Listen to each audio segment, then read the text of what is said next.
Assalamu alaikum everyone. If you're enjoying this video and the other content on my channel and would like to continue to do so and see my channel grow, then please consider supporting my work at the pinned links at the top of the description of this video as well as in the comment section. Your support is much needed and appreciated. Barakallahu feek. May Allah subhanahu wa ta'ala bless and reward you all. Here though, our good friend Mr. Haqiqatjou is here. How's it going? Can you hear me? How's it going, Shirk Apologist? Oh, I thought I was upgraded to Mushrik. Well, you are, but you can be both. I'm a Mushrik, right? You are, yeah. Okay. Dean, hey, assalamu alaikum. How's it going? Doing good. Yourself? I said assalamu alaikum. Can you respond to that? Yeah, wa alaikum salam. Okay. Assalamu alaikum to you, Jake. Can you respond to that? Wa alaikum. So I hear that I'm on kufr and I'm a mushrik according to Jake. You agree or not? I guess you said salam to me, Dean. So I'm still I Muslim. agree. You don't have to ask me. You have to ask Dean that question. That's not to me. Yeah, am I? Dean says Yeah, so document that you're yeah, from what I've seen, there's been statements that would constitute kufr, yeah. Like what? But I don't make takfir. So what statements have I made that constitute kufr? Okay, so from what I've seen, there's been clips saying that, you know, sacrificing towards jinn is not something that's kufr. I've seen also statements such as Haqiqatjou not being necessarily kufr. These are the sort of statements that I've seen. Have you seen my material explaining these statements? I've seen your clips trying to explain them, yeah. Have you seen the actual videos? Like if you're going to say I'm upon kufr and tell that to an audience of thousands, maybe you should actually see the explanation for those statements, right? Yeah, I've seen them, yeah, from the clips, yeah. Are they clips or have you seen the videos, the actual video I've seen the essays? clips and then I went back to your video to see the rest of the clips. Okay, so do you understand that? Here's a question for you. Can you slaughter to other than Allah without that being shirk? Can you slaughter to other than Allah without that being shirk? I guess it's gonna have to depend. On what? So you're gonna have to give me like a specific example, then I can tell you whether it's analogous or not. But in terms of the jinn, I know definitely in terms if you're sacrificing towards an entity and your intention is for that entity, then yeah, that would be shirk from what I know. Like, can you slaughter for a king or for, you know, a guest to honor the guest? To honor the guest, that's from what I know. I don't know if that would be shirk or kufr, but I know definitely that I don't think that would be permissible from what I know. You can't slaughter for guests to honor your guests? I don't know. I don't know if that's shirk or kufr. You think it's impermissible to do it's possibly impermissible, yeah. That's possibly. Oh, okay. It's possibly impermissible. So it's downgrade. So you can't slaughter so for I haven't read so like I said So before, I haven't read you in cited detail the with regards to like slaughtering for jinn is shirk, or that's kufr. That's what you said, right? So, but you can slaughter for a king or you can slaughter for guests, and now you've downgraded it to it being possibly impermissible. Do you know what the Hanbali school says, or the An-Nawawi says, or Rafi'i says about these practices? Like, when is slaughtering to other than Allah actually shirk? Wait, where'd you go, Jake? Come on. You know, I want your input too. Don't go. Yeah. So please. Yeah. So from what? Yeah. I was trying to be polite. Yeah. No, it's all good. It's all good. Yeah. So I'll tell you very clearly. From what I know, in terms of sacrificing to jinn does seem like it's kufr, right? I haven't read in detail regarding to this, but slaughtering in the name of other than Allah, that's something that I know definitely it's going to be shirk. Now, when you talk about honoring someone, whatever, like these things, I haven't read in detail about, but slaughtering and then slaughtering in the name of Allah with regards to anything else is shirk. Okay, so you know that you're going against the Hanbali school on this, the Shafi'i school, like you're going against the traditional Sunni legal schools on this. You're even actually going against Okay. statement Okay. of Bin So Baz so on so this. so just to You're clarify, going against the Daniel. statement of Bin Baz. Like, you Yeah. want me to So read just so the just to quote? clarify, Daniel, if someone's slaughtering in the name of Allah for a guest or for a king, I don't have a problem with that. But You said it I was don't know. you said it was I don't know if permissible. scholars are gonna say. I don't know if some scholars are gonna say it's other than mubah, right? That's something I haven't looked into. But I definitely don't know that's shirk. So I definitely do know that's not shirk. Sorry. But with regards to slaughtering in the name of other than Allah, then yes, I would say that's shirk. And if it's like in the name of jinn, then obviously, yeah, I would agree that's shirk. But what I've seen in detail with regards to you, and something I can obviously never agree with, is besides this, is being able to control all of the atoms in the universe. Right? Wait, I want to stay on the slaughter for a second. Like, don't jump around, because you first are Yeah, saying as long as we slaughtering can get to to Allah. Well, wilayat let me takwiniya, speak. that's I fine. let Yeah. you speak. So can I speak Yeah. now? Is that allowed? As long as we discuss wilayat takwiniya after, sure. Yeah. Yeah, I'd love to talk about that. I would love to talk to you and Jake. I mean, Jake is the Aqidah expert here, who's giving Yeah, that's people fine. like You can speak to me. Ahmed That's Deedat an F. yeah, So yeah, Daniel. let's That's fine. talk You can about speak his to me. That's fine. Aqidah. Yeah, Daniel, just make the so- point. It's fine.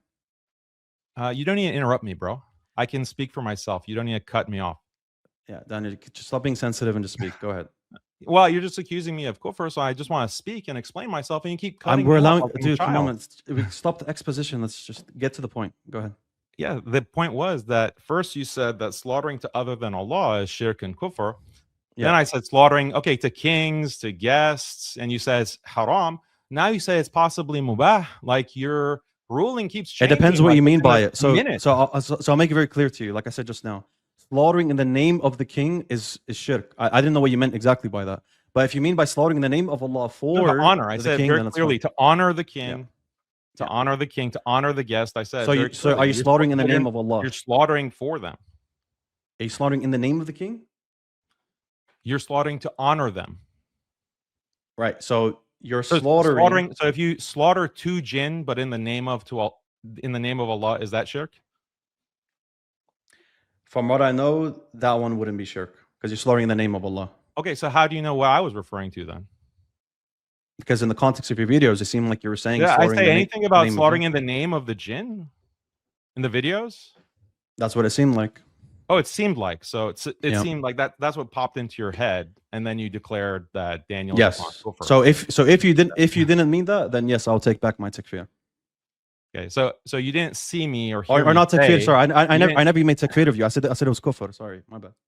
Yeah, I mean, you didn't hear that. It seemed that, and it's like that to you, and then you said I'm upon kufr. You just assumed. Is that how we do like judgments on? Yeah. who is So upon so kufr when and- so or we not? judge things based. Yeah. So we judge things based on the apparent. So on the apparent of the clip, Oh, really? I didn't see the qualification that it's in the name of Allah for another entity. I didn't see that. So then, how do you determine that it was kufr if you didn't see one way or the other? No, I did. I saw. It seemed Where- like it seemed like you're defending slaughtering in the name of the jinn.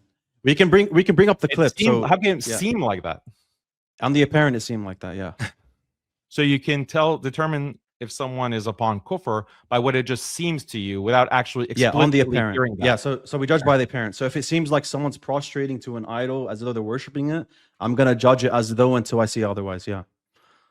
Okay, so yeah, prostrating. Actually, that's a good point there. So is prostrating to someone, is that shirk? Yeah. So you see how you didn't want me to go to wilayat takwiniya, but now you're shifting. So we're gonna go to wilayat I'll get takwiniya. to it, but I want to understand your standards. Like, If you're putting a gonna principle. yeah, So if you're gonna prostrating to someone, is that no, shirk? we're gonna stick, as you said, we're gonna stick on the jinn sacrifice. Then we can go to wilayat takwiniya, right? Yeah, we're on the jinn sacrifice because Okay, you're talking about so on the video, like I said before, on the video, it seemed like you didn't add that qualification that they're sacrificed in the name of Allah for that entity, which is the jinn. So how did you determine that I'm upon kufr then? Because you didn't add that qualification. If you're saying I'm slaughtering for the jinn, if you're slaughtering, wait 1 second. If you're saying I'm slaughtering for the jinn and I'm defending this practice, and other people are saying no, it's kufr, and you're saying no, it's just for the jinn, it doesn't matter, you can do it for it, then I'm gonna assume that what you meant by it was something that's kufri. did you add that qualification in your video that you're slaughtering in the name of Allah for that entity, which is the jinn? Why is that qualification need to be made? It's needed when because the otherwise, Hanbali school, when my Bin days. Baz is saying that it's not shirk, when it's not kufr, well, we can read the fatwa. yeah, can we read need the to, fatwa. let's bring get it the up. fatwa up. Yeah. Okay, let's bring up Bin Baz's fatwa. Actually, And- what's more important is getting the clip of what you're saying, so we can see if you added that qualification of that you're actually slaughtering in the name of Allah. No, you're missing. So- You're so adding let's that bring that qualification. up. You're saying that that's something that's necessary, and I'm Yeah, pointing to of course. what the scholars have said.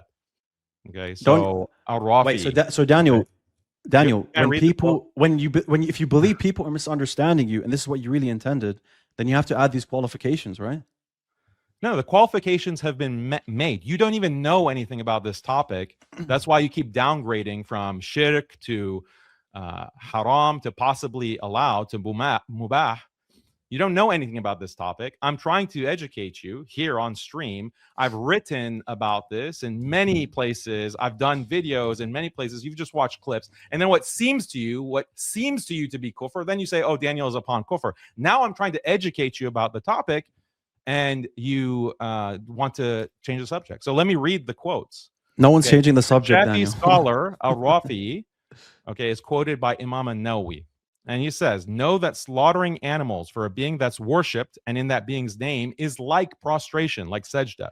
Each of these, slaughter and prostration, is a form of veneration and worship that is exclusive to Allah, who alone is deserving of worship. So whoever slaughters for someone other than Allah, whether for a living being or an inanimate object like an idol as an act of veneration and worship, then the slaughtered animal is not permissible to eat, and his action is an act of kufr, just like one who prostrates to someone other than Allah with the prostration intended as worship.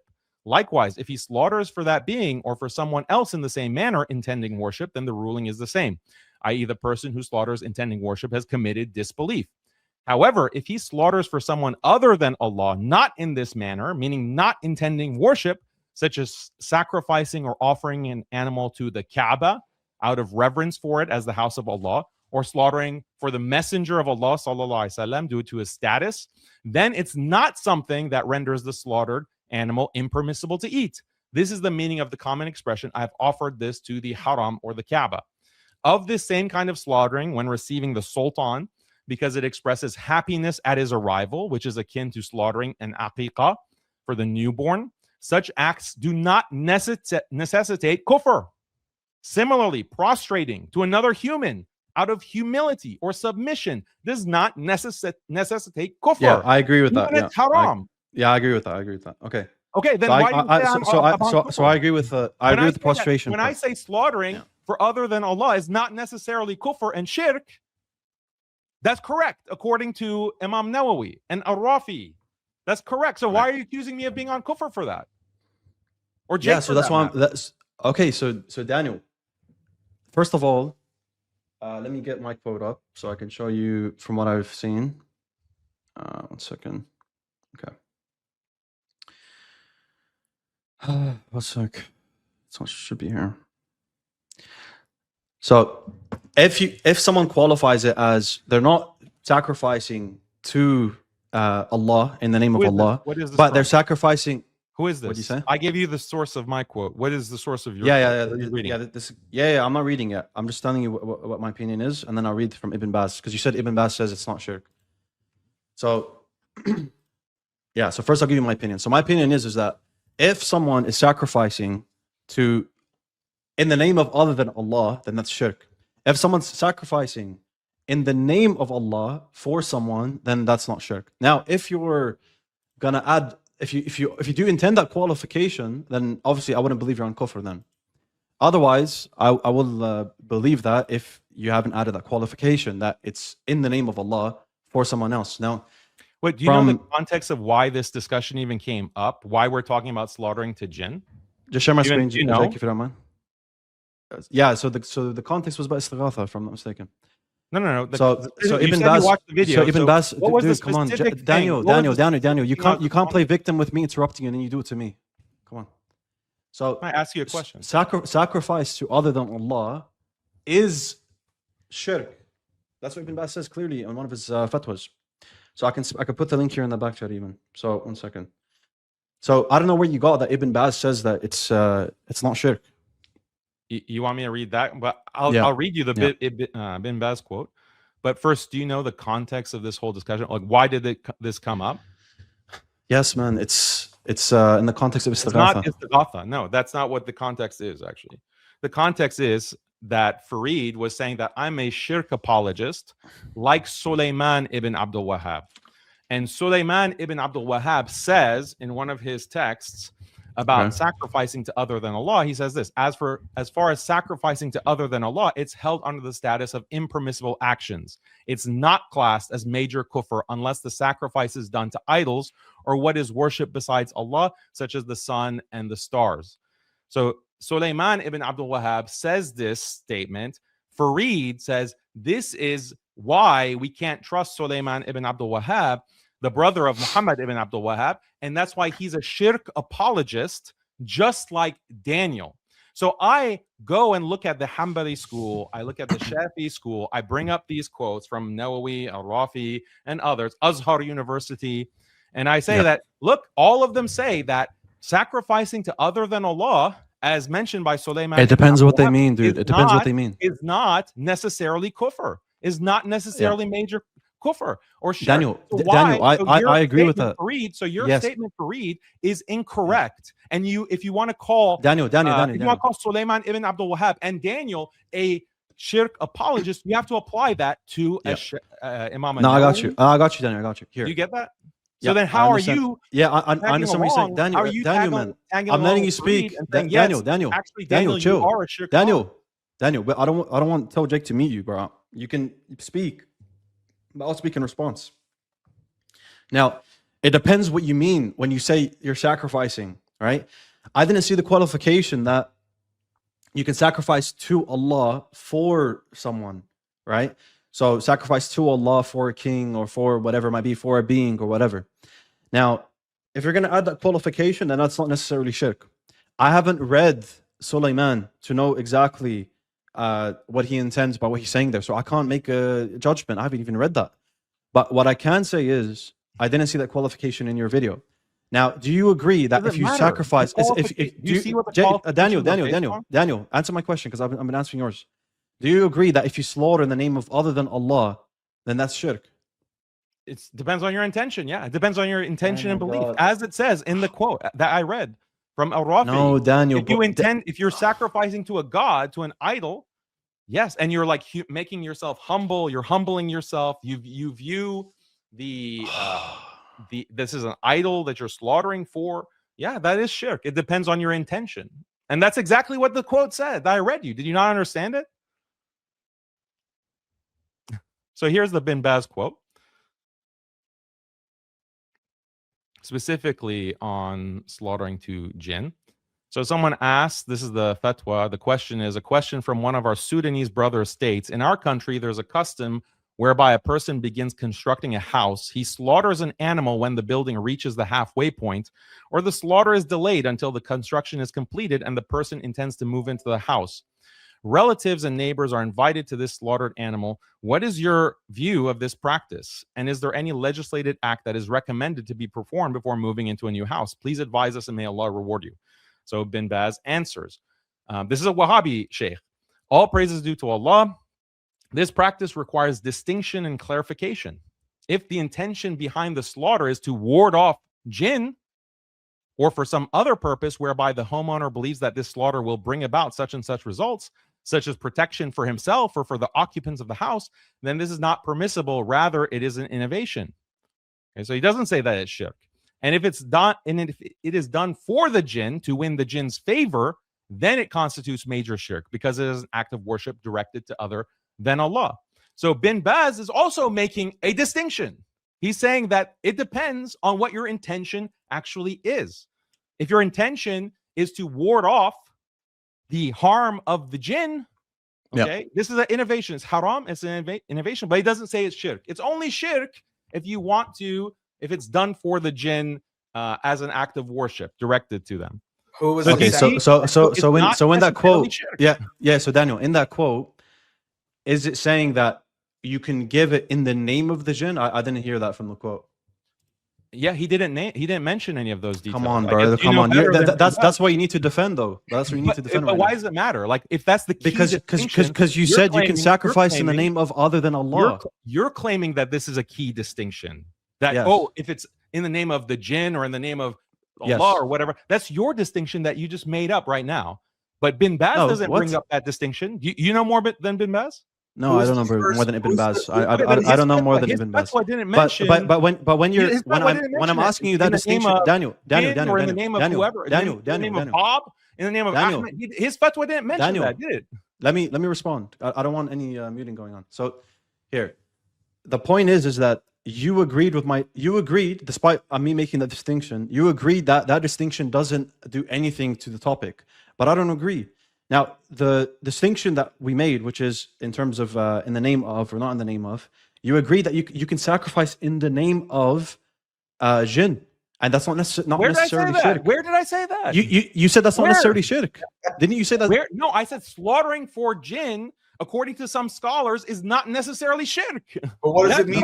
Daniel, I asked you in the name Daniel. of the jinn. This is something that you made up. Daniel, I asked you, can you sacrifice in the name of other than Allah without it being shirk? And you said, yes, that's possible. It depends on your intention. Did you not say that? I did not say that. You did, bro. I said that my days. Come on. Sacrificing for other than Allah, like sacrificing for a king, for guests, aqiqah for your newborn, sacrificing in the them. name of Allah, that's fine. Yes, I agree. Okay, so then I asked you about in the name of Allah for jinn, and you said that. What? You said, okay. That's not necessarily shirk. Yeah, I agree. Okay, then that's the same thing. Then how did? And I asked you, then why did you assume that I don't have that same position? Because you just showed everyone on the live that's your position. Because you said it's not necessarily shirk if you sacrifice in the name of other than Allah. You said that. I never said okay. If I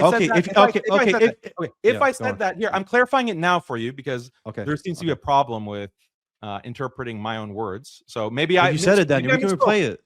We can replay. Maybe I misspoke. Let me just clarify. Okay. All right. I never said that it is okay in the name of jinn to sacrifice for them, and that's not shirk. I never. In the name of anyone. In the name of anyone, it's not okay. In the except name for of Allah. in the name of anyone, I never said. I didn't say anything about that. Okay. If I did, if I made a mistake or I misspoke, okay. Now I'm clarifying that for you. Okay. But my then we're on the same page then. My overall point. Okay. So then you retract saying that I'm upon kufr. For that If that now what you're saying, if that's what you intended, then yeah, I retract that you're upon kufr on that statement. Yes, I retract that. If that's what you intended and that's what you now believe based on your clarification, yes. So but that's on that point.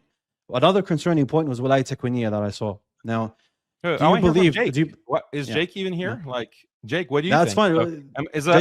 Jake trusts me. Speak. You keep talking over me.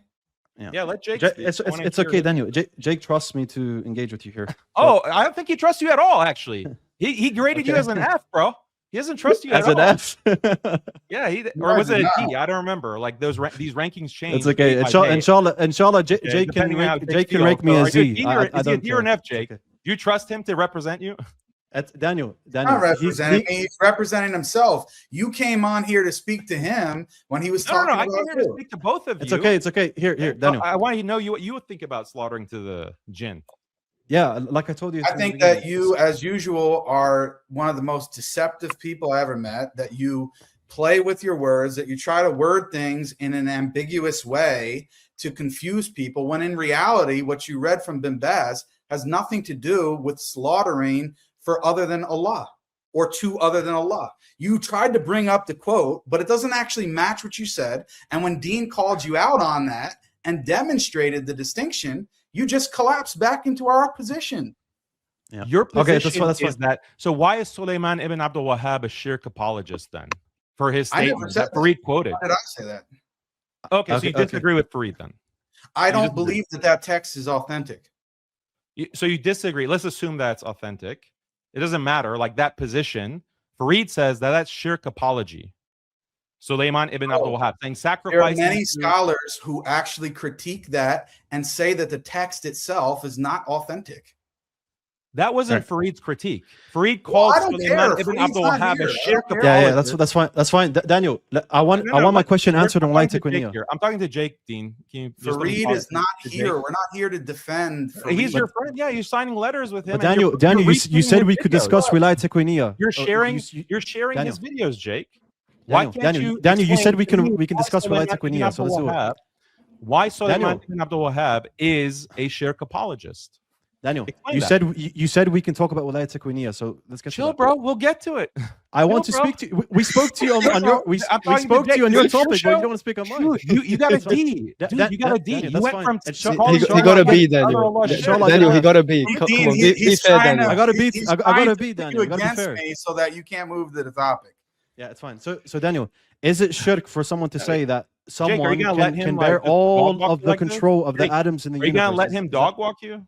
Are you gonna let him like Daniel, just take over your show? He's not dog walking me. You Like, challenged you can't him, stand up and for now yourself, he's Jake? Like you have responding to have to Dean you. talk about. He's talk for you. responding to you, and now when he wants to pivot to what you said you were willing to discuss with him, you We're don't want to still do on it. the gin. We're still on the gin slaughter issue. Okay, I Yeah, want I to know heard what you. your I thought- opinion. But I I thought thought we we just finished agreed, that point. Daniel. But Daniel, I thought we just agreed on it. Me and you agreed on it, so we can move on.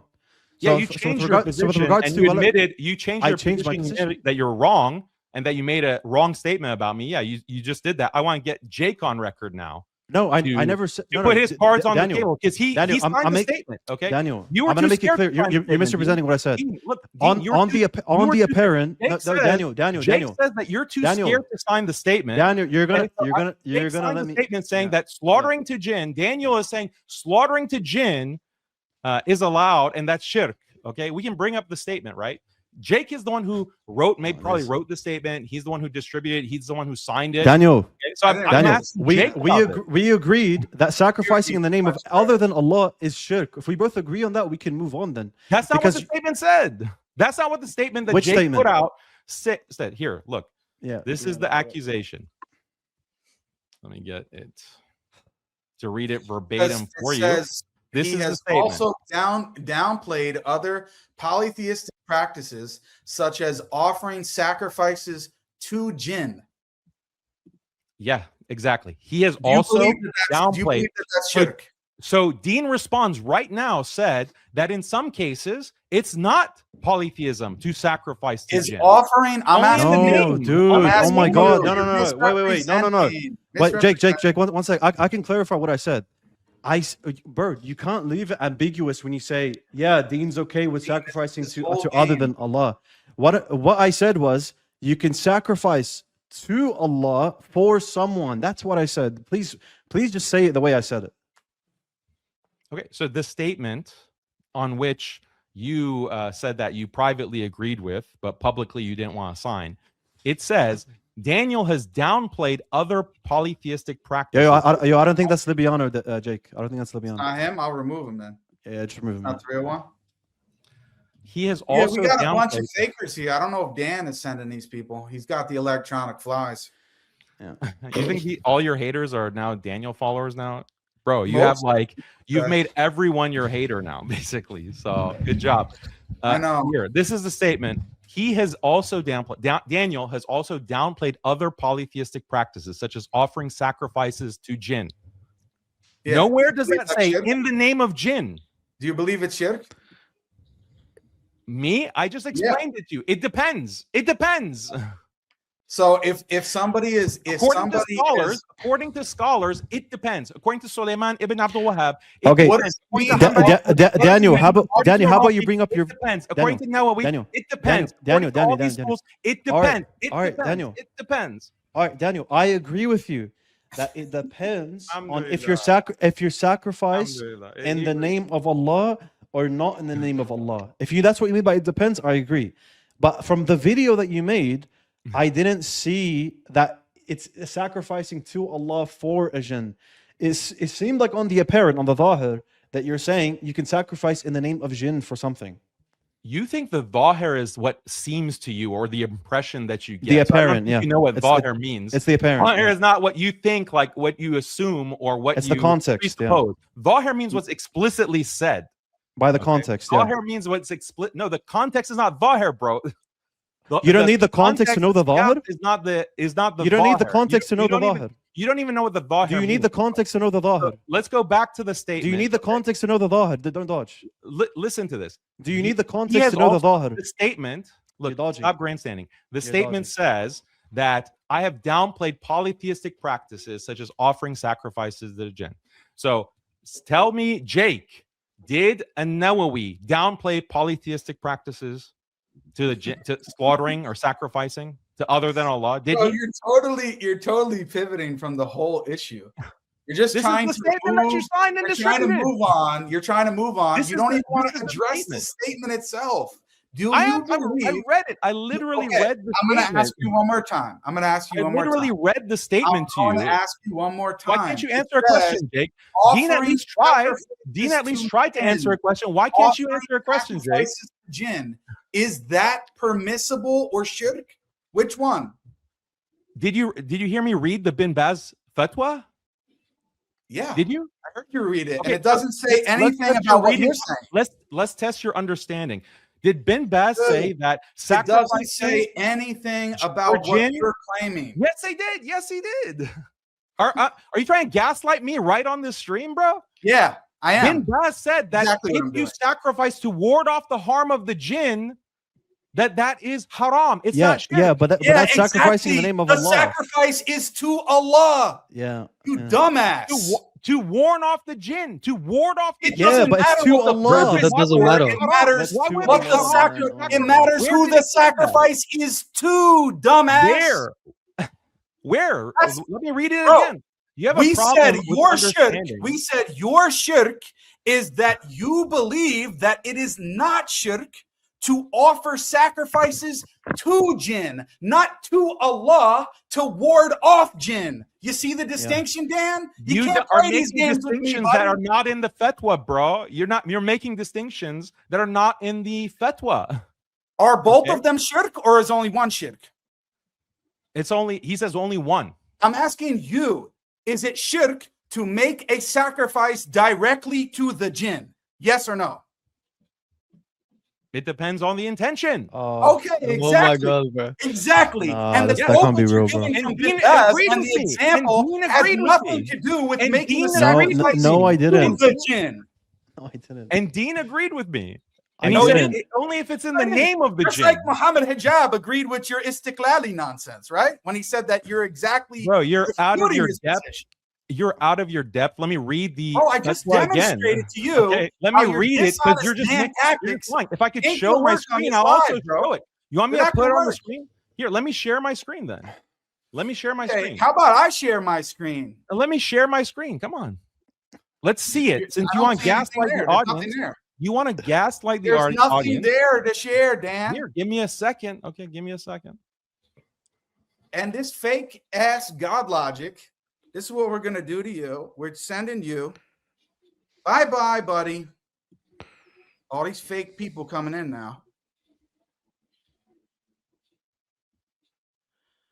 Yo, and Solomon, what are you doing here, bro? I'm booting your ass. Stop DMing me, too.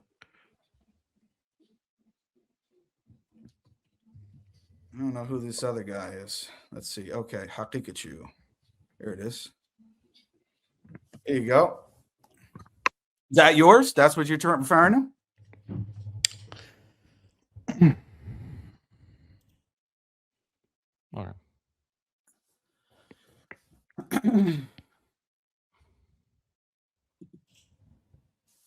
Guys, Sound like Muslim. my Alaikum child salam is in the background. He needs me. I have to go for 1 second.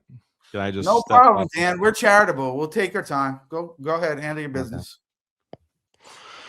Okay. We're gonna remove Dan and we'll just leave him there for now. And then when he comes back. Yo, What you chat. Did Daniel not say that when I asked him, can you slaughter in the name of other than Allah? He said it depends. Was I tripping? Or He said that? did. No, he literally did. said that, bro. He did, but this is the thing you have to understand with Dan. He is the most dishonest person who manipulates his own words and will always word things purposely in an ambiguous way to always have plausible deniability and escape hatch. He always does this. Always.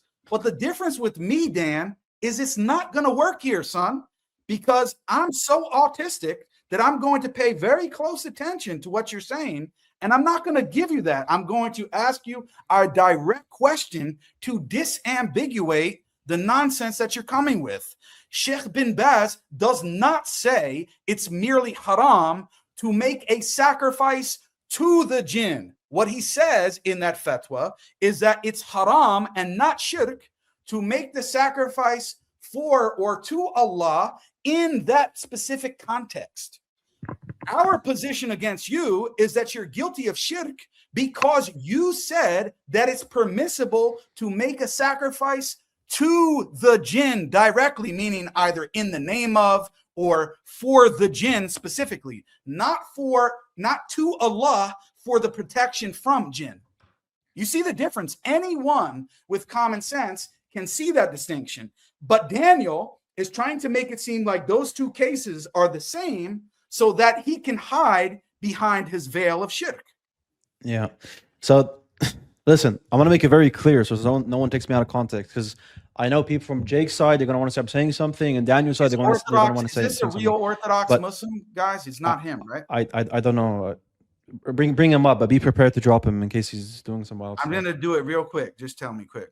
That's not him, right? That's not. No, it's obviously not. Bro, that's a Kirkiano, bro. That's not a Libyano. Jake, bro, what are you doing? Clown. No, honestly, I can't really see it very well. And okay. King Sylv, is this? Hold on. Is this the real King Sylv? Hold on a second. Is this the real King Sylv? Bro, just drop him. I don't know why you're bringing up everyone. Yeah, drop him. Jake, these guys. Jake, already, with all due respect, like Jake, Dean came here specifically because of what you said about him, and you guys are dealing with that. And then now Daniel came, and now there's issues with that. So it's already very hectic. Yeah, because Daniel was posting and was literally posting a picture of him here waiting, and he was saying that me and Dean are basically trying to avoid him. So I didn't want him to continue with his lie and saying that's fair. Yeah, that's fair. No, that's fair. That's fair. And listen, I'm telling you guys from now, I'm not even well versed on these topics, but like I just showed right now, I know enough to say that some stuff what Daniel's saying, if I'm being charitable to him, he's saying it in ways that seem shirky but doesn't intend so. That's if I'm being charitable, right? But on the apparent, based on what he said in this discussion and in past videos, I can see why people are saying that he's defending shirk. I can see that. I can obviously see that because of what he's saying, right? But if he intends what we're saying, basically, as we clarified at the end, then no issue. But I don't retract what I said, or I don't expect people to retract based on what he said in the past and at the beginning of this discussion, because it did seem like he was defending sacrificing. There's times where you can sacrifice to other than Allah. When I made a distinction between the two cases of sacrificing directly to jinn, that the sacrifice is to them, and the sacrifice to Allah, right? Yes. On trying to ward off the jinn or something in that type of situation. I brought those two distinctions and I said, are they both shirk or not? And he said explicitly, it depends upon the intention. So he said the same thing to me. Yeah, he said exactly. The same thing. So even in the case of doing a sacrifice directly to the jinn, he thinks that that is not always shirk. It depends upon the person's intention. And we disagree with that. So we're saying that that is shirk, no matter what the person's intention are, if they are making that sacrifice directly to the jinn. Yeah, that's the point.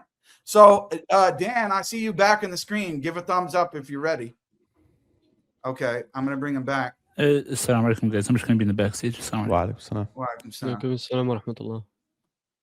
All right, I'm going to remove him.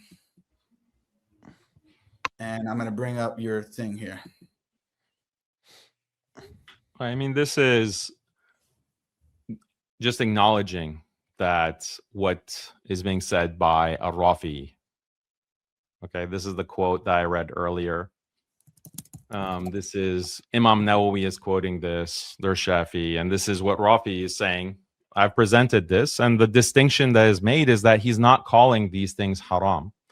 Like if he slaughters for someone other than Allah, not intending worship. Okay, so I'm look, my personal position on these issues, like that's separate. That's separate. But I want to get first clear. So you don't want to tell us your position. It's not relevant in the It sense is, that because the if statement Imam was made Nawawi's against you, position- not a Nawawi. let's just say even if it were my position, and that makes me a advocate of shirk or a mushrik, as you've called me, then that means that a Nawawi is a mushrik. That means that a Rafi is a mushrik. That means Azhar University, they're mushrikeen. That's the implication. Like and I think that you're now, enough of a Wahhabi that I think you're ready to takfir these people. I think you're ready to follow in the footsteps of Muhammad Shamsuddin, the Wahhabi Haddadi who praises you. And he says that, Nawawi is a mushrik, or Nawawi is on kufr. Where do you have that? Or maybe that was Dimishqiya. Shamsuddin said, I think Suyuti is a mushrik, or he's upon kufr. Bro, you're bringing Suyuti all these different people into it. It's Dean. Yeah, I know. Jake, So and are you willing? We're not Are you dealing willing with- to say, like, we're not dealing look with at this quote, Nawawi bro. and this person? We're dealing with the statement and what your position actually is, because you're challenging. My position is that and Nawawi is anyone not a else mushrik. behind it of accusing you of being a mushrik. My position is that Imam Nawawi is not a mushrik. We agree. Me and Dean don't consider Nawawi Correct. either. Is your position the same as a Nawawi's? My position is that he's not a mushrik. Is your position the same as a Nawawi's? Yeah, I think that his position, that intention matters, I think that's a reasonable position. I think that's a good so you position can to have. make a sacrifice to other than Allah. You can make a sacrifice directly to jinn, and it's not always shirk. Like he says, you can make a slaughter for some other than Allah, not I'm intending asking worship. if you believe that you can make a slaughter Offering an directly animal to to the Kaaba. Can you if you say I'm going to slaughter to the Kaaba, is this shirk or not? Bro, Your I position. asked you a question and you're responding with a question. Do you believe that you can These make are a issues, sacrifice directly to the jinn and it's not shirk? Look at this. Why can't you answer my question? I'm asking you a direct question. You're not answering. I answered it. I said it depends on the intention, as exactly as Noah saying here. Exactly as is it possible to make a sacrifice directly to the jinn and it not be shirk akbar? And if so, if it is possible, give me an example of a situation. According to these scholars, it depends on the intention. And I'm asking according to DH. Yeah, according to these scholars, like I'm not a faqih. I don't need to take a position on. You have a position. You don't have a position. Brain rot can't understand. You don't have a position on it. Listen. You don't have a position on it. Listen to what debate I'm these saying. Topics and you don't have a position. Listen, okay. My position is that Imam Nawawi is not a mushrik. That doesn't Can you answer say the that? question. Is That Imam doesn't answer Nawawi the a question. mushrik? Can you No, answer he's that not. question? He's not. No one here takfirs a I Nawawi. want you to answer the question. If my position, I want you to answer the question about what your position is. If my position is the same as Imam Listen, Nawawi's, then we how am I a wanna mushrik? know what your position is. Bro, Daniel, you even refuse Daniel, to state your position. you studied logic, right? So if my Imam Nawawi is not a mushrik, despite having this position on slaughter, and if Daniel has the same position as Imam Nawawi on slaughter, Imam But you Nawawi didn't is say not that a you mushrik. had the Daniel same is a position. mushrik. But You Daniel didn't say is a you had a mushrik. position. How does that make any all sense? All you said was your position is that a Nawawi is not a mushrik. You never said that you agreed with his position. If I did, hypothetically, do you understand hypotheticals? We don't want hypothetical. We want Dan's answer about what your my position is the same as Imam Nawawi, okay? Is your position the same as for a the Nawawi? sake of argument, my position is the same as them, and so We don't want for the sake of argument. We don't want for the sake of argument. We want your position. You're too dumb, bro. You're too dumb. No, you're too dishonest, and I'm too smart to not allow you to crawl around, Dan. This is a different kind of arena, brother. You ain't ready for this. Okay, my position is the same as Nawawi, okay? Oh, now you want to say what do you say to that? What do you say to that? Oh, you believe, let's say what do you say to that? You believe, what do you say to that? You believe, let's be clear, you believe that it is not shirk akbar in all instances for a human being to make a sacrifice directly to the jinn, yes? It is not necessarily shirk akbar. No, it depends on. Okay, give me an example where it's not. Give me an example where it's not. like Bin Baz says, you make a sacrifice to the jinn to ward off their harm. It's haram. It's a bid'ah. It's not necessarily. He's not making a sacrifice to the jinn. It's to Allah to ward off against the jinn. It doesn't matter, okay? According it to does matter. Nawawi, according to is Maulana Yasser Hanafi, Sheikh Yasser Hanafi, who I spoke to, and you watched it and you clipped it. He says that dependence is or independence is necessary for it to be considered shirk akbar. Yeah. Okay. So he has actually a more lenient position on these things than I do. So is Sheikh Yasser Hanafi a mushrik? Yes or no? Okay, I'll get to that in a second. Now we're going to deal with. Is he? We're It should be easy for you. Bin Baz quote. It should be easy for you to answer that. Deal with your Bin Baz quote, because this authority, which quotes directly, and the source is directly from Bin Baz, says if a person dies who offers sacrifices to the jinn and he persisted in doing so, can the funeral prayer be prayed over him or dua be made for him? Praise be to Allah and blessings and peace upon the messenger of Allah. It is not permissible to offer the funeral prayer over him or to wash him or to shroud him. He cannot be considered to be one of the Muslims, and he should not be buried with them because he is a mushrik. The same applies to the one who prays to the jinn or to the awliya or to the occupants of graves or offers sacrifices to them. We seek refuge from them. Source. Do you see that, Dan? The source is a fatwa. Wow, you cite me something like a Wahhabi source. So what? There's a difference of opinion. There's a difference of opinion, you fool. Listen. There's a difference of opinion on what? On this. There's a difference of opinion on what? The thing is, there is an ikhtilaf. They are using Bin Baz as the source. Is he contradicting himself? Yeah, actually, Wahhabi scholars contradict themselves all the time. Okay? So Bin they Baz say is contradicting things all the time, actually. But my point is that there's ikhtilaf amongst other scholars, other than your Wahhabi circle. You have traditional ulama giants who overshadow all this Wahhabi trash. They have a position that you can sacrifice in the name of Allah and His Messenger, sallallahu alaihi wasallam. That's the quote that I just read. In the name of Allah and His Messenger, sallallahu alaihi wasallam, and he doesn't call it shirk. And he doesn't call it shirk. You're dealing with your claim about Bin Baz. But you're not. You don't have the cojones. You don't have the cojones. Dan, you don't have the cojones to even state your own view. You don't even have the cojones to state your own view, dude. You don't have. My view is that there's ikhtilaf. My view is that there's ikhtilaf. We don't care that you say there's ikhtilaf. We want to know what your position is. This is exactly what you were trying to do to Hamza. This is exactly what you try to do with people. You make them take a position when all they're saying. You don't have a position. Then why are you here? Okay? I don't want to. If you don't have a position? I'm just proving that you're a coward and you're a liar. Because I'm a liar, but you're the one that said that you have a position and we're willing to debate, and now you don't have a position. How could you debate if you don't have a position? Can I talk?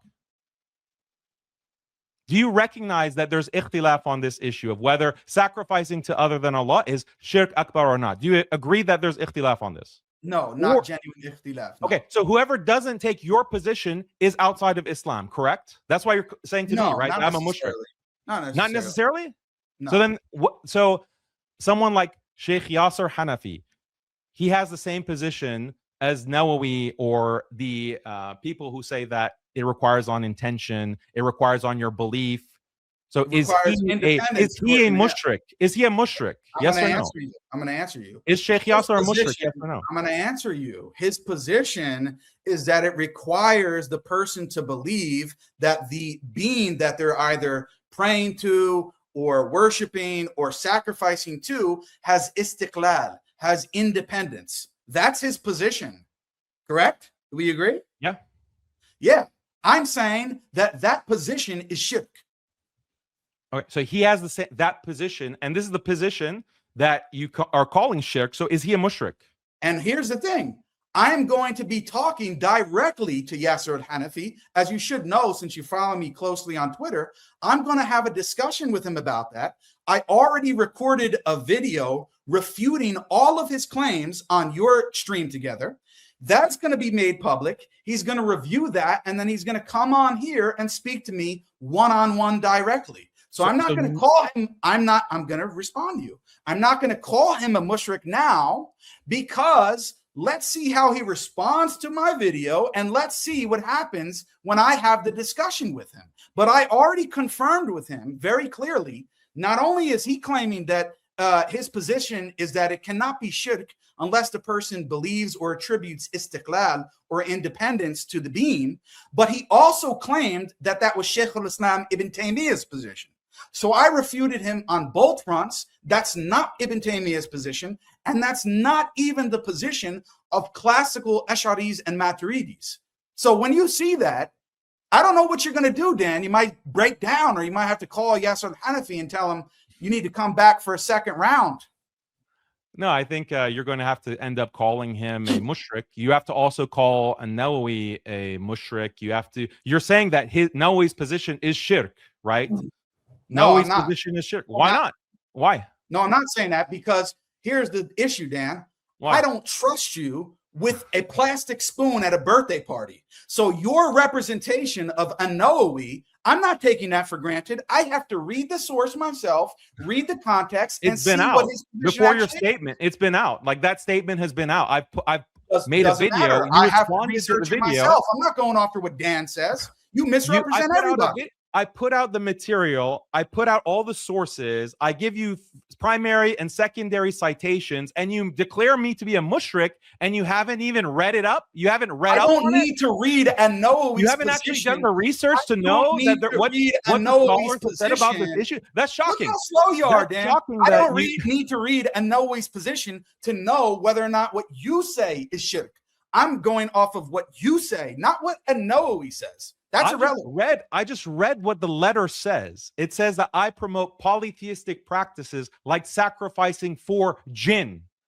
And I just read you the statement of Imam Nawawi. I read you the statement of Ibn Baz, and they're all talking about sacrificing for jinn. We responded to all those claims. Sacrificing for jinn, not being shirk. To jinn. Necessarily. To jinn. Sacrificing for jinn, not necessarily being shirk. Dan, we responded to your claims. How much longer is not necessarily shirk? Let me know. How much longer do you want to drag out the sacrifice to jinn topic before Dean questions? Yes. So Jake, I have to leave in 20. I have to leave in 20 minutes. Wait, one second. That's not necessarily shirk. I have to leave in 20 minutes, and I let you and Jake go back and forth on that. Because you were asking me why I believe that you're on kufr. I didn't realize this was your show. The second. I didn't realize that this was your show, Dean. He's going to be here for 20 minutes. Fine. He believes that you're upon shirk based upon the other issue. Do you want to discuss with him, or you don't? Yeah, because we agreed you were going to discuss. So I have to leave in about 20. So the point is that the other view on like wilayat takwiniya not being necessarily shirk. So let me get this from you exactly. You believe that the position that if someone believes that someone can believe, and it's not necessarily shirk, that prophets have the ability to control the atoms of the universe, can answer prayers, can hear everybody in the world, and answer their prayers directly, as long as Allah subhanahu wa ta'ala gives them the authority to do so. You don't believe that's necessarily shirk to believe, right? Yeah, praying, that is shirk. That is shirk. But it's not, is it necessarily shirk, or you believe it's 99.9% shirk? No, I think it's necessarily shirk. I think if you believe that there is a person, a created being that controls, like literally in a simultaneous way, controls all the atoms of the universe and has the knowledge of everyone, and people are praying to him, praying to that created being, that's definitely shirk. So why did you say in a previous? So sorry, Jake. Oh, you have to understand Dan's. No, why are you interrupting, Jake? Let Dean. He has 20 minutes. He has 20 minutes, Jake. Akbar? Is it shirk akbar, Dan? Yeah, it's shirk akbar. Yeah. Okay. No, I didn't know he was making a distinction there.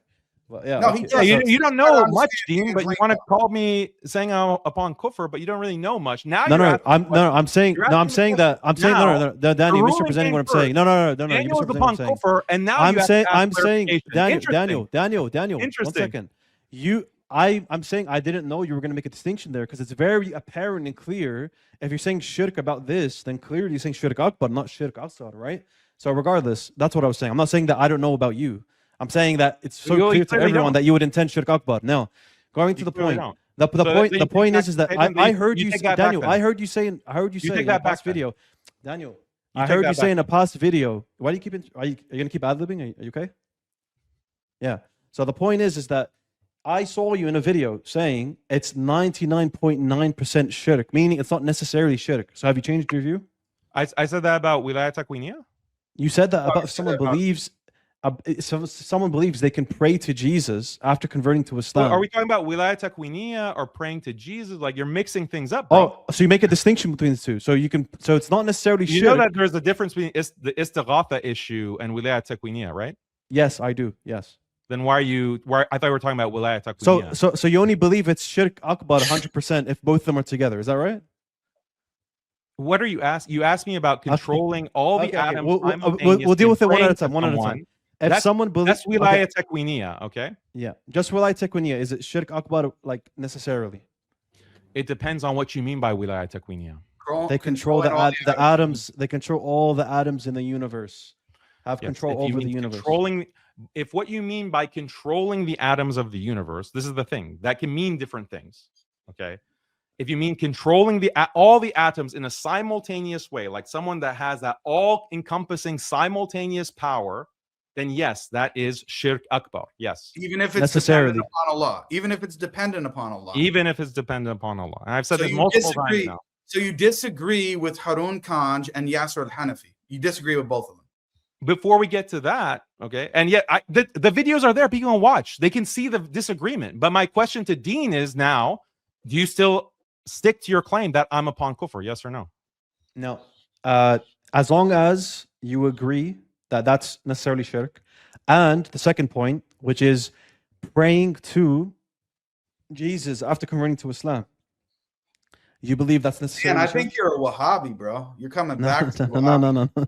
Here. So if someone prays to Jesus after converting to Islam, is that necessarily shirk? Praying. What do you mean by praying?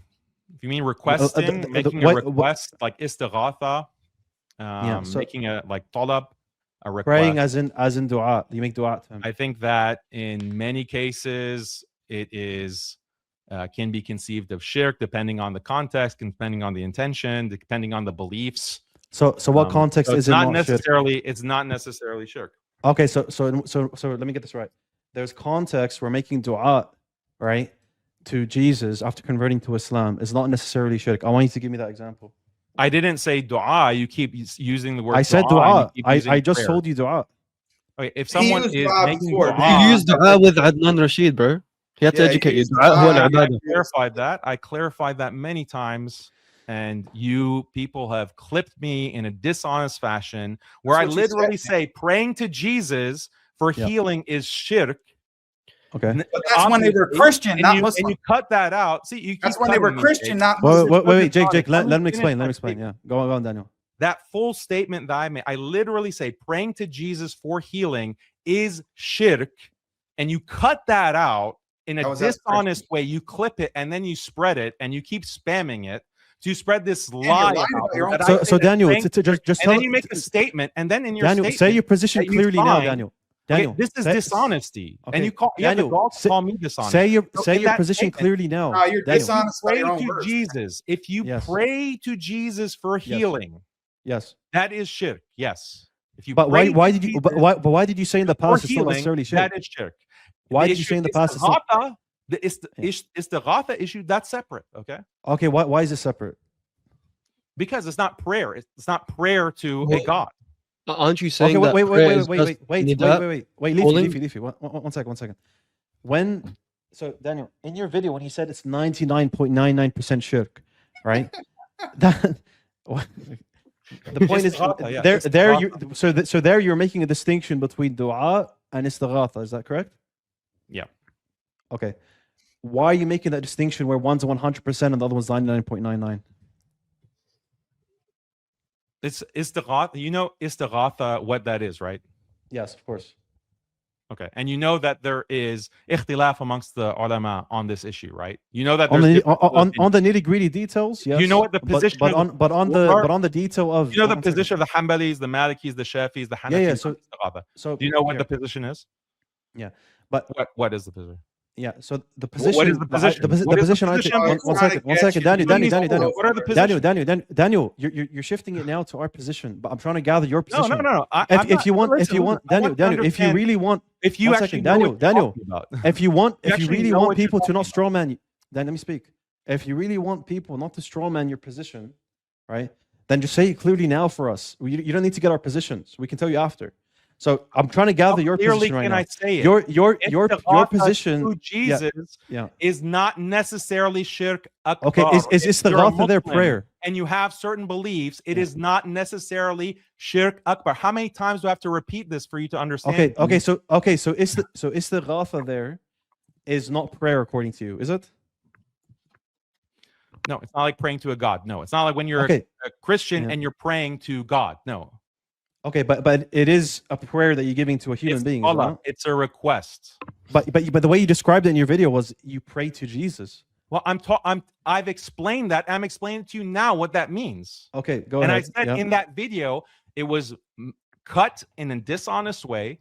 And in one section, I have a slip of the tongue and I made a mistake. And I said dua. Which was what? Dua. I said dua in the wrong way. When I meant istighatha, when I meant talab, when I meant requesting. Okay. So why is it the case that so why is it the case that one is 99.99% and the other one is 100%? Because of the belief. The beliefs are i'tiqad is different between the when you're a Christian praying to Jesus and you are a Muslim that's doing istighatha. Okay. So you believe it's not necessarily shirk that someone can ask Jesus for rizq and for the likes directly to Jesus without it being tawassul? I think it depends on, again, the context, the beliefs, the intention as a Muslim. Yeah, it depends on all of that. But in many cases, it may be shirk. Yes, it may be shirk akbar in many cases. And this is not just my position. It's the position of Shah Wali Allah. It's the position of I want to know the cases where... Look, you keep interrupting me. This is not you can finish up, Daniel. Go This is not an interrogation, actually. I asked you a question. We're trying to figure out your position. You ran from answering the question that I asked you. It has nothing to do with your position, dude. Yes, it does. Okay, this is not interrogation, Dean. I ask you, what is the position of the Hanbali school, the Hanafi school, the Shafi school, and the Maliki school on this? What is the traditional position? So you don't know. I'll tell you my position. You don't know. I'll tell you what the position is. That it's not shirk akbar. Okay, I'll tell you my position. In fact, some scholars... Do you want to know my position or not? I can tell you, but it's not relevant to yours. You don't even answer then. What is the position? I'm answering now, dude. Come on, man. So answer the question. Tawassul is of 3 types, which has nothing to do with istighatha. Regardless of that, I know, dude. I'm trying to explain my view, man. Relax. So tawassul is of 3 types, which not obviously everyone agrees it's not shirk. Besides tawassul, there's also actually people do think that tawassul is shirk. Yeah, it's not actually bin Baz did consider it to be. Are you gonna let me say my position or not? Well, you're saying false things. Okay, so what are the 3 types of tawassul that I was referring to? Go ahead. I don't know what you have in mind. Oh, okay, so you didn't know, but you didn't know, but then you said we disagree on it. Okay, whatever. You said that there's So the point is, I don't believe. Yeah, if someone goes to the grave and performs tawassul, that's not inherently shirk. I don't believe that's shirk. Now there's ikhtilaf on that point. I agree, but then when you're saying when you're saying istighatha, going to the grave and doing tawassul, going to the grave and asking someone for tawassul, I believe that's bid'ah and potentially kufr and shirk. There's ikhtilaf on that point, whether it's kufr. So you can go to the dead and you can go to their grave and you can ask them to make dua for you, and that's not shirk. It's potentially not shirk. Yeah, there's ikhtilaf on that point. Now there's ikhtilaf on that point. To a dead person and you're trying to contact them. If you're going to a grave, I'm going to clarify one more time. If you're going to a grave and you believe they can hear you and you're asking them to make dua for you, that's not necessarily shirk, right? It's bid'ah. There's ikhtilaf on that point. The 99% or what? No, it's not. There's no percentages. We don't do percentages. Then it's not necessarily meaning. So it's sometimes shirk, it's sometimes not. What do you mean? I'm saying there's ikhtilaf. That's why I'm saying not necessarily. It depends which view you take. No, I take the view that it's not. If you go there and you ask and you do make tawassul, but there's ikhtilaf on that. Now, regardless of that, the case where you're asking someone for a rizq and you believe they can hear you anywhere, they can grant you the rizq that you're asking for at any time, any place, but it's okay because Allah will give them the ability to give you that rizq, not that they're going to be asking Allah for it. that is clear-cut shirk. That's my position, right? And I believe that everyone should agree on that. Making istighatha in this way, where Allah gives someone the ability to give you rizq, and you ask that person directly. So, yeah, for example, Ya Isa, give me your rizq, right? And you're a Muslim, and you believe anywhere, anytime He can hear you, and He can provide that for you, right? That is a form of shirk. I think everyone should agree on that. Do you agree that that's a form of shirk? No, I think it depends. It depends on what your beliefs Yeah, are. yeah, Like yeah. for example, That's where we disagree. says, Yeah. There you go. says. So again, you didn't say that person has all-encompassing power. You just said that they can hear. It can hear you from any around the world in any language at any time, Simultaneously with others. Yeah, with other people calling on them at the same time. I mean, this is what some of these people are like. Suyuti, like I'm saying, Suyuti has the. But do you agree with him? Do you agree with We Daniel? want to know your position, Dan. Do you agree with I him? gave you my position to begin with. I said So that your answer it is is it's not necessarily very. shirk. It can very likely be shirk, but it's not necessarily shirk akbar. I gave you my position at the beginning. Okay, and what you makes keep it not? asking the same What makes it question? not? What makes it not shirk? What are the Yeah. conditions for it not to be shirk akbar? Yeah. For example, not having the belief that this is a God that is controlling all the atoms or of the universe, or you don't elevate that person to the level of a God or next to God. You don't lower yourself. What's the point where? What's the point where it slave of becomes this that? person. I'm the slave. What's of the point where it Jesus. becomes that, Daniel? I am See, you ask me a question, then you interrupt. Yeah, we need Let him clarification. finish. At what If you're point? gonna At what point does it become interrogate that me, level? at least Let him me finish, answer the man. question. Let him Yeah, finish. go on. Okay, so these contextual factors, I'm not going to give you a list because I think that it could be a multitude of different factors. But the point being, the point of contention is it necessarily shirk in all cases? And I say that there, like you acknowledge, there's ikhtilaf. There's ikhtilaf on that because scholars like Suyuti, scholars like that. Suyuti, No, Daniel. actually, Daniel, no, you're misrepresenting what I said. You're misrepresenting what I said. Hey, everyone noticed. Because you misrepresented me, Daniel. I didn't say that. Everyone noticed that as soon as I mention scholars, they have to jump dude, in. because you misrepresented me. You said Daniel, that you misrepresented what I said. He doesn't agree. Unlike I don't you, agree with your don't make ikhtilaf, up my Daniel. positions just on But the finish basis up. of my But whims finish and up. Go ahead. desires. Yeah. I Finish actually refer to scholarly opinions, and I look at what the ulama historically have said. So when I start mentioning someone like Suyuti or Ibn Hajar al-Haytami, you quickly want to jump in and say, no, we want to hear what you have to think. No, Are people noticing this? It's because you don't want your audience to know that all the positions that I have are shared by these ulama, are shared by these scholars, because that forces you to call them upon kufr and upon shirk, and that will discredit you. Okay, so that's your whole game. So Daniel, that's your whole trick. So tell me, finish up, Daniel. Finish up. Suyuti has a more permissive position than I do. Do you even know who Jalaluddin Suyuti is? Yeah, of course we do. Yeah, okay. He wrote his tafsir. Jalalain. Yeah, we know who he is, mate. We know who he is. Okay, so let me respond. I'm glad you know. Let me respond, Daniel. You tried your rhetoric. Let me respond. You asked me questions, bro. You asked me all these Daniel, questions. you misrepresented what I said. I didn't agree with the ikhtilaf.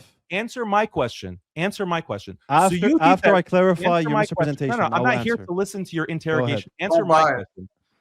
Suyuti says that not only is istighatha permissible, it can even be mustahab.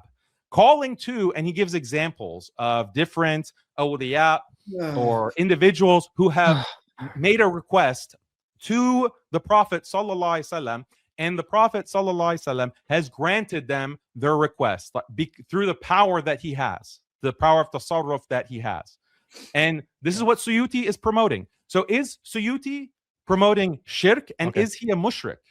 Okay, I got you. So I'm gonna than mine, much more permissive than mine. Is Suyuti a mushrik? I got you. So I'm gonna say my last statement because I said before I had to leave. I want to make my last statement. I'm gonna clarify your misrepresentation, and I will answer. So first of all, everyone can replay it. I never agreed with Daniel's ikhtilaf on the matter of istighatha. I said there's ikhtilaf on the point of asking for tawassul, doing tawassul at graves. That's what I said. There's a distinction there. There's ikhtilaf there. But I didn't say that on the point of istighatha. I don't agree with him on that point. I believe this is clear cut. It's shirk. Shirk akbar. Right. It doesn't matter what the person believes. So now the going to his point about Suyuti. Watch this. I am not gonna take whether it be Christian, Jew, Muslim, I don't care. When you're speaking, especially about Aqidah matters, I'm not going to take your word for what a scholar said. You're going to bring it right now and share your screen, because we're not going to take your word for it. Whether it be you or another Muslim, this or is like a Christian, surprise to you? so many times in discussions. You really think people, that every you're interrupting. Let him You didn't want me to finish, interrupt Daniel. you, and you're interrupting.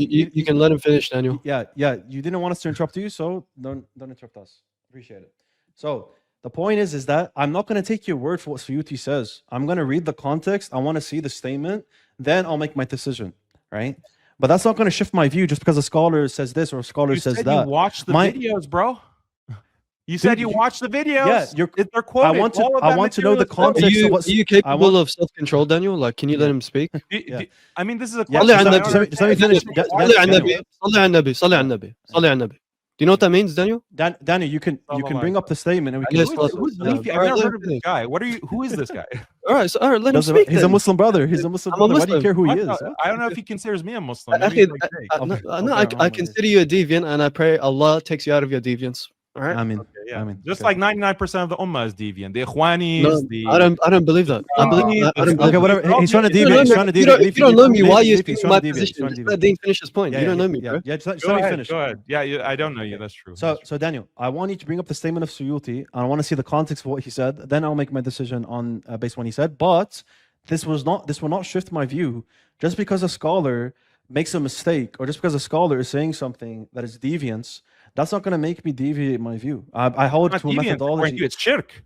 Yeah. You keep interrupting. You see, everyone can see you're panicking right now. Keep interrupting. So that's my position. So you're going to bring up the quote, then we can discuss it. Otherwise, we're not going to discuss it. Now, I have 5 minutes. Just like Dan won't answer about Kanj and Yasser Hanafi, Does both represented, according to him, they represented views of shirk on your own channel. Your own channel. So ignorant of the issue, he doesn't even know Suyuti's position on istighatha. And he thinks, do you think that there's no... Hello? Am I the only one here? Go ahead, Dan. You guys... I wanted to make you big for once. Go ahead. So, do you not know that there are positions within the Sunni school, like basically the standard position within the 4 Sunni schools is that istighatha is permissible or it's haram, okay, depending on the scholar. And there's no Sunni scholar other than Ibn Taymiyyah and others who came after him that held that it's necessarily shirk akbar. That was Ibn Taymiyyah's position, and he was alone in that. And it's like the extreme minority position. So the fact that you think, when I cite Suyuti and you're doubting whether what I'm describing of Suyuti, that's a surprise to you. I have to go and read in the context. What are you talking about, bro? This is istighatha. Daniel, can I ask you? Issue. This is a well-known Daniel, you know, issue. when and you my do... position is actually more strict. My position is more strict than some of these other schools. And you have become a Wahhabi on this show, actually. No. The debate that you ran away from, Jay. You have embraced the debate that you ran position, away brother. from. You agreed that controlling all atoms in the universe simultaneously is shirk akbar, and it doesn't have to depend at all upon istiqlal. So you believe that Kanj's position is shirk.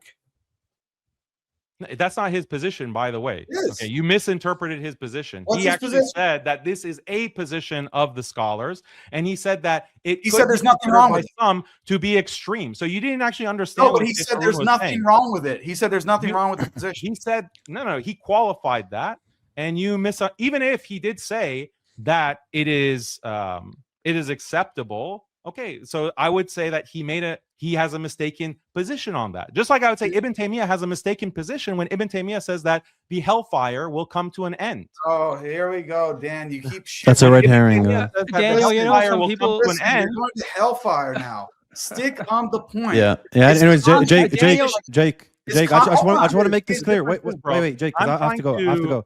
I have to go. Daniel, 1 second. I have to go. So I'm going to say this last statement. Daniel, I'm going to say this last statement. I have to go. Look, this stream wasn't. I thought you had to leave. I do have to leave. That's why I'm saying my last statement. Can you relax? Can you stop talking? So, Jake, I want to make this very clear, right? And for Daniel as well. This is my final statement before I leave. That I do believe on the apparent, on what Daniel said before, and what you were saying at the beginning of the live stream was kufr. I never made takfir. I want to make this very clear. I never made takfir of Daniel. and I still won't make takfir of Daniel. I don't believe he's a kafir. Islam did right? it for you. That's I don't, fine. yeah, I don't believe Daniel's a kafir, right? I don't make takfir of him, but I do believe he holds the wrong views, and we discussed this here, some of them, right? And and his last I'm gonna, that's right. Yeah, we disagree on that, and I believe he's wrong on that. And but what I'm gonna say is, but you can hold to kufr without, being a kafir. No, you have an excuse for Dan's ignorance. I see what you're saying. Yeah, because he keeps redefining. He keeps flip flopping. I know. No, it's fine, but that's why I would say I don't believe anyone should takfir Daniel. That's my position, right? But Who are anyways, you? You don't even know that. Who are you, bro? Yeah. Who are you? You know nothing about these issues. And I know nothing about these issues. Who But is upon kufr or not? Why is he manifesting? These are disgusting. Like, Jake, you don't Jake, understand can you mute him? that Can you mute him, outside your Jake, little please? circle. Like, this is Jake, exactly what Jake, you want to avoid Jake, getting can into. Can you let him finish his position and then he can leave? Because I'm gonna leave. Because I'm gonna leave right now. That you guys are sitting Daniel, here why are you manifesting? Who is on Daniel, kufr? Who is on shirk? Who is on mushrik? Who are you, bro? Daniel, I'm literally saying you're not a kafir. Why are you here? here? About this issue. I'm literally saying you're not a kafir and you're manifesting. Who are you? Why are you so upset that I'm saying you're not a kafir for? Kafir, do you want me to make takfir of you? Like what? Kufr? Don't you guys see that you Wahhabis look insane? Yeah, Daniel. Daniel, not everyone who disagrees I look with you is a insane. Wahhabi. I look insane. Wait, watch this. I look insane for not wanting to make takfir of Daniel. Did you see the reaction? Let me finish, dude. Interrogating Hamza, and Daniel, I want to investigate. I want to investigate. Can I talk? Yeah, I disagree with what Jake did. You don't even know the context of what happened, Dan. It doesn't matter. It doesn't matter. Daniel, you need to talk. Daniel, I'm about to leave. You're not even letting me talk. I'm about to finish. No, Daniel. I'm about to leave. You got to let me finish. He's muted. Respect the fact that I came in here. Yeah, thank you for muting him. You have no respect at all, let alone talk about these issues. So the point is that my positions are clear on the issue. I want to make it very clear before I leave. I don't believe there's ikhtilaf on the matter of istighatha, that I agree upon that it's an ikhtilaf issue. I believe that what I defined before on the matter of istighatha is kufr. I don't believe that there's a situation otherwise. I made it very clear it was on the matter of tawassul. There's ikhtilaf when you make dua, when you do tawassul at a grave and you believe that person can hear you and they can pray to Allah for you. That's what I said there's ikhtilaf on. I don't want anyone to misquote me on that. Second thing, regarding jinn sacrifice. Sacrificing in the name of jinn, that's shirk. But sacrificing in the name of Allah for a being, I don't believe that's necessarily shirk. I don't know about the views on it, whether it's mubah, makruh, whatever. I don't know, but I know, but I believe it's not. But I believe it's not shirk, right? Now, on the position of walay takwiniya, obviously, again, I believe that's obviously kufr to believe that someone can control everything, absolutely everything in the universe. And finally, I believe asking Isa alayhi, the final thing, and I'm leaving. I believe that if you ask Isa alayhi salam, you believe he can give you rizq, and Allah gives him the ability to give you rizq, and you believe he can hear you anywhere, anytime, in any language, simultaneously, multiple people can be helped by him. I believe that is kufr. Okay, I just want to make that clear before I leave, so no one misrepresents me on these issues. So, anyways, I'm going to be leaving now, and assalamu alaikum. Yeah, assalamu alaikum. I only came here to defend Brother Dean and testify for him, so I'm leaving as well. Assalamu alaikum. Alaikum salam. Yeah, he just left without hearing the response. He had to go, Dan. He's in a different time zone. Yeah, but the point was that what he was qualifying and describing what he believes to be shirk and kufr, that's very different than what's in your Wahhabi joint letter. It's very different. Like, those qualifications aren't there. So he said that sacrificing for jinn is not necessarily shirk. That's what he just said. Not what he said. Yeah, he did. He literally just said, in the name of Allah for jinn. Everyone saw what he said, and now you're twisting it as soon as he went. If it's in the name of Allah for jinn, is that not what you said? And didn't you say in the name of jinn or for the jinn? Answer my question. Did he not say, no, if you sacrifice in the name of Allah for the jinn? But didn't you just say he said in the name of jinn or for the jinn? Who's this guy? So you're twisting what he just said. Jake, who is this person? He literally just left and you're all your twisting minions it. Here? He's your friend from Twitter. I don't know who this is. Like, Am I debating every random Twitter anonymous troll? Like, what's going on here? This is proving Islam. Daniel, I actually started the stuff against you, so you may have an extra beef with me. But How old are you? He's proving Islam from Twitter, the one who called you a mushrik. Oh, you're the guy. Oh, yeah. you're proving. Oh, okay. So this is proving So Islam. he's here to prove Islam to you. So Yeah. can I talk to Jake, or is this like a debate with everyone else? You can talk. Dude, I was talking to you before. What are you talking about? No, you keep letting Dean do I his asked human you shield, several and now questions this guy and you proving refused to whatever answer. is your human shield. Can I Nobody actually knows say my something human to you shield. directly? You came up and said you wanted to speak You to have Dean. all of these. Yeah, I want to speak to both of you. I want to speak to both of you actually, and then you just use him as your human shield. So I asked you a question. It's which you weird. refused It's to weird, answer. and then you keep muting me. Daniel, can you stop? muted you Like, one time, Jake didn't invite Dean me. asked I you came to here because I saw answer. you on the stream.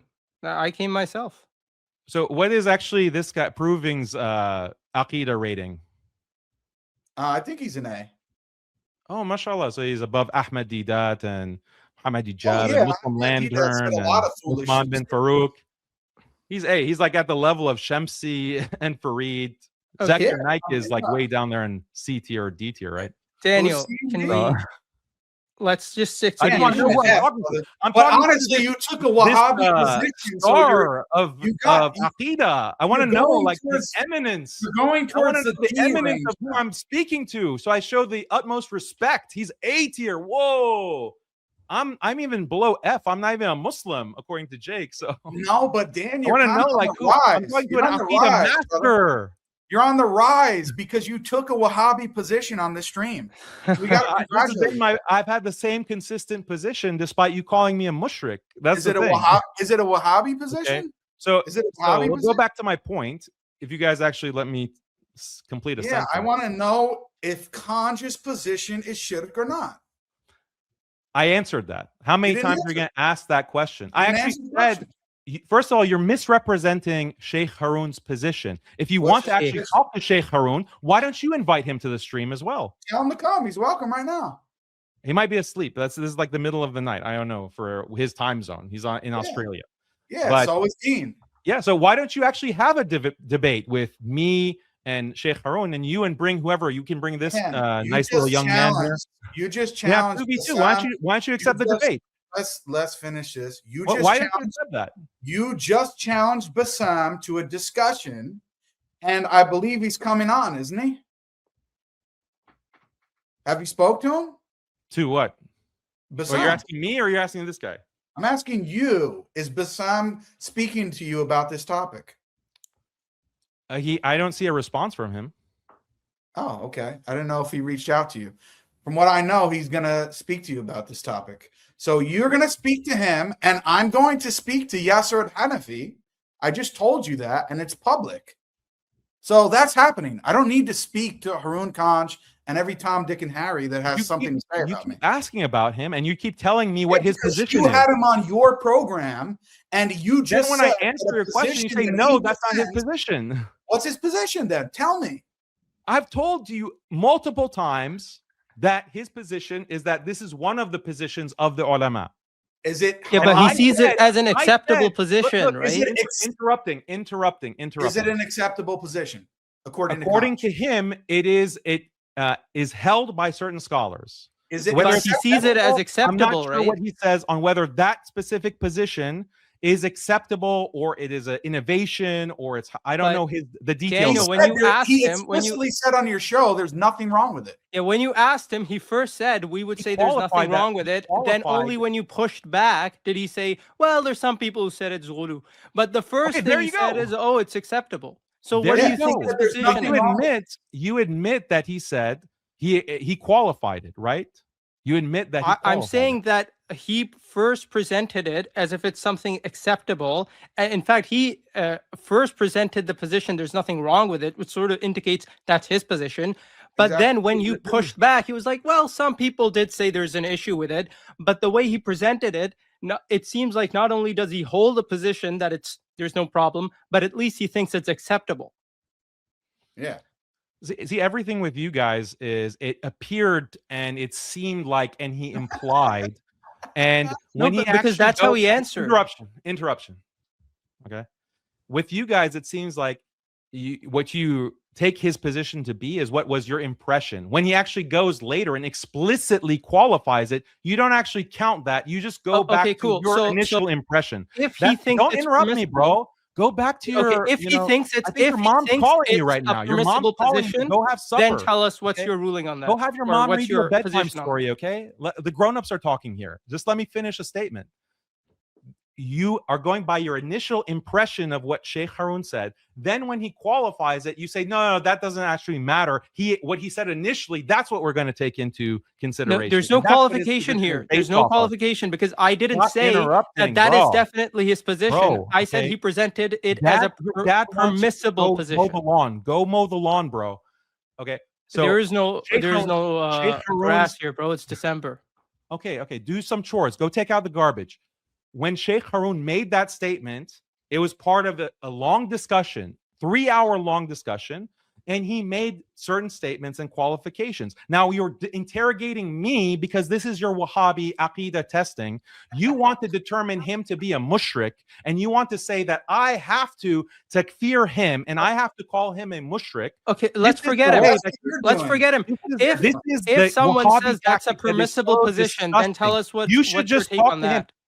Look, if your mommy forget gives him, you permission, forget him. Mommy gives you permission, him. bro, Let's just you talk can about have the a conversation with whoever you want, and you can ask him directly about what his position is. So I'm saying, okay? forget him. Yeah. Just sign tell the us permission if form. someone Okay? says that's Get your mom to permissible, sign. what's your Get take your on mommy that? to sign the permission form, and then you can get on the internet and talk to whoever you want. But let the grown-ups talk right now, okay?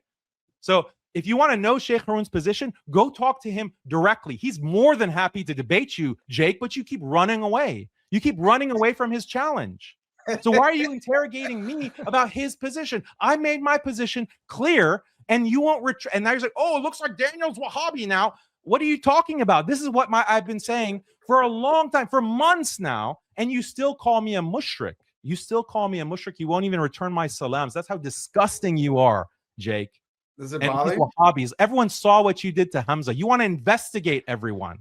You want to investigate them on their aqidah and then give them a D or an F rating. You are vile. You're disgusting. And I had to like bully my way onto this stream to confront you and say that you are a disgrace. Yeah, you came here to like rant and whine, dude.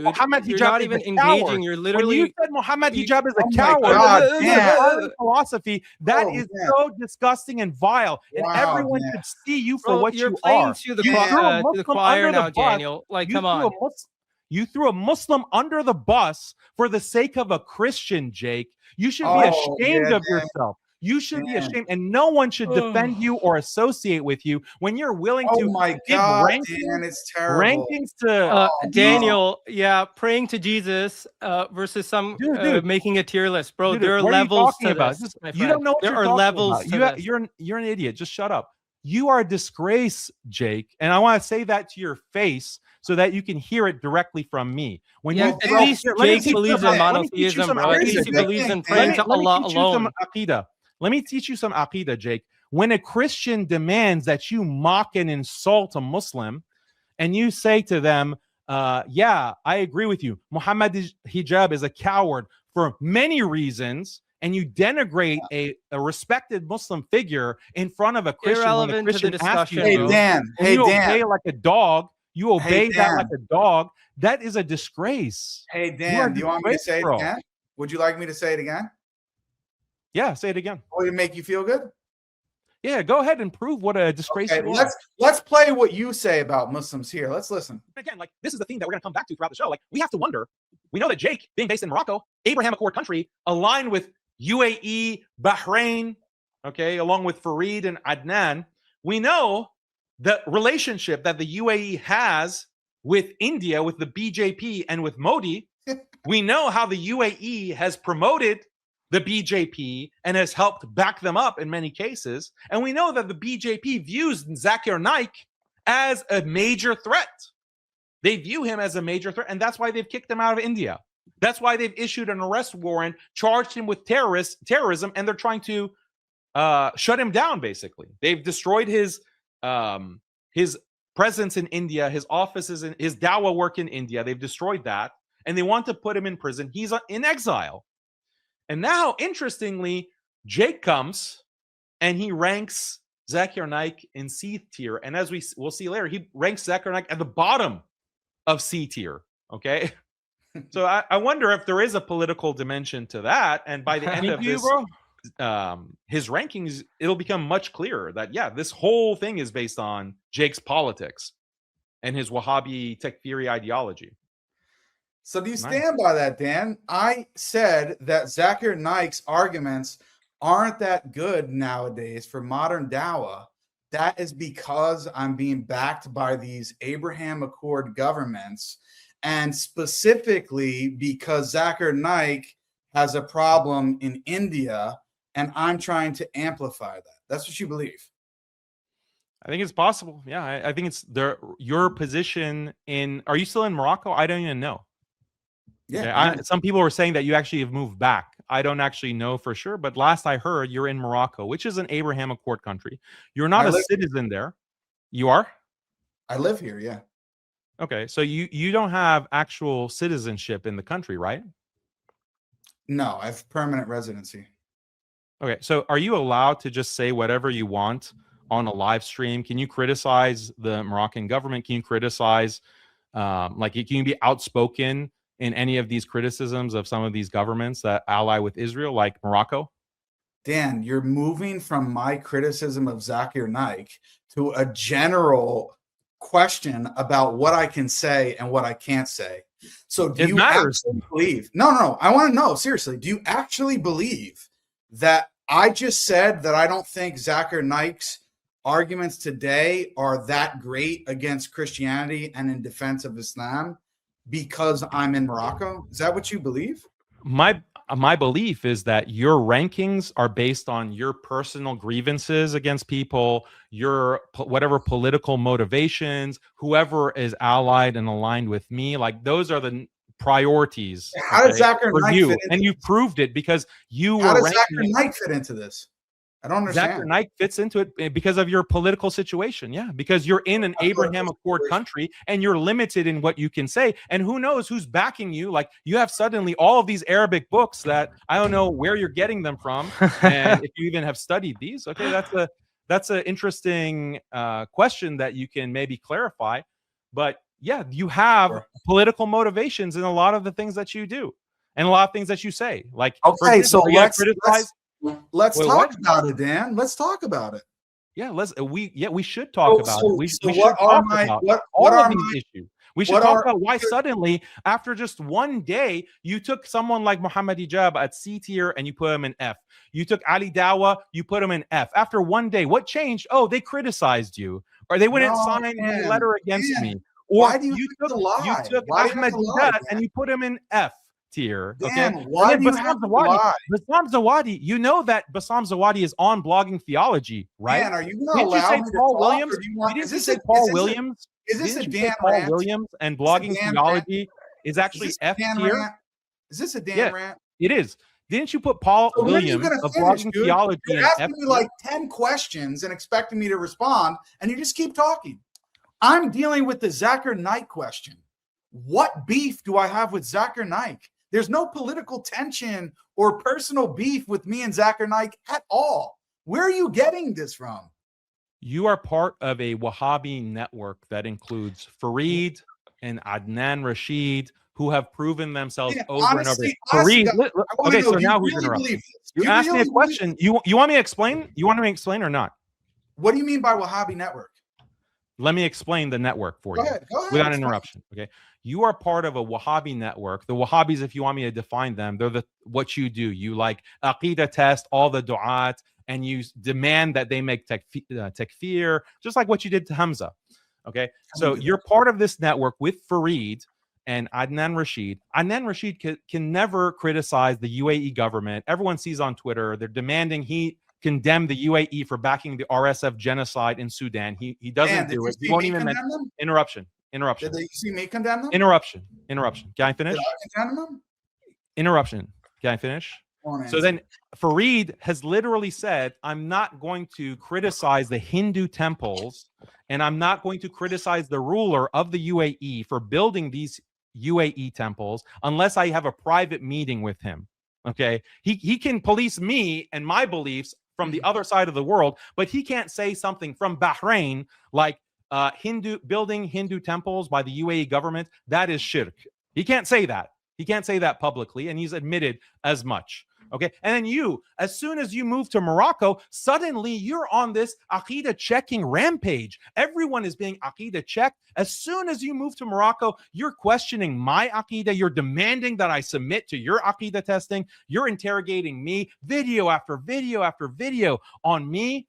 And it just happens that you are in one of these countries, one of these Abraham Accord countries. So I'm just wondering, is there a connection with all of these Abraham Accord countries, these du'at, and you're doing very political things? You're coming after me right at the moment where I'm most critical of who? Of Israel. And what am I calling for? Pan-Islamic unity. Unity with all the Muslims across Sunni denominations, across Sunni Shia denominations, across the madhahib, the manahij, the aqaid. We need to have unity in order to fight back against the genocide that is taking place. And right at that moment, you move to Morocco, and suddenly I'm your newest project. Literally dozens of videos debunking my Aqidah and questioning my Aqidah. And now you're to the point of calling me a mushrik.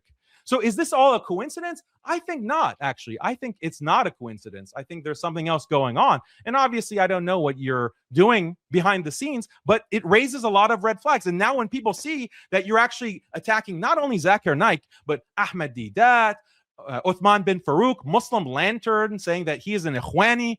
Do you know who labels people Ikhwani? The Medkhalis. The Medkhali bootlickers of these governments, whoever doesn't agree with their sheikhs, they call an Ikhwani. You have taken up this language, and now you're labeling everyone who doesn't sign your letter as being Ikhwani. So that speaks for itself, bro. Okay, so are you done, Dan? And if I ask you a question, we don't need like a 5-minute, 10-minute dissertation. This is a back and forth. I want to know what you actually believe, because I as opposed to other people, I don't really believe you believe in these conspiracy theories. I think you're purposely doing it. You do. So you actually believe in it. So do you think I'm working for the Moroccan government? I think that you have backers who are tied to these governments. I think you have collaborators and backers who are tied to these governments. Yes, I do. I do believe that. And I swear to that. Who are and one example of someone that you have some connection with is Rabbi Ferris. Rabbi Ferris. What does it mean I have a connection with him? What does that mean? It means that you have been, you have talked to him privately, and you reached out to him, and then suddenly, like on his live stream, and then you confirmed that you had a private discussion with him, and then suddenly you're defending Rabbi Ferris. You're defending Rabbi Ferris, and you're saying things like, "Yeah, you know, it's not so important whether we boycott Starbucks." No, I actually condemned him. I actually condemned him for that. No, you actually walked it back. You actually said that. No, No, I did not. No, I did not, Dan. I've posted the tweet. I actually so people can go and look at that. I actually condemned the mocking of the boycotting. I condemned that. But whether or not someone chooses to boycott a specific product, I don't think that is all that important. Okay, so yeah, so you don't think that's so important for Muslims to boycott Starbucks? You don't think it's important to boycott Starbucks and to boycott these Israeli companies? It's not important. No, I didn't say that. I said if someone chooses to go to Starbucks, I don't condemn that person. I don't view that on the same level of all of these Aqidah discussions that we're having. They're two entirely different spheres. So I don't agree with Faris going on public streams or Shamsi when he was doing that thing with the Starbucks and laughing. I don't agree with that, right? And that's not my position to mock people who want to, boycott certain things and feel like they're doing something. That's not my position at all. But that's entirely different than your accusations against me. You're claiming that I'm actually working with these governments. Now you're saying, oh, what you mean by that is Jake talked privately once to Rabbi Faris. No. That's an example. That's an example. And we don't know what does that amount to, dude?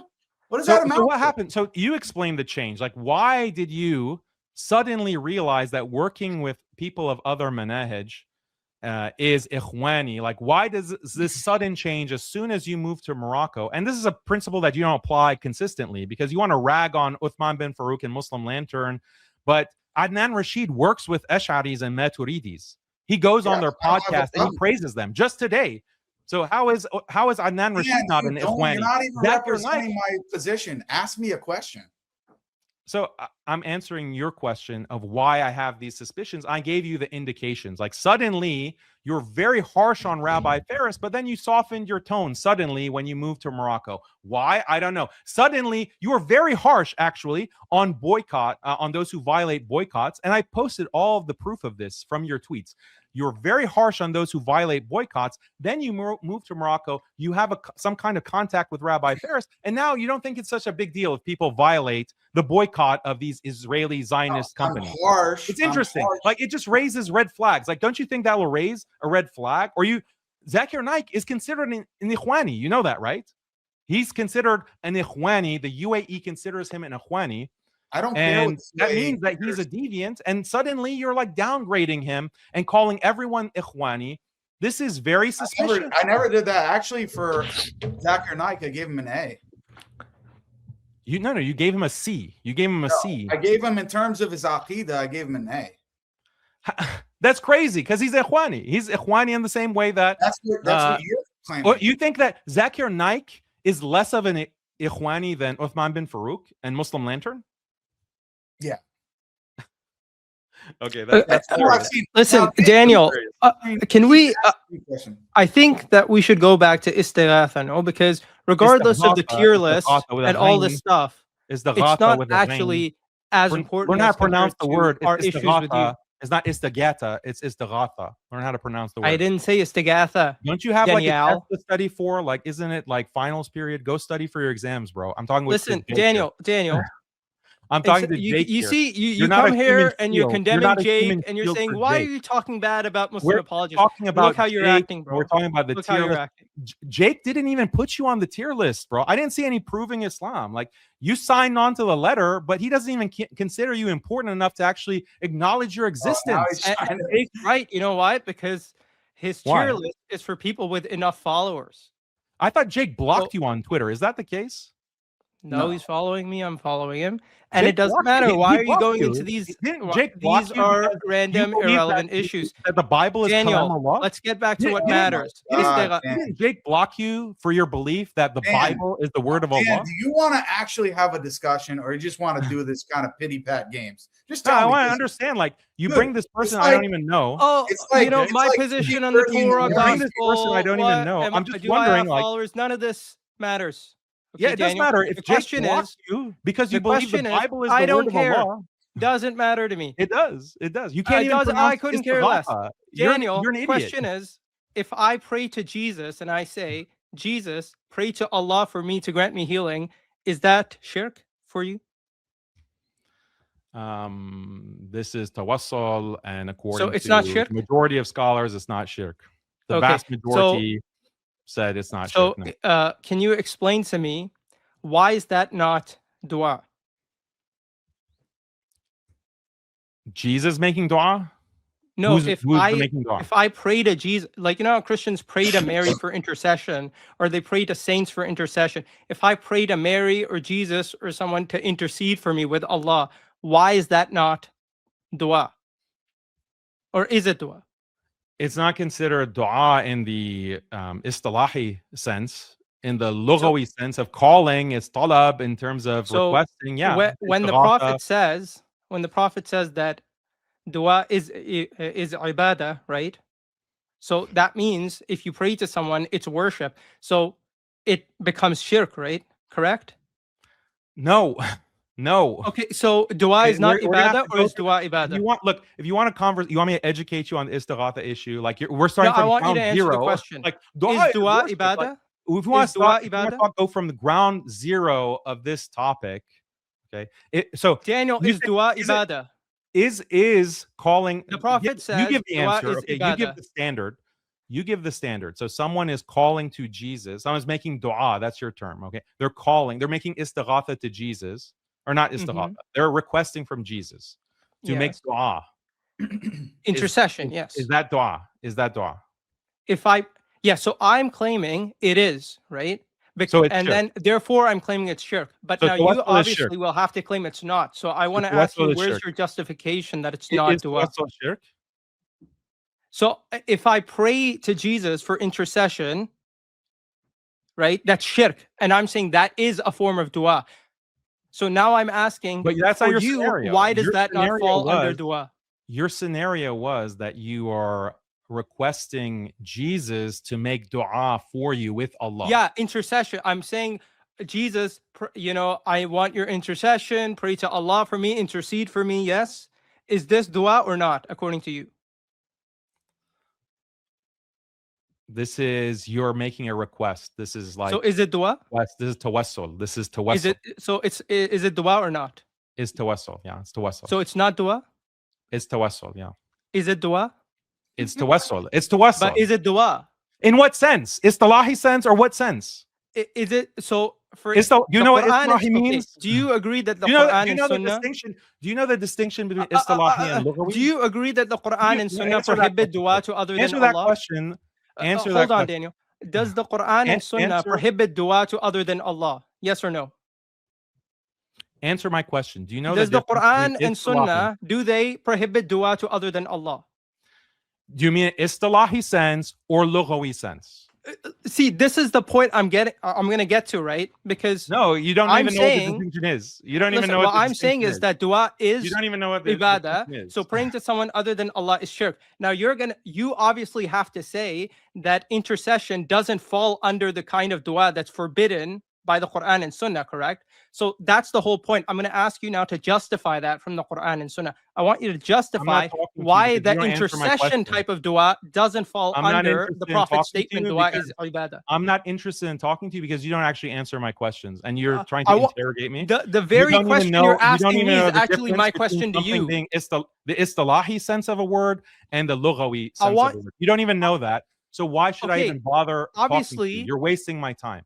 No, I'm no, here no. to Okay, talk to so Jake, we and know I have to that. go. Let me answer. Yeah, Let me answer. Yeah? I'm sitting here to talk to Jake, and I have this like grade schooler trying to interrogate me. He doesn't even know the basic distinctions. I do know the basic can- distinction, we can set but up I a don't debate. want you to We can confuse the set up- audience. I'll do you So the- that's why I'm being clear and listen, upfront, because listen I to know me. you Listen to me, always bro. shift and run to different topics.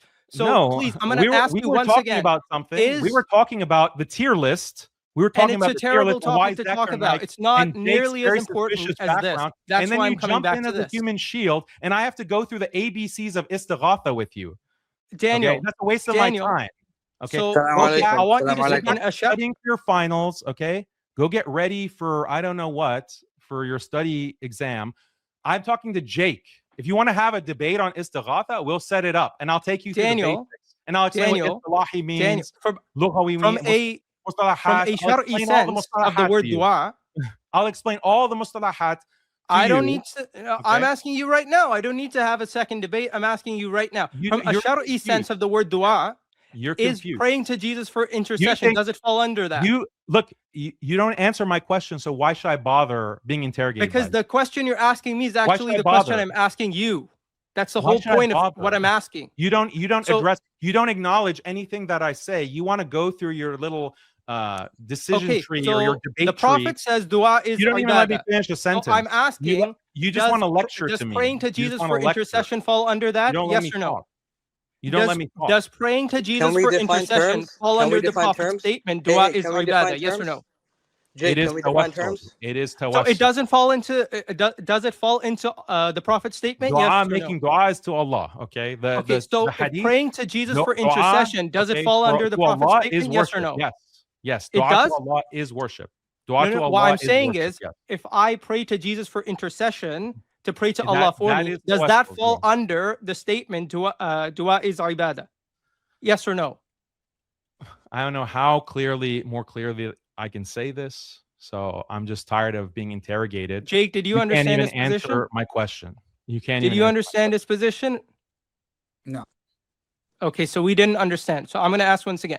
The No, Prophet I'm says not being dua is interrogated. ibadah.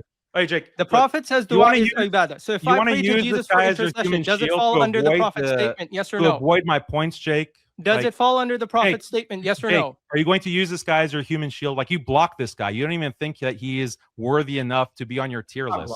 Why are you? You never blocked this guy. You never blocked proving Islam. And You never blocked proving Islam. Daniel, Yeah, you're yeah. running from the prophet's You statement. never You're blocked- running from the you prophet's never blocked statement, proving Daniel. Islam. Stop running. The You never prophet blocked says, proving alayhi Islam, salatu did you? wassalam, dua is ibadah. I'm asking you, if I pray to Jesus not for, being interrogated for by a intercession, great does it ruler, fall bro. under the prophet's statement? Okay, No, so I'm Dan, not what gonna do you be want to great. talk about? Does You it wanna fall talk under the about prophet's whether statement? I ever blocked him, but you don't want to talk about your claims about me being affiliated with governments or your Yeah, I do. I do want to talk about You don't that. want to talk about any of those. You want to talk about whether or not I've ever blocked this guy. That's No, because that's you're what you wanna using talk him about. as an authority to come Did and I debate ever? with- I don't even how do know I him. use him as an authority and a human shield. He came up here. He wanted to speak Why? to you. You, because he's one of the I people came that's here. not- I came here to talk to you, Jake. I didn't Okay, come so- here to so, debate Daniel, random let's trolls talk. who can't even Daniel, pronounce Istighatha And properly. then when I Daniel, start talking no to one you, cares. No You're one wasting cares my if time. he Yes, we blocks do me, if I care. block him, if I block you. We're asking you. The prophet says dua is I'm done ibadah. talking If I pray to to Jesus you. for I'm done intercession, I'm does it talking fall to under the Jake. prophet's statement? Yes or no? I'm talking to Jake. So you can't answer. So I'm you talking can't to answer. Jake. I've answered your question. I I'm don't talking care if to you're talking to Jake. I'm asking you a question. You can't answer. I'm asking you 20 times. You can't answer.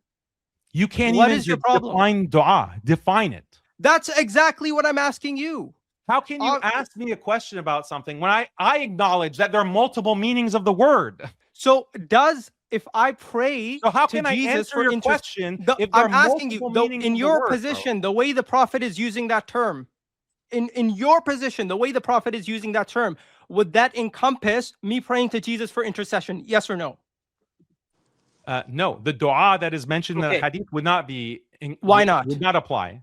Why not? It would not apply. It would Why not? because there are multiple meanings of dua. If you mean talab, a request, then when you do tawassul, okay, when according to the ulama, okay, or even istighatha, they don't consider that as dua in the meaning of dua is worship. Okay, so if I pray to Jesus for intercession, is it a request or not? Am I requesting something request. from Jesus? Yes, talab. Is it a request?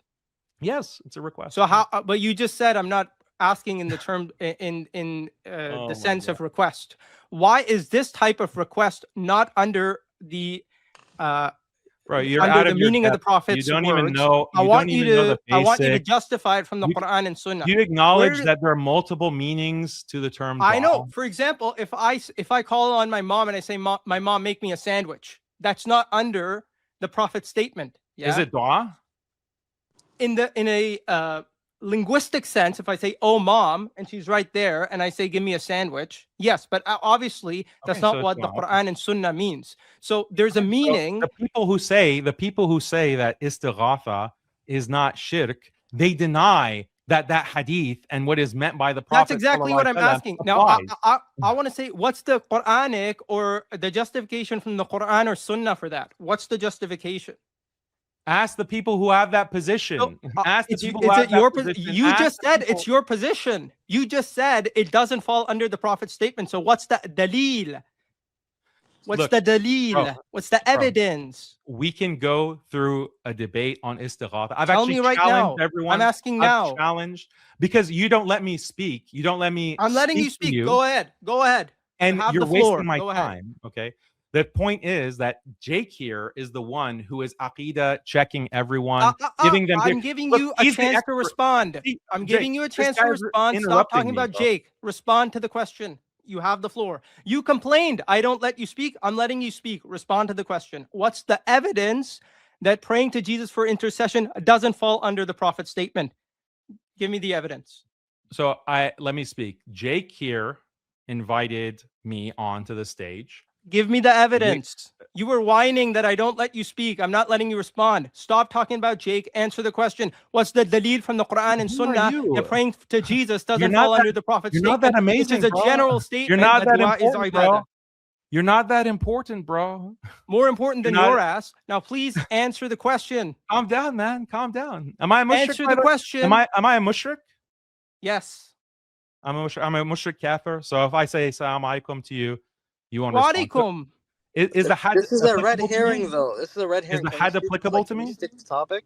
Daniel, Do I can you deserve answer? capital See, punishment? everyone Do I can deserve see capital you punishment? can't answer. You can't Do I answer. You deserve have no capital knowledge. punishment? You follow your desires, and you don't care about Islam. That's why you have no idea. You're just pandering to your followers. I asked you a million times, if I pray to Jesus for intercession, yeah, is that dua? Because the Prophet says dua is ibadah. You say no. I say, what's your dalil from the Quran Sunnah? You want to run away. You want to talk about the tier list. You want to talk about Zakir Naik. You want to talk about Jake blocking me. You don't want to answer the Prophet's own statement. You want to run from the Prophet's statement. Please answer his statement, alayhi salatu wasalam, dua is ibadah.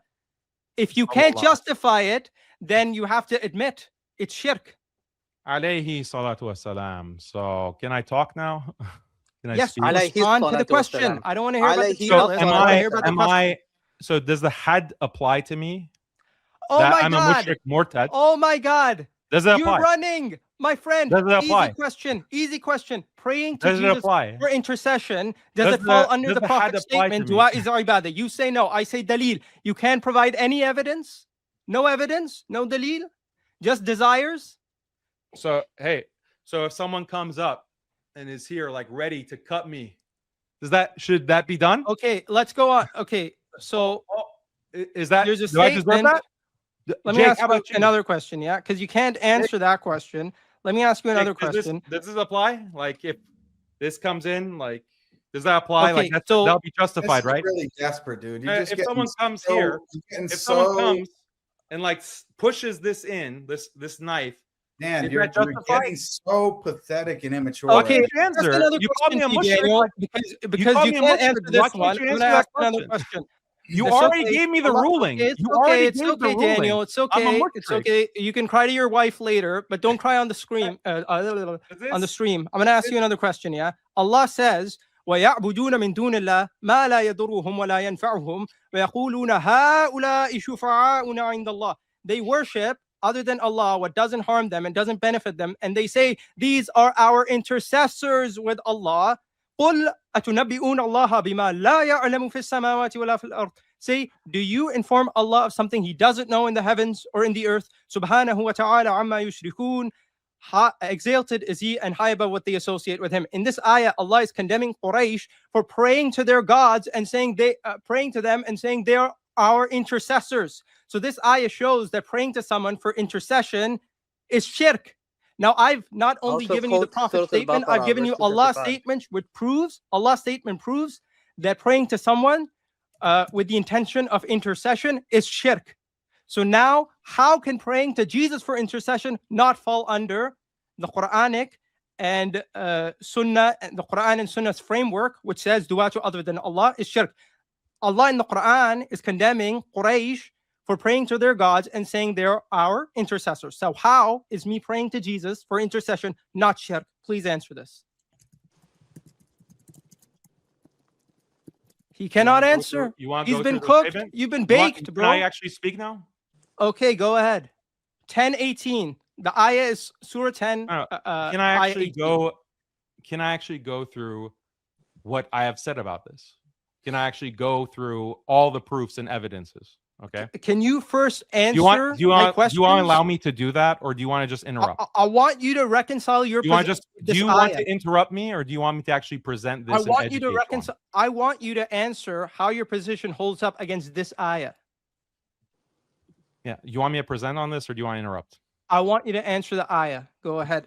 I'm not here to answer your You're questions. going to respond. here It has to relate I'm to here this to talk ayah. to Jake. However you respond must relate to this ayah. No, you don't can give give me your position requirements, as bro. long as you address the ayah. Can I share my screen here? Okay. Are you going to address the ayah? Yes or no? I'm not asking you, bro. I'm Jake, asking can I you. share Are you my going to address screen or the no? Are ayah? you going to allow that Are you or going to not? address the ayah? Yes or no? Are you going to allow that, Jake, or not? Or I'm going to have to listen to this guy go through his like Islam. do You want can to do? present as long as you address the ayah. Allah is condemning Quraysh for worshiping their gods as intercessors with Allah. We had like a 2-hour discussion on this, going through all Cool. the evidences and the So you proof. must have a lot of, you must have an don't- easy and refutation. You don't even right? agree. You don't even agree with the people that presented. So how is that relevant? You don't agree No, with. I do agree on istighatha. Yeah, I do agree You that agree with Khan, that's a valid position. That the position of Shah Wadi Allah and some of the Deobandis where they say that's not necessarily shirk to do istighatha. Like I think that's a valid position. Yeah. So And I can go through, let's go through the statement. Like share my screen. So Harun Khan says Share my Wilayat Taqwiniya is screen. not shirk, right? Share Wilayat my Taqwiniya is not screen. shirk, right? Okay, guys. Wait, So if wait, you're not going to actually allow me to Wait, is Wilayat present Taqwiniya shirk anything or according to say Harun Khan? anything, you want to just interrogate me? Like this is not what I came here to do. I came here to No, but I have a question. talk I have a question. in a civil way. Okay, Yeah, you're just so interrupting me. I have a question, which is Harun Khan, because you said those people, they agree with you, right? Harun Khan says Wilayat Taqwiniya is not shirk. Do you agree with that? Are we now switching topics? Wilayat Taqwiniya, can you repeat that? Yeah. So Harun I don't even Khan, know who this is. Like Yeah. this is a random voice from the ether. okay, so Harun Khan, he said that He's part of the network, Dan. Yeah, exactly. So what Harun Khan said in your video, which you did with him, he said that Wilayat Taqwiniya is not shirk akbar. You told Daniel a while ago, like maybe like 20 minutes ago, that anybody who believes that somebody can control the universe, even if it's bi'ithnillah, it's shirk. So do you agree with him or do you disagree with him?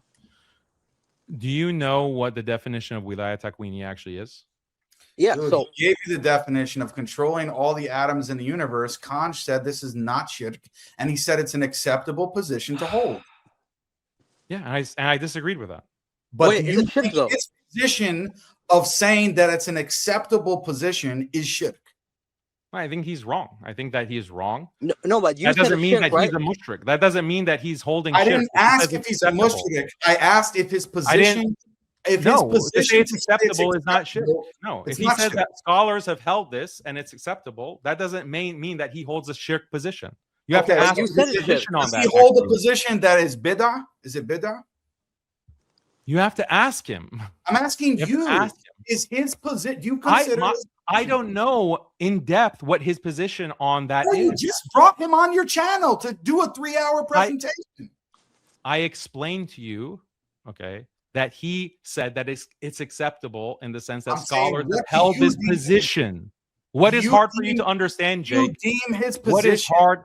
What is Dan, hard for you to I'm asking you understand? a direct question. I said Do it's you- just. Can I explain? Can I explain? Hey, Just go like ahead. Ibn Taymiyyah, just like stop interrupting, bro. Just like Ibn Taymiyyah holds the position that Fana and Nar, that the Oh my hellfire God, is going here we to go. end. Dude, you're Yeah, deviating to interrupt. another topic. Every Interrupt. time As soon as I bring up Ibn Taymiyyah, you you're not interrupt. sticking to the topic. You're Yes, going I am. Nawawi Yes, I and am. Ibn You don't Taymiyyah understand. and what John from down the street said. You never. Ibn Taymiyyah is John from down the street. I Ibn asked Taymiyyah you is a John from down the direct street. question about Kanj. I'm answering you your had direct on your question. I'm program. answering your direct You're question. not. Can You're I going finish to my talking sentence? about Ibn Taymiyyah. Can and I hellfire. finish my sentence? Can I It's finish my irrelevant. sentence? Can I finish? Yeah. if Ibn you get back Taymiyyah, to the point. Ibn Taymiyyah is not John from down the street. Ibn Taymiyyah holds We're not that the talking hell- about his Interrupt. position on hellfire. Interrupt. We're not talking about his position on hellfire. We're asking you whether or not you Interruption. deem Kanj's position to be acceptable. You said no, it's wrong. Is it bid'ah? Interruption. So Ibn Taymiyyah, is it kufr to believe that the hellfire will come to an end? You see No. this? We asked No, Dan. it's not. No, It's it's not. not. It's It's not. It's not. It's not And kufr. it's Jake, irrelevant is to it the kufr topic. to believe that the only hellfire will kufr. So come to we an will end? answer this. He once. didn't believe that, but even if he believed it, guess what? Tabari Is it- quotes people from the is it- Salaf who believe it. So it's I'm asking not that Jake. important, and it's completely It's not that irrelevant important? to the topic. It's not that important. It's not relevant Because to this some topic, Salaf not Dan. held this whether a position, hellfire so comes to an it's end? not like it's It's not kufr. relevant to what you believe about not- istighatha. No, and it is Wilayat relevant. It is Taqwiniyyah. very It's relevant. not relevant. Tafsir It is al-Tabari, relevant okay? if you'd let me explain. It is very relevant if you'd let me explain, but you keep interrupting. It's So- not just kufr. See? So look, See? wait. I'll explain why it's not relevant. Can I right? speak? Like, just Wait, let me wait. speak. Just Wait, shut your mouth, But this is a random red voice. herring. But this is a Just red let me herring. speak, random This is voice. a red Can I- herring, can I Daniel. actually This is a red speak? herring. This is a red Can I herring, actually and I'll explain speak, why. random voice? But you're Can I actually being speak? fallacious. You're being Can I fallacious, actually Daniel. speak, random You're voice? being fallacious. Look, You're being Jake, fallacious. if you're not going to let me Show some speak, you're respect. just going to have these I'm a randos Muslim. interrogating me and Show like him some shouting over respect, me. man. You're being fallacious, Daniel. But you're just So- talking over me, and But this that's is being because you're fallacious, scared. Daniel. There's a You're reason. No, I'm scared not scared. of what I'm saying. No, Okay, you're just fine. Because it shows your deviating from the topic, inconsistency. man. You guys Yeah. are scared of what I'm saying because it exposes your Wahhabi. This is a red herring, Daniel. Deviating from the No, it's not topic. a red herring. This is a red herring. You have to It is say a it's red a red herring. herring. You have to say it's a red herring because as soon as I say it, it's going to expose you. Dude, we That's what already you're know scared your point. We've dealt with it. You're We've so responded to you scared time of me and again. speaking that as soon as I mention it, it Oh, will everyone expose is you. scared, Dan, but yet you Then let me refuse speak. to answer Then direct let me questions. speak.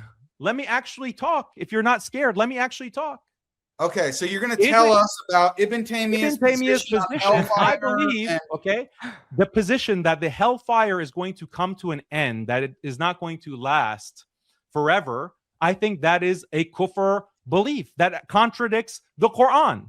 No, it doesn't. So you It's think like that the some of the statement- Salaf were Wait, on wait. kufr, Can bro? I finish the? Wait, can I say the verse?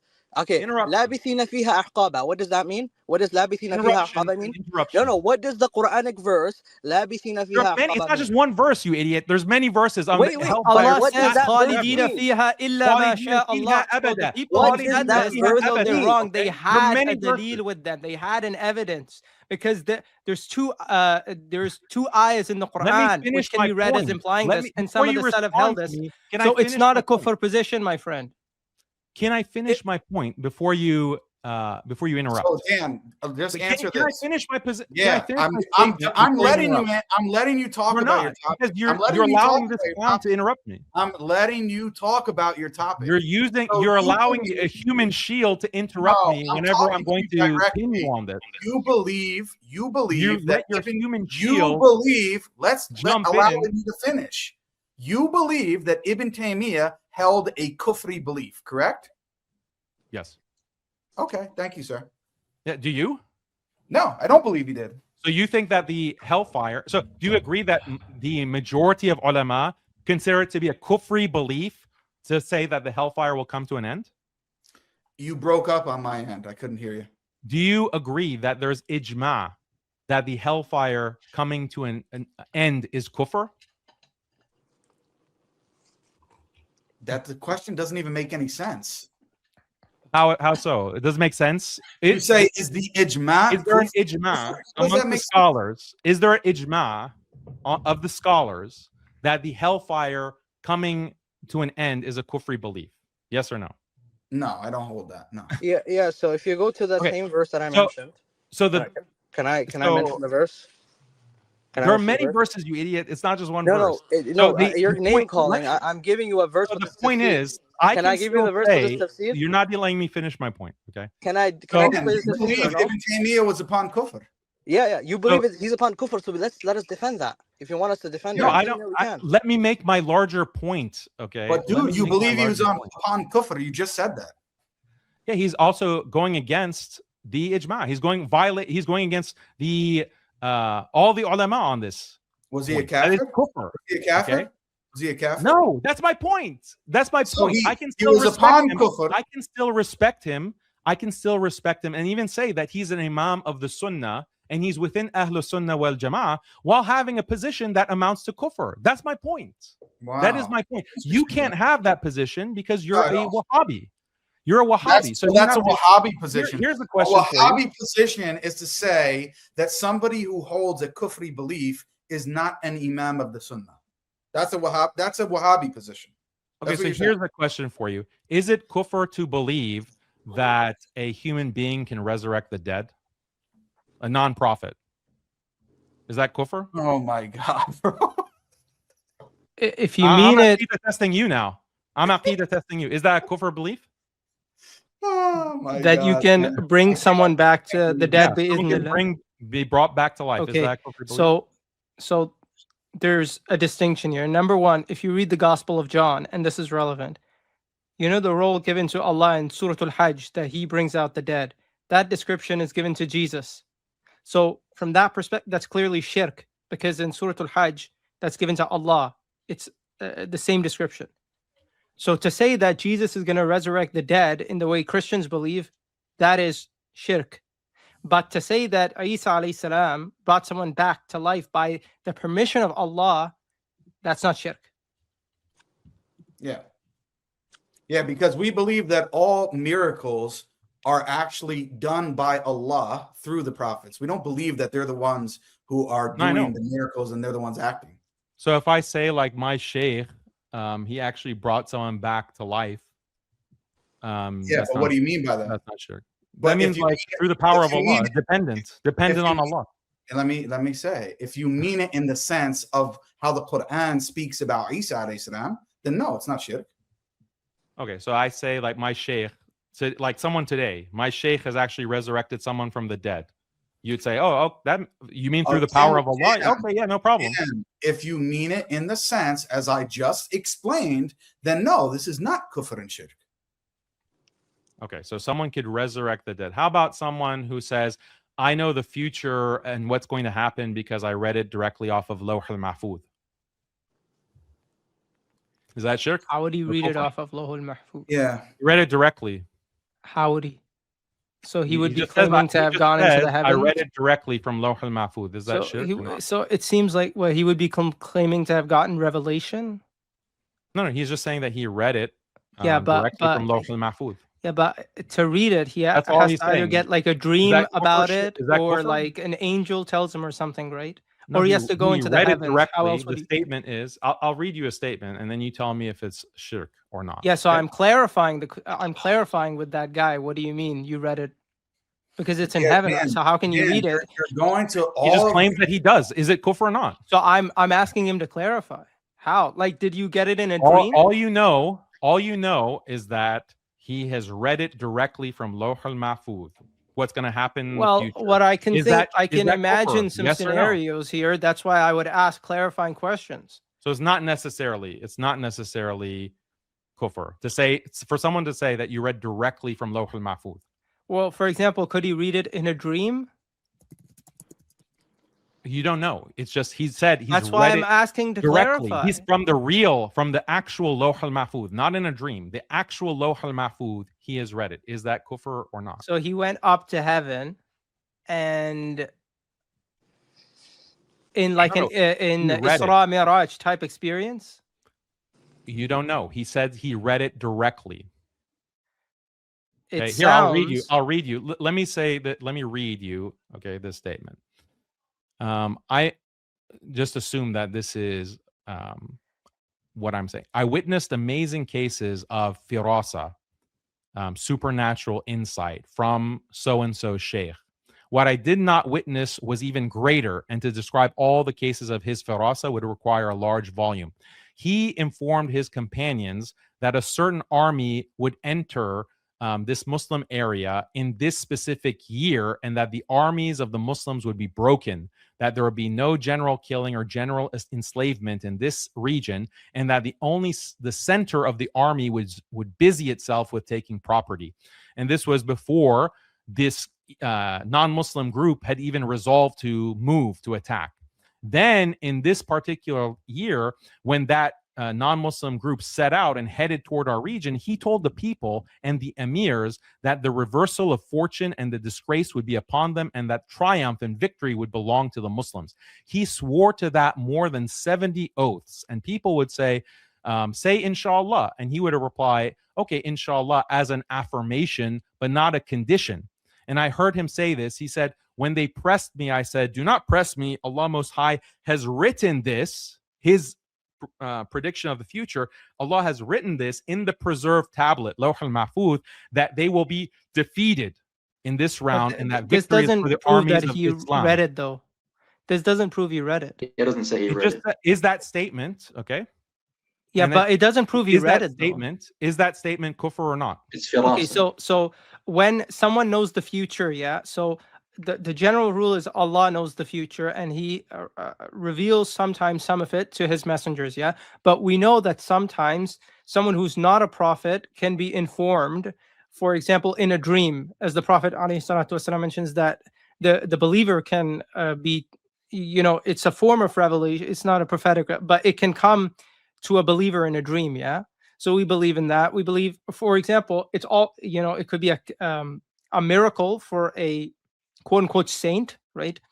It could be, I'm thinking, we know there's a report in Bukhari that Heraclius, that he foresaw that the kingdom of the circumcised Arabs was going to come out based on astrology, and that's because the jinn showed it to him. If you read Ibn Ishaq's Sirah, he mentions that the rabbis and the monks, as well as the Arab soothsayers, were foretelling the coming of the Prophet ﷺ. Regarding the Arab soothsayers, he says the reason is that What does it have to do with the statement? Is the it statement? has to as do I with the read it, statement to be because I'm kufr or not? explaining that there are multiple methods by which you can know the future, which doesn't contradict Allah knowing the unseen. So it would This depend person on said how he this read person is from claiming to Lawh know. al-Mahfuz. He read Ibn it from Taymiyyah the doesn't say he preserved read He it from tablet. doesn't Allah. say that. So he Doesn't just say says Yes, it's that written statement is there. there. I just read it to you. Do I have to read Yeah, it but again? but the what you read from the quote, he just says it's written in it. That doesn't mean, for example, if a rabbi knows that the Prophet Muhammad is going to come out based on the Bible, then he can say, I know it because it's written with Allah in the Kitab, even though he didn't read the Kitab, he got it from the Bible. You So get if it? I say, So look, if I your say, statement for doesn't prove example, he read it. so if I come and I say that you are going to die in 2 years and it'll be a car accident, and you say, well, how do you know? I say it's written on the preserved tablet. Would you say that I've committed an act of kufr or no? I would ask you to clarify, because it could be that, because again, someone who's a prophet and even someone who's not a prophet, sometimes you can have a dream or this sort of situation where this can be revealed to someone, and it's not something where we're saying, oh, they're claiming to know the unseen like Allah. Yeah. So it depends how you're saying it. Even, for example, among Bani Israel, sometimes an angel would come and inform, for example, Maryam, that Isa is going to be born. Right now, does that mean Maryam is claiming to know the unseen because she says an angel comes? No. So there are ways, yeah, where something can be shown to someone, but it doesn't. So just the statement that it's written in Lawh, it doesn't prove that he's saying, oh, I went up to the heavens and I read it or something. So I don't see. Someone can say, like, make definitive statements like that. Like, let's say hear what Bin Baz says. Like, let's hear what a Wahhabi scholar actually says about this. Bin Baz says, the preserved tablet, Lawh al-Mahfuz, is not looked upon by anyone other than Allah, and this is the speech of the foolish talking Sufis who deceive the people. The preserved tablet is only known to Allah, and again, you're assuming that the quote is saying, "I read it in the preserved tablet." You can't even let me read the fatwa. You can't even let me read it. Because you're quoting something irrelevant. You can't even let me read the fatwa. The fatwa is only relevant. The fatwa is only relevant if we conceded that he's claiming to read it on the tablet. I mentioned it. We didn't understand from that he's claiming to have read it from the tablet. Let me read the fatwa, guy. Come on. Have some adab. Like, you guys need to learn some basic adab. Okay. I guess it's because you think I'm a kafir that you don't even give me the basic respect to let me finish a sentence. The preserved tablet is only known to Allah, and anyone claiming knowledge of it is a kafir. If he does not repent, authorities may kill him to protect Muslims from his evil and mischief. So Bin Baz says only the foolish Sufis are having this belief of saying that they know something about the preserved tablet and speaking about it in that way. He's saying that they're kafir. He's doing takfir. He's saying only they claim to read it. But the statement you read doesn't necessitate that he got it from the preserved tablet. Yes. Even you see, for example, Ka'b al-Ahbar, he was saying Omar is in the Torah, and these sorts of predictions are there because they got it from the Bible, according to them. So you can have, for example, a dream. Yeah, a dream can be given to a non-prophet, but it doesn't necessitate that he's saying, oh, I got it. So it depends how he's claiming it. So the quote you read, I don't see that it's necessitating that he's claiming, I went up to the heavens and I read it. Yeah. So it depends on how. That's why I'm asking clarifying questions that, apparently we don't know the answers. So the quote that I read is from Ibn Taymiyyah, and he claimed to know the future, what's going to happen years in advance. And he didn't say it's from a dream. He didn't say that an angel came to me. He didn't say that he was inspired. He just said it is written on the preserved tablet. It is written on the preserved tablet. That is the quote. So exactly.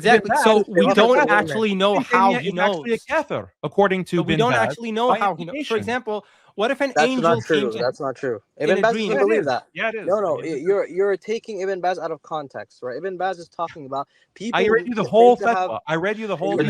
We did not concede. The number of people coming on is just increasing. No, I was already here. How many human shields do you need, Jake? I was already here. How many human shields do you need, Jake? I was speaking to you earlier, Daniel. So How many look, human shields here? So I'm Ibn Baz debating is like not saying that. who? Ibn No, Baz there's is no talking name, about. there's no face. Oh, Like I okay. can't even have the dignity to know who's like takfiring me to my I didn't face. Like takfir you, so you don't need be to a know man my and name. actually turn on your camera or something. I don't know. Like who? What is this random face or a random circle?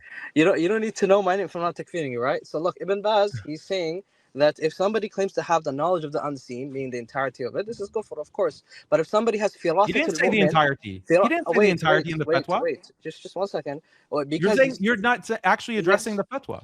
yes, You whine about addressing the- people. You whine about people interrupting. You won't let him speak. yeah. Because there's So 5 of you. There's 5 of you who are talking. But over you're me talking when more I than the speak. rest of us. Only You're one talking the person is most. talking at a time. At the moment, it's only one. yeah. So this is called firasatul mu'min, right? Ibn Baz believes in that too as well. We can get you that from his own fatwa. So Ibn Taymiyyah, when he has firasatul mu'min, this is not going to be kufr. But Ibn Baz is talking about the people like the Sufis who claim to have the keys to the unseen, and they can have the same knowledge. Like I can read you some of these quotes by Sayyidin Toba and the Tijaniya where they say these statements. So that's the type of people he's talking about. So yeah, of course it would be kufr in that sense. What's the issue? Bin Baz didn't Yeah. say that in the Yeah, fatwa. firasa is a type of knowledge that can come to a wali that doesn't necessitate revelation, and the awliya can have these forms of knowledge. And Ibn Baz believes in that. He believes in karamat al-awliya, and we can bring those other fatwa that say that. So just to take one fatwa and project it upon a statement of Ibn al-Qayyim about his sheikh that has nothing to So do you with guys the are all topic. Sufis. Like I'm talking to a bunch of Sufis here.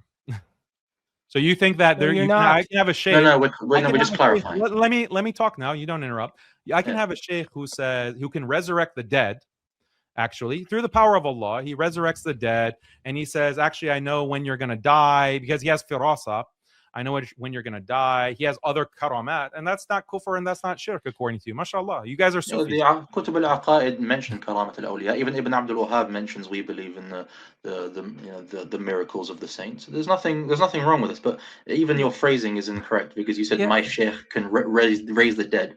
It's not your sheikh that raises the dead. It's Allah who raises the dead. And for example, your sheikh can just touch someone, and Allah raises them after your sheikh touches them. So Allah is actually the one doing the work. Which we said to you already about. Yeah, we already said that. I don't know why you're pushing this. Yeah, and Daniel, in the Quran, Allah provides miraculously for Maryam fruits.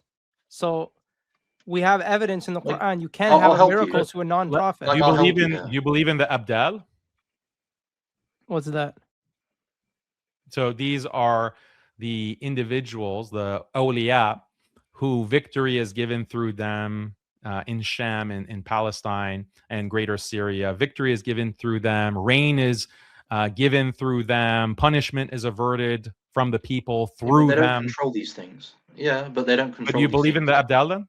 Yeah, so for example, someone who's righteous, there's the presence of a righteous person in a certain city, and because of that righteous person, Allah has mercy on him and those around him. Yeah, that exists. I'll help you here. For example, in Do you believe in the Tabaqat abdal? al-Hanabila, Do you we believe in believe the Ibn Qudama. I'll Do you help believe you. in I'll the help you. aqtab? I'll help you. Ibn Qudama, for example, in Tabaqat al-Hanabila, it says that he walked on water as a karama. And yeah, we believe these things. So like it doesn't prove your point.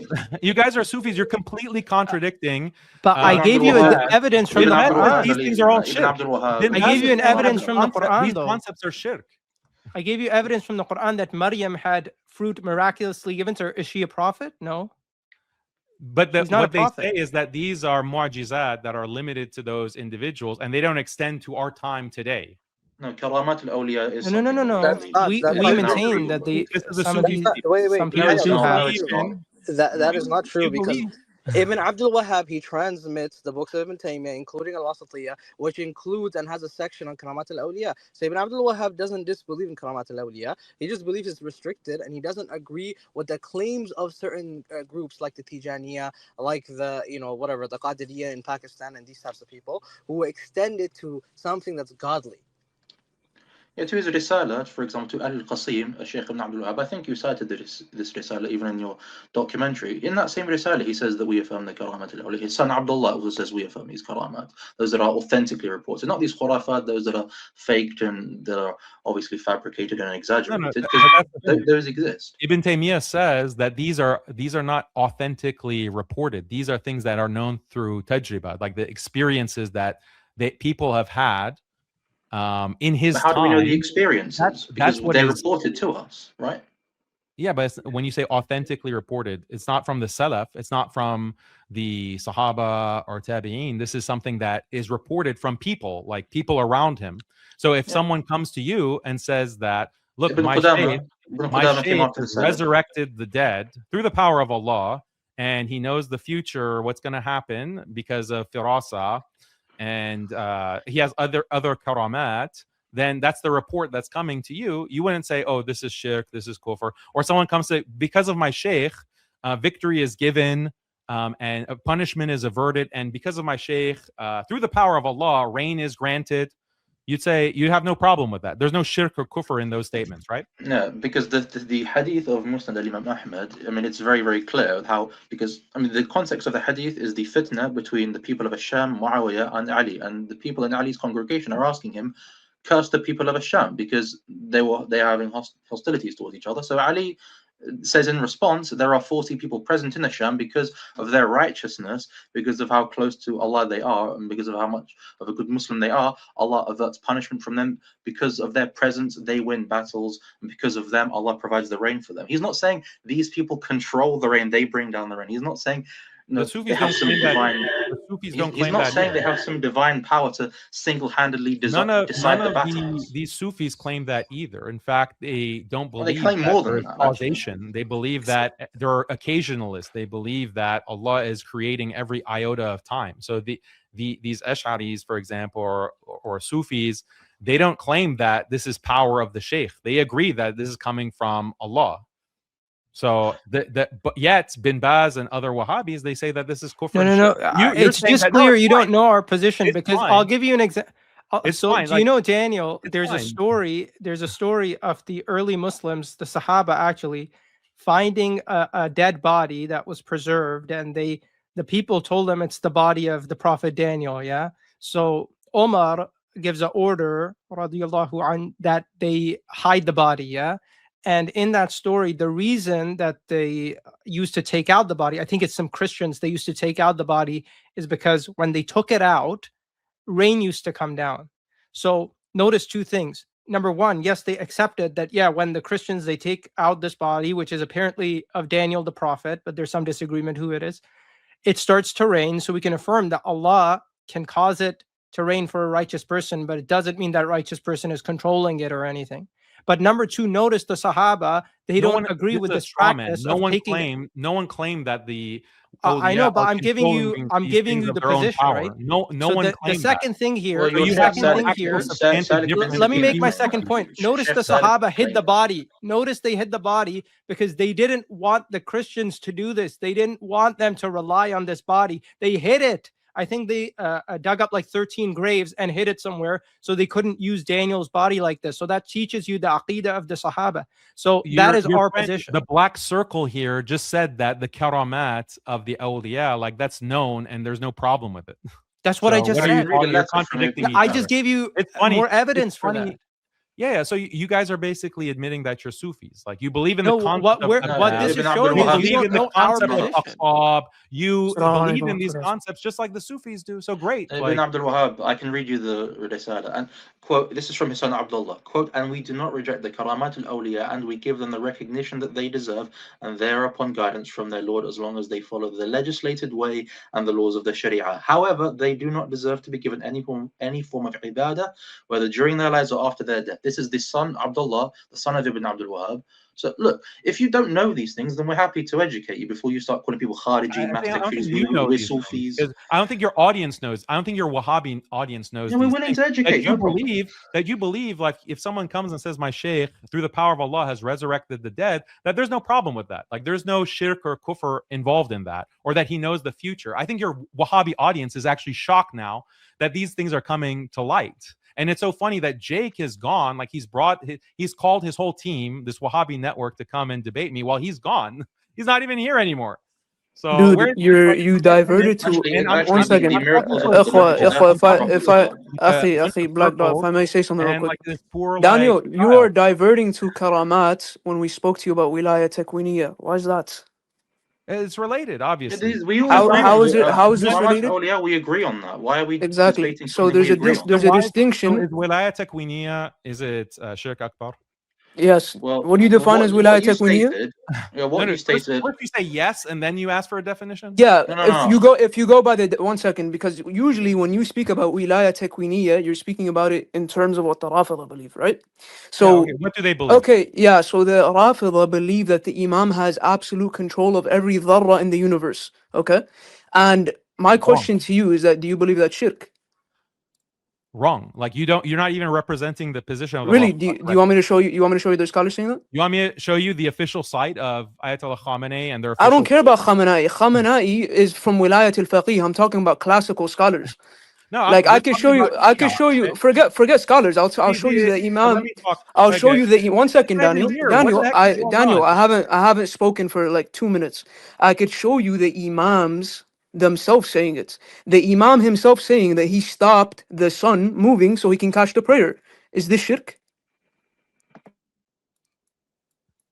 There's examples of this. Dude, happening. answer my question. Is that shirk? He doesn't believe it's shirk. No, because So okay, so you know the about the hadith? Rafida, so the You know Rafida. about the hadith? There are many. 1 like second, the Ibn Taymiyyah Rafida. himself. 1 Like, second. you want- Forget Ibn Taymiyyah. You keep diverting to Ibn Yes, Taymiyyah. Ibn Taymiyyah is talking You about keep. this. Why are you diverting to Ibn Taymiyyah, bro? I asked you He's about talking about 1 this second. A exact Rafidi. 1 issue. second. A Rafidi He's talking narration. about this Just exact 1 second. 1 issue. second. Let's quote this narration, right? So 1 second. Let me pull it up for you, and I'm gonna read it verbatim. I assume you understand Arabic, right? Look, I'm reading you the statement of Ibn Taymiyyah here. You want to hear? Dude, we're speaking about the 12er Shia. Why are you speaking about Ibn Taymiyyah? Because you asked me whether something is shirk or not, and I'm trying to give you an answer from Ibn Taymiyyah, and you don't want to hear it. Yeah, we're not speaking the about point Ibn that you're making Taymiyyah. about We're the Shia, speaking about. We're the speaking point- up. 1 second. The We're point that speaking you're up. making about wilayah takwiniyah is false. They have ikhtilaf amongst themselves. They don't have ikhtilaf. So Yes, if they I do. 1 second, so Here, do you want to see Jake the is here, Imam he'll saying let it? me show my screen, and I'll show you what the Shia actually say about this. Yeah, but you're bringing Khamenei. We don't care what Khamenei says. If I could bring you the He's not Imam, Shia. yeah, according to the Shia, he's not a Shia. Yeah, according to classical Shias, Khamenei. 1 second. According to classical Shias, 1 second. According to classical Shias, classical Shi'i belief, right? Akhbari belief, which is Orthodox Shi'ism. Khamenei, Khomeini, Sistani have fallen into nullifiers, so they are not Shia. So if I bring you the Imam himself saying that he stopped the sun to catch the prayer, is that shirk? Yes or no? Listen, you don't even know. Okay, Answer my question, bro. on this issue. You're taking the position of one group of Shia. That are I'm bringing you the sectarian Imam Shia. himself, the guy We that should be talking Shi'ism about is based wilayah on. takwiniyah. We're talking about wilayah takwiniyah. Jake won't show my screen, so I can actually show you the definition that's given by one of the main bodies, one of the main scholarly Shia authorities. Jake won't even show the screen so that I can prove this, because it's going to make you look like a fool. And yeah, see, he's not going to share my screen. You can share it. I don't care. First of all, I'm not the host, right? It's my first time ever. It's my first time ever on Jake's panel. But you showing what Khamenei says doesn't change anything. Al-Wilayah Takwiniyah is the power. This is from a Shia official body. Okay, Al-Wilayah Takwiniyah is the power to exercise control over another existent thing. Al-Qudra ala tasarruf. Without the mediation of the physical body, it manifests the power of the infallibles, i.e. the Prophet and the Imams, to exercise control over things in the universe, such that the infallible brings a thing into existence or causes a thing to disappear in a manner contrary to laws, natural laws, through a delegated power from Allah at the time when the infallible is challenged to perform a miracle or at some other time. Examples of wilayah takwiniyah include miracles, mu'jizat, which are mentioned in the Quran, and in numerous narrations that establish their occurrence at the hands of the prophets, awliya, and the righteous, as well as the hands of the noble messenger sallallahu alaihi wasallam and the Ahlul Bayt, peace be upon them. The definition of wilayah takwiniyah linguistically, the word wilayah comes from the root wilaya, and means proximity and adjacency, such that two or more things occur with nothing else between them. It is metaphorically used for the nearness in place, lineage, religion, friendship, support, and belief.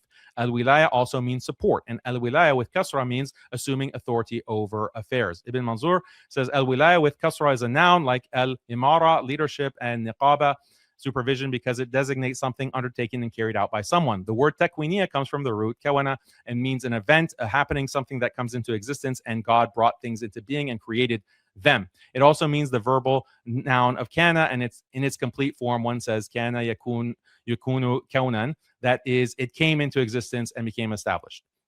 Okay, that's just technical terms. So these are the four. There are four possible interpretations of the true meaning and understanding of wilaya takwiniya.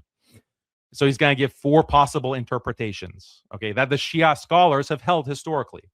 One is a form of miracle making. This interpretation appears in the words of those who established wilaya takwiniya by appealing to the miracles of prophets and imams, peace be upon them. For example, Sayyid Sabzawari states, the way to establish this wilaya takwiniya is through mass transmitted reports of those miracles wherein they bring things into existence. Al-Qummi says in his doctrinal responses, there is no doubt about the wilaya takwiniya of the prophets and imams, or even the awliya who are close to God. The Quran is the greatest proof of this, mentioning in many places the miracles of the prophets. So Sunnis will agree with this understanding. Even Wahhabis, even what you just said, agrees, because he's talking about that is false. One second. Let me continue. One second. You're just, bro, with all due respect, you're yapping.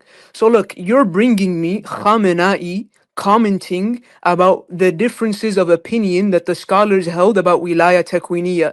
Now, if I go to classical scholars like As-Saffar, who authors Basair al-Darajat fi Fada'il al-Muhammad, one of the earliest Shia collections of hadith, earlier than Al-Kafi, bringing a whole chapter showing Ali ibn Abi Talib controls the atoms of the universe to the point where he stopped the sun just to catch the prayer. And then scholars that are classical scholars, right, not you can call them, you know, the Akhbaris call them Wilayat al-Faqih scholars, which are dismissed, right? These scholars, classical scholars, then saying that the Imam has the control of every dharra, every single atom of the universe. Would you agree that this is shirk, yes or no? Forget what they believe. I'm asking you, do you believe this is I shirk? have said it multiple times that controlling every atom in a simultaneous, all-encompassing way, even if dependent on Allah, is shirk akbar. I've said okay, beautiful. Okay, so beautiful. One second. Changed your position. Afwan, akhi, other brother, afwan. Allah barik feek. So look, go to 1 second. So Daniel, go to Basair. Jake, do I have to be interrogated by every single No, Wahhabi? you're speaking to me, bro. How do you know I'm a Wahhabi? How do you know I'm a Wahhabi? Now it's 6 people, 6 circles. We don't even know. I'm the only one speaking, bro. Jake, you are. Look, I'm not going to go through an interrogation from all of these people. No, it's just because when you get caught up on lying on sources, now you want to play the victim card. Stop playing the victim card. Stop playing the victim card.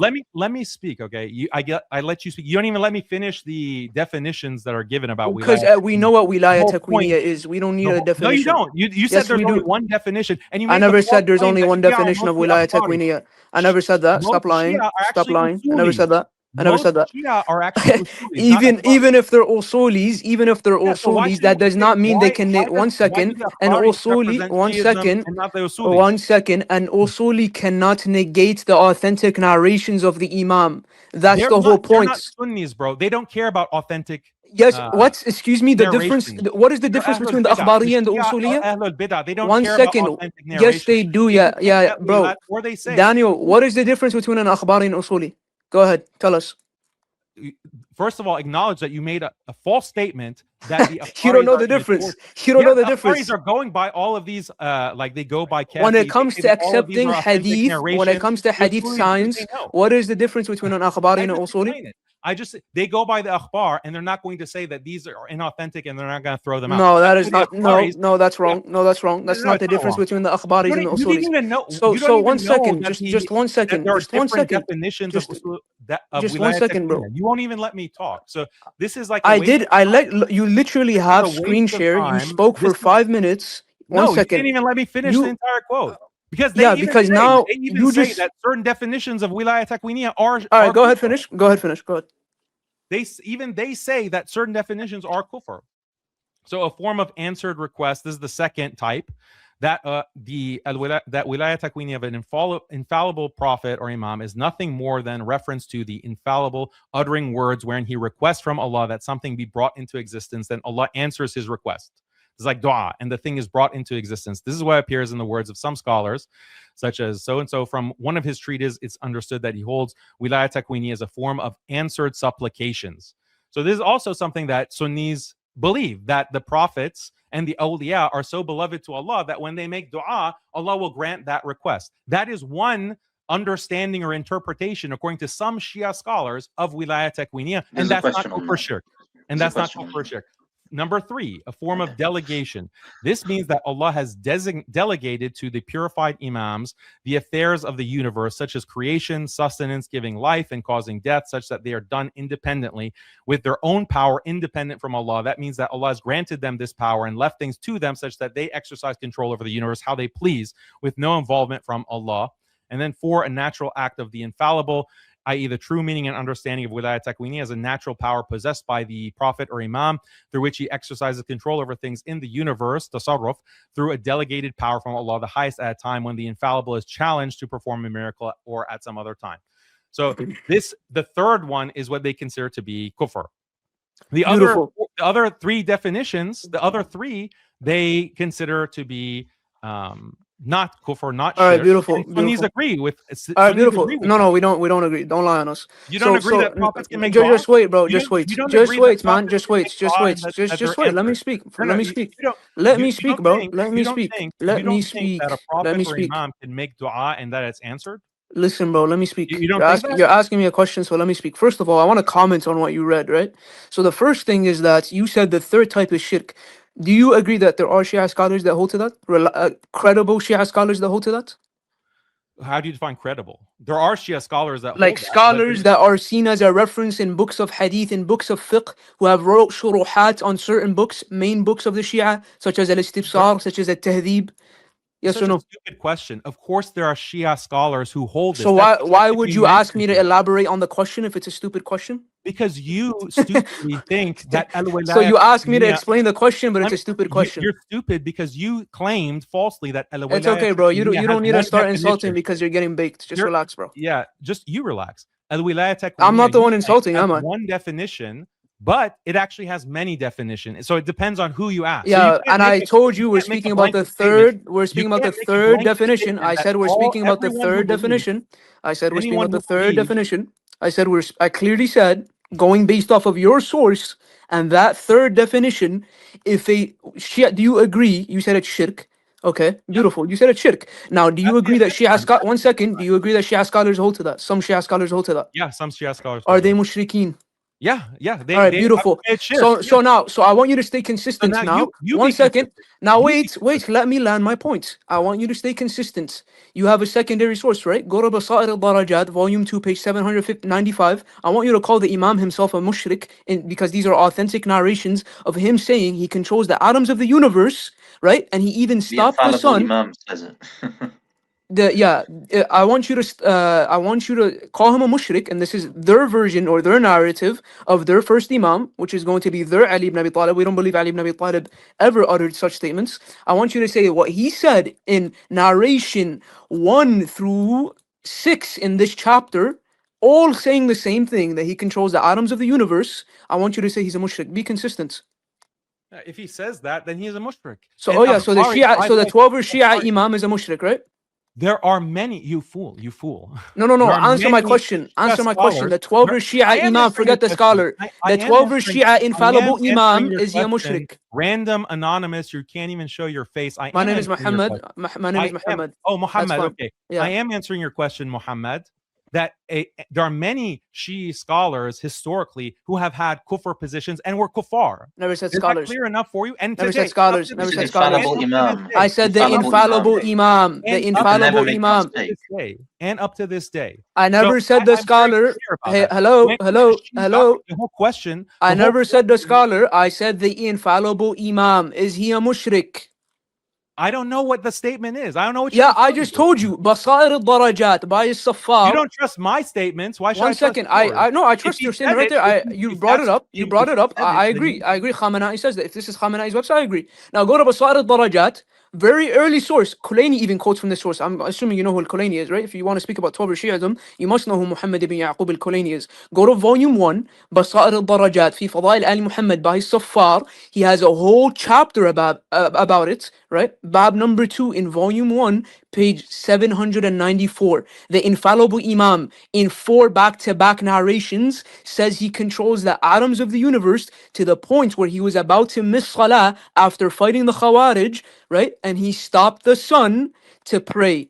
And if you want scholars' commentary on this, I'll even show you their scholars' commentary on this because it's not a biased Wahhabi. You're wasting our time, bro. I'm not wasting time. I just want There you are to be. many I want you to be narrations of consistent. kufr and shirk from the Shia. You Yeah, but think they're this is news? authentic, and those You imams think are this is news infallible. to They us? can't make mistakes. That's the point. These people believe There are that many these. narrations of kufr and shirk about their infallible imams. You think this is? So you're not answering. They have narrations of. Okay, is real this coming narration? through Is the person Fatima. okay? but they're Is, authentic. There are That's many the problem. beliefs of kufr and shirk all that right, are Daniel. attributed to their So I'll imams. maybe I'll rephrase my Like, question. is The this news? person Like, that's do you think uttering this is this news to narration me? right here, who Do you is the think this infallible is news to Imam, me? going Do you from think this is Ja'far news to al-Sadiq, me? Abu Abdullah, to Amir al-Mu'mineen, meaning Ali ibn Abi Talib, the 12-ver narrative of him, is this person uttering this statement a mushrik? Yes or no?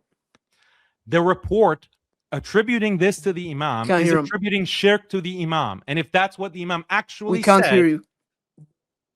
can you hear No, me? I can hear him. Yeah, can continue, hear him. Land. I can hear you.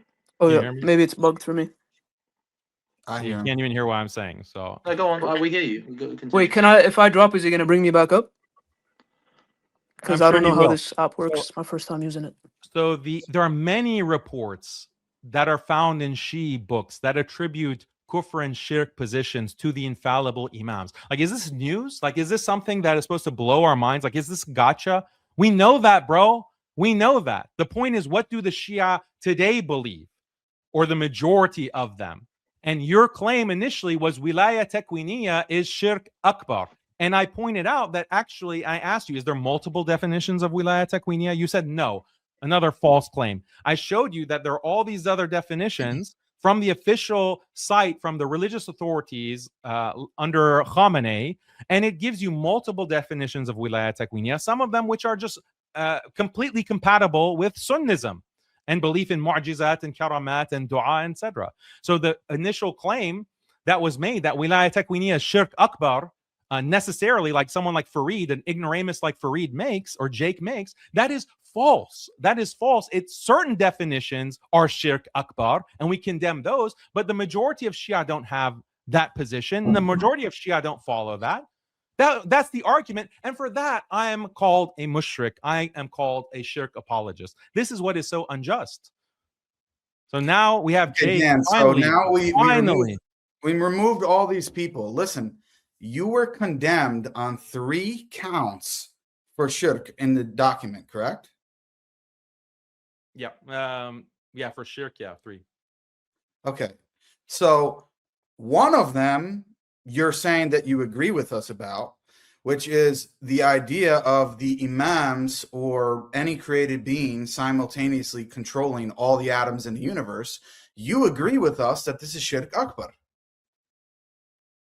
Yeah, in Correct? a simultaneous way. The problem I had is that you guys made takfir of Sheikh Salik, and Farid called him a 5-star mushrik just because he said that, just because he advocated tasarruf fil kawn. And No, his again, do you think he had that interpretation. position? Huh? Do you think he had the position of a created being simultaneously controlling all the atoms in the universe? I don't know. I don't know what he actually believed, but there's different ta'wilat of what that could mean. So, and that's why I'm trying to explain is that tasarruf fil kawn can mean like literal, all-encompassing, simultaneous control of every atom in the universe, and that is shirk akbar, as I've said many times. Or it could mean like it means that a prophet can make dua, and he can make a dua for anything. Like the Prophet sallallahu alaihi wasallam can make dua to split the moon or to split the sun or to do anything in the universe that affects any atom in the universe. And because he's so beloved to Allah, that dua will be granted. That's another interpretation of tasarruf fil kawn. Maybe the sheikh meant that, and in that case, he wouldn't be holding a shirk belief. Okay, So why let me address this. Whoever keeps coming to the chat, and I believe they're trying to dox Daniel, please stop doing that. I've blocked this scumbag about 15 times already.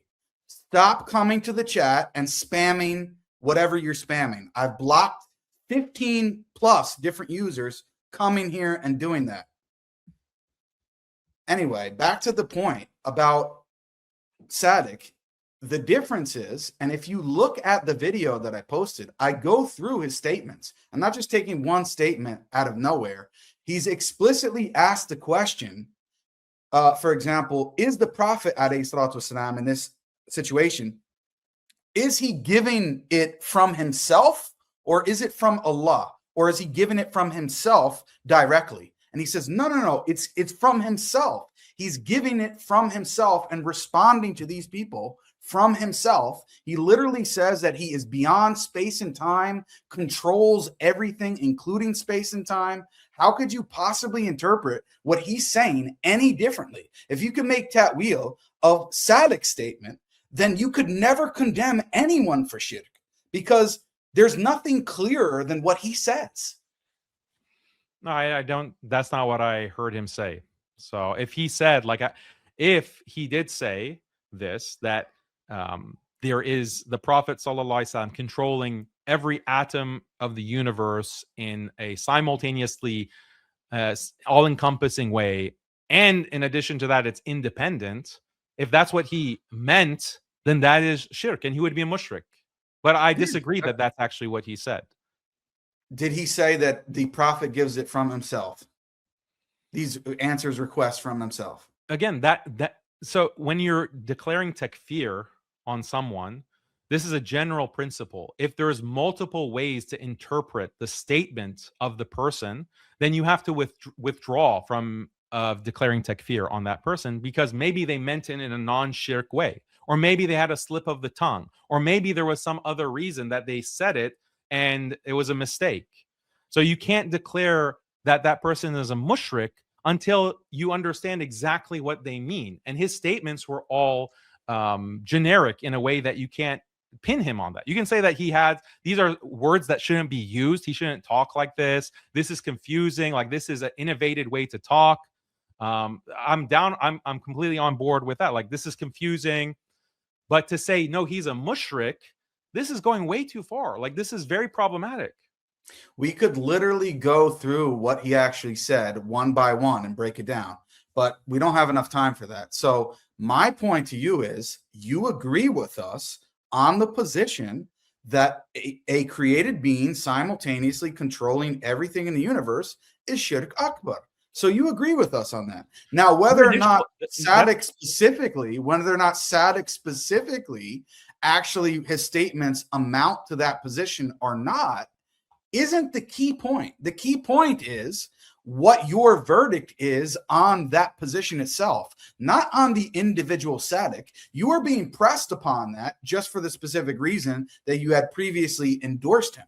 That's why you were being pressed upon him specifically. But if you said, yeah, Jake, it is clearly shirk akbar, but I don't know if Sadiq is actually really what he's saying amounts to that position, then we could literally walk through his statements one by one and go through that and determine that. But on the position itself, you are agreeing with us, and you declared that to be a Wahhabi position. So you have embraced a Wahhabi position.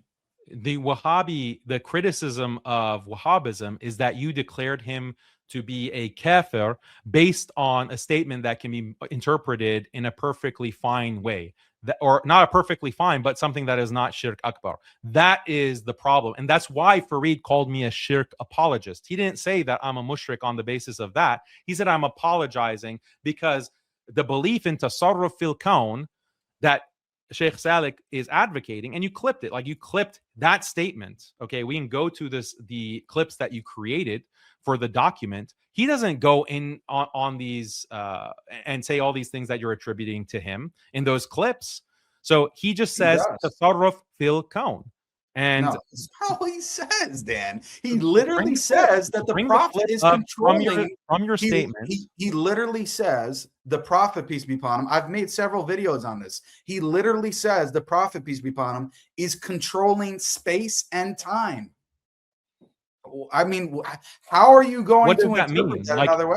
If you make dua, if the Prophet ﷺ makes dua to speed up time, it like within Allah's power to accept that dua? There's a clarifying question in the discourse where one of the viewers asks, is the Prophet giving it from himself, or is it from Allah? He says, no, it's from himself directly. He's distinguishing between, oh, just making dua to Allah and then it's granted because the Prophet makes dua. That's not his position. That's what you're attributing to him. Because even if he's saying that this is from the Prophet ﷺ, does he mean like this is dua from the Prophet? And the Prophet ﷺ this is what the Prophet ﷺ wants, and then Allah grants it according to Allah's will. Like this okay, is the so we could have a whole nother stream.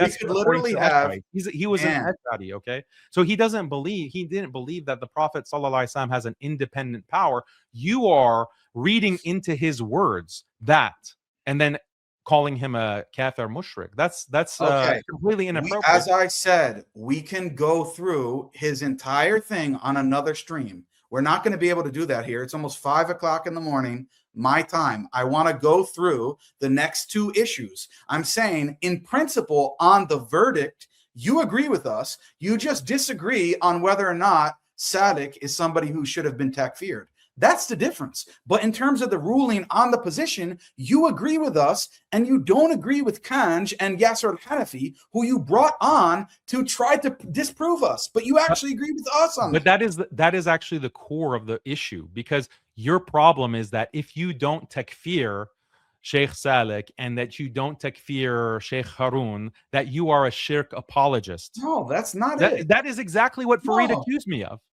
Yes, dude, Fareed accused me of being a shirk apologist. If I held the position, let me finish. If I actually held the position of Sheikh Salik, then why didn't Fareed just say that Daniel is a 5-star mushrik as well? Fareed said Daniel is a shirk apologist because he's not willing to takfir Sheikh Salik. Okay, that's what makes me a shirk apologist or a shirk promoter according to you guys. And of course I'm not going to takfir Sheikh Salik when it's not clear what his actual belief on that issue is. It's just your interpretation of his statements. Okay, and in the same way that you're doing takfir of me. Like and that's what I never figured out. Why am I a kafir mushrik? What is the shirk belief that I have? Because you made that ruling, right? Okay, Dan, why? Can I actually talk, or is this a monologue? Listen, your claim originally, how everyone interpreted it, and that's why I'm actually glad that you are embracing the Wahhabi position. I'm actually happy about that. The way it initially was brought up was on one of your live streams where you were basically talking in reference to the Shia, and you were saying, well, if you guys are saying that the Shia are upon kufr and they're all kuffar because of this belief in controlling the atoms in the universe, well, don't you know that there are some Sunnis who actually believe in this? So if you're going to condemn the Shia and say that they're guilty of kufr and they are all kuffar, then the Sunnis that believe in this, you're going to have to apply the same ruling to them. That was the context. And so the impression that people got from that is that what you're actually saying is that because we don't say that this is kufr for the Sunnis and we don't call them kuffar because it's not even kufr itself, therefore we should not say that the Shia who believe in something similar are guilty of kufr and therefore they're not kuffar either. So people actually interpreted your statements there as saying that the Sunnis and the Shia who believe in it, not that just that we don't make takfir of them, but also the belief itself that they hold and share is not kufr. That's how people interpreted you. So are you saying that's an incorrect interpretation and you never actually held the position that the belief itself was not shirk akbar? Again, the problem that you Wahhabis have is it's all based on interpretation rather than explicit statements. And I have to make these nuances for you because you don't have much depth in, and now I'm explaining it to you. So controlling the atoms of the universe, what is the modality of that? What is the means for that? And those are the questions that have to be asked to determine whether that is considered shirk akbar or not. And that's all I've been saying. So according to one interpretation of controlling the atoms of the universe, that just means a prophet or a wali makes dua. He makes dua for something, and that's how Allah grants that dua It's Allah who's controlling the atoms of the universe, but the Prophet or the Imam is making dua and is able to control through the power of Allah the atoms of the universe. Clearly, that is not kufr or shirk. So, Yeah, but Dan, or the prophet or a wali is so pious that he has barakah, that he has this kind of ability to also do karamat, or if it's a prophet to do mu'jizat. That is how he can control the atoms of the universe. So, of course, that's not shirk or kufr. So, for the Wahhabis to say that Sheikh Salik is a mushrik and that Daniel is a shirk apologist just because he's pointing out that tasarruf fil kawn has multiple interpretations. Wilaya takwiniya has multiple interpretations. And some of those interpretations are clearly not shirk or kufr. That is a unjust thing to do. And it's based on a misunderstanding or deliberate misinterpretation, because I put hours of content, I put hours of written statements clarifying these things. I've brought on now Sheikh Harun Kanj, I've brought Sheikh Yasser Hanafi, who you're going to talk to, and they've also stated that nothing that I have said or put out counts as shirk or kufr. yeah, I know. But you're not honest. You're not honest, and you're not just. Actually, I don't. You call me a mushrik. You call me a mushrik, and when I ask you for justification, why am I a mushrik? You're not able to answer that. And I'm literally trying to go through the 3 main points with you right now, and I'm allowing you to speak and explain what you actually believe. That's what I'm doing right now. That's what you have to do before calling me a mushrik. You have to ask me my beliefs before you call me a mushrik. Yeah, and to me, that I should be killed. To me, it was already clear. Now, what I'm saying to you is on the first point about the controlling the atoms, we're talking about in the specific modality that was explicitly explained, which we went over, and we agree with each other on that. There's no difference. We never said that, making dua, this is shirk, or this understanding of al-wilayat at-takwiniyah. I understand that there's different meanings of the terms. Nobody's disputing that. I'm focusing on a specific understanding. I don't even care about the words. I care about the content of the belief. And on the content of the belief that we consider to be shirk akbar, you agree. You just disagree that that was for sure what Sadiq meant by his words. And as I said, that's a separate discussion for another time. But on regards to the other 2 points that we do believe are shirk, you definitely disagree with us on that. When it comes to the slaughtering to other than Allah, to the jinn, and when it comes to istighatha, you clearly disagree with us on those positions. You don't believe that it's necessarily shirk akbar in all cases. You think that the person's belief are relevant in those cases. You're shaking your head, but do you think that we agree with you on that, or you think we disagree? Look, I want to just have a nice conversation with you, especially now that it's me and you. I want to just go and show you these statements, okay, that Farid has talked about. You've talked about them, and you can explain to me why I'm wrong and why I've misinterpreted. If you have doubt about something, you don't trust my interpretation, that's fine. But at least, like, let me show you these statements from the ulama. What I'm saying to you is your statements from the scholars, that is going to take a lot of time to go through each It'll one. take 2 seconds. Like when, for example, Subki, like just show the screen. Like show the screen. Again, I've responded to you on these points on Twitter. When you know Subki says, no, you haven't actually. You haven't actually answered this. I haven't. So you admitted when Yasser Hanafi was on there. When Subki says that the Prophet sallallahu alaihi wasallam exercises power over the universe, okay, and that's his statement. Like, why wouldn't you consider that to also be shirk? Just like what Dan, if you allow me to explain, I'm trying to say to you, I'm dealing with the general issues first. Like here is a we statement. can go into all of the specifics. We can do that on another time. I have no problem with that. But I'm saying to you, I want on the 3 points where you were accused of shirk, I'm saying that now it seems clear to me that on one of them you agree with us on the ruling, and on the other 2 you disagree with us. And I want to know, I'm not here to argue the point now. I want to know, is that correct? Do you disagree with our understanding of istighatha? and our understanding of sacrificing to other than Allah. Do you agree or you not? That's all I want to know. So when it comes to sacrificing for jinn, again, for all of these positions, I present what the scholars of Islam have said. Because I'm not a scholar, you're not a scholar. We have to look at what the ulama have actually stated on these issues.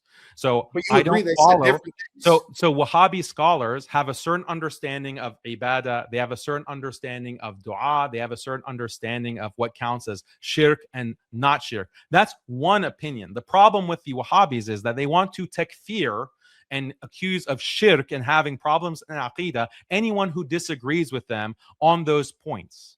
Okay, that's the problem. So when it comes to all of these issues like tasarruf, there you can see all of the statements of the scholars who actually say exactly what Sheikh Salik said. For example, Tajuddin as-Subki, you can show the screen. All of existence belongs entirely to Muhammad. We went through that issue. No, you haven't. All of existence entirely belongs to Muhammad sallallahu alaihi wasallam, and he exercises control over it as he wills. Yeah, as the Prophet sallallahu alaihi wasallam wills. Is that shirk? And I'm going to ask you, do you think in that context that he means that the Prophet, peace be upon him, is controlling all of the atoms and everything in the universe simultaneously, as you said before, the position that you deem to be shirk akbar? Do you think that that's what he means by that statement? I don't think that that's what he means by the statement. Okay, but this is the same statement as Sheikh Salik. Okay, so this is the same statement as Sheikh Salik that you deem to be shirk. And this is about so interpreting. The question is, do you deem Tajuddin as-Subki to be a mushrik? Like you deem Sheikh Salik to be a mushrik? No. Okay, why? Because he made the same exact statement. Exactly, because as I said to you, I believe that your interpretation of Salik is incorrect, and I believe that the interpretation of as-Subki is correct. That's the difference. He says that the Prophet exercises control over the universe as he wills, bro. As the Prophet wills. Man, so how is that different from what Sheikh Salik said? Twitter account? I could bring it up on my Twitter account. I responded to your assertions about as-Subki. I think Ibn Hajar was the other one. You brought up 3 or 4 quotes. I'm trying to do something with you. We've been on here for 5 hours, okay?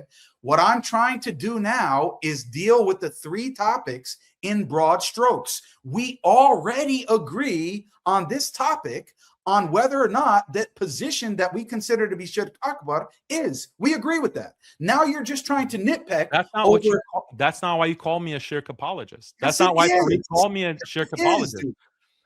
Okay, so Dan, now you're going to tell me why I believe that you were upon shirk. That's what you're going to do. I'm telling you. It was explicit. Fareed and you made it explicit. Why you call me a shirk apologist is because I'm not takfiring Sheikh Salik for his belief in tasarruf fil kawn. Wrong. The reason why I believe you're a mushrik, and I still believe that, or why I believed it before, was on these 3 points. That I believed that you thought that this position, in similar way to Yasser Hanafi, I thought that you held his position, that it was haram, it was a bid'ah, it's wrong, but it's not shirk akbar. That's what I believed. Then on the second issue of slaughtering to other than jinn, other than Allah, I don't even think I really commented on that publicly. But based on what you've said here today, it seems that your position is kufr and shirk, because you're saying that it's not necessarily the case that anytime someone sacrifices to other than Allah, that on purpose, intentionally doing that it's shirk akbar. You don't believe that. Likewise, you don't believe that it's necessarily the case that it's shirk akbar. If somebody asks the Prophet ﷺ, if I asked the Prophet, peace be upon him, from Morocco right now, and Dan does the same thing, presumably in Texas, and there's other people from around the world doing that at the same time in different languages, and the Prophet, peace be upon him, has to compute all of that, and at the same time he is granting us rizq, or our wives to get pregnant, and all of these different types of things that we're requesting for, I believe that that's shirk akbar.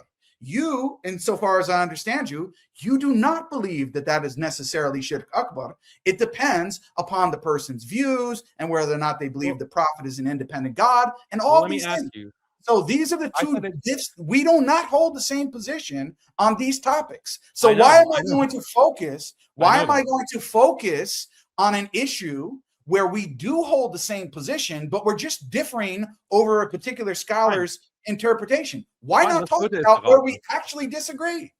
We can go to istighatha, and we can.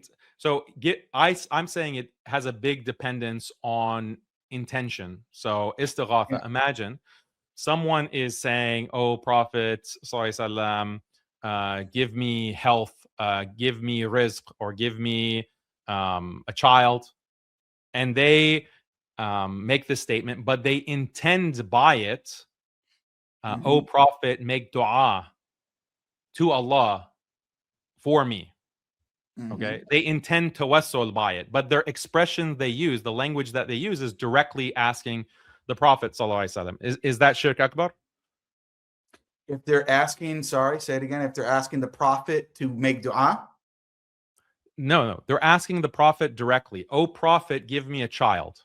Oh, yeah, but Prophet. the meaning, we're saying the meaning is that But what his they mean by, intention in his heart, okay, yeah, so the he meaning. intends, huh?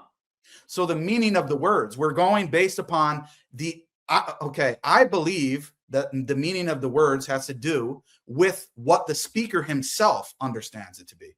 It's not what So Daniel his or Jake want to intentions make up. matter. So I could say, "Oh, Prophet, give me a child," and I'm not near his grave. I'm like on the other side of the world. You think that that's shirk akbar? Yeah. But thought you just said that depends on the meaning. Like he intends, Yeah, because the Prophet sallallahu alaihi wasallam make dua for me to Allah for a child. But Yeah. his wording, his explicit wording is just, "Oh, oh Prophet, give me a child." But his intention is the other I thing. understand that. But from our perspective, our position, and what the brothers tried to explain before about the situation where you're in front of the grave, the reason why it being in front of the grave, why some Salafi scholars have said this, and I believe that this is the position of Ibn Taymiyyah, and I'm willing to defend it, why it's merely only a bid'ah is because we have explicit ahadith that explain that the people in the grave can hear certain things when you're directly at the grave. Okay. Whereas when you're all around the world, when I'm in Morocco and you're in Texas and this person's in China and all around the world calling upon the prophet and being able to compute that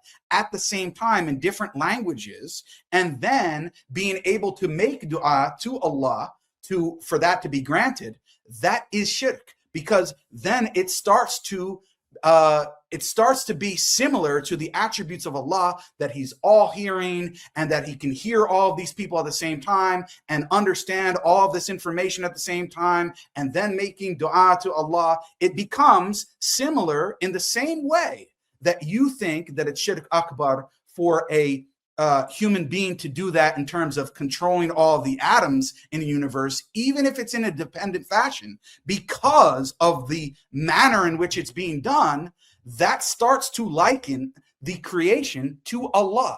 That is our position. It's not because of the person's intention. If he was in front of the grave of the Prophet ﷺ, and he made that statement, and by it he meant that he was asking the Prophet ﷺ to make dua for him, then we believe this is a bid'ah, because we don't believe that this is something that was done by the companions. We don't believe that there's a text for it. But if it is in the way that we mentioned, where there's this, as you said, almost all-encompassing kind of properties being ascribed to the Prophet, peace be upon him, by having this understanding, then it doesn't even matter if he's asking for dua. It's for the fact that he is far away and it's being done in this all-encompassing fashion. That's our position. Do you agree or not? If someone, because I got confused by your restatement, so I'm going to ask just to clarify, not to trap you, so don't freak out.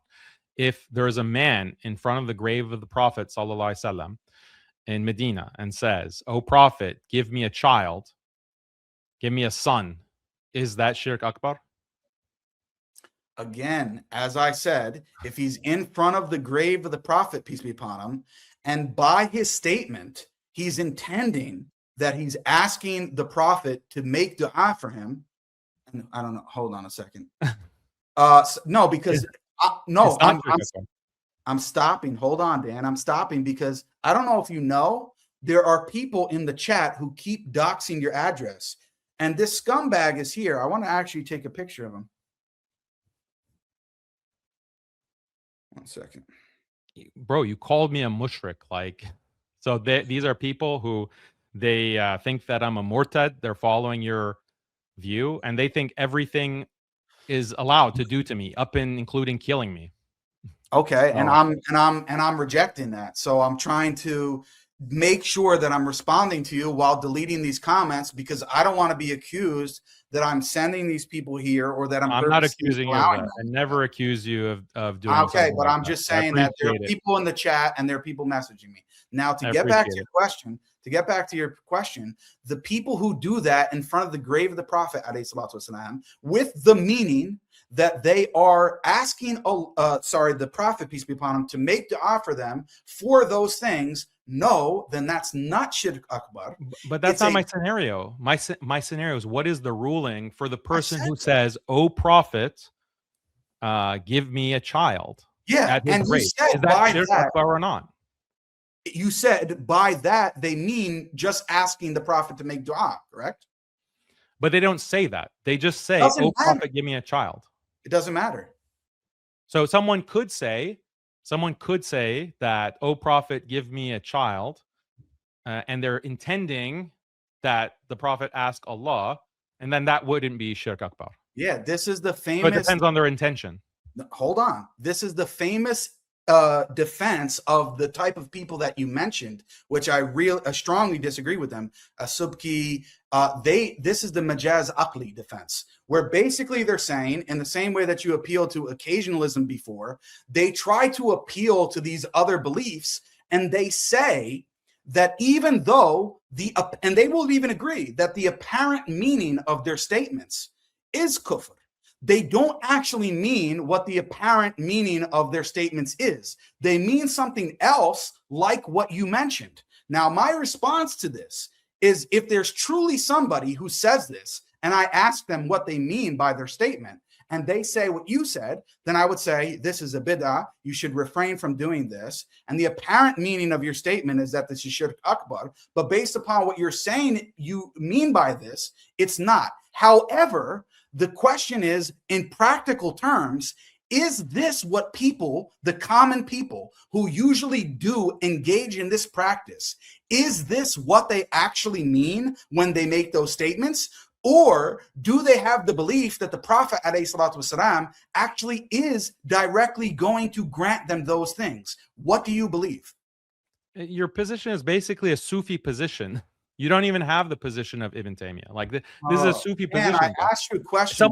Someone goes to the grave. I responded to your question. I'm answering your question right now. Someone is going to the grave of the Prophet ﷺ and says, "Oh Prophet, give me a child," and you're stating right now that that person is not necessarily committing shirk, because it depends on his intention. If he intends, you're not understanding the point, Dan. I'm asking you: do the common people when they? It doesn't matter. The point is matter. It does matter. We're asking. If you're applying, the whole point is that there are cases of istighatha that aren't shirk akbar according to you. There are cases of directly asking the Prophet ﷺ for a child, for rizq, for health, for a brand new car. That is not necessarily shirk akbar. That's been my position. You're not answering my question. I asked you a direct question, and you're refusing to answer it.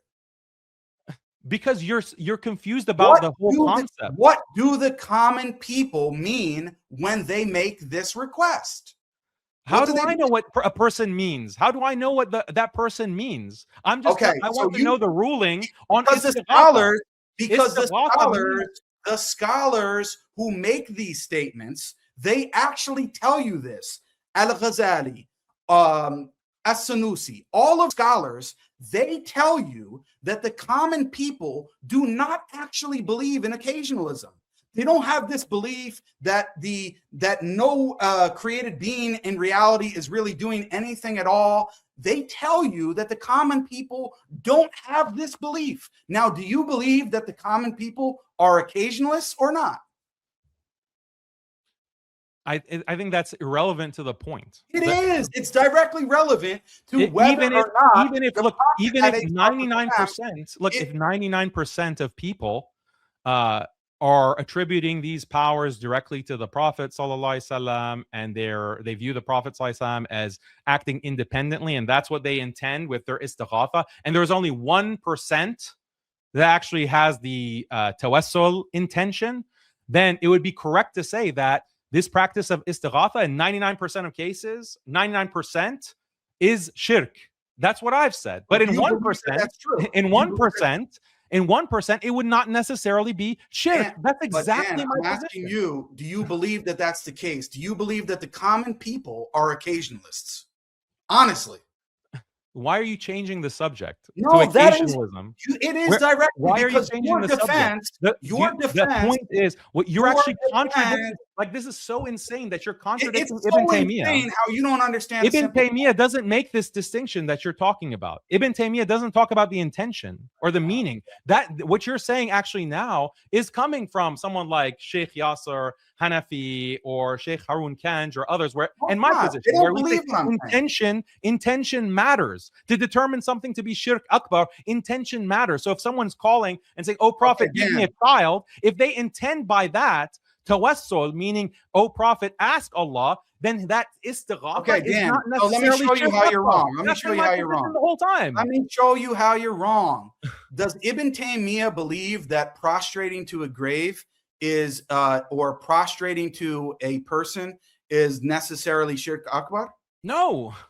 Okay. It depends on the intention. Okay, Dan. So there you go. So wait a second. And Imam al-Dhahabi believes the same thing, right? Yes. Okay. So when you said that Ibn Taymiyyah doesn't consider the intention of the individual at all relevant in any cases, you're wrong. You're wrong. You just were proven wrong, and you just admitted that. You don't even know, bro. You don't even know. A person could literally prostrate to somebody, and it depends upon their intention. It's not necessarily shirk akbar. And I agree with that. Is it an act of shirk? Is it an act of shirk akbar? Bro. You're misinterpreting or misstating. How am I? Do you have the same position as Ibn Taymiyyah on that issue of prostrating to someone? Yeah, that's the inconsistency, bro. That's the inconsistency. Okay. So let's deal with it. If you let me explain, if you let me talk, okay. The inconsistency here is that for certain acts of worship, like prostration or slaughtering or tawaf, another one that Fareed brings up, intention matters, and intentions and beliefs. But when it comes to istighatha, suddenly intentions and beliefs don't matter. It's just shirk akbar in and of itself. The very act of calling to the Prophet and asking for a child, asking for rizq, that in and of itself is shirk akbar, and it doesn't matter what the intentions are. And do you know why? Ibn Taymiyyah says it's shirk akbar, what is happening. And yeah, we can give an excuse like udhr bil jahal, and we might not make takfir of an individual person, but the action itself, the istighatha, asking the Prophet ﷺ directly, that is shirk, regardless of any other factor. You just contradicted that. You know why? You know why that is? I'm asking you. You're saying. Are you changing your position now? Listen to me. You are, forget about my position. You're saying that Ibn Taymiyyah is inconsistent, correct? In some cases, he considers the intention, and in other cases, he doesn't, correct? Yes, and Ibn Abdul Wahhab takes that position as well. Ibn Abdul Wahhab also takes that position as well. So let's deal with it. Let's deal with it. In the case of prostrating, he considers the intention. In the case of istighatha, you're saying he doesn't consider the intention whatsoever. And I'm saying to you, that's why I went to the issue of occasionalism and all of these kind of points, is because Ibn Taymiyyah is saying the dhahir, or the apparent meaning of their words, right, is that they obviously are requesting from the individual directly. He doesn't buy into this majaz aqli defense, where these people really do actually mean that no, they're just asking the Prophet, peace be upon him, to make dua in order for them to get rizq or a child. He doesn't believe that, and neither do I. That's why it's shirk akbar. You're contradicting yourself. So if forget about the common people. Let's say we're talking about a different planet. Let's say we're talking about in the year 10,000 in the future, and there are people there, and they are Muslims, and they are supposed Muslims, and they're saying, "Oh Prophet, heal me on Mars," or "Oh Prophet, heal me on the moon." Okay, would you say that they're calling? They're making dua according to what your friend that you brought on said. They're calling to the Prophet for a child. Are those people in 10,000 have they committed shirk akbar? Yes, because of what I said. But what if they were intending with their statement to do tawassul, to ask the Prophet to make dua to Allah? Then you're calling them a mushrik. You're saying that they've committed shirk akbar when actually they were intending tawassul. Yeah, and I'm saying to you that there is an apparent meaning of the words that they're using, and they do not actually say that. When they actually are calling upon someone and they're saying, "Oh Prophet," and the manner in which they are, and the fact that they're on Mars, I think, as you said, or wherever you said, on the moon, right? They're believing that the Prophet ﷺ can actually hear them, right? You believe that? Yeah, they believe in that scenario. They believe it. They're saying, "Oh Prophet, heal us." Yeah. So in that case, when they say, "Oh Prophet, heal us," and they're on the moon, and they believe that the Prophet ﷺ can hear them, and they can hear Dan when he's on Mars and Jake when he's on Venus at the same time in different languages, this is shirk akbar. In virtue of having that belief of the Prophet ﷺ, having this sort of all-encompassing power to hear everybody at the same time, compute it, and then respond accordingly. So if it's at his grave, if you're at the grave and you say, "Oh Prophet, heal me," that's not necessarily shirk akbar. No, I said to you.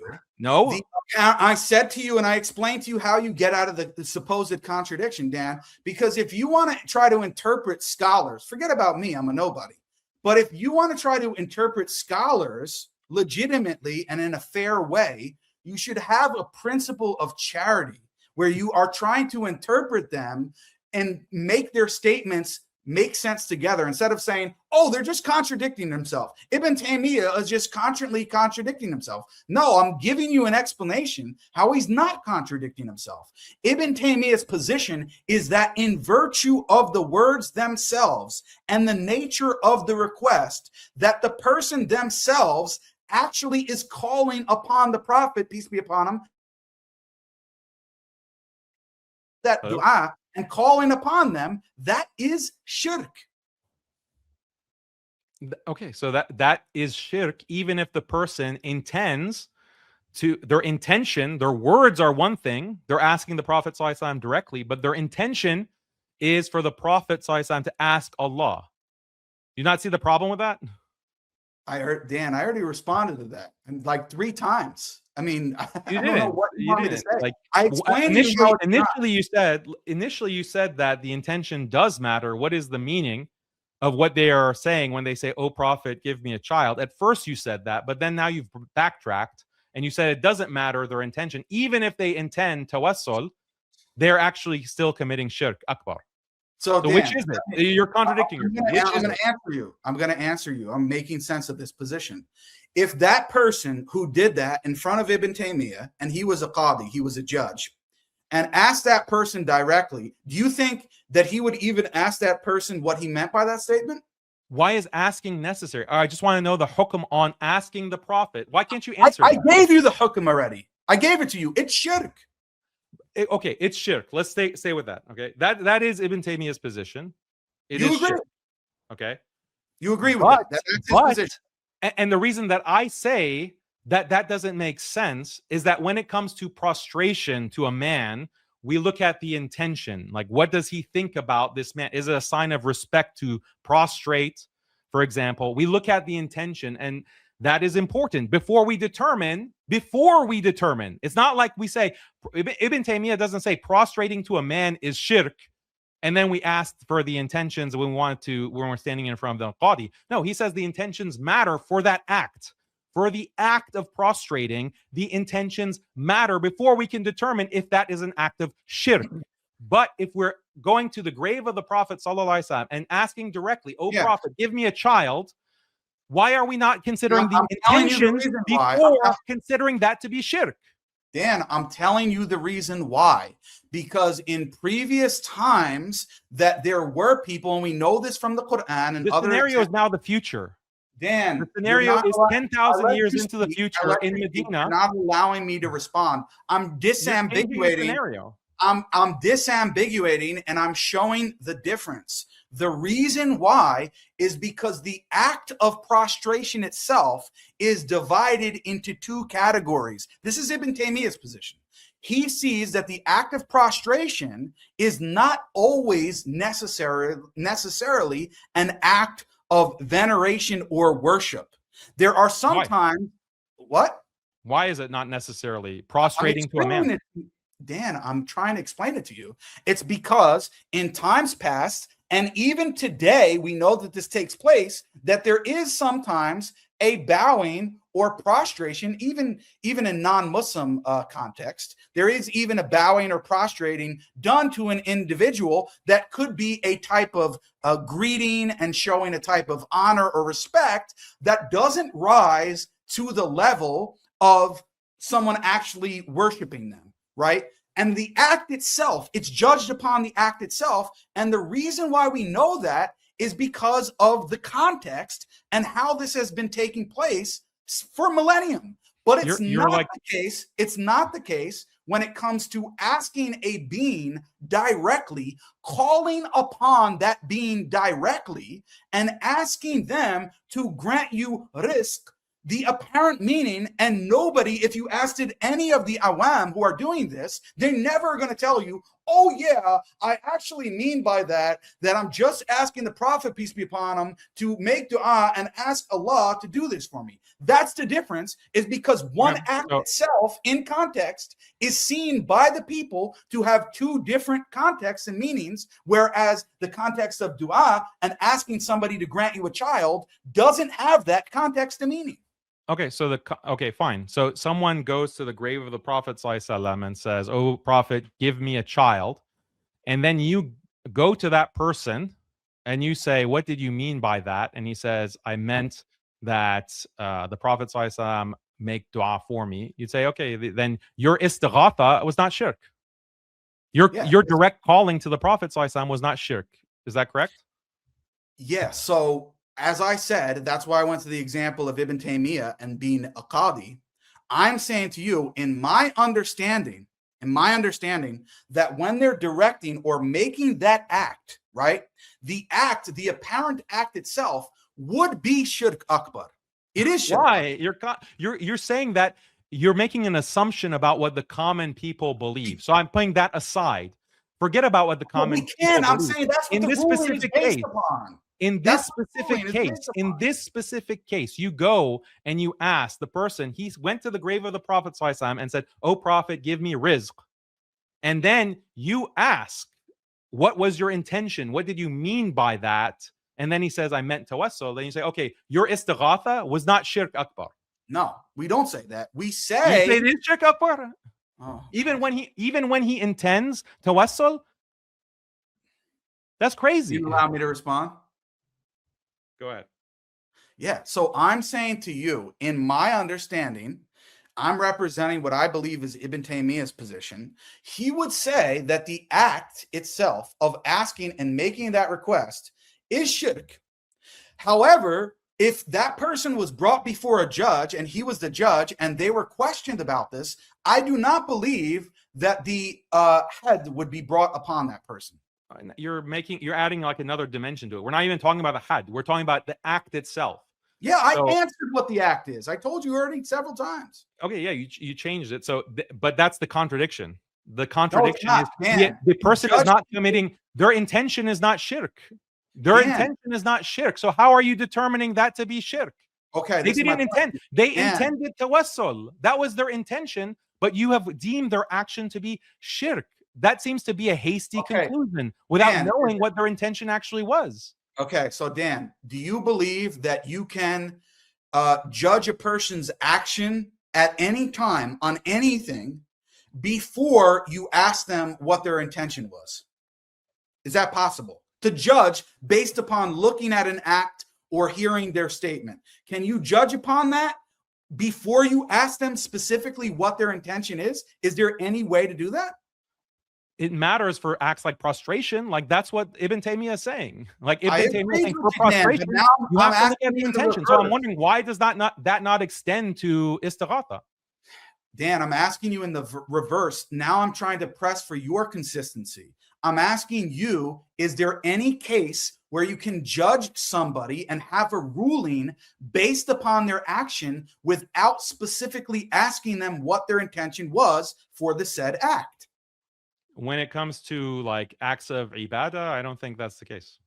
So you can never know whether or not an act in and of itself is shirk akbar or whatever, even any ruling on it, until you ask them specifically what their intention was for doing or saying something. Like if the person is a Muslim, like I know that they're a Muslim, then no. Like if they're a Muslim, then I need to know the intention. I need to know their beliefs. I need to know context, as you mentioned. There's all these factors that I need to know. And that's why I say that it's not necessarily known with these acts like istighatha. The problem is that position that I have with istighatha is also the position that all these scholars have, including Ibn Taymiyyah on prostration, including on slaughter, including on tawaf, including on even visiting graves, even ziyarah. All of these practices, the scholars of the Sunni schools, including Ibn Taymiyyah, say intentions matter, beliefs matter. But on this one issue of istighatha, suddenly the intentions and the beliefs don't matter, and we judge by the act itself. And that seems like a contradiction. That seems like a contradiction in that position.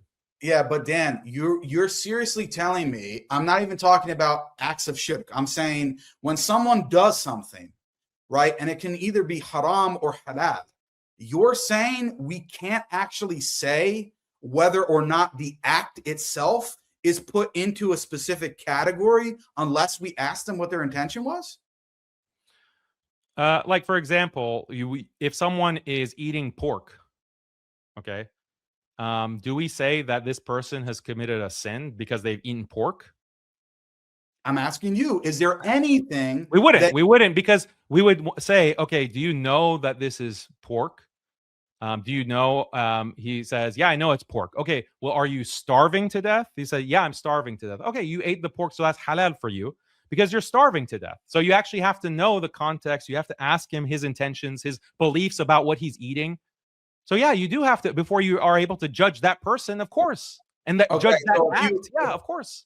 If you personally found two people who were not married, who you knew were not married, having sexual intercourse, you wouldn't be able to say whether or not they were committing a haram act until you asked them why they were doing this?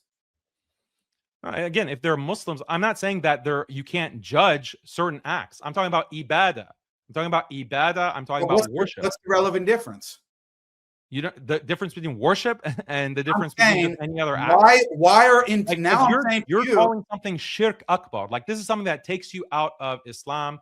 It's something that Allah will not forgive on Yawm al-Qiyamah. So the kinds of judgments that we have, the bar for determining something to be shirk akbar is much higher than determining someone has committed zina or has committed a sin or has committed some haram act. There's a much higher bar. So you're trying to say we taking someone out of Islam, like you kicked someone out of Islam, for example. You're like saying that's a serious thing. Okay, Dan. In the case where you find that person doing that, is it okay for you to say that what they were doing is haram without asking them because it's not as serious as shirk? Or is it because just merely in virtue of you seeing the act that you know for sure what they're doing is haram and you don't have to ask them? Which one is it? So in this scenario, like, how do I know that they're not married?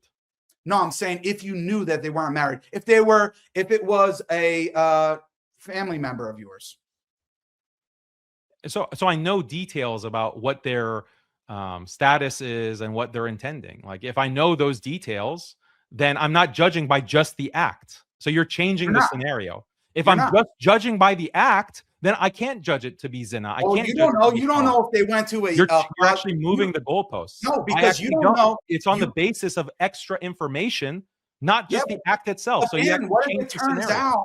What if it turns out in that scenario that you ask your cousin, "Hey, dude, what are you doing?"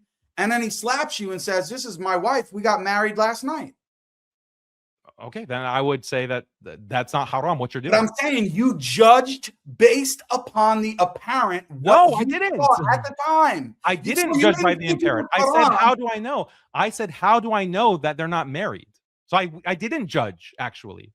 I didn't judge that they're committing zina. You said that you would say it was haram if you walked on that. No. You misunderstood what I said. Let me clarify. So you wouldn't know it was haram. Yeah, I wouldn't know because I don't know if they're married. But you had the presumption that they weren't married based upon the evidence and information that you had. So are you talking about me saying definitively they have committed zina, or my impression, like my first impression when I walk into a room? What are we talking your about? Impression of what you believe about what they're doing.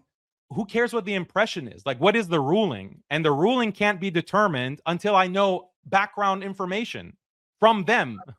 That's why in Islam, you need to have a certain evidentiary bar. That's why you can't go to a qadi and say, oh, I saw someone committing zina, come and stone them, come and lash them. You can't do that because it's not on the basis of just one eyewitness testimony. You have to have four witnesses. I know you have to have more witnesses. I'm not so then saying how are you?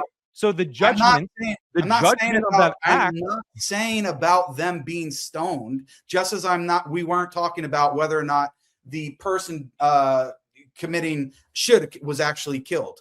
That's not what we're talking about. We're talking about how the person who is there, because you making the example about me seeing somebody doing this at the grave. I'm not the qadi.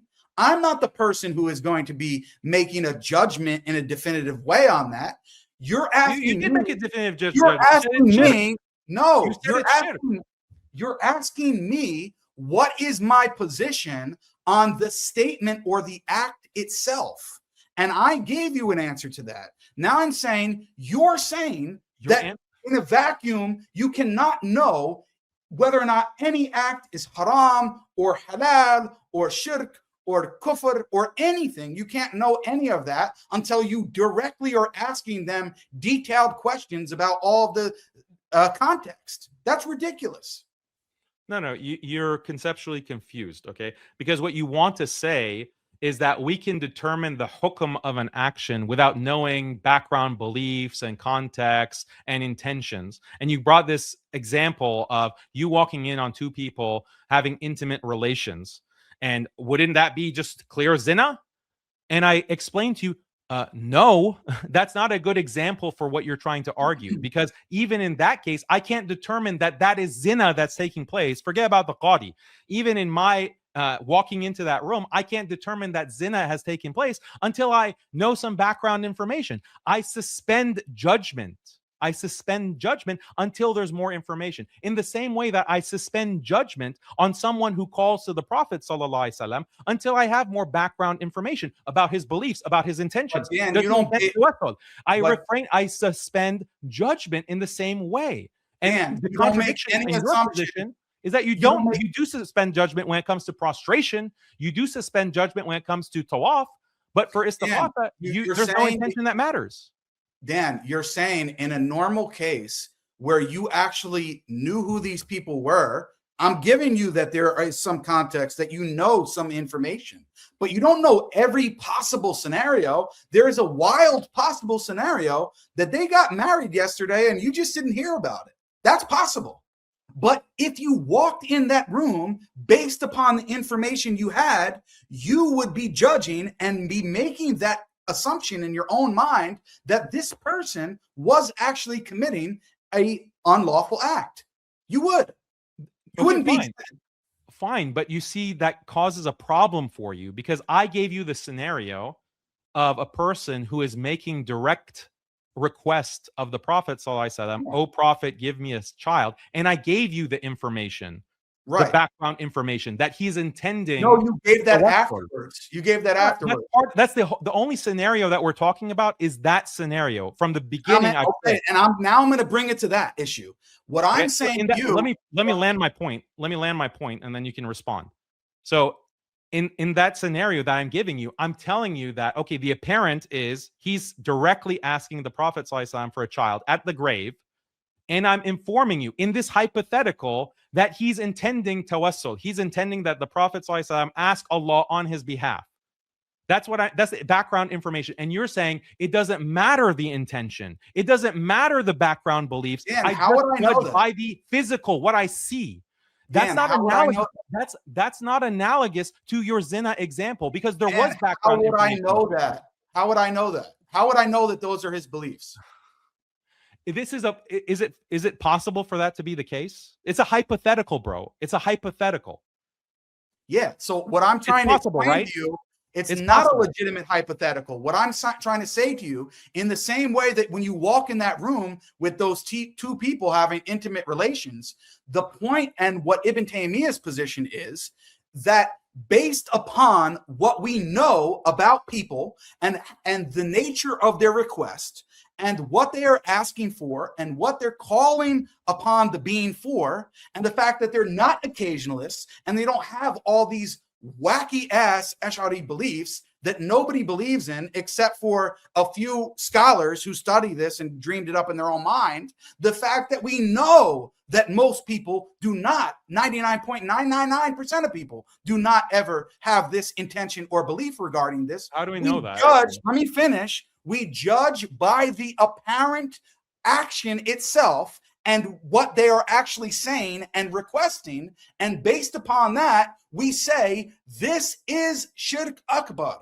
That's what we're doing. In the same way that when we see a person stab somebody on the street or commit a crime that seems so clear to us that it's an actual crime or unlawful act that they're committing, we say that this is an unlawful act. We don't wait to go and start interviewing everybody who was involved in the scenario. Like you're equivocating, bro. We're not talking about impressions. Like, yeah, if I see someone get stabbed on the street, yeah, my impression is that, oh, this is a murder that's taking place. But that's not what we're talking about. We're talking about a very specific. We're talking about something where you know the details. You know the details in the scenario because I'm giving you the scenario in detail, and you keep referring to yourself.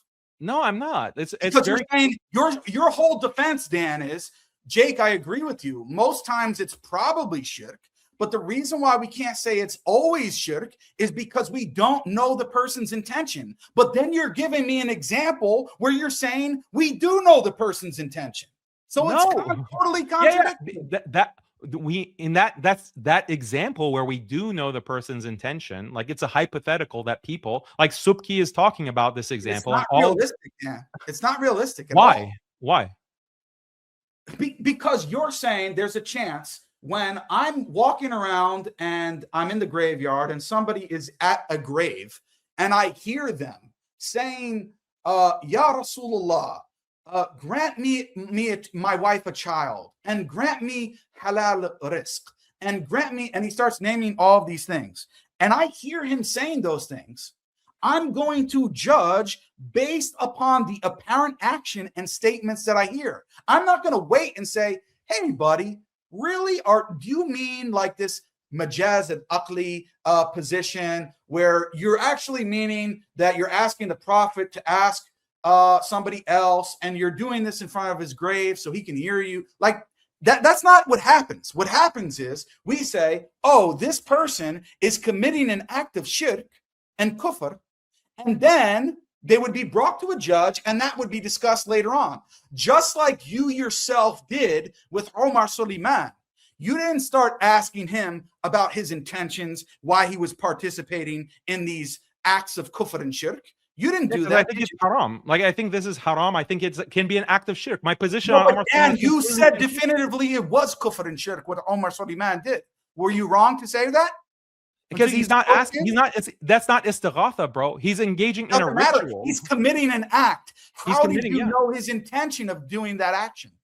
he's committing an act. I said, I didn't say that he is definitively a mushrik or that he's a You kafir. said that he committed kufr and Like shirk, didn't you? if someone is prostrating, look, if someone is prostrating to an old man and is just on his face prostrating to an old man, are you going to judge by the apparent and say, and he's like on his face and he's muttering to himself and he's there for 5 minutes? Are you going to go and say, oh, this is shirk akbar, he's committing shirk akbar?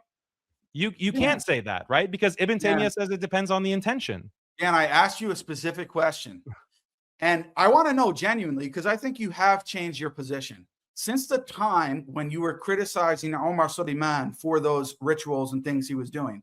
Have you changed your position on this question of ibadah, shirk, and all these kind of things, or has it been the same this entire time?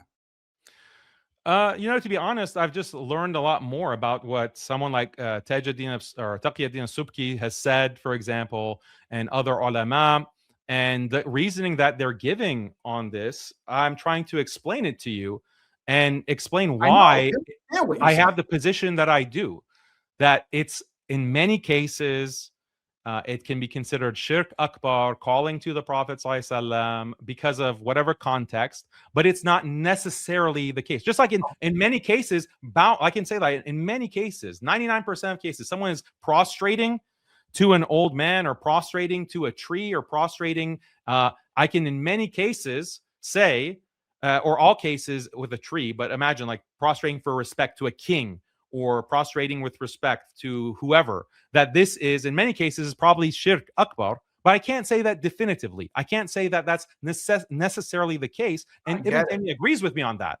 I get it, and we already went over that point, but I'm asking you, when you declared the action that Omar Suleiman did was an act of kufr, did you question him about his intentions behind the action, or did you declare it kufr before you asked him about his intentions?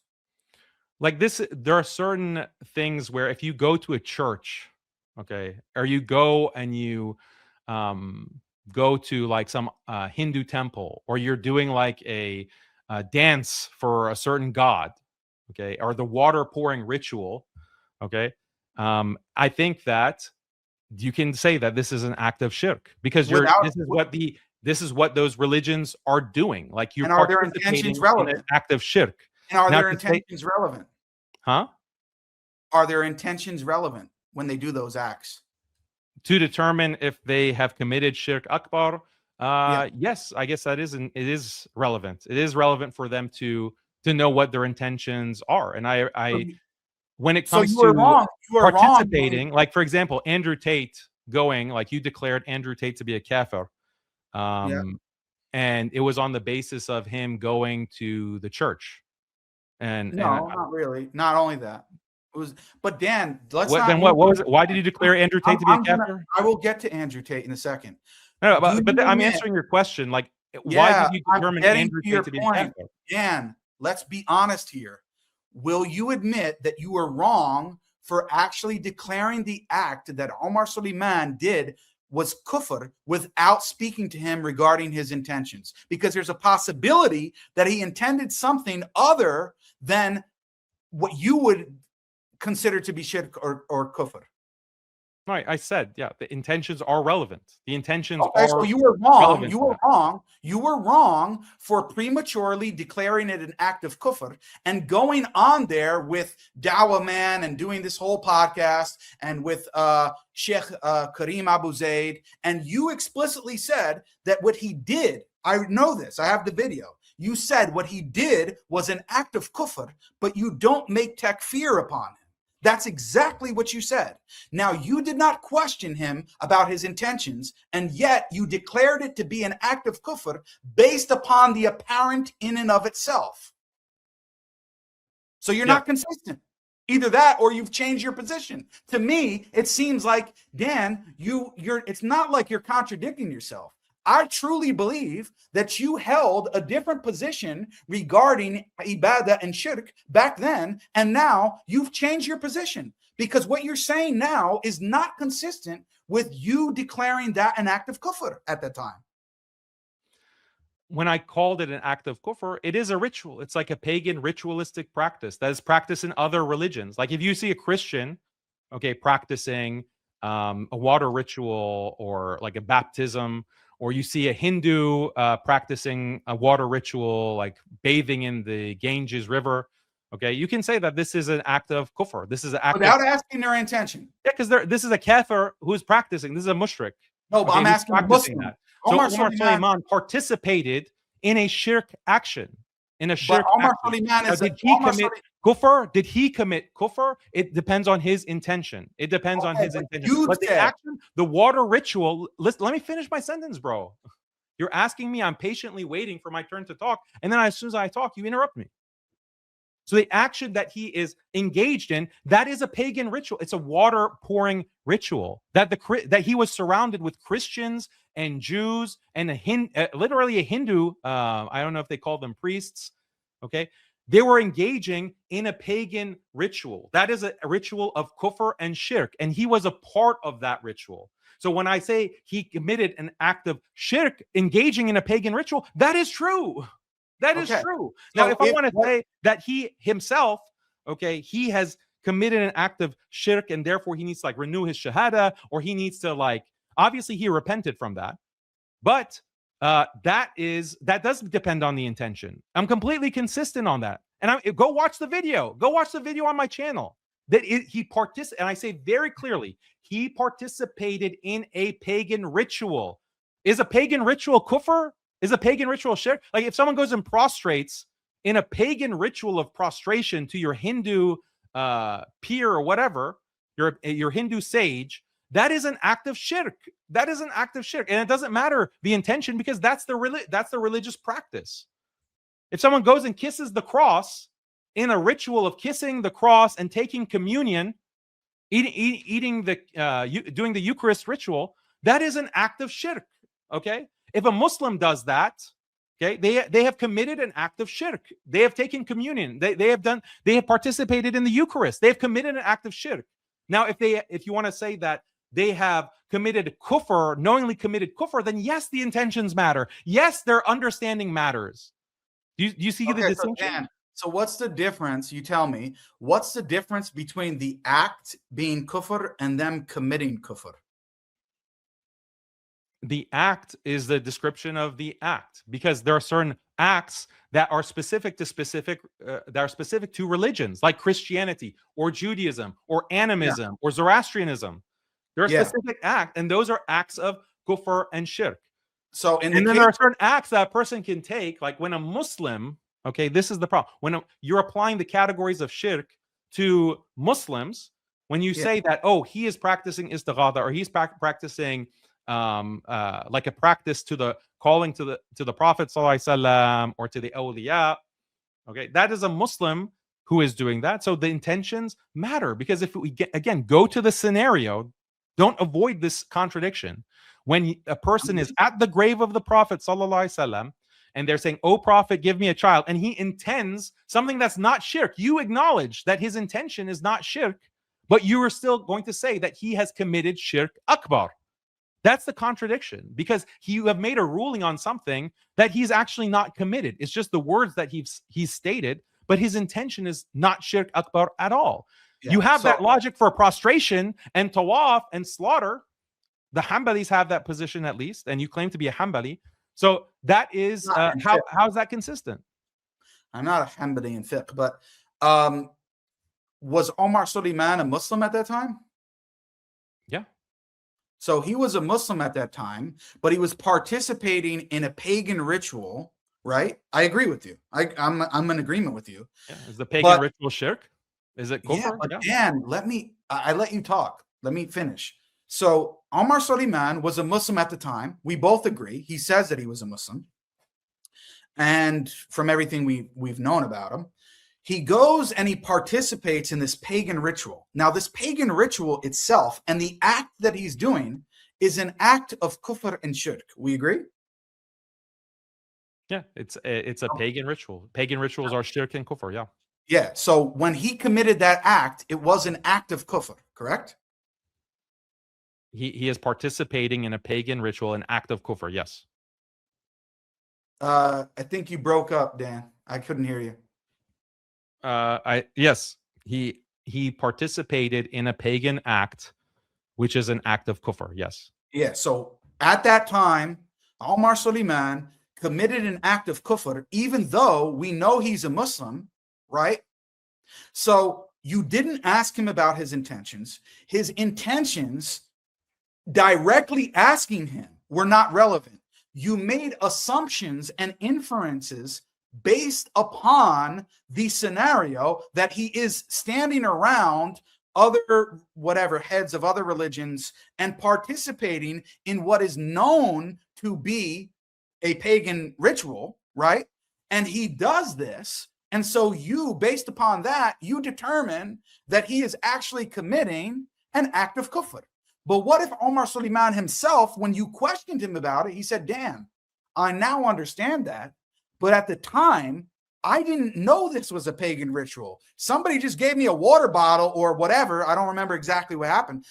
I just did it, but I didn't know that this was actually a pagan ritual. I just did it because they told me to, and I was trying to fit in, and I just did it. Then after he says that, would you still deem it to have been an act of kufr? If he still committed an act of kufr in the sense that he participated in a pagan ritual. Now, is he like, if he did it ignorantly, then I'd say he's excused, and that's clear. Like the distinction between what I'm saying about istighatha and what you're saying about Omar Suleiman, I never claimed that Omar Suleiman committed shirk akbar or that he's committing kufr akbar. That's what you're saying about istighatha. That's what you're saying about istighatha. I'm with committing an act of kufr. Okay, someone can fall into an act of kufr.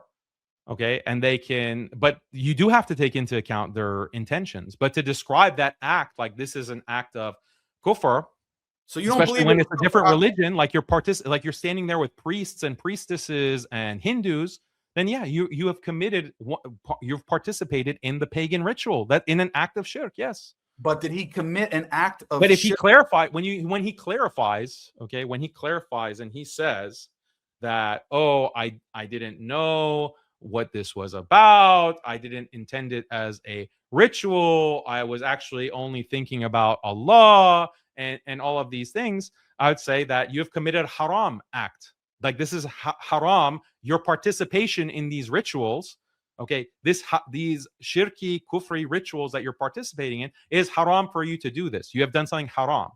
Yeah, and I so wouldn't I'm asking you, which one do you think realistically, what set of intentions did he have? The first one that aligns with him actually committing an act of kufr, or the second ones that he didn't know, he was purely thinking about Allah, he was just kind of doing something because they asked him to, but he didn't really know what he was doing. Which set of intentions do you think Omar Suleiman had at that time?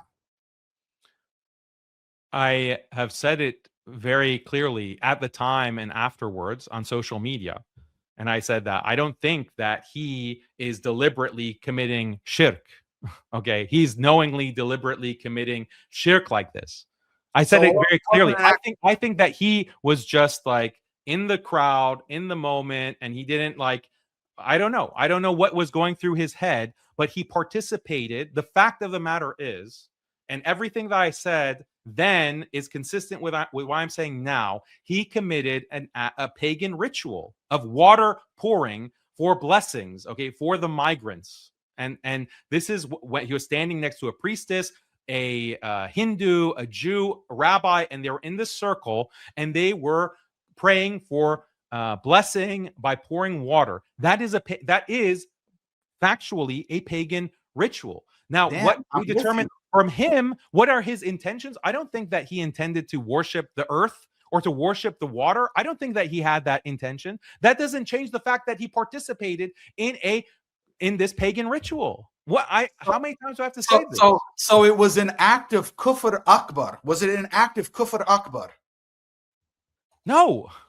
Okay, there we go, Dan. So you are now saying that Omar I never claimed it was. When did I claim it was? You're saying that Omar Suleiman did not commit an act of kufr akbar when he performed that action, and that you never claimed that he did. I never said that he committed kufr or shirk akbar. I never said that. Let's look at it. You want to look at it, Dan? You really want to do this?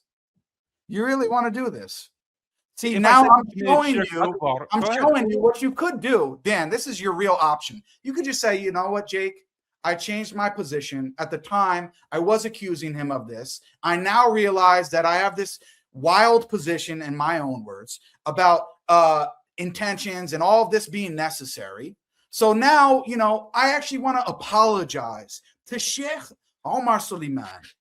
I still disagree with him about a lot of things. It was a terrible action for him to do, but it wasn't actually kufr akbar, even though I said that before. You could say that, or you could stand right now as you are and say that you never actually intended to accuse him of kufr akbar. What do you just meant like a minor kufr? What did you mean? Bro, I explained it. Now we're going for the 5th time. Because you haven't given a clear answer. No, it is very clear. You just don't want to accept it. You just want to interrogate me instead of addressing my questions and Dan, basically trapping you on let's be honest. Let's be honest. Have I given you the chance to question me and vice versa? You just changed the subject. Like we were talking about istighatha, and you want to now interrogate me about what exactly I meant. You how you're inconsistent with your position about whether or not intentions are always required to be specifically asked of an individual before you consider the act itself to be kufr. And you are flip-flopping. On the one hand, you're saying, why are you judging me? Look, how about we just make it easy? And I say, okay, yeah, my position has changed. Can you debate me on the position that I'm arguing now? And I would respect that. Okay. But Dan, I would respect that. I would respect that. I've tried to explain it, what my statement was and how it's consistent with my position now. I've tried to explain it 5 times. Okay. So for the sake of time, I'm going to say just assume that my position has changed. Address my position now. Address my position now and explain how someone who intends tawassul, his intention in his heart is tawassul, you are accusing him of shirk akbar without even knowing his intention. It doesn't matter his intention. According to you, we just judge it by the apparent. He has committed shirk akbar. How is you're applying a ruling to someone who is actually not in his heart doing shirk? Yeah, and I'm saying it's in the same way that you said that certain acts, we know that certain acts themselves are in and of themselves kufr and shirk akbar. Like you gave the example of, you mentioned something about the cross. I don't remember exactly what you said about the cross, but doing something with the cross, taking communion, these acts in and of themselves are kufr and shirk akbar, no matter what the person claims his intention was. So now let me. Non-Muslim. It's a kafir. It's a kafir. You're misinterpreting my position. I'm saying a Muslim doing it. No, if it's a Muslim, I didn't say it's kufr akbar. I didn't say it's shirk akbar. Okay, so Dan, if a Muslim goes on Easter Sunday to church and goes and takes communion in the church, is that an act of kufr akbar? We have to know what he's intending. We have to know. Okay, so the answer is not necessarily, correct? He is committing an act of shirk in the sense that he's participating in the ritual. But we have to know what does he think, like, is this someone off the street who is just thinking that this is a homeless shelter with like really beautiful arches and they're handing out crackers and he takes, let me finish. It's a Muslim off the street and he sees them handing out crackers and he goes and they put the cracker in his mouth and he eats it. Do we say, oh, see, he's committed an act of shirk? This is shirk akbar that he's done, or he's committed an act of shirk. Yes, in one sense, he has committed an act of shirk in the sense that he went to church and participated in the shirk that is communion. But in another sense, has he himself intended to do shirk akbar and therefore been doing something knowingly shirk? No. We have to know his intention. Okay, so it's not an act of kufr or shirk akbar. If he doesn't intend, listen, it's how simple. Many times do I have to say? It depends on what you mean. Okay, let's use the example of Andrew Tate, because you asked me why did I takfir him, which I'll get into. It's directly related to this issue. Andrew Tate literally said, and you saw, did you see the clip, or do I need to give a lot of context to the whole thing? It was like a long time ago. Okay, so I'll briefly explain for you in the audience. Andrew Tate, on his own show, whatever, they have their own production recording. He's sitting there with his brother, who his brother is a Christian, okay? And they start talking about, and they're like, oh, guys, it's Easter Sunday, which is kind of weird, like how they just randomly brought it up. But anyway, they're like, it's Easter Sunday, guys. And, you know, everybody in the country that they're in, because it's a big, I think Romania is a big Christian country, they're like, everybody celebrates Easter Sunday, right? And they're talking about it. And then Andrew Tate, out of his own mouth, says, let's go to a church and worship the Lord Jesus Christ. He literally says that. He says, let's go to church. Let's go there. And it's on Easter Sunday to go to the church to worship the Lord Jesus Christ. Verbatim, that's what he says, worshiping Jesus. They then get in their supercars. They drive to the church. And then Andrew Tate, at least in the clip that we've seen, I don't know what else he did while he was at church. He's standing there amongst the Christian church body, including his brother and his other Christian friends. And the priest is shouting whatever, I don't know, because I don't know the language, but obviously in such a ceremony, there would be shirk and kufr spewed. But let's give Andrew the sake of, for the sake of argument, maybe he doesn't understand what the priest was saying. But nevertheless, he's standing there and he's holding something, a candle, and he's participating in a ritual where they're all holding a lit candle in the moonlight for Jesus. This is what the thing is. And he said prior to going there, these are his words, we are going to worship the Lord Jesus Christ. Now, given that context, given who Andrew Tate is, that he's not a random idiot homeless guy off the street, and he was claiming to be a Muslim at the time, based upon entire thing that I know of and what I said, was that an act of kufr and shirk akbar? Yeah, going to worship in a church. Yeah, going into a church to worship, that is an act of shirk. But does that mean that when you say kufr akbar, that he is, because you said that you went beyond saying that he committed an act of kufr akbar. You said that he is a kafir. Yeah, but right? we haven't gotten to that point yet. We're saying, is the act itself kufr akbar? Bro, I explained it again. I can explain it. Yes or no? Yes, the act is an act of kufr. Okay, but Dan, you didn't know what his intentions were. It's going to church and worshiping. Yes, it's going to church, going to mass. Okay, going and like sacrificing to Shiva. Like those are all acts of shirk. Of course, Dan, you don't know what his intentions were.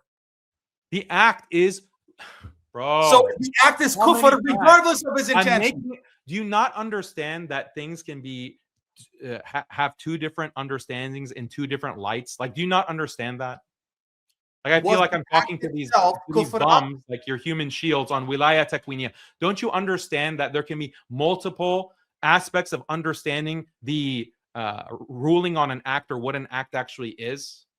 Yeah, so give me what the ruling is in this case. What are the two different pieces of it?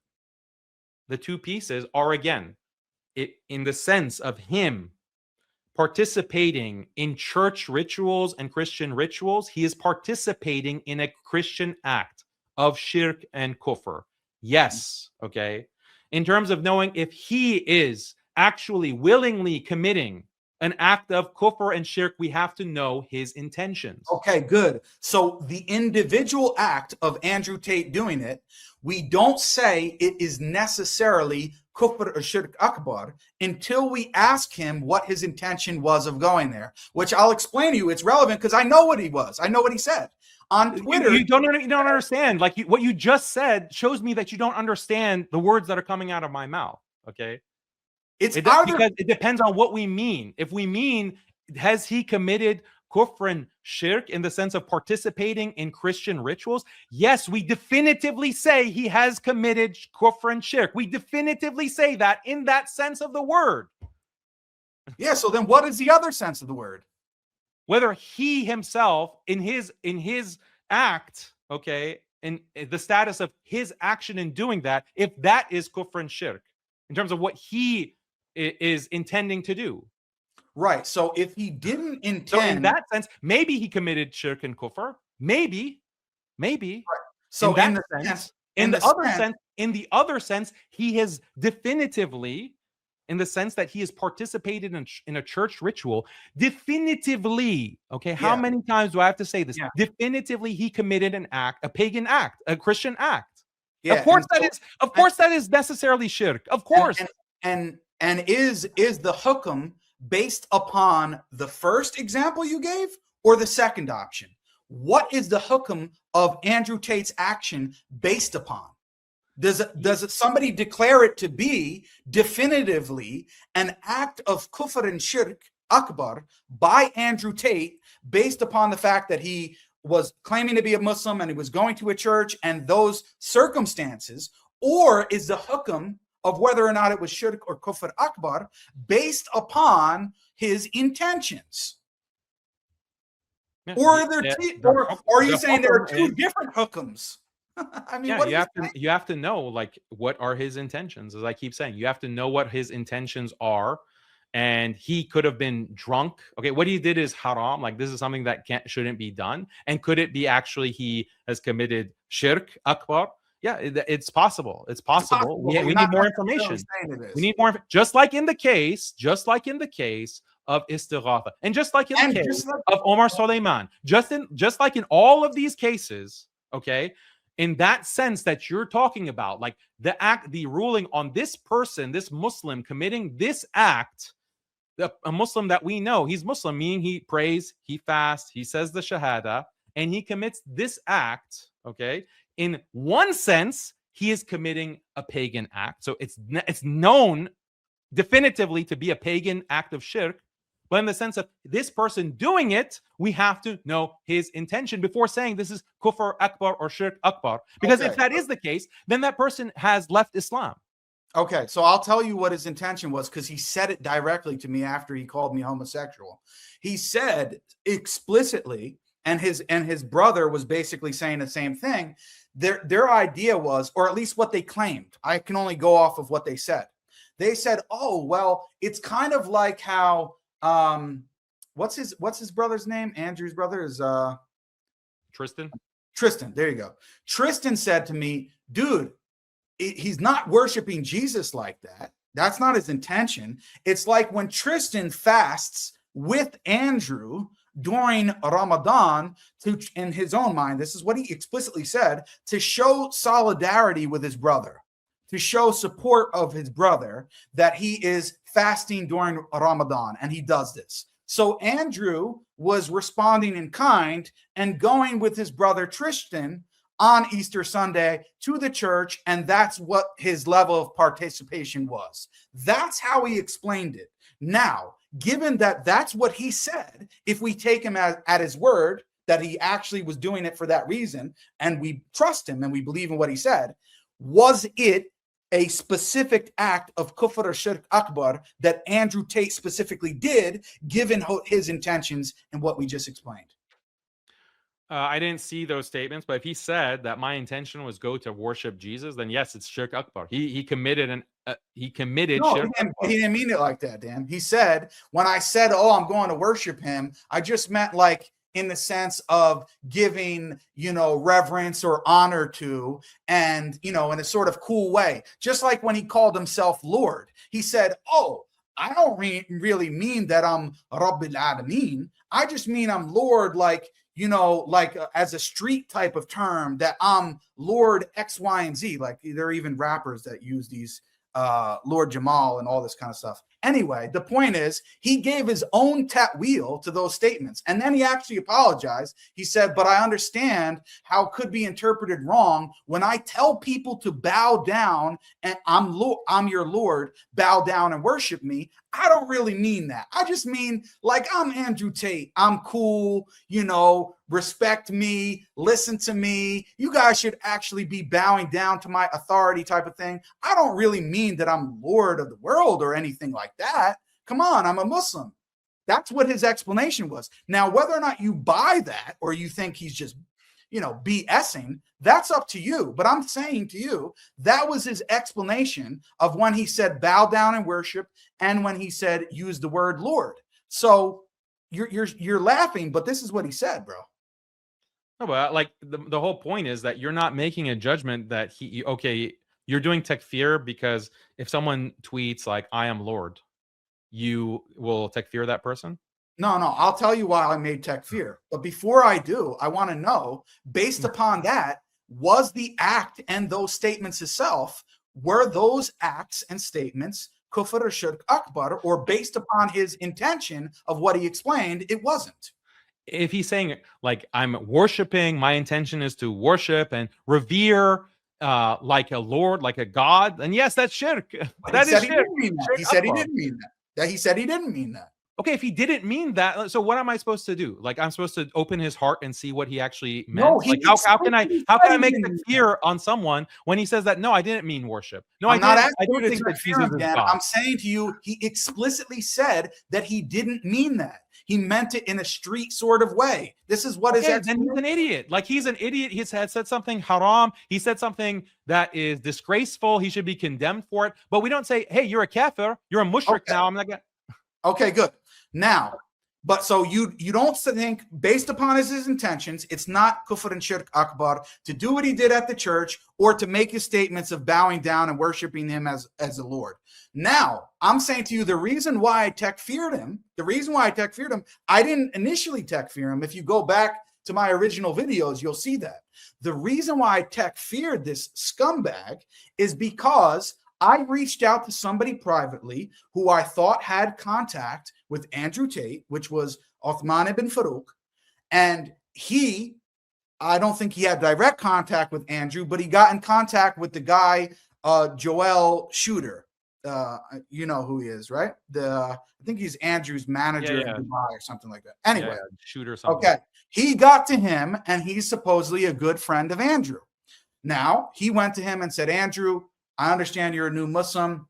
Look, I understand you probably didn't mean it in this way, but you shouldn't make these kind of statements because they can be taken the wrong way, and it's really given a bad impression. So please, make a statement to say you didn't really mean it like this, and basically apologize and say you won't do it again. And Andrew supposedly understood. It wasn't from Jake. I mean, he don't know me at all. And he listened to his friend, and he the next day made a post saying that I retract my I'm paraphrasing, but he basically said, I retract my statements. They were wrong to make. I didn't really mean it in that way. I pray every day and I say, Alhamdulillahi Rabbil Alameen. I believe in only one Lord. Of course, I'm not Lord in that way. Blah, blah, blah, blah. He explained all of that. And he basically was apologizing to the Muslim community. So I said, okay, great. That's great. Andrew made that statement. And, it was partially through me trying to reach out to him privately.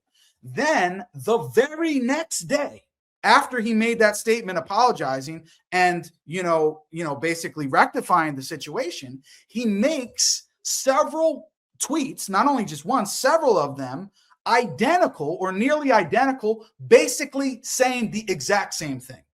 Then when I said that, I said, why the hell would he do that? I mean, is his account hacked or something like that? Why would he do that when he just apologized for saying that? And I went to certain people who knew him, and they told me, they said, Jake, that is Andrew Tate's way of telling the Muslim community that they cannot control him. Who the hell do they think they are to try to police Andrew Tate on what he can say? He said that and then directly went back, and that was a backhanded smack to the Muslim community. So at that point, I said, this person isn't sincere. He's a kafir. He's doing these things in the sense of going to church and doing these things and also making these statements about him being a Lord, and he knows how it's being perceived. He doesn't care, and he's doubling down on his kufri and shirki statements and actions. At that point, and even further, he did other things along the way, then I made takfir of him. So that's the context. Crazy. I didn't do it merely when I saw him do the thing in the church. I said, wow, what the hell is this guy doing? But I didn't make takfir on him initially. You made it worse, bro. You made it worse. How did I make it worse? Takfir like even more suspect and questionable. How is that? Because it's just what some person told you. It's just hearsay. It's not like Andrew Tate said anything to you directly. It's you, someone else, like He did. He said another directly source said, "Oh, this is just Andrew Tate's way of saying that he's not controlled by the Muslims.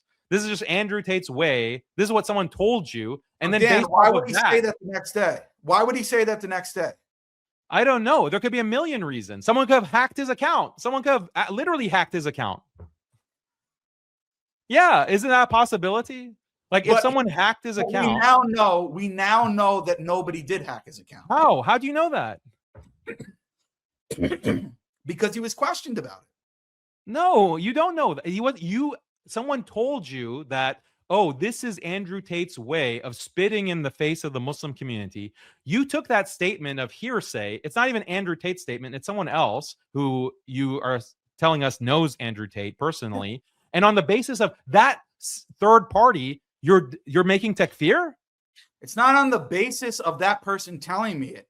Again, that's the difference in our positions. It's on the basis of him repeating the action after he knows that it's wrong. It's on that basis. And my position is not like you. I believe that the original acts themselves of Andrew Tate going to church on Easter Sunday, right, and participating in a church ritual of holding a lit candle for Jesus in the moonlight, okay, amongst a bunch of Christians, he did this. That in and of itself, in my position and the position of Ibn Taymiyyah, is an act of kufr and shirk akbar.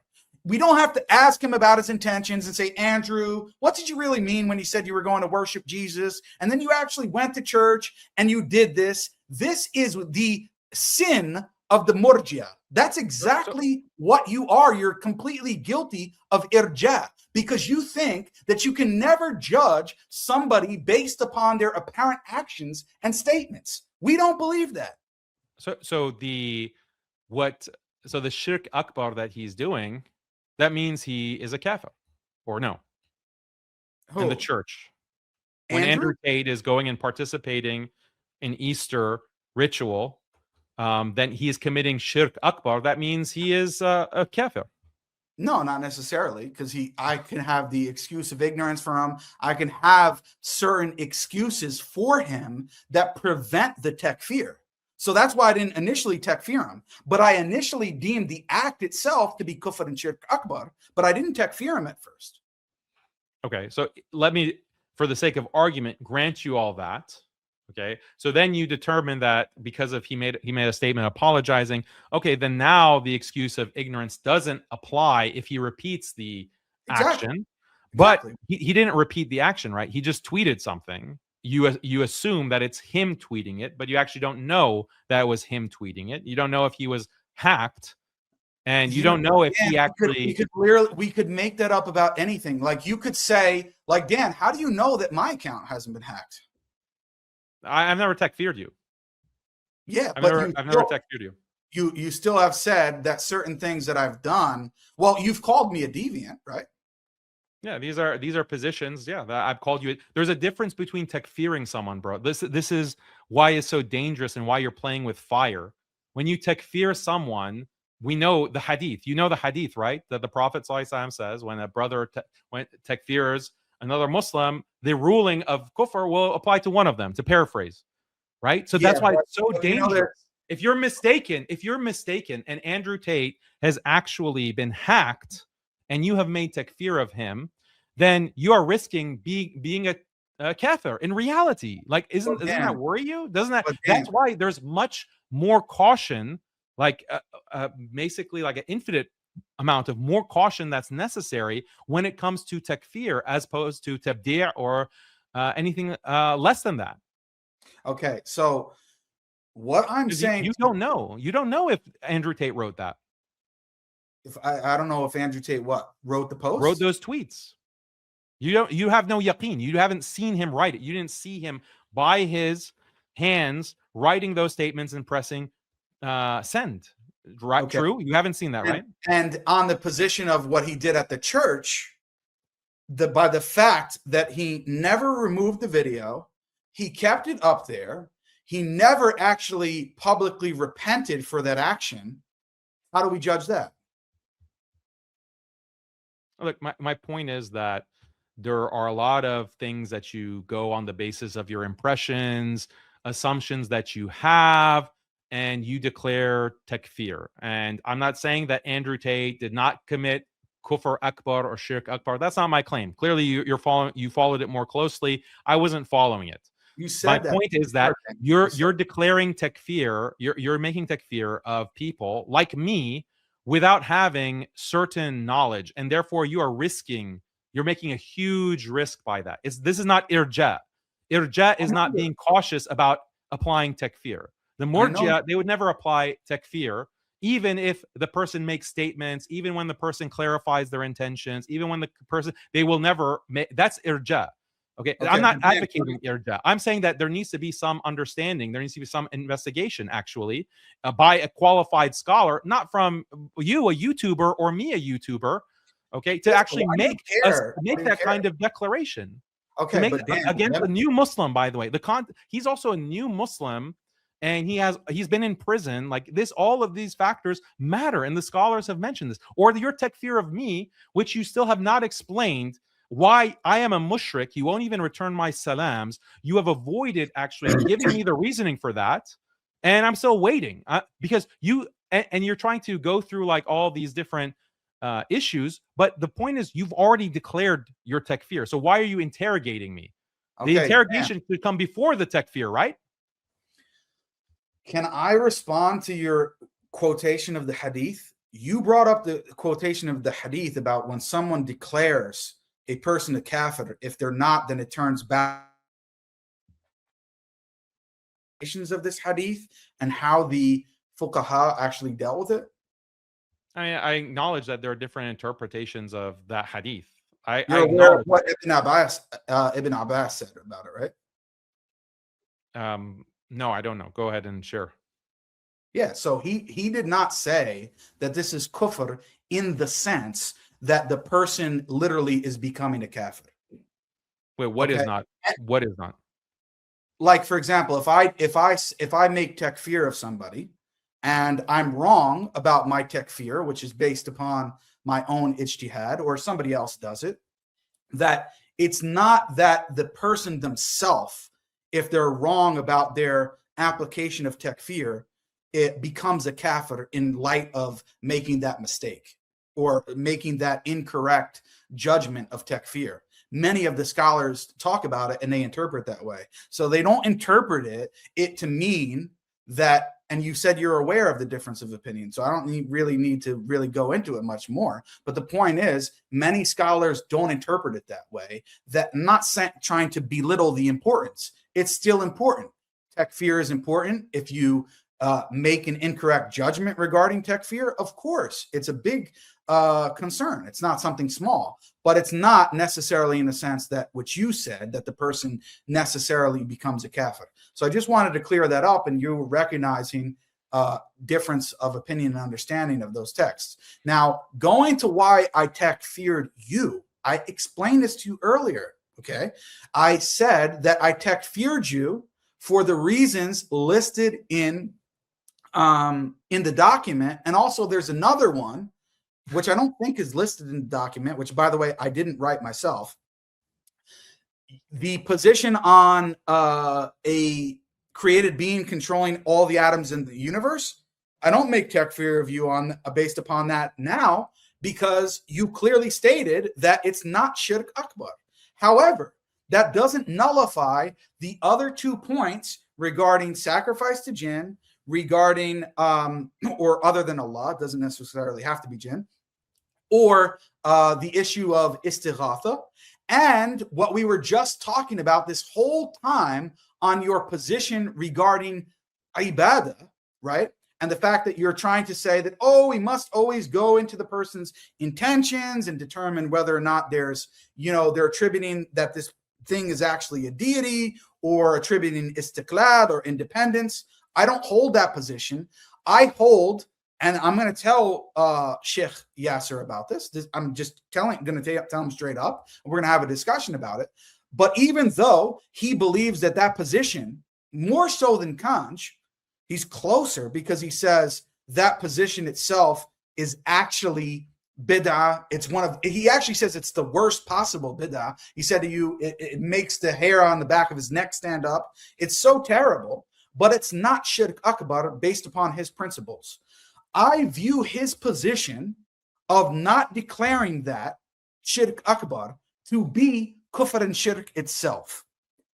What's known as the istiqlali position is actually kufr itself. That's my view. That's the position of Sheikh Sultan al-Umairi and Bassam Zawadi and the people that I take from on this issue.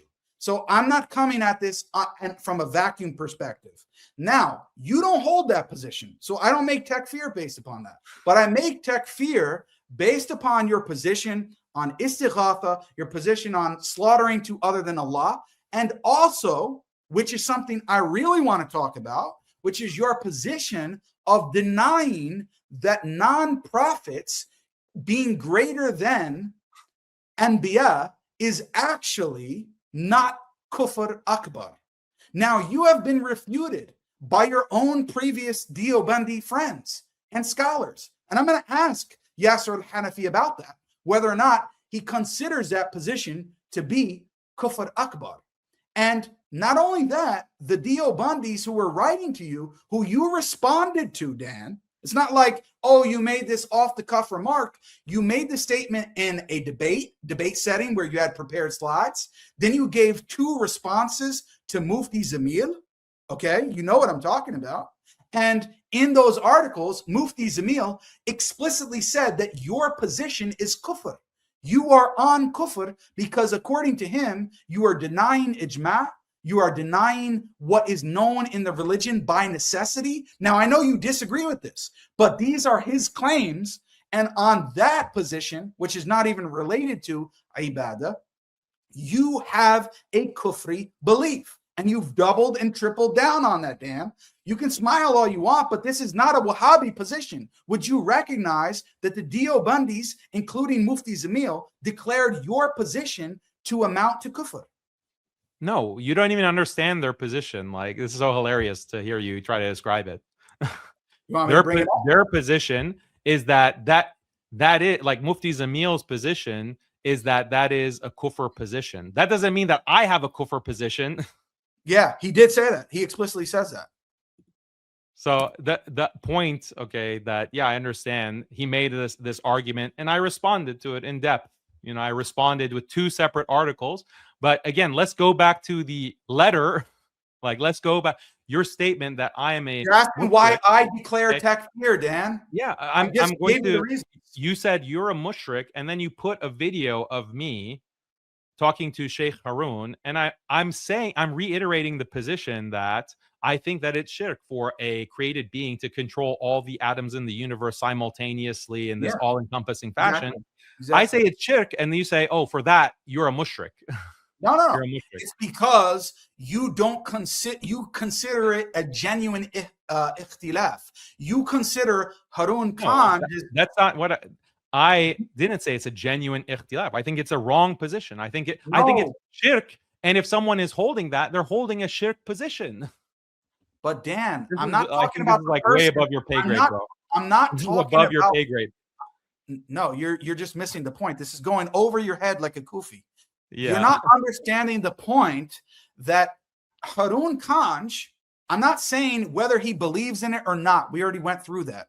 I'm saying is the position of Harun Kanj and Yasser al-Hanafi deeming it to not be kufr and shirk. Is that position of, even if they say they don't hold the position, they think it's wrong, or they think it's a bid'ah, are those positions, are they acceptable positions, or do they amount to kufr and shirk akbar themselves? Do you even understand what you're asking? Yes. Are you asking me, is it acceptable to have a kufr position or a shirk position? Is that your question? No. What is your question? No. Do you understand the difference between someone who believes, who actually affirms that a created being is controlling all of the atoms in the universe simultaneously, and we agree that that's shirk akbar, can you understand the difference between somebody who actively believes in that and somebody like Yasser Hanafi who doesn't believe in that, but he doesn't declare it to be shirk akbar? Do you understand the difference between those two? So in which one is it acceptable to have that? Both of Asking, are both considered shirk akbar? The position is shirk akbar. The position Is is Yasser al-Hanafi's position shirk akbar? If he believes that this is a bid'ah, he believes that it's not shirk. I believe that it is shirk. I believe that he has a mistaken view. Like he has You a believe mistaken him denying shirk, you believe him denying something that is shirk akbar is kufr. Do you believe that? Again, this has to do with my overall methodology that I've explained to you, or I tried to explain without you keep interrupting me.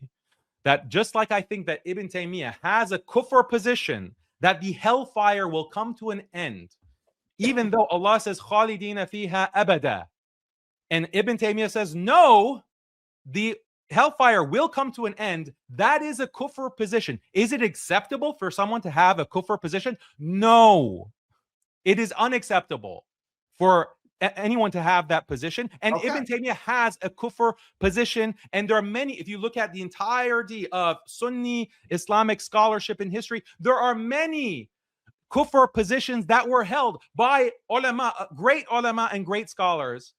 And I don't say, oh, therefore these are kuffar. These I are didn't ask you to do that. the person who endorsed you, Muhammad Shamsuddin, says that, well, Suyuti has this position on istighatha, therefore he is a mushrik. He is a kafir. He actually takfirs him. Dimishqiya, the other person that you wanted to co-debate with, he says Al-Ghazali is a mushrik.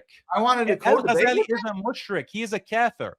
Okay, I that's wanted the to difference between my position and wanted your to position. co-debate with him? When was that?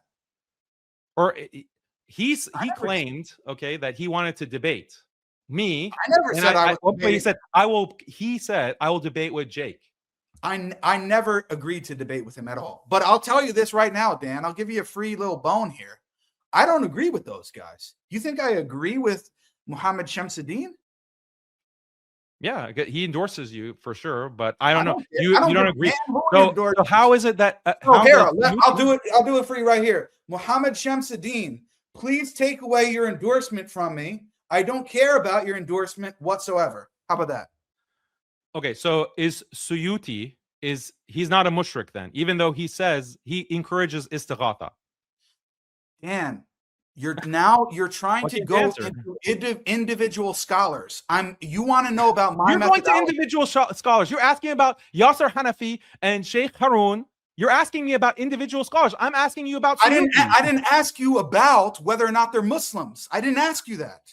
I asked you, do you believe that they have, just like you said, Ibn Taymiyyah. Do you believe that Suyuti has a shirk position? Dude, just like you said, Ibn Taymiyyah had a kufri belief. I'm asking you to be consistent and say that Harun Kanj and Yasser al-Hanafi have kufri beliefs, even though you don't make takfir on them in the same way that you don't make takfir of Ibn Taymiyyah. Is that correct?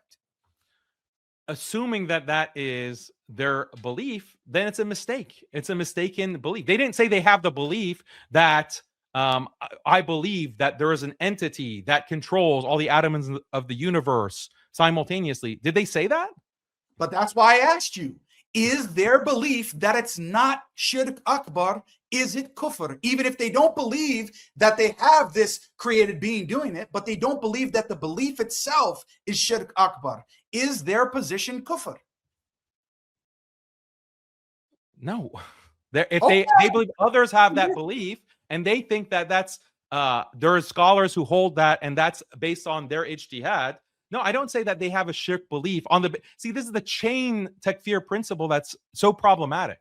Okay, in the same way, if you say that Ibn Taymiyyah's position in Fana an-Nar, the ending of the hellfire, is not kufr, I don't say, oh well, that means that you have a kufri belief. Yeah, but because Dan, my point. You get the analogy? Do you get the analogy? First of all, yeah, like if you or your Wahhabi buddies say that well, Ibn Taymiyyah believes that the hellfire will end, and that's not kufr, I'll acknowledge that, well, Ibn Taymiyyah had a kufri position, and the fact that you don't hold that to be kufr and you don't hold that to be shirk, I don't say, okay, you've committed kufr now. That's Right. you I see know. the second stage, like you're adding a second Yeah, stage. I understand, Dan, and I'm I saying don't to think you, do. I don't think you do understand. I don't understand. I do. You're saying that the belief itself is kufr, but somebody who doesn't deem that specific belief kufr, you don't apply kufr to that person. That's what you're saying. I understand exactly what you're saying. Now, I'm saying to you, likewise, then, in the case of But do you, like you're asking me, but state your position. Like state Yeah, your position. I did. I already stated it. I believe. So you think that Yasser Hanafi, Harun Kanj, Suyuti, they have kufr positions? Yes? Dan, let me Yes or no? answer Yeah, no, before yes or no?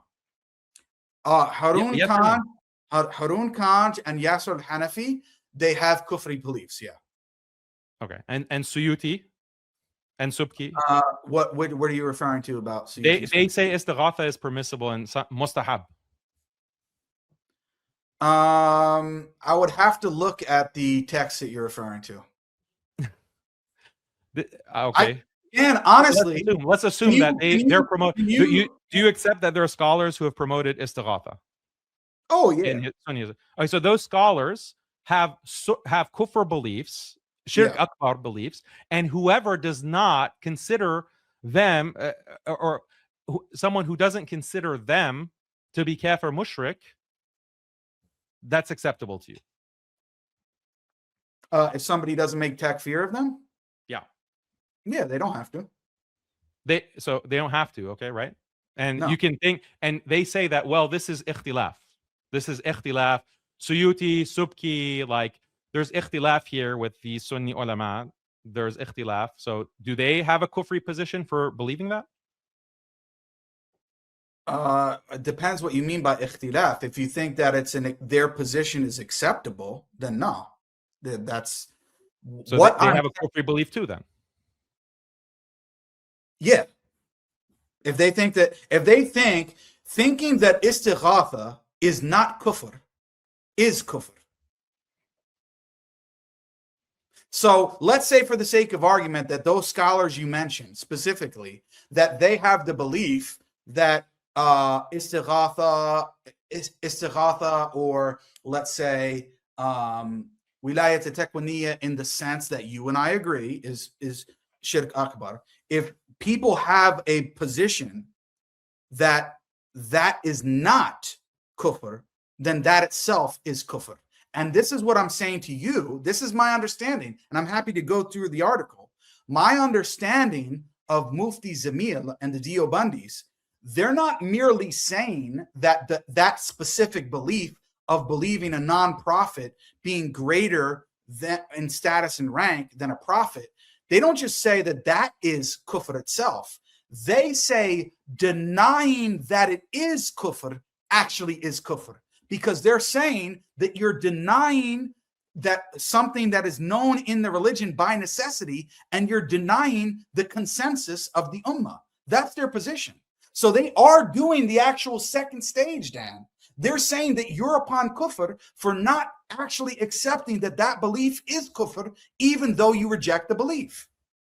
Yeah. Now, in my response, I cited different scholars, Ash'ari scholars, who stated that it's not kufr.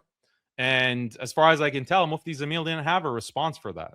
This is like over a year ago, so my memory might be fuzzy about the details, but he wasn't able to respond to the points that I brought up, that, okay, well, if this is known by necessity and there's ijma, well, there are statements like this from different scholars, Sunni scholars. So go ahead and say that they have a kufri belief and that they're upon kufr. And what? So anyway, but getting to the point that you changed the scenario. Okay. No, I answered you directly. No, you did not. Listen to what I'm saying. Okay. Because if you would have to accuse all of the Sunnis then, like that are associated with the four schools, the traditional Sunni schools, you'd have to accuse them of having kufr to be upon kufr as well. And just like me, you'd have to have the same kind of ruling for them. Because look, the Sunni schools, the issue of istighatha, there's ikhtilaf on this. There's ikhtilaf. Different scholars will have different positions, especially if you look over time. Okay, so we've already come to the same position, or the understanding that, okay, if someone has a kufri belief, okay, that can be a mistake. They're not necessarily kafir, but you're extending it to a higher level beyond just that individual sheikh. Even if someone else denies that that is kufr and shirk, then that person also has a kufri belief and maybe a kafir. Like, you're going to the second level, and that has deep implications, because all of these Sunni schools and the Ash'aris and the Maturidis, 99% of the ummah, they believe that the Sunni schools are valid, and within these Sunni schools, even it's a valid ikhtilaf, and they accept that that's an ikhtilaf because istighatha is treated as an issue of fiqh. So you're saying that anyone who sees the Sunni schools as valid is actually committing kufr, because they're not saying that this is kufr to have this belief in the validity of istighatha. You see the logic there? I don't really see what your point is. No. Let me make it simple, okay? In the Shafi'i school, okay, istighatha is something permissible, let's just say, okay? You say that, well, that position is, the Shafi'i position is kufr. It's shirk akbar, okay? So anyone who says that it is permissible to follow the Shafi'i school and follow the Shafi'i school, they have also committed kufr, because they're validating the Shafi'i school, which holds that istighatha is permissible. You get it now? Yeah, people who say that it's an acceptable opinion to hold that istighatha is permissible are committing kufr, even if they don't commit the act themselves and they don't believe it's a good thing to do. Just if they say it's a permissible position to hold to, then yes, they do have a kufri position. Right, so anyone who believes in the validity of the Sunni schools, Shafi'i, Maliki, Hanbali, Hanafi, it has kufr, is upon kufr, just like Daniel. No, not necessarily. Yeah, that's what you just said. The Sunni schools have differences amongst them. Even the four schools of fiqh, they don't all have the same views. So no, we're saying this holding to specific positions within those schools, yeah, that would amount to kufr. That doesn't mean that you're, like, for me, I hold to Maliki fiqh. That doesn't mean that if a Maliki sheikh or scholar says, which I know some that do say this, that that istighatha is fully permissible and stuff like that, that doesn't mean just because I say I'm a Maliki in fiqh, I have to take that person's opinion and I'm accepting that it's authoritative in some sense for people to hold. Not at all. The Maliki school does not say that istighatha is shirk akbar. It does not. They do not say that it is necessarily shirk akbar. That is the Maliki position. We bring Dr. Shadi. Okay, Dr. Shadi al-Masri. He is a knowledgeable in the Maliki madhab. Okay, they don't say the Maliki position is not that istighatha is shirk akbar. So they are committing kufr and shirk. The madhab is, and furthermore, anyone who does not accuse the Maliki madhab of committing shirk and kufr is also is upon kufr. So anyone who says that the Maliki madhab is valid is committing shirk and kufr. That's your position. Dan, I wouldn't use Dr. Shadi as an example. He's been a personal teacher of mine, and I don't think he's an authority or somebody knowledgeable in the Maliki madhab at all. In fact, I think he's quite ignorant, and I can show numerous examples of that based upon my conversations with him. Would you be willing to have a conversation with Dr. Shadi about Maliki fiqh? Yeah. Yeah, I would. I've had many Great. discussions with him Right up. privately. Since he doesn't have knowledge and you do, then let's get a conversation going. I'm glad that you're so willing to talk to people now. MashaAllah. So, but the point remains. The point remains that the Maliki, according to you, the Maliki madhab contains shirk and kufr, and whoever does not declare that about the Maliki madhab is also upon shirk and kufr. No, Dan, you're trying to make it a general. You're trying to make it a general thing. Like Jake himself claims to hold to the Maliki madhab, but yet certain shuyukh within the Maliki madhab may hold kufri beliefs. Therefore, Jake is upon kufr for following the Maliki madhab. That's ridiculous. That's your logic. That's literally your retarded logic. That's literally your just said dilemma type of reasoning, dude. Let me explain it. Either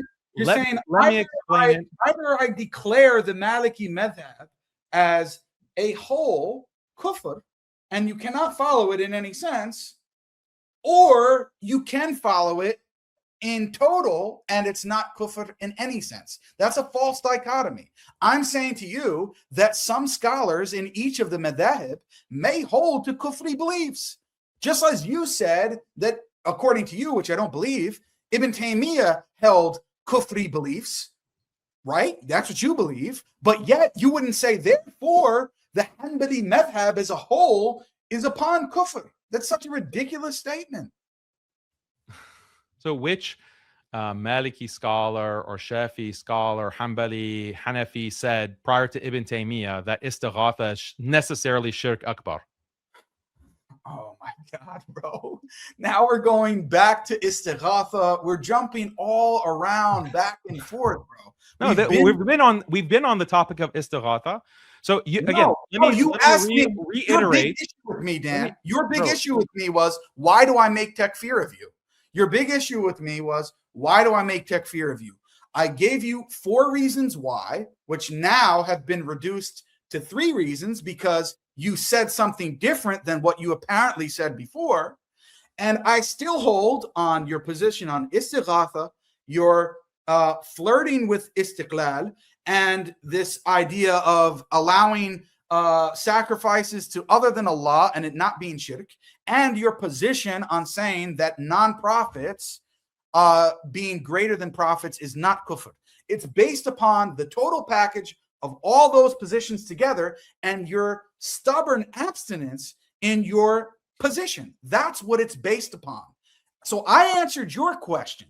Now I want to question you. Why do you keep trying to get me in trouble with the Moroccan government and claim that I am an agent of these foreign governments? Why are you doing it? Why? I'll address that. I'm happy to address. I already mentioned my reasoning for that. Prior to the stream. Why are you trying? Look, why are you? Look, you Wahhabis like to cry. You like to accuse people of being shirk apologists. Your followers have been takfiring me for the past 1.5 years. You and Farid and Adnan, you have takfired me now explicitly, but before you're just tap dancing around it, I guess, because you had soy takfir. And your followers have been nonstop takfiring me. You can see your audience, I know you don't endorse that, but they are doxing me. And you won't actually come out and deny. Listen, you won't actually come out and deny. When I asked you explicitly, should the had of apostasy apply to me? You don't actually deny that is the case. You don't actually say, no, Daniel should not be killed for being a murtad. You don't actually explicitly say that. Yet I'm the one who's threatening people when I just point out that your agenda serves Zionism and that it's very much aligned with these Gulf states. You and Adnan, your friend Adnan, who won't condemn the UAE for backing RSF genocide in Sudan. Like, this is outrageous. You're takfiring me and you won't even deny that the had for apostasy applies to me. And you're crying about your life is in danger. Look, if you don't like this kind of rhetoric, don't engage in it as a Wahhabi. Don't engage in this investigation of people's aqidah and accusing them of being on shirk and kufr. That's what endangers people's lives, you Wahhabi rat. That's what endangers people. Okay, Dan, can I respond since you call me a Wahhabi rat? Yeah, please. That's way better than what you call me. You call me a mushrik murtad. can you explain to me, can you explain to me how Jake Brancatella making takfir on little old Dan, who's living in Texas somewhere, can you explain to me how that actually affects your life and how you're in danger? Why do you think people are doxing in your own chat, moron? Dude, Why do you think people are doxing doxing me? Man, What do you think? What is the danger? Do you know the danger of doxing? Do you know what? What is the danger of doxing? That I was doxed on your own post on Twitter. You know that happened, right? I hid the reply. I hid it so that people won't see it. So does that mean that actually it's because you've been attacking me that one of your crazy fans went and doxed me? That's what you're assuming that's happening here. So I got doxed. I never got doxed by the Zionists. I never got doxed by the Christians or the atheists. I got doxed when I got into a back and forth with Dan, and I got doxed on his own post. So that's your fault. You literally have people in the chat that are takfiring me, and they're saying, yes, the had applies, and they're waiting, and you don't deny it, and you don't deny it. What? Deny that the had applies to me, that I deserve. Dan, I'm going to answer you. I'm going to answer you in the same I'll give you another way. chance. Does the had, does the I'm going to had answer you. I'm answering you right now. I'm answering you right now. It applies to you in the same way. It applies to you in the same way that you and I answered that question on the PBD podcast in response to Rashid Hamami. It applies to you in the same way. Wow. So if I come to Morocco, okay, is it Morocco an Islamic government?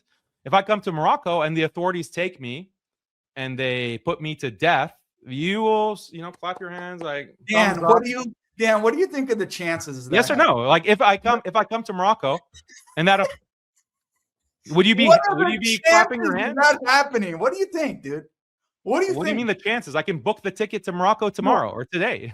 I'm sure you can. I'm not saying you're that broke. So would you sit there and applaud? Like, I'm good saying job. to you, what are the chances? Execute the Murtad. What are the chances of you coming here and them actually doing that to you? What do you think?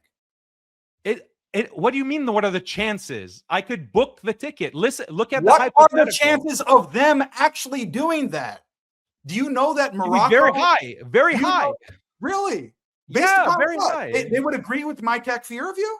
Are you not aware that these countries are imprisoning many people and putting them in dungeons? Like, are you not aware of this? Are you that naive? Not based upon these Aqidah beliefs. It is. They call people Khawarij, okay, on the basis of their beliefs. They call people, you're Ikhwani. Okay, look at this, Jake. Look at this, Jake. Are you aware that in these countries, they put people in prison and execute them for being Ikhwani? Yet you have accused Uthman bin Farouk, Muslim Lantern, and many others of being Ikhwani, Muhammad Hijab. You are endangering their lives, literally. They can't go to these Arab countries because if they are labeled with Ikhwani, they can be accused of terrorism and executed. What is the chances of that, Jake? And you're now switching to Muhammad Hijab, Muslim Lantern, Sheikh Uthman. It's the same thing. I'll respond to that. But do you think for anything that we just discussed of the 3 or 4 subjects that I takfir you for, would the Moroccan government view that as a valid takfir? Is the Moroccan government following Islamic law? They're not following what I believe in. So Morocco is not following Islamic law. Moroccan government, by their own what do you call it? The constitution actually explicitly says that they're Ash'ari. So they're not. Do you know that? Muslim. Do you know that? Yeah, I do know that. I know that they're explicitly. So they're not Muslim. So do you think that the Moroccan government is among kufr? Dude, let me finish my question. Do you think the Moroccan government, which is explicitly Ash'ari in their constitution, is going to takfir Daniel for saying that istighath? You cut out for a second. So their Ash'ari government, you have declared, okay? You're not responding to my question. Okay, now you're interrupting. Sheikh al-Islam has declared that I am a murtad for multiple reasons, okay? Multiple reasons. Yeah. And that is your ruling. And then the theoretical, the hypothetical was, do I deserve to be executed? And you said, yes, I deserve to be executed in a Muslim country. And then the hypothetical of me coming to Morocco and you saying, oh, on a basis of technicality, maybe they won't do it. Okay, whatever. But I got what I wanted from you. No, they would never. They would never. I am like that Rashidi guy. I'm just like him. I'm a murtad, and I should be executed. That's all I wanted to know. Thank you. And by the way, there are Wahhabis who have the ruling that there is actually no Islamic land, and we apply the had for ourselves. Like, we don't need to wait for the ruler to give us a determination. We execute the had, and that's why they go around and saying Daniel's blood is halal. Any one of these freaks that follow you can come to a masjid that I'm praying at and stab me in the back, or come to my address and kill me and my family. Dan, do I endorse that view? You endorse the view that I'm a murtad and I deserve to be killed. Do I endorse the view that you just said, though? Do I endorse the view that you just said those people have? No, but the implication is there. I don't endorse that view. I don't endorse that view. Your view is that I deserve to be killed. And it's just a technicality. It's just a technicality because you think that there's no actual Wahhabi state. What about Saudi? Like, if I go to Saudi, I should be executed. You, like, the government will put me in prison and you'll clap your hands. Like, Dan, thank you for following Islamic law. Dan, you should really be honest that the danger that you have is what you have been saying over and over again. So I don't know why you're playing dumb. The danger that you have are your political views. That's the danger that you have. The political views that you express and that you're promoting, that's a danger. Not your view on istighatha. Be real, dude. Nobody gives a crap. You're not that important. Nobody cares about Dan's istighatha view, these different governments that you're spouting from your house in Texas. That's not on their radar at all. And also, you think what's on their radar. I never claimed that it was. I never claimed that it was. So you could go to Saudi with that position and they wouldn't care. But what they might care about is the things that you say about their governments and the views that you're promoting, which go against their interests, that they might have something to say about. That might get you in a prison cell. Yeah, you still can't understand hypotheticals. It's an IQ problem. So no, I didn't say that actually the Saudi government is executing people for istighatha, and therefore, if I go to Saudi, they'll execute me. So the hypothetical was that if there's an Islamic state and the Islamic state is going to execute me, you agree with that. That was the hypothetical, and you confirmed that. Okay, great. Okay, the point that I was making, in addition, is that there are people who are getting executed for being accused of being ikhwani. And you are spreading this accusation to many of the Muslim du'at who actually do go to these countries. You are labeling them as ikhwani. You are endangering their lives. And you should be ashamed of yourself. And you cry like a little girl about, oh, Daniel is saying, I'm trying to get me in trouble with the Moroccan government, while you're calling all these people ikhwani, and potentially they have to actually be very worried about going to some of these countries now. Many of these Arab countries, not just like the Gulf, including Morocco, including Syria, including Jordan, they have to be concerned now because you are labeling them and your followers that these are ikhwanis. And that's terrorism. They're outlawed. They're actually designated terror groups in these countries, and you're labeling them with that. Do you have any shame for that? Yeah, I do. So I'll respond. You do? So you want to retract? You want to apologize for that label? Dan, can I respond? I was saying to you that the term ikhwani, and I explained it earlier in my video, and I think also yesterday. But anyway, I explained what I mean by ikhwani explicitly. I don't mean somebody who is tied to the Muslim Brotherhood as an organization, or someone who even has the ideologies of the ikhwan that these governments would consider dangerous. That's not what is meant by ikhwani. What I mean by ikhwani are the type of people who claim that they're Athari or Salafi in Aqidah, but they are extremely soft with Ahl al-Bid'ah.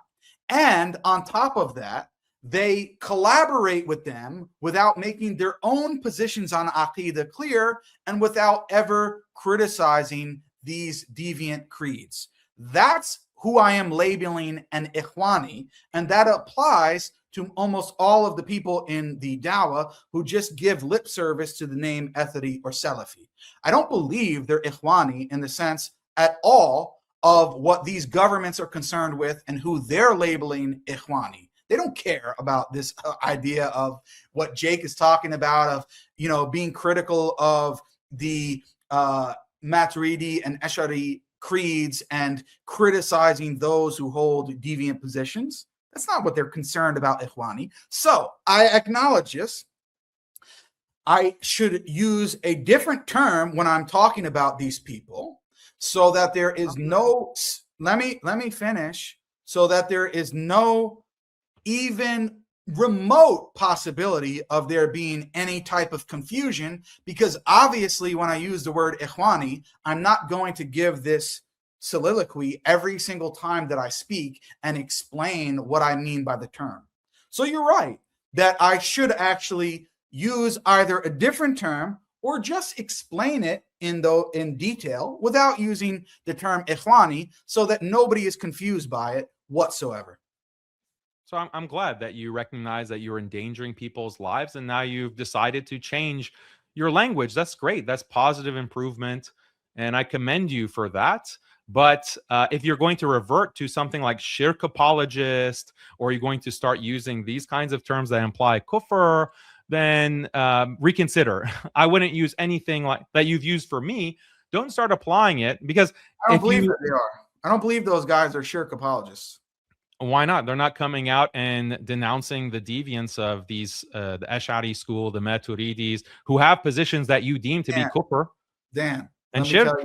Let me explain this to you. There are several people who did not sign off on the document saying that you were guilty of kufr and shirk and slander and all those other things that were listed. You actually engaged with a few of them today. But did you see their reason for not signing has nothing to do with the non-agreement? All of those different people, my brother, all in humanity, all of them agree that you actually are upon kufr and shirk. Do you understand that? Yeah, we talked to them. They couldn't explain any of these positions. Forget those guys. You're expert on istighath. I can't even pronounce it. You're expert on jinn slaughter, like Dean Responds. He couldn't even make the basic distinction. Did I ever say that he's an expert, dude? Come on, he said himself. If they're not experts, how are they agreeing that I'm upon kufr and shirk? That's the thing that I don't understand. Like, they're not experts, but somehow they're making an agreement. They agree, even though they didn't sign, that I'm upon shirk and kufr. Okay, so how does that make sense? You asked them that and they responded. They gave you their own response. I'm not going to repeat here what they said. Don't you think that's idiotic? Don't you think that's moronic? Bro, I'm not here to defend their positions. I literally just made a disassociation post from Dean and Orthodox Muslims. So what are you talking about? Listen, what I'm explaining to you is that the people who did not sign the document, it's not because they don't think you're upon kufr and shirk and that you're guilty of slandering Muslims. They believe all of that. They just didn't sign it for other various reasons, as you saw with Dean. The same is true with Libiano. The same is true with Sheikh Uthman ibn Farouk. The same is true with Muslim Lantern. The same is true with all of these different people who didn't sign it, that you're appealing to, and you're like, yeah, this is a victory because they didn't sign. So you're interpreting from that they don't agree with the document. They do agree with the document, dude. They believe you're. I didn't make any strong statement like that. I didn't make any statement about whether they agree with the document or they don't agree with the document. The claim that I made, and you don't make these basic distinctions because you don't listen to actually what I say. What I said was that these people are not going to make their online persona and their dawah about Wahhabi aqidah checking. That's what I said. And you agree with that.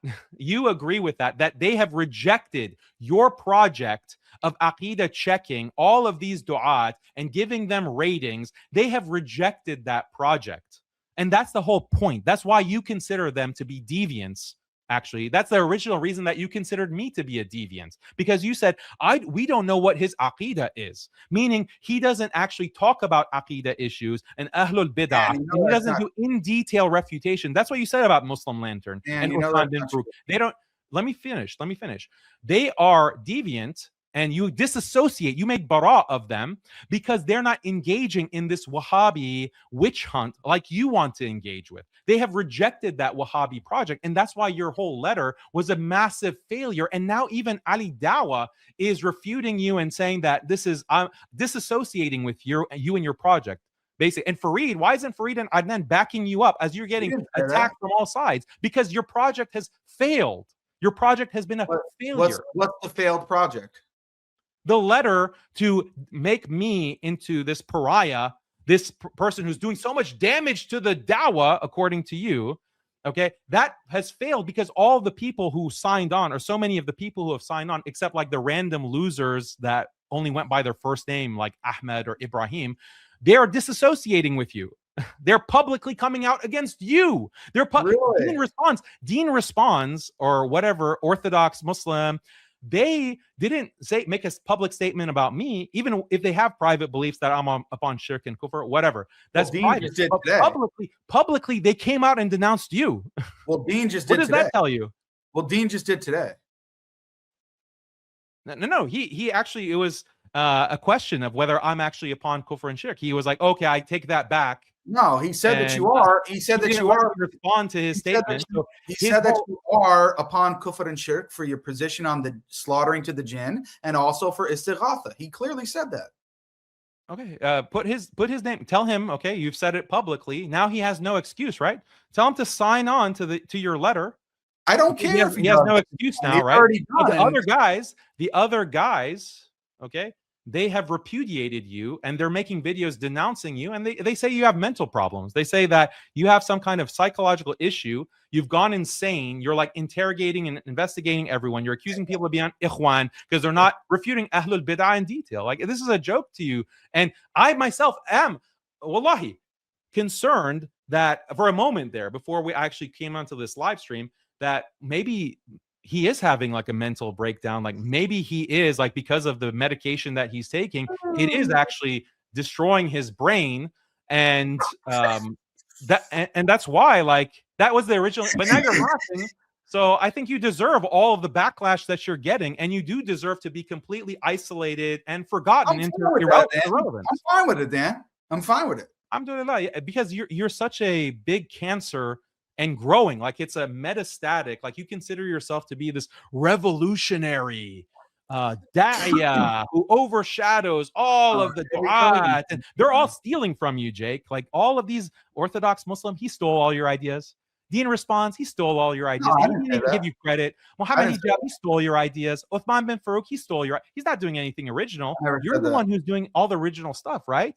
Never so said these are that. Losers, and you're the star. You're the researcher. You're the one who has the consistency, because you actually never said that. Bid'ah. Never said that.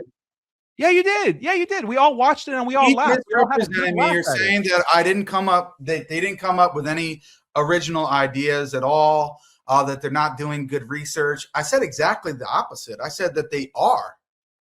So I don't know where you're getting this from. You're saying your whole stream, okay, before I came on, like, now it sounds like you're supporting them, but you disassociated them. Why? Why did you disassociate from them? I explained that on the stream, Dan. I don't know how long you were watching. Yeah, okay. You disassociate them because they don't have the right aqidah. They're cowards. They are only doing dawah for their fame and their popularity. They're not this is what you are accusing them of. So I didn't accuse them of not having any good dawah and genuine research. I didn't say that. They do. Yeah, maybe you didn't say that about Orthodox Muslim, but you did say that about Muslim Lantern. You did say that about Zakir Naik, Uthman bin Farouk. You did say that about Uthman bin Farouk, did you not? Oh yeah, for sure. Okay. Yeah, Uthman bin Farouk. You have like There's very few people that are making unique contributions or innovative contributions to the dawah. I mean, I can repeat the same things if you want, Dan. Like, no. I mean, we all had a good laugh. We heard you had a good laugh. So I mean, it's like, which one is it? Is Jake crazy and he'll say anything, or is he a coward and too scared to say it? Like, I don't care. And you guys think I'm either crazy or I'm clout chasing, but both options don't make any sense, because you're right, Dan. I am alienating myself from these other people and these audiences. I've done it with you and I've done it with all of them. So it's fine. Just leave me here in my room by myself and I'll talk to myself and my small audience, and you have nothing to worry about. I have Sheikh Haroon here who wants to join. Are you gonna let him join? No, not now, dude. I have to go pray Fajr. I'm have to leave now, honestly, because otherwise I'm gonna miss the prayer. And Right, well, how about Friday? You want to schedule something for Friday? I have a open debate call. Sheikh Haroon and me are going to be challenging Wahhabis. It would be great if you can come and talk to us. See, do I bite? Like, am I someone who's going to talk over you constantly and not let you speak? No, I'll give you a chance to speak, and I'll treat you with the same courtesy that you treated me. Join the stream, and we'll talk it out. We'll get into depth on these positions, on tasawwuf, istighatha. talk about what? Sorry. Istighatha, tasawwuf. Do you know what Haroon Kanj has declared me? No. Can you ask him if he thinks I'm a Muslim? And if I'm not, what do you think about that if he declares me a non-Muslim? Well, he's in the back. You can bring him up and ask him. No, he's not. He's not here. Seriously, Did he's you not block here. him? Because you might have blocked him.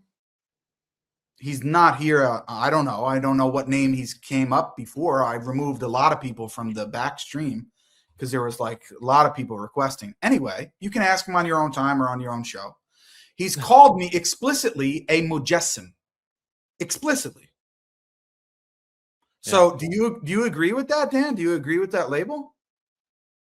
I don't know what he is talking about, what he's referring to you as. No, I don't think that you are a mujassim from what I know. But again, like, this is, let's have him on. He's in the back. Oh, I'm just trying. Yeah, you can have him on. Bring him on. He's not here, dude. I just told you. Can you hear the adhan in the background? Well, okay. I don't want to delay you from your prayer, but I'm going to invite you again to Friday and come to that. Face Haroon Kanj directly. Face me. You can bring someone, like bring Bassam, like actually bring Bassam Zawadi. He's your S tier. And we can have a discussion, a cordial discussion, and discuss these issues. And you can clarify your position and he can clarify, and we'll have like probably a long stream to get to the bottom of these things. That's my offer to you. I can't guarantee that because I don't know if he'd be willing to, or if he's available. Are you willing? Yeah, as I said, if he is, I don't know if he's available on that day or not, but he has conveyed to me privately, I hope he won't be mad if I say this, but I think he was intending to accept your challenge or request, whatever you want to call it. So maybe he would be open to that. I don't know. I'll have to talk to him about it. Even if it's not Bassam, like, are you open to coming? If you're not available Friday, like the weekend, just give me a day, anytime now, and we'll come and have this nice little discussion, and we'll make sure it's timed. There's no interruptions, and we'll discuss like all of these issues in depth. Honestly, this weekend is not going to be good for me. I don't want to mention why, but I have something personal going on. So after this weekend, like probably next week sometime, maybe. But I'm going to be traveling. So, but Dan, you're going to be seeing me in a couple weeks. Are you excited? Yeah, I'm really excited. We can have the discussion with the moderator there on these issues. Yeah, let's do it. Are you going to be cordial, or are you going to get crazy? Well, look, the form, I'm going to be cordial, of course. I think I'm being cordial with you right now. And yeah, I consider cordiality get a little bit violent. I don't know. Wait, what? You might try to get violent in person. You're the one who says the death penalty applies to me, but I'm the one who's potentially violent. I saw your engagement with, what's that guy's name? Who's the guy you met in person? The what's that imam you met in person and you had that little Sohaib Webb? Yeah. I was violent with him? Not violent, but it was getting a little testy there. It was getting a little frisky. Well, I don't think there was any violence. He quickly ran away. Hopefully, he won't run away, and we will have an actual. Can't run away, Dan. I'll be there for a whole week if you want to see me. Okay, great. Why didn't you say so? Why didn't you say so? Okay, let's have in person. We can have a nice moderated debate. We can make it on istighatha or ibadah, like shirk. I think the best topic is shirk. That's where the main contention lies, is defining shirk. Let's have a nice moderated debate on shirk in person, and it'll be great. It'll be a good time. People will benefit from that. What do you say? Well, where are you going to have it, and who's going to be moderating? I mean, modern day debate's only going to be there for one day. The moderator, we can select in tandem together, but the moderator is going to be someone to just keep time. It's timed sections, and to make sure that during a person's time, there's no interruptions. That's what a moderator is supposed to do. Venue. We need a place to go. I mean, I'll figure that out. I'll figure that out. And I thought you were blacklisted, Dan. Blacklisted from like booking a location? No, I have legal rights in the United States. I can book a room in the area. It doesn't necessarily have to be in the masajid. Okay. Yeah, I think that now, since we agree on the Haqiqatjou issue, it's not really something genuine to debate. But yeah, if you want to debate on ibadah and shirk, basically some of the things we were talking about, we could pick an exact title. But I'd be open to that if you're actually going to be genuine and cordial. Great. Okay. I promise to be genuine and cordial. I won't, use any colorful language, as long as you don't come and calling me a mushrik. I'll hold my tongue, and we will have a nice moderated debate in a nice location. It'll be live streamed, and I think it'll be a good time. Inshallah, it'll be beneficial, and we'll have we'll get to the bottom of these issues. So I'm glad you're committing. When you're visiting Houston, okay, you're committed to actually coming and debating shirk and ibadah with me in a moderated debate in Houston when you're visiting. Yes, confirmed? Yeah, so I will be coming there on, let's see, the 30th. So which is a Friday, and the day after is the actual debate. So obviously that's not going to be good. But then I'm staying there until, when am I staying there? Sorry, it's not a full week. I actually was wrong about that. But I'll be there until February 5th, which is a Thursday. So it'd have to be sometime between Sunday and Wednesday. So sometime between February 1st and the 4th of February. Because February 5th, I'm going to be heading to Dallas because I'm having a debate with Avery God Logic on the 6th in Dallas. So it would have to be sometime between the 1st and the 4th. Okay. So one of those days, I'll take care of the arrangements, and we'll set it up. We'll have cameras, live stream. It'll be a good debate, inshallah, and very highly anticipated. I think people are going to love it. So great. I'm glad that I got your commitment. I'll aim for between those dates that you set, and we'll do it, inshallah. So, and finally, again, are you seriously going to stand by Adnan Rashid as an A-tier apologist above Zakir Naik, Ahmad Didat? I put him at B tier. Okay, B tier, is at the top. So your top 6, 5 of the top 6 are letter signers of your Mansour and Adnan are among the top 6 apologists of all time. You want? Let me bring it up real quick. Let's have this, and then we'll close out because I really got to go. Let me see. Let me bring it up here. But by the way, I did a new ranking today, so.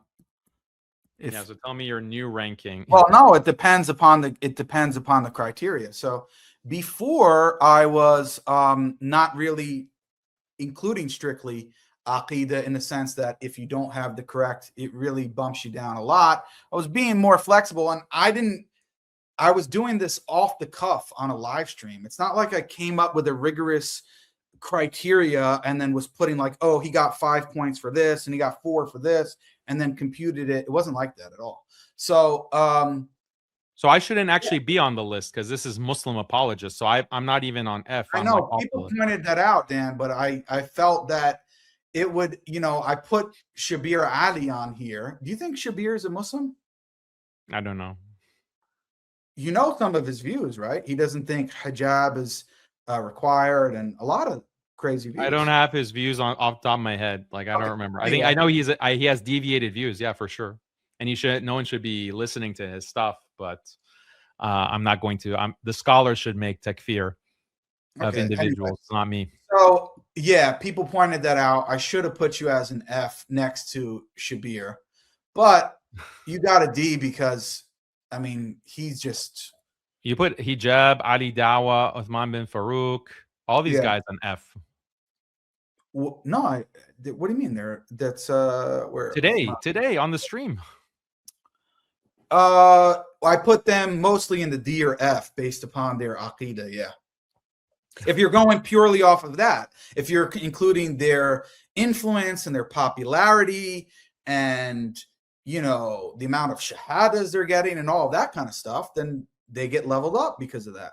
That's how I kind of did it in the first one. But if you're judging it purely based upon aqidah, then yeah, there's not going to be too many up at the top. So you stand by Adnan Rashid being at B tier, and he doesn't.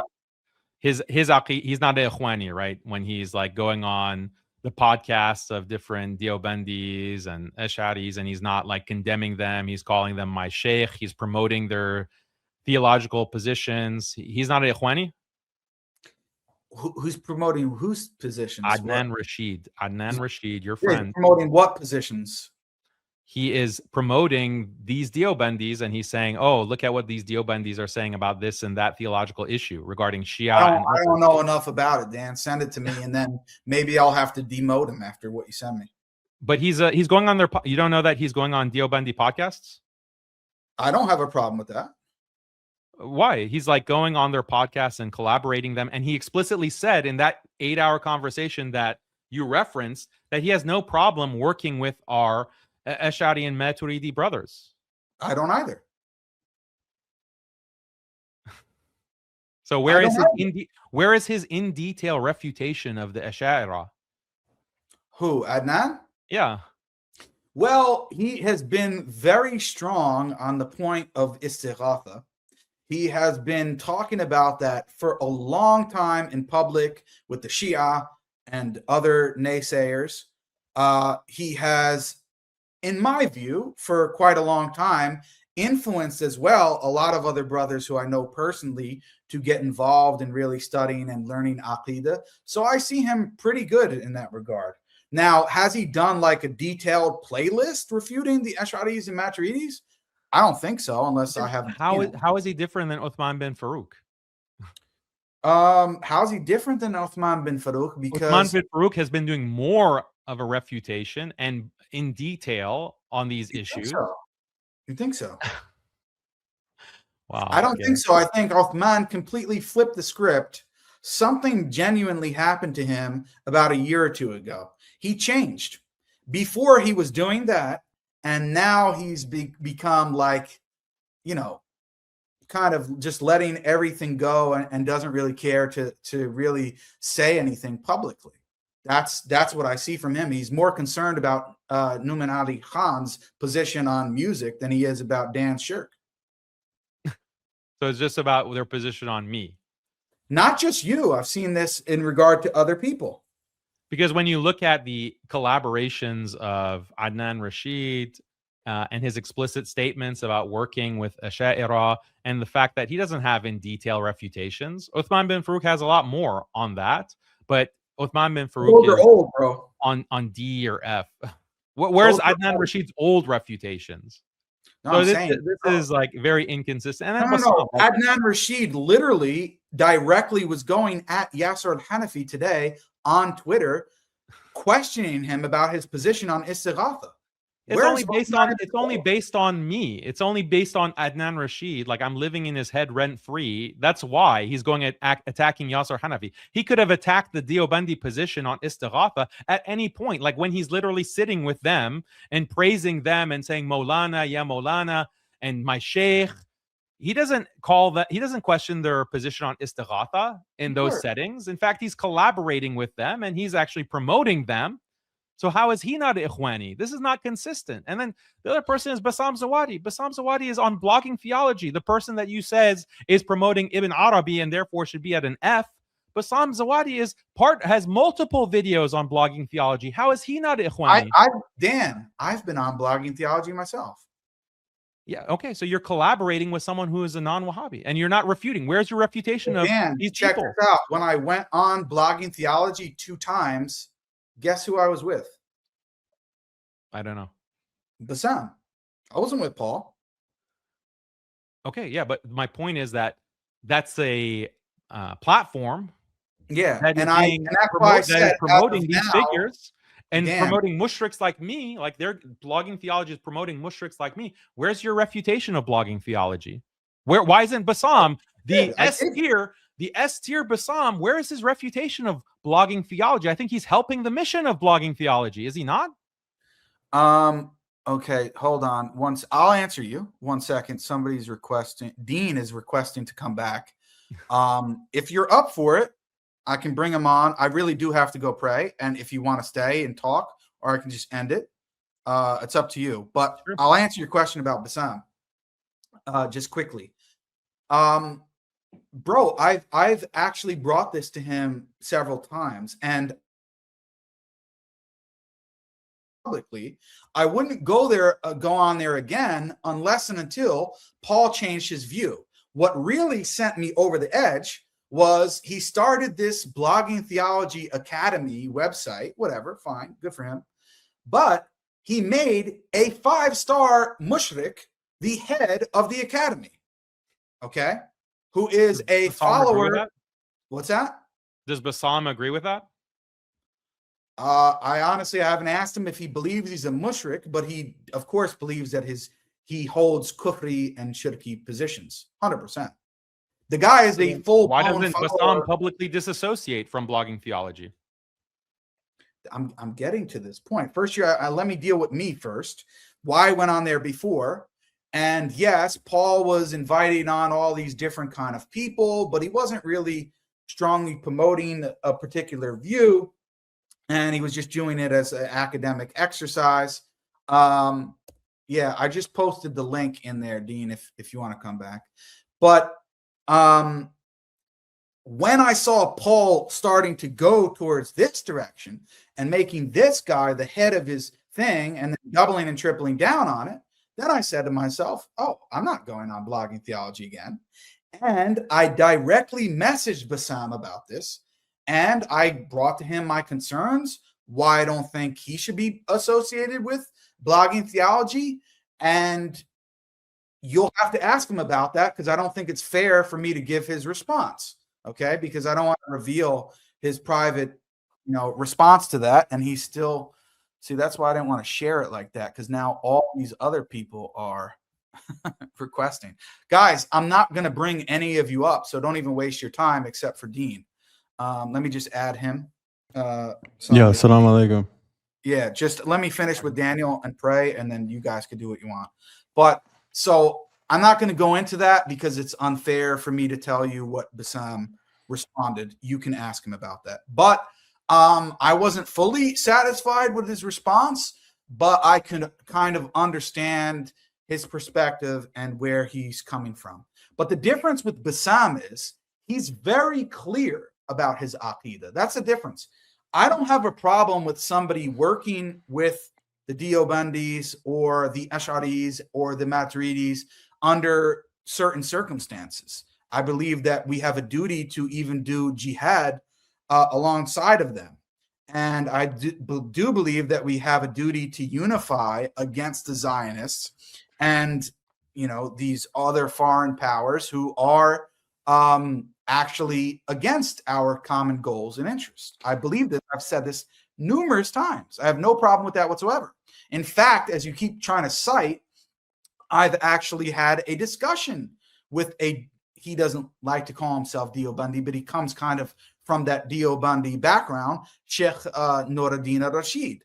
I've had discussions with him. I've told him my views. He's told me his views. We went back and forth. I have no problem with that, as long as I am clear with my audience and the public on what my views are, and nobody is confused that just because I do one podcast or conversation with Sheikh Nuruddin, that they now think, oh, I have those positions, or I'm sympathetic to Jake, try to finish up so you can go pray.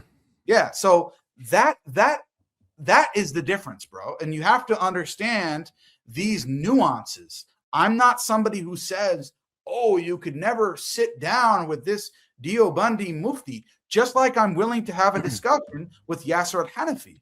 But during that discussion, it's not going to be a kumbaya session. It's going to be a session where we disagree, explain why we disagree, and at the same time, I could still say that I would still collaborate with him or other Deobandis against the common interest that we have against the Zionists and other powers that be. So that's my position. I've never changed on that position one iota. It's always been that way. You've changed your position over the past 2 days because you. All right, ranked Daniel, he needs to go pray. Like we were waiting for him to finish. So I think pray. he can decide when he needs to go. But let me finish what I was saying to Jake. Bro, he needs to pray. So like I think he should just let him go.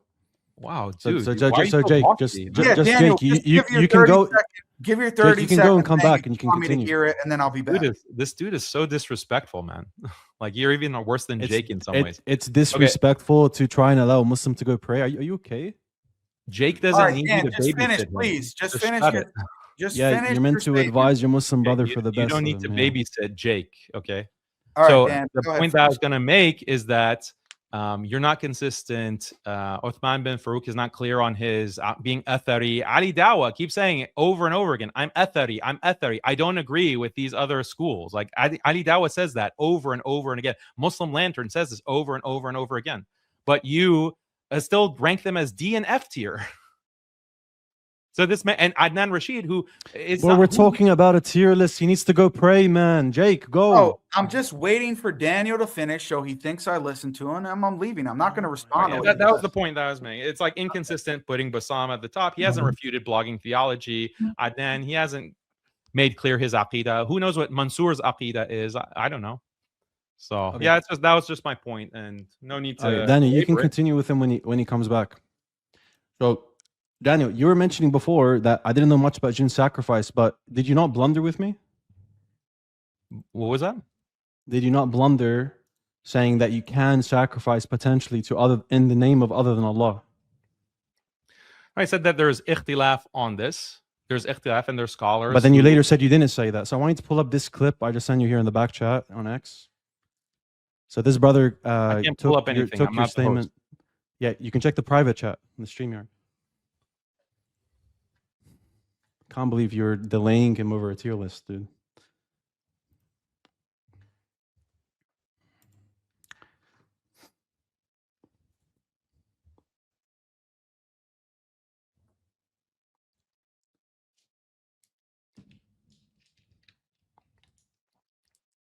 I opened the link. I'm not seeing anything. Oh, okay. Here. I see it. Okay. So let me play it and listen to it.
I'm still watching this clip.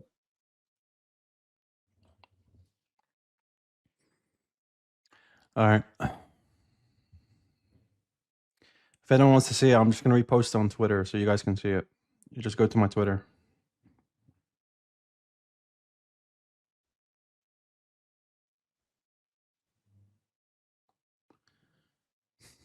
Yeah, so I don't see what's the issue.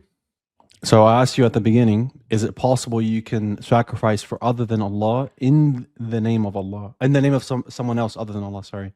So you're sacrificing in the name of someone else, not Allah. And you said it's possible. Then later you said, no, I never said that. It's possible to do it in the name of someone else. So are you going to retract that? That you did blunder with me? Let me repeat the statement, okay? So according to some scholars, as I read the quotes for you, didn't I? And you saw that they said that it depends on intending worship. It depends on the intention of worship. So slaughtering for jinn. So if you want to ask my opinion or my position, yeah, in certain cases, slaughtering for jinn is shirk. No. When you say, please, oh my God, this is something, when I looked back at the clip, it was such a equivocation. There's a difference between slaughtering for and slaughtering to, right? People, whenever they get into these discussions, they equivocate on both. So that's why at the beginning, I didn't know exactly what you're saying. It was ambiguous. But if you mean it as, that's why I said, in the name of, because then it's very clear, you're slaughtering this thing for, in the sense of, this is who you're directing it towards, right? And I asked you in the beginning of the clip, I said, in the name of other than Allah, can you sacrifice that animal? And you said, it's possible. Later you said, no, I never said it's possible. So do you admit you blundered there? You can rewatch it if you can rewatch it if you like. Possible. You can rewatch it if you like. What do you mean possible? That it's possible for you to do it in certain intentions that makes it not shirk, to slaughter in the name of someone other than Allah. According to these scholars that I cited, I want to know the two positions: the beginning of the clip and the second part of the clip. In the clip, I'm explaining this the position of scholars. The position of scholars like An-Nawawi quoting Ar-Rafi. So why did you say you never said it as well? So why did you say you never said it in the second part of the clip? Because I'm talking about what the scholars have said. No, you're talking about your position at the beginning. Replay the first part of the clip. I'm literally hearing you right now, dude. Let me replay the first part of the clip. Yeah. I can repeat to the audience. Actually, you know what? I can play on my phone. Here. So you said that there's a distinction between slaughtering for and slaughtering to. So you said slaughtering for means is equivalent to in the name of. Is that what you're saying? It depends. People can say for and to and equivocate. But what I'm saying is, I make it very clear. Well, what's the difference? Here I'm saying, yeah. Okay, I'm telling you now. That's why I said in the name of. So what I'm saying is, if you slaughter in the name of someone else, right, other than Allah, then that's shirk. But if you can slaughter in the name of Allah for the sake of someone, like you said before with the king and so on. So instead of me doing it on my phone, I'm just going to get Jake to share my screen because he came back. So yeah, what's up? Yeah, just share my screen if you don't mind. Okay, I think this is it. Yeah, here we go. So let me just. Other than Allah, then that's shirk.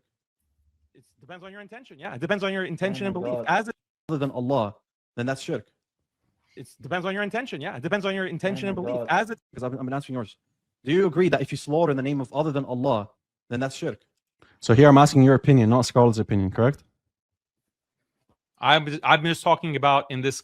I read the quote from Nawawi and Rafi. No. I'm asking. In the context of this clip, was I not asking for your position?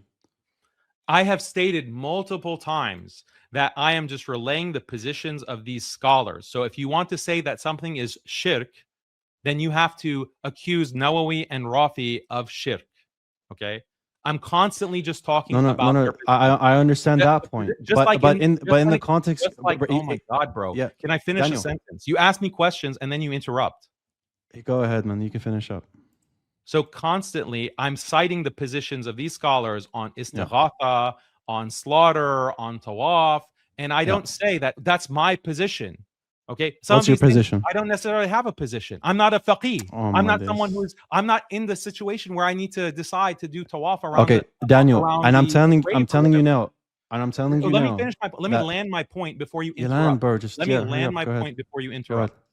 Go ahead. So I'm relaying the positions of these scholars for a reason, because I actually want to educate my audience. I don't want to interrogate people and declare them to be upon kufr. I want to educate my audience to show that the Wahhabis, people like Jake or others who want to say that, well, this is clear-cut shirk. It's clear-cut shirk to slaughter for other than Allah. I read you the quote from Nawawi and Rafi where he says you can actually slaughter to the Kaaba. You can slaughter for the Kaaba. Okay, that's other than Allah, and he doesn't say that that's shirk.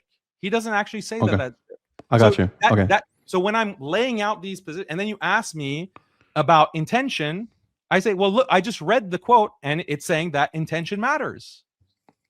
Yeah, so I'm gonna play this one more time. It may be shirk. Yeah, it may be shirk. Maybe here. Other than Allah, then that's shirk. It depends on your intention. Yeah, it depends on your intention and belief. Because I've been answering yours. Do you agree that if you slaughter in the name of other than Allah, do you agree? I'm asking your position. Allah, then that's shirk. It depends on your intention. Yeah, where I said that I'm relaying as it says in the quote that I read, and you keep pressing me again, as I said before. And I'm gonna wait, Daniel. I'm gonna play this full clip. I let you speak before. Just let me play this full clip. Daniel. I let you just speak. The reason why I interrupt you is because you keep wanting to talk for long periods. Just allow me to make my point. Well, you're asking complicated questions. You're asking complicated questions, and that's why this is the worst kind of medium. For you to interrogate someone and then not allow I'm not them interrogating you. I want to see if you would admit, because I'm going to be very honest. I believe you and Jake have big egos. I'm telling you from now. I think you guys both have gathered up a discussion where I believe both of you guys have made blunders. Both you guys in the span of this life, from what I've seen, I believe both you guys have made blunders. You're both not qualified. I only spoke on the topic because Jake brought you up and you're asking me why I believe you're on kufr. That's the only reason why I responded. But to be honest, I don't believe either of you guys are qualified, and I believe both of you guys' egos have a role to play in your back and forth. That's why I was never interested to begin with. Now, I more so agree with Jake on these positions. I don't even know what your position is because you're not making it clear. That's fine. But the point is that I believe it's shirk. I believe it's kufr. Now, if a scholar held that belief, okay, I believe he's wrong. The same way you said, and I don't actually agree with you that Ibn Taymiyyah believed in the ending of hellfire. But using that principle, I agree with you. I don't make takfir. I don't make tabdi' of Nawawi, Ibn Hajar, or Ibn Taymiyyah. May Allah have mercy on them. So my point is that you can't blame us when we say you're saying stuff of kufr, right? When on the apparent, like the clip I'm playing now, you're saying it not necessarily so to sacrifice in the name of other than Allah. Yeah, according to the scholars, yeah, not necessarily so. That is exactly what I read. Do you have a problem if someone says it's shirk? Oh my God, can I talk now? I let you go on this. Yeah, you did. I give you that. You did now let me speak. I'll let you speak. Like I have this whole time. Go ahead. Thank you. So about me having a big ego, okay, thank you. Like I will work on myself. I'll continue to improve, and we all have to look at our intentions. Thank you for your feedback. I appreciate it. So when you started out, if you play back the clip, you said that it is always shirk and kufr. You said that slaughtering for other than Allah is kufr and shirk. In the name of. Then when I gave interruption again, then when I put the examples to you of slaughtering for the king, slaughtering for guests, then you start saying it could be permissible. So you actually changed your position, and because your terms are ambiguous. Are you going to admit that you made a blunder? Are you going to? No, I didn't blunder there because you had to or that you weren't clear. No, I didn't. Because you didn't disambiguate what you were saying. That's why. So you can't even let me finish a sentence. You're asking me a question. I didn't finish the sentence. You just cut me off. Are you asking a question rhetorically? You want me to respond?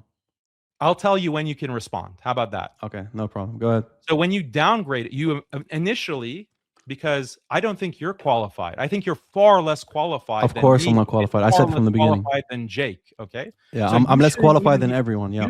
You shouldn't even be in the realm. Put me F of tier. Put me F declaring tier. me. Okay, because before I came on, like, you don't have the self-respect to actually talk to me directly. You are here on this stream with Jake talking about me being on kufr. Okay, you don't even have the self-respect to actually talk to me directly. I have to come and chase people like you, and then you come out and say, yeah, you're upon kufr because you say slaughtering for other than Allah is not shirk. And then In the I name say, of other than and then Allah, I yeah. give you examples. No, you didn't have those qualifications initially. I had to Then I give you- disambiguate your terms. Then I Yeah. give the examples. Then I give the examples, and then you start changing your position. That's still slaughtering for a king, for guests, and then you started qualifying. So you could say that you made a blunder when I gave you other examples. You had to add qualification. So initially you weren't clear. So imagine I just clip that first part of you changing your position. I say, oh, you're equivocating. You're not clear. You made this blunder. Yeah, You there's a made a difference. kufr statement. And then I clipped that and I kept spreading it everywhere to all these networks. And I said that, hey, look, Dean responds is upon kufr, or he doesn't even know the basics of aqidah. How would you Yeah. feel about that? I got you. So there's a difference. You were using ambiguous terms. You had to disambiguate them. I disambiguated what I was saying, so we can both be on the same page on what we're saying. This is not analogous to what we're watching right now. What we're watching right now is you saying you never said something that you did say, and we're gonna play it now. I don't want to speak for the rest. I want to play it, and we'll let everyone decide if you did indeed blunder here. You I'm played gonna it. I'm You gonna already I'm gonna played agree. it. You already I'm played gonna it. no the clip is about a minute long. I want to give you the context. I explained. Okay. Look, Yeah, you I'm want gonna play the whole you want clip. me to- Daniel, I'll give you Daniel, what you want. I'm Look, playing Dean, it. I'll give you what you want. Other than I made Allah. a mistake. How about I'm this? playing it. Dean, I'll give you what you Depends want. on your intention. Yeah. What I want is for the clip to be played. Yeah. Okay. You played it 3 Intention and times. belief. That's That's such a because I'm disgusting answering yours. tactic. Do Let you me agree that actually if you talk to slaughter in you. the name of other than Allah, then that's shirk? It depends on your intention. Yeah, it depends on your intention Oh and my belief, God. as it says in the quote that I read from. If the intention for the occupants of the house is Okay, so yeah, he didn't mention any of those details. come on, I brother. guess you Come know on. better than That's what you need to defend, though. That's what you need to defend. But right why now. does it matter? Like, if that's the key Because to yes. law or whatever, that's your distinction that you just made up, right? Here, His when fatwa didn't I'm mention it asking you in that the name distinction, of Daniel, him or in the name of whoever, in the name of Bob, in the name of Daniel. Ahmed, his fatwa didn't mention Daniel, that, did it? Let me respond. Who are we? I We're don't talking want to about do my a video fatwa, now. right? Here, the point is that you agreed with you agreed, despite me making that distinction, you agreed that that distinction doesn't do anything to the topic, but I don't agree. Now, the distinction that we made, which is in terms of in the name of or not in the name of, you agree that you can sacrifice in the name of jinn, and that's not necessarily shirk. Where did I say that? You said that's not necessarily shirk. Didn't you say that? No, I said slaughtering for jinn, according to some scholars, is not necessarily shirk. But what does it mean? Daniel, I asked you in the name of the jinn. This is something you made up.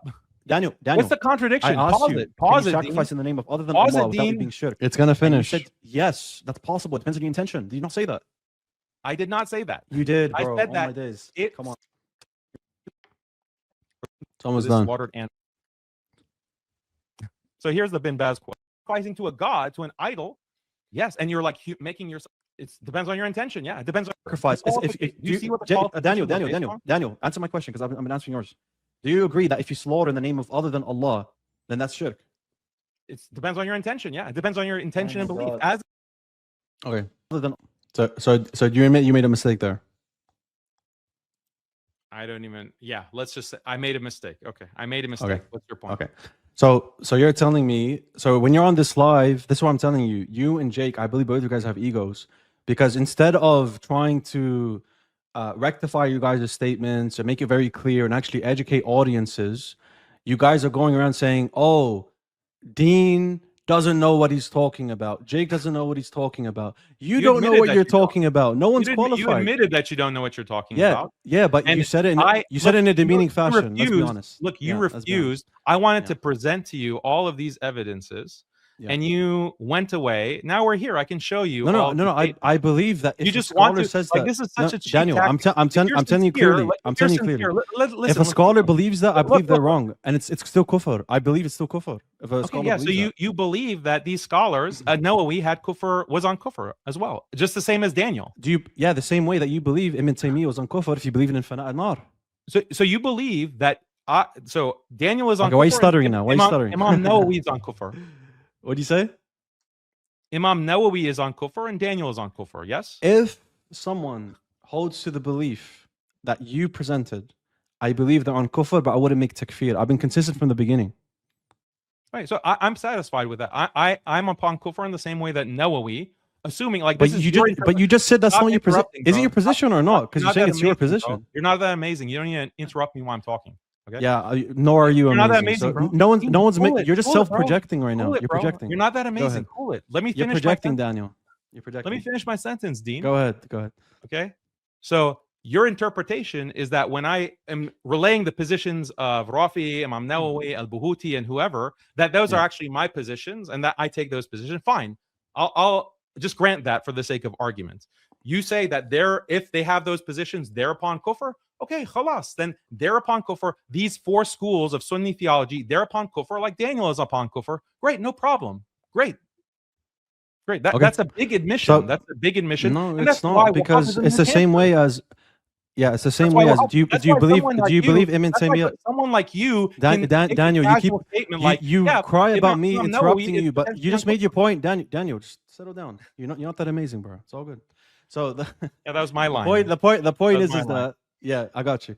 The point is that you believe if someone believes the hellfire will end, it's kufr, correct? Yep. Okay. Did Ibn Taymiyyah believe that according to you? Yeah. Okay. So what's the difference between me and you now? You make takfir of Ibn Taymiyyah. I consider him to be Ahlul Sunnah. I consider to be an imam. Okay, same thing with me. Okay, interrupt. So what's your point? You consider me Ahlul Sunnah? No, I didn't hear that point. Say it again. You consider me Ahlul Sunnah? Do I consider, Bert? I need to still disambiguate the stuff you were saying before. I still need to disambiguate. Because I was watching. Let me finish my point. I consider Imam Ibn Taymiyyah, rahimahullah, an imam of the Sunnah, Shaykh al-Islam, part of Ahlul Sunnah wal Jama'ah. I agree. Studied and respected, but he had a position that amounts to kufr. Yes. That's not what you think about Imam Nawawi and me if we are on kufr. We're not Sunnah. What do you mean? No, what? Dude, you're projecting. When did I say Nawawi is not part of Ahlul Sunnah? What? If he has this position, okay, if he has this kufr position. Come on, dude, you're assuming my position. Let me explain my position. You just assume my position. You assume my position, Daniel. You assume my position wrongfully. Now, I'll tell you my position. Someone can be on kufr, I will not takfir them, and they can still be part of Ahlul Sunnah because you can give them udhr for that, like an excuse. Now, the point I'm saying is, what excuse? Is that we're on the same wavelength in terms of a scholar can hold to a kufri position, he still not make takfir, and he can be part of Ahlul Sunnah because you can make an excuse for them. We're on the same page. Okay. Now you're asking me if you're Ahlul Sunnah, bro. You're trying to get me to manhaj shaki right now, which I don't want to do. Now, I heard statements on the apparent that seemed like kufr. That's why I agree with Jake that your statements were kufr. And then we checked that clip, and you were saying, yeah, not necessarily. You can sacrifice in the name of other than Allah, and that's why I was saying you held to kufri positions. If you've explained it now, that's not your position. You're just saying the position of scholars or whatever. Okay, but it's not going to take away from the fact that if someone does hold to that position, I'll say they're on kufr. I just wouldn't make takfir. So Imam Nawawi is Ahlul Sunnah. Are Ash'aris Ahlul Sunnah or no? It depends what you mean by Ahlul Sunnah. So if you mean it as they're not Shia and they're not other like deviant sects, then I agree. If you mean in that category.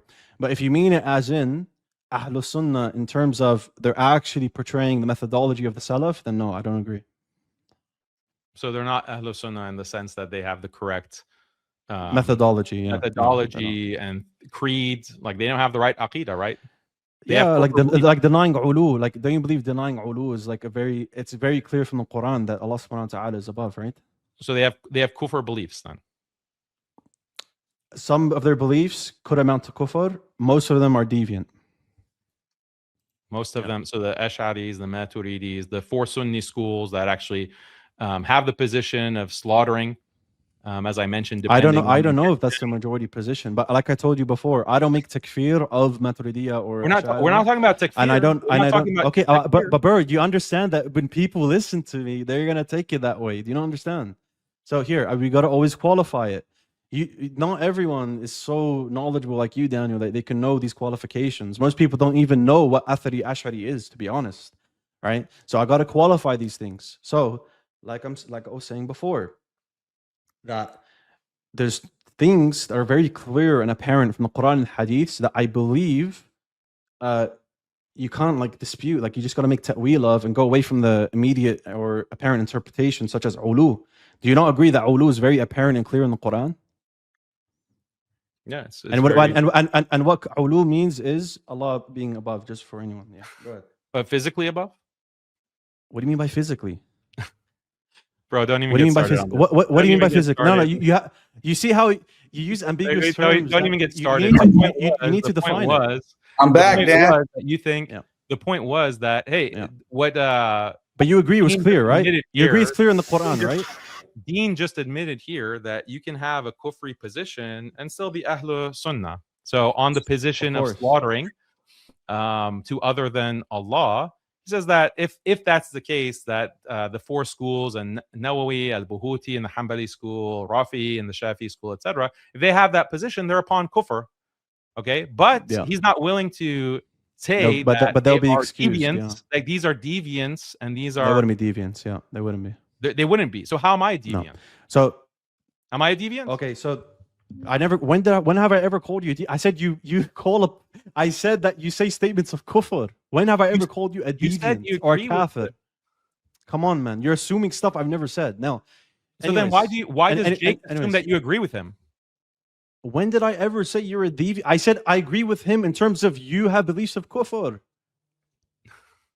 Okay, like, come on, dude. Same way, come in the on. same All way right. that the Ash'aris do, okay, the Maturidis do, the same way that the no problem. Do. Daniel, yes, they do, they do, yeah. But they're not deviants and they're not kafirs. Yeah, okay, I agree. Now, Jake, now, Jake, I want to understand this. I want to understand this. Was the point of this 8 out, Daniel?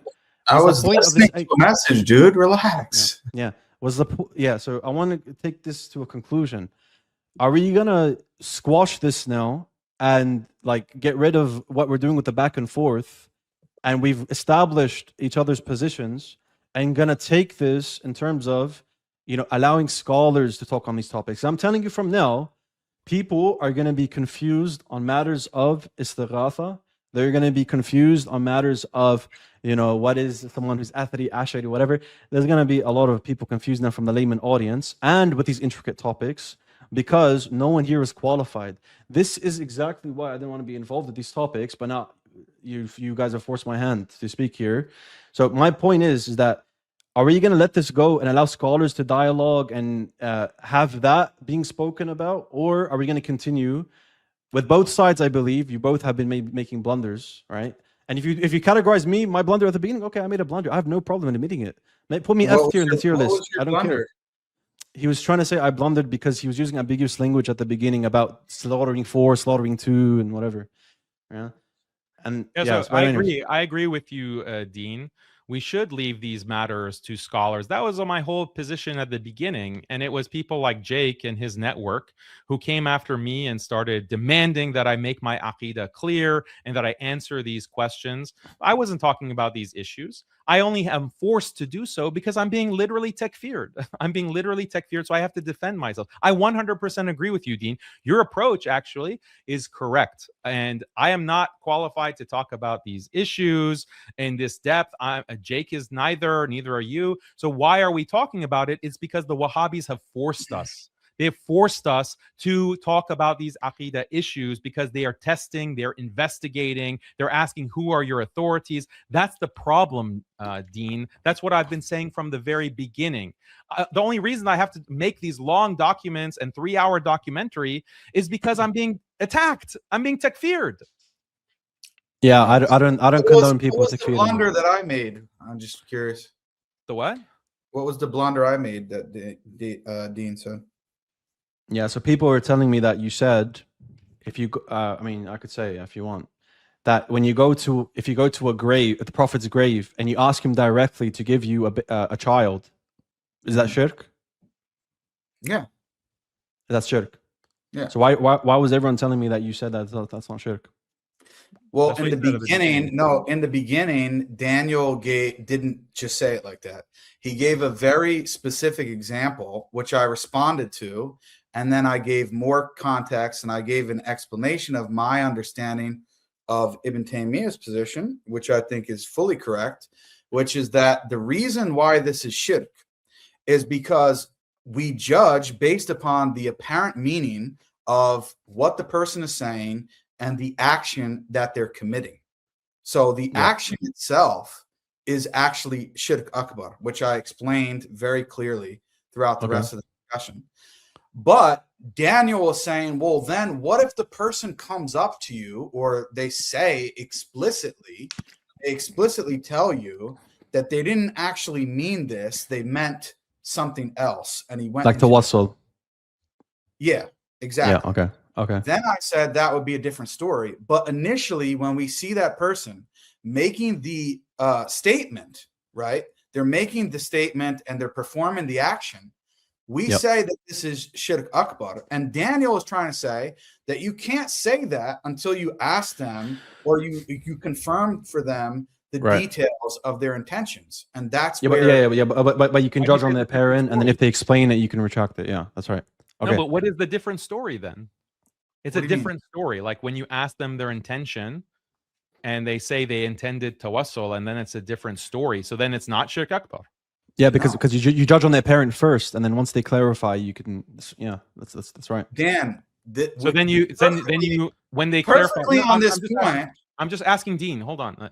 So when they clarify their intention that I just intended tawassul, then that initial calling that they made to the Prophet ﷺ, give me a child, then it's not shirk akbar because once they've clarified it. But that's right. But the apparent is that it's shirk. Yeah, that's right. The apparent is that it's shirk, but now you have clarified that the apparent nature of your statement isn't true and that you intended something else. That's right. Yeah. Dan, bro, you're gonna get a lot of refutations now, bro. You're not listening. You don't even realize what you just said. You're not listening to the point. Dan, what do you mean? You don't realize what you said, my brother. You are so barbecue Texas chicken. You have no idea. You have no idea whatsoever. So we're going to do this for you right now, Dan, because I'm going to give you a chance. I could just make a video about this later. Well, I really think we've had a decent conversation, okay? And I want to see if you're going to be honest about what you said here in the Omar Suleiman context. So we're going to listen to you because you claimed that in actual fact, you never claimed that Omar Suleiman, when he performed that ritual, you never claimed or believed that he committed an act of kufr or shirk akbar. You just believed that it was a mistake, it was haram, it was a bid'ah that he did, but it didn't rise to that level because you were not sure of his intention. But let's go. Can you actually comment before we watch this clip? Can you comment on what Dean said? Dean said that you're not qualified to actually talk about these issues, and do you agree with that, or you think that Dean is a deviant for actually saying that you're not qualified to talk? I don't think he's a deviant for thinking that I'm not qualified. I'm happy. Okay, so he's saying that you shouldn't be doing this. That's fine. That's his opinion. But it's wrong, right? It's wrong. You think that everyone should be like you. Everyone should be aqidah checking everyone else. Everyone should be making their aqidah clear and refuting the ahlul bid'ah in detail. That's what you said about Muslim Lantern and dude. And I'll make it clear as well. Yeah, go on. You said that you disassociate from them, or that you consider them to have ikhwani tendencies because they do not refute ahlul bid'ah in detail. So everyone should be involved with what you do. That's what you're claiming. Dan, did you see Muslim Lantern's comment about you? No. From several years ago, he made somebody asked him about you on a live stream. No. But why don't you answer my question? Because I'm bringing the point to you. It's not merely that the person isn't doing what Jake's doing. I'm not asking people to do that. If Dean doesn't have as much knowledge as I do or other people, then he shouldn't be doing that. But the statement that he made on his YouTube channel, he only made that because I was making a big to-do about it. So if he or other people in his position made similar statements like that, or even just a short couple-minute video, that suffices. They don't have to be. Yeah, but I'll make it clear. I disagree with you, Jake. I don't think someone has to make a clear statement on the YouTube post. Yes, I am this Aqidah and I disassociate, or not dissociate, but I believe these other Aqidas are deviant. If I've already in my live streams, when some people have asked me, yes, I believe that Aqidah is true, and I believe that the other sects are deviant, in the sense, not in the specifics, individuals, but I believe the creed are wrong. Yeah, how many people have seen that, Dean? Like, you have to understand. People know me. People my following, Jake. People my following know that I like. If I ask the chat right now, chat, anyone who watches me from the chat, comment now if you were unsure on what my Aqidah was, right? Who actually was unsure about my Aqidah, even though I didn't make that very explicit statement. When I speak about my creed, or when Christians are critiquing my creed, make it very explicit. This is my creed. Allah subhanahu wa ta'ala is above the arsh. And I believe that Allah subhanahu wa ta'ala has a yad. And I believe Allah subhanahu wa ta'ala, etc., right? And I use Shaykh al-Islam ibn Taymiyyah. And I use these scholars. And when I was reviewing Daniel's debate, him and Ijaz against Jadar and Sam, and I don't believe Daniel did that well against them in one point, I brought up Imam Ahmed bin Hanbal, explaining the point about it's your action of reciting that comes as intercession in terms of at the day of judgment. So when people watch my videos, they know my creed, bro. I make it explicit, I make it clear, and I use, they can even tell from my sources that I'm using. The same way someone knows that I'm not Shia by the fact that I quote Bukhari. Like, it's just apparent. Yeah, that's what you think. I don't view it the same way. What's the reason for that? Why don't you see it the same way? He gave you like very good explanation. I'm explaining it to you because there's a difference when you make, for example, do you have a video where you have a video that uses the word Ash'ari or Maturidi in your title? Me or Dean? Oh, Dean. That's, first of all, that's a verbatim word fallacy. Even if it could be the case that I did, but I just have that title. That's one. But two, that if it's relevant, I don't have. Yeah, but Jake, I'm just showing your criteria is not good. It's just not good. No, it is good. It's dude, trust me. You guys do not want to make it very clear. If you made a video that had such a title, it's not a verbatim word fallacy. It's how YouTube works, dude. You think the majority of your audience is going to see that one point that you made about Imam Ahmed, which isn't even a dispute amongst the madhahib on that anyway, right? Or your off-the-cuff remarks in a stream that you're doing for 5 hours. That's not the same as making a video specifically on this issue or an issue related to that and naming it regarding Ash'aris or Maturidis or something. Okay, so I want to see where you're taking it, Jake. If someone doesn't do that, are they Ikhwani? No, if someone doesn't do that and they have a track record for years of never doing that, and they're questioned about it, and it's suggested to them that they're questioned about it. Okay, wait, Jake. Every time, I'm telling you from now, you're not gonna find one time I'm questioned about it, and I'm not apparent on my belief. No, you didn't get that. No, that's not what I mean.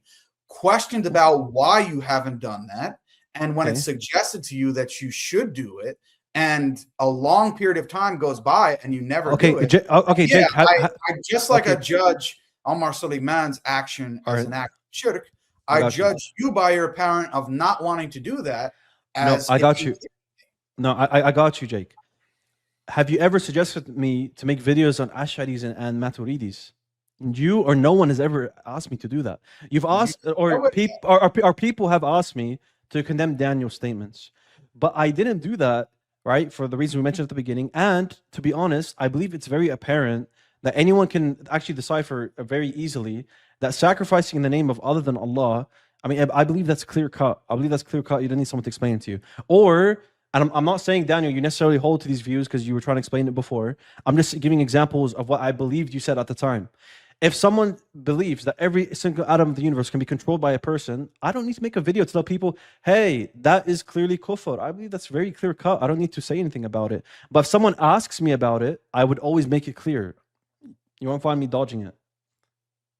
Yeah, I'm not saying about that specific issue. I'm just saying, and it's not even just about Daniel in general. Daniel just happens to be the poster boy for now. That's all it is. He's really irrelevant. It's just about the issue and how the response was made to Daniel. If it was, for example, Shabir Adi, who I think he has clear kufri positions as well. It would be everyone agrees. Yeah, he doesn't just have kufri positions. He's a kafir. Yeah, we all agree. I believe he is too. But that's what I'm saying. If we were putting together a statement condemning Shabir Adi, and you responded in a similar way that to me you responded, which had to do with your concern about how many subscribers you have and whether or not you're going to get backlash from Daniel's community or Shabir's community, I would respond in the same way, dude. It's the same thing. But it's a valid point, and I've asked people that I respect as well. That's why I told Farid I'm going to ask people I respect to see if I should be on the list or not. And they came to. I do respect Farid. Yes, I do. You know he's very disappointed in you. He didn't make it clear to me on WhatsApp. No. You don't care about it, but you could laugh. But I'm just saying that's what it is, bro. I never laughed. What? People could disagree with me, bro, but I'm just being real. That's fine. That's fine, Jake. Listen, you just expand the screen and then bring the clip up later, but just expand it because we're. I like looking at your face, Dan. It's a good pose. Okay. You know, you use very lovely eyes. You use very nice photos of me in your thumbnail, so I'm just returning the favor, dude. Okay, fair play. Yeah. So the point is that going back to what you said about Farid, you guys didn't make it, to be honest, on the call. If you're ringing up the call we had on WhatsApp, you didn't make it very clear to me that if you don't sign, I think this about you, or I think that about you. It came all in public. Right. Yeah. So that's what I'm saying. That. Yeah, you guys and the reason why I didn't, because to be very honest with you, I was shocked initially when you called me like that. I was very disappointed by it because I thought differently of you and Liviano. And I thought to myself, oh, Jake, don't really say anything right now, to be harsh against the brother. Maybe he's going to come around and really understand why this is wrong, at least from my point of view. But that didn't happen, and other things happened that, in my view, escalated it. And that's when I decided to eventually say something. So I already admitted that. I said that already publicly, that I didn't say that to you on the phone, and I wasn't kind of more direct, and I probably should have been, now that I look back at it. But I don't think it would have changed anything. Yeah, I mean, same thing with Farid. I think that he wasn't being very direct about it. You guys were kind of beating around the bush, to be fair. So the point is that we were clear on what we thought you should do, but when you came back with the final, because originally you said that you were going to sign it, and then you came back and said, "No, I'm not." And then I said, and I told here 1 second. I know what happened. I remember. I know people think that my disease is screwing. No, it's not that. No, Habib, it's not that. Trust me. Here, can we just step back and laugh at what's going on? You two talking about your deliberations, conspiring to declare me upon kufr and promoting of shirk and to disassociate. I'm sitting here listening. Yeah, it's really sad. No, but look, Daniel. Man, we can comedy in the face of absurdity, bizarre. Dan, we could talk about your strategies too, dude, and some of the stuff that you got going behind the scenes, if you really want. What? Do I have a network? What strategy do I have? You don't know, brother. I'm in your network. I got eyes and ears everywhere. Yeah, I know. Yeah. Well, what was the point of this video so we can play it? Yeah, Dan, this is really. I want to give you a chance before I play it, honestly. Are you going to stand by your statement earlier that you did not declare Omar Suleiman's act at the time to be an act that he committed of kufr and shirk akbar? Are you really standing by that? Yeah, I don't recall saying that, but okay. I did call it a pagan ritual, and the pagan ritual is, of course, shirk akbar. If someone engages in a water ritual with, in a Hindu ceremony, or like the Andrew Tate example takes the Eucharist, they're engaging in a shirk ritual. And that are their intentions relevant? Are their intentions relevant? Bro, we just talked about this over and over again. I said just a yes or no, and then I'll play the clip. Just play the clip and get your moment. Play the clip. Are the intentions relevant? Because before you said they are. The clip. Play the clip. I said exactly how they're relevant and how they're not. And I don't know what kind of gotcha you want to get, but people can go back to 3 hours ago and see what I said about that. Yeah, they could, but it would just be better if you said the same thing again. But okay, they can rewind and see the contradiction. Yeah, we're gonna hear you say. Wants to come and argue that this is not kufr because we don't know the intentions.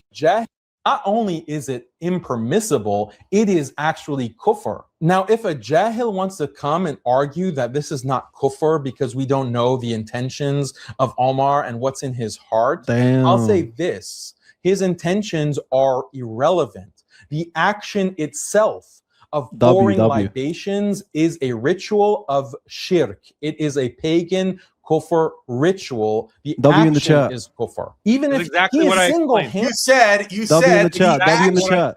You said the action is. What I said. Come on, exactly what boy. I said. I said in certain cases, in certain determinations, it's a pagan ritual. Of course, the intentions don't matter. Of course, that's not what you said earlier, Dan. Yes, I did. We agree with this, Daniel. We agree with him. Dan, when we clip this, Dan, when we clip this later, and put it together and show you saying that actually Andrew Tate and Omar Suleiman did not actually commit acts of kufr and shirk akbar, and we put it with this, we're going to see Dan contradicting himself, right? That's exactly what we're going to see. You explicitly said that you never declared the action that Omar Suleiman committed to be an act of kufr and shirk akbar. You not only just did that here. Where? I didn't. Whoa. Hold on. Time out. Oh my God, bro. Time out. Where did I say in the clip? Time out. You explicitly said that his intentions are irrelevant. That's the Wahhabi position. No, you retard. Where in the clip did I say it's kufr akbar? Where in the clip did I say is that Texas barbecue, brother? No. I know you're in Australia, but tell me. Why are you lying? Like, you're gaslighting us. I'm not lying, dude. This is the dishonest Dan that we don't like. You won't let me talk. You won't let me talk. Can I talk? Man. Go ahead. You just played the clip. You can play it again. Nowhere did I use the word kufr akbar or shirk akbar. You are lying. I did not say that. I said intentions don't matter. That the fact that he committed a pagan ritual. He was participating in a pagan ritual, which is a fact. And his intentions don't change the fact that it's a pagan water ritual. Was it an act of you're not understanding, bro. You're not understanding this distinction after I've explained it for 3 hours. And was it really speaking poorly on your comprehension? And was it an act of kufr akbar? Where did I say that? I'm asking you, was it? Where did I say that in the clip? You said was it an act of kufr akbar? Was it? What did I say that in the clip? Because you claim that I said that. You won't answer. Did I say that in the clip? Yes or no? Just restate your position. Was it an act of kufr akbar or not? Did I say it is an act of kufr akbar? In the clip? You won't answer. You can't answer my question. Did I say it's an act of kufr akbar? The context is clear, dude. You used the word kufr. You used the word. I never denied. You used the word. Let me finish. I'm answering you. You used the word kufr. You used the word shirk. You said it was a pagan ritual, and you said the act itself. You said the act itself was a pagan ritual. Let's listen again. Hold on. Let's listen one more time. No. Now let me answer my question. Not only is it impermissible, it is actually kufr. Now, if a jahil wants to come and argue that this is not kufr because we don't know the intentions of Omar and what's in his heart, I'll say this: his intentions are irrelevant. The action itself of pouring libations is a ritual of shirk. It is a pagan kufr ritual. The action is kufr. Even if the action is kufr. So in the context, listen, let me listen, finish. listen. Let me finish. Let me explain the clip, and then you respond. In the context of you calling it a pagan ritual, which the individual did, you said the action itself of Omar Suleiman was kufr. So what did you mean by that? You meant like a minor kufr? What did you mean? Wait, are you going to let me talk without interrupting? Okay. So you initially said that I claimed it was kufr akbar or shirk akbar in the clip. We just played the clip again, and nowhere did I use the word shirk akbar and kufr akbar. And people can play back. You literally just said that, okay? And that's why I asked you the question. Again, interruptions, huh? That's why I asked you, did I say that in the clip? And then you kept interrupting me because you knew that you had made a blunder there. Okay, so that's the point number one. You're lying about the clip as you're playing it. Okay, I never said that intentions are irrelevant. Interruption. Intentions are irrelevant. Yeah, I'm getting to that.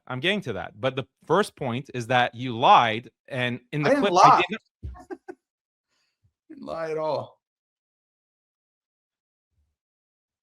So I did not say that he committed shirk akbar. I said he committed a pagan ritual. And the context of that is that people were saying, because this video was a response to Omar Suleiman and his defenders saying that, well, even if he participated in this, it's fine. It's fine because the intentions matter. So you shouldn't actually criticize him. You shouldn't actually criticize Omar Suleiman for participating in this. And I was making it clear that no, it doesn't matter. Okay, his intentions don't matter, but the fact that he's participating in a pagan ritual, the fact that he has different intentions, that doesn't minimize that fact. That doesn't take away from the fact that he participated in a kufr pagan ritual. And it's something that is a shame. It is a shock for an imam, okay, and someone who considers himself Salafi to participate in that. That's the explanation, okay? Yeah. I nowhere in that clip say that he committed shirk akbar. I say that he committed a pagan ritual act of kufr. And that's consistent with everything that I've been explaining to you for the past 8 hours. Okay, so Dan, when you said that it was kufr, what did that mean? Is it minor kufr? I explained it in the Andrew Tate example. I'll explain it again for you for the Omar Suleiman example, okay? To determine what is the level of haram that he's committed, does it reach the level of kufr or shirk akbar? The intentions matter. The intentions matter, okay? Just like it matters for Andrew Tate, just like it matters for someone who just randomly like walks into a church, the intentions matter. But the act itself is a water ritual or a taking the Eucharist or praying in mass. Those are kufr acts. Those are kufr because the Christians are their kufr, or the Hindus, their kufr, their shirk are these rituals, these acts of worship. Okay? Do you get the see, this is the distinction that I keep making. I keep disambiguating for you because it's ambiguous, okay? What was said in this clip and what you're saying, it's ambiguous. I'm disambiguating it. That's Dean's favorite word. And you keep wanting to insist that no, I am accusing him of committing shirk akbar, kufr akbar, and now I've changed my position. That's false. Your interpretation is completely wrong, and I'm explaining it to you. This is like literally the 6th or 7th time that I'm explaining to you this disambiguation, and you want to keep insisting like this is a gotcha. No, it's not, bro. No, it's not. Dean, do you think he's disambiguated it to explain how he's not in this clip accusing Omar Suleiman of kufr or shirk akbar? Dean said he's not an expert. Dean said we shouldn't even be talking about that. I'm not. Yeah. So I'm not an expert. I don't know the context of this clip, and I don't know the past like 4 hours you guys have been speaking for, so I can't speak. Okay, let's go to the next part of the clip here. Thank you, Dean, for being consistent. Because he insists on this path. Who sent Ahmed Mun'im? He sent a question. I think recently you had a show with a brother in London, and he's saying that you made takfir of Umar. So that's again a question. Maybe he understood that. I wanted just to clarify something before Daniel steps in there. There is a difference between what we call mutlaq, takfir mutlaq, that we talk about an act. So the act could be an act of shirk or kufr, but takfir muayyan, individual takfir, is totally different, because we have to maintain two areas here: willful intention and knowledge. And this has to be addressed by the individual himself before you even do that. So, you know, I haven't watched, I tried to watch it, but I found out it's 2 hours. So I said, no. So I said, you know what, I'm just going to give a blind question to Daniel, and maybe he can recall what he said on that show.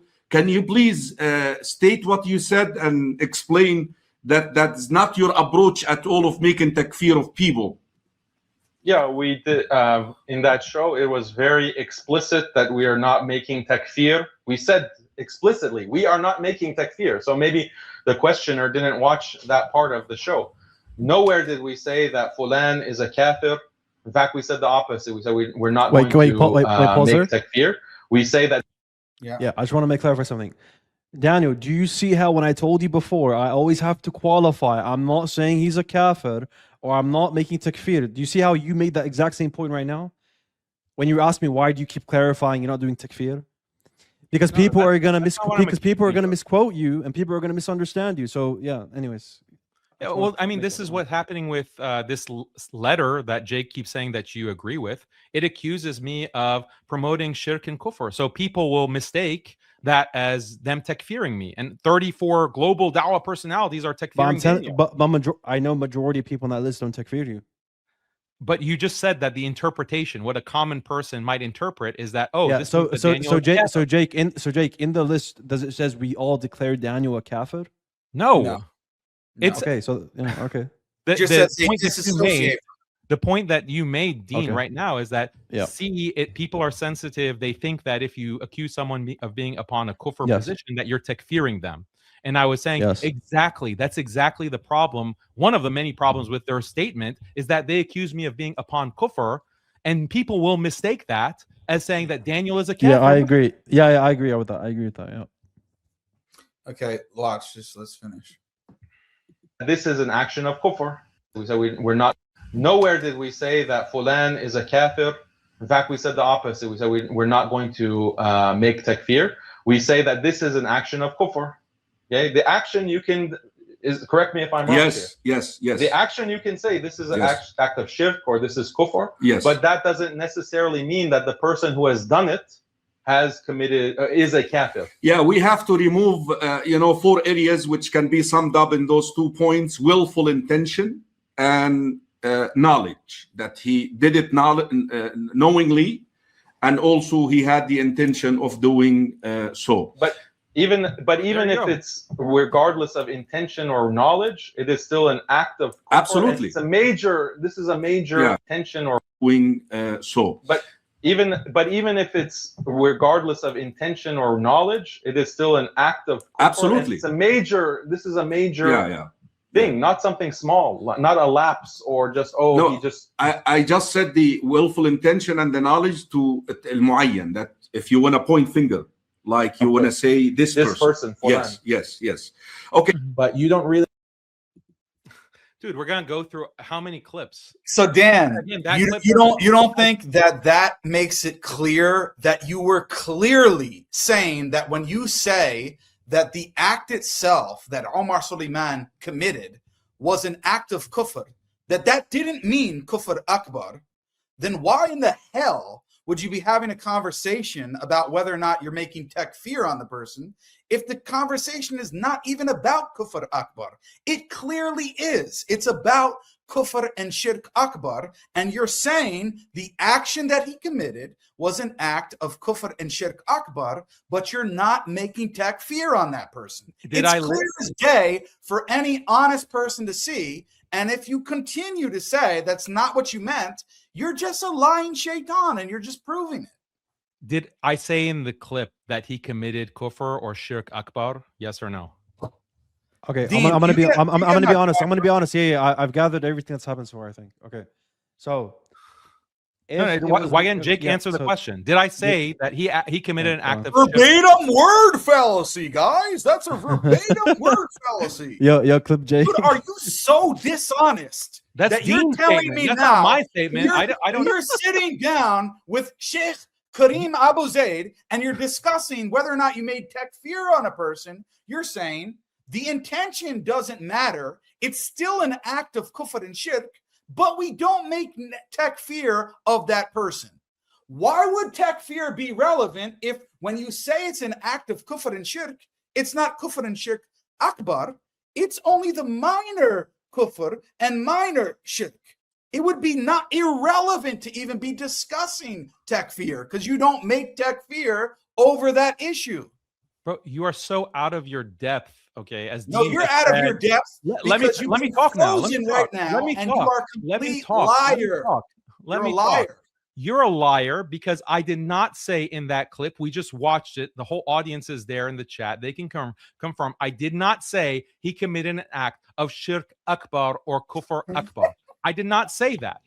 Why it's relevant to talk about takfir is that that's the questioner. The questioner is coming to Kareem Abu Zaid and asking. That's why it's relevant. That's why we're talking about it.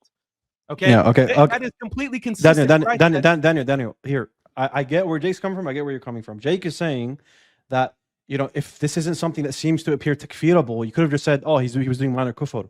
But instead of you saying that, instead you said that I'm not making takfir. Yeah. No, let me finish. That's where Jake's coming from, and where you're coming from is you're saying, no, I was just answering the questioner because the questioner was already answered in my previous video. I was letting him know that we're not making takfir of him. But nor in your video or in that question video did you say it was akbar or asghar, right?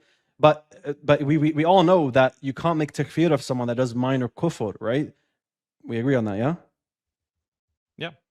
Yeah, so that's the point. The point is that that's where Jake's coming from. He's saying also you have to combine it with the fact that he explicitly said in both clips, in relation to the question of it being kufr and shirk, the act itself, he says that the intentions are irrelevant. So wait, is Dan going to spin this to the Daniel?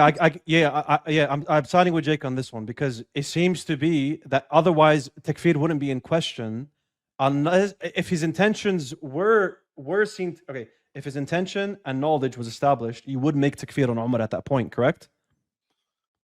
His intention to worship a idol, or to do like a Hindu ritual, So that's the point. Yeah, but that's the point that then you are saying it's major kufr there. You are. That's right. No. Again, I'll state it once again. What I'm trying to convey to the audience in these clips is that he's doing a major thing. Like this is something like someone can do like riyat, for example. Someone is doing riyat and they're showing off, and this is minor shirk, according to many scholars.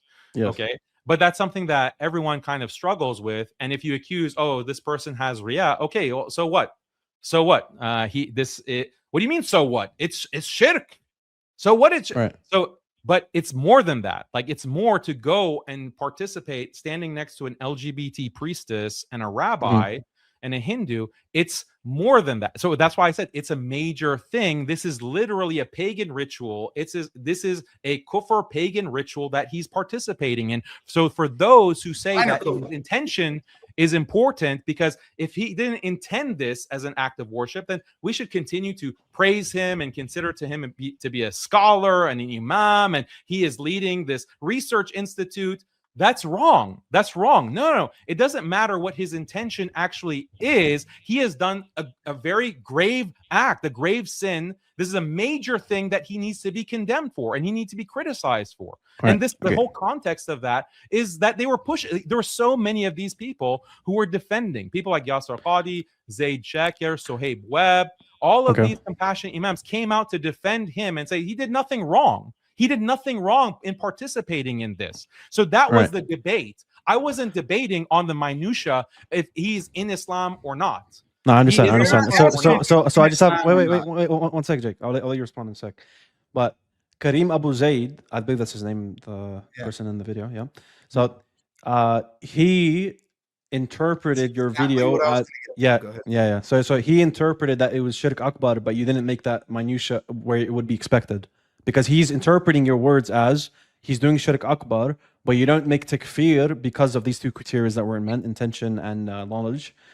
And then you never clarified it. So someone can easily infer from the clip that you agree with him it's shirk akbar, but then these two criteria just need to be met. He didn't say it. Even he. Oh, even exactly. Kareem This is Abu what I Zayd- wanted. Wait, Even Kareem Abu Zayd said that intentions are so critical. Intentions and knowledge are so critical. Daniel, one second. Dean, I want to ask you this. Let me ask you this question. Yeah, It's go a on. bombshell for Danny Boy.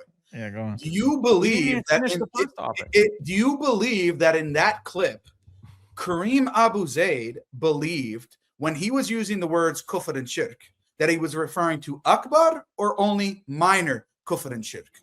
How should I know? What is he? I'm asking his Dean, not words. you. I'm asking because it's a mas'ala that seemed to be takfirable, it's easy to infer that he's talking about major. And I can bring on Kareem Abu Zayd or ask him directly because I know his position. He's a Wahhabi, Dan, and he always was even back then. So he Then was. where, can you bring a statement from? talking- Can you bring a statement from Kareem Abu Dan, Zayd? Here. Dan, Can he you was bring a talking statement? about kufr and shirk akbar. So not only are you going to make ta'wil of your statement, you're going to say that no, even Kareem Abu Zayd didn't mean it was kufr and shirk akbar. I didn't say that.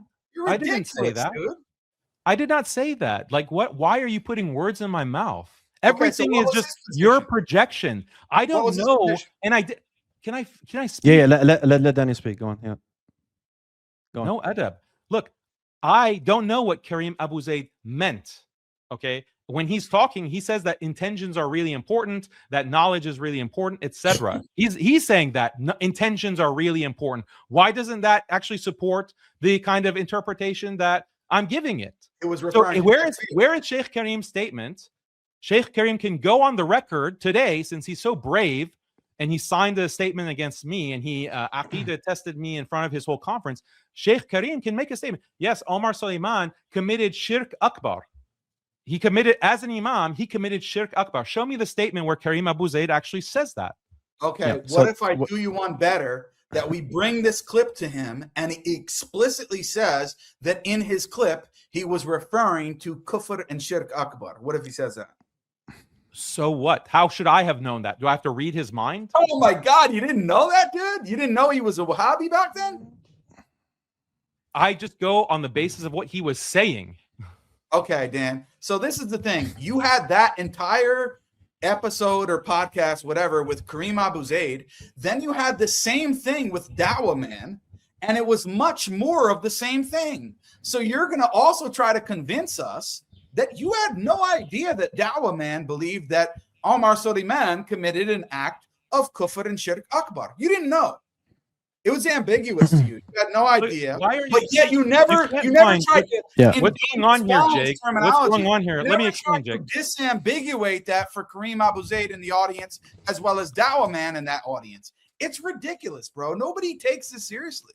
You're busted. No. What's happening here is you can't trap me. You've been looking for all of these clips, digging for an example of me saying that Omar Suleiman has committed shirk or kufr akbar, and you can't find it. So now you're resorting to, oh, well, you were sitting with Kareem Abu look, Zayd. this is literally 11 months old, bro. You were sitting 11 with months old. Dawah Man. Why can't you let me speak, bro, without interrupting? I'm just saying, this I is give you the 11 courtesy. months old. I didn't look for this on the spot. This is 11 months old. Okay. So you're just saving it. Yeah, you're saving a file. Yeah, I got files on you, dude. We got the whole we know that you're electronic like files on you. So listen, so you can't find the actual statement of me making what you claim that I intended. So now you have to go to what Kareem Abu Zayd intended. He didn't actually say it. He intended it. And we had to infer that. And oh, Daniel, you were sitting there. So that must have meant that you agree. Like, this is your strongest proof, bro. And No, anyway, Dan, the you're whole actually exercise, more Wahhabi than Kareem Abu the whole exercise is pointless, because I can just say that, okay, oh, I made a mistake. Oh, this was wrong. Okay, I can say that, deal with my position now, and you haven't been able to But do I would that. respect you, Dan, but that's why for so long people have not wanted to debate you, because we see you as a dishonest piece of shit. That's how we see you, because you refuse to actually say the truth, which is obvious to everybody, that you held a different position at the time, you developed and you changed, and you're no longer a Wahhabi, you renounced your Wahhabi Shahada, and now you have a different position. And I would respect I was that. never Say, a Wahhabi okay, man, sectarian. that's it. But now I Can I can't respond? respect you because you will not even admit when you're wrong and you change your positions. Can I now respond, or are you going to keep spouting expletives at me and call me a piece of expletive and I don't know what else? Can I respond? Yeah, sure, Moshe. Go ahead.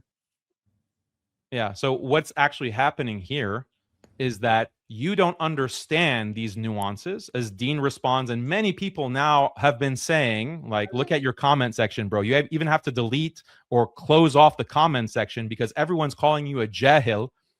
You don't understand these. Completely open. What are you talking about? Interruption.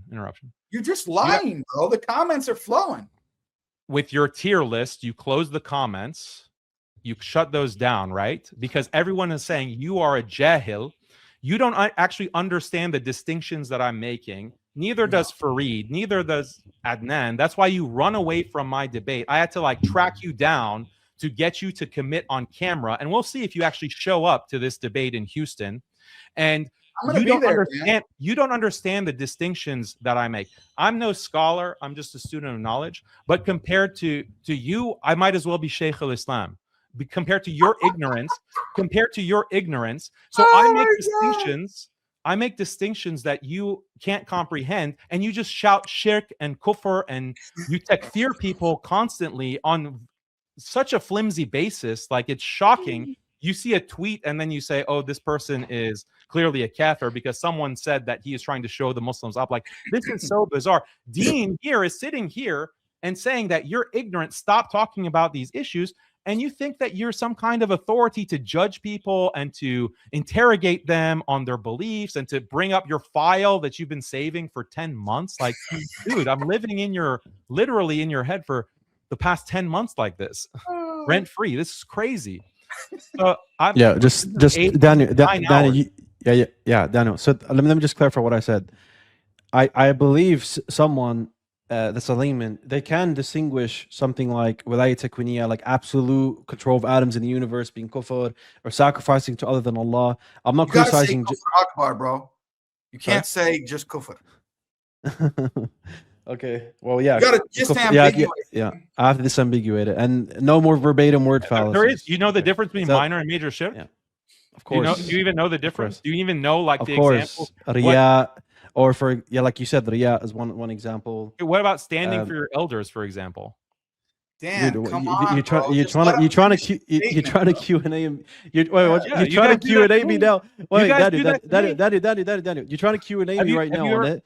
But you're using me as a standard just before. I was just moderating. Come on, man. Like, no. You're not a moderator, bro. You just come in and I was being fair. Was I not being fair to you in moderating? No, you weren't. I was. Come on. I was giving my honest opinion, bro. Come on. Like, everyone knows in the chat I was. Okay. So if you understand the difference between minor and major shirk, okay, standing for your elders, Ibn Taymiyyah considers that like you're not going to Q&A me, man. You're not going to Q&A me, Daniel. The point is, the point is that you can sit here and interrogate me for 9 hours. That's fine. I answered your questions before. Interrogating us, it went both ways. Be honest. Yeah. I answered your questions before, Daniel. Let's be honest. On Istighatha, I was answering your questions on Istighatha. Because honestly, I'm not here, Daniel. I'm not here to debate you. I'm not here to debate you. Then why did you keep interrupting me? Then let me talk. If you're not here to debate, I'm clarifying what you said about. Why you keep intervening? Because I'm clarifying what you said about. I don't believe you represent me well. If you're gonna appeal to me, I'm gonna clarify. I'm not here to debate, right, on this topic. I was here to clarify why I believed you had kufr before. That's all, right?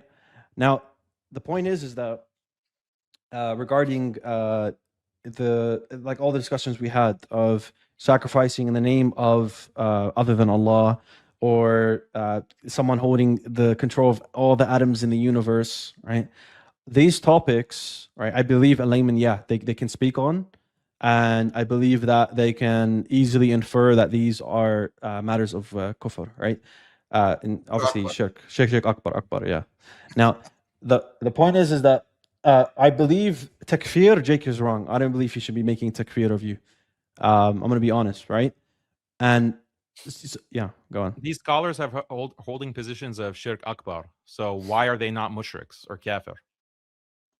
As Karim Abu Zaid clarified, there needs to be a criteria that's fulfilled in order for someone to be takfired on. The same way that you mentioned Ibn Taymiyyah, if he really did have that belief, I don't believe he did have that belief on Fana and Nar, but if he did have that belief, you wouldn't make takfir of him, and me likewise, I wouldn't, even though it would be kufr akbar, it wouldn't be asghar, right? Now, I want to, because I don't actually know on Jake's account, because I don't make takfir of you.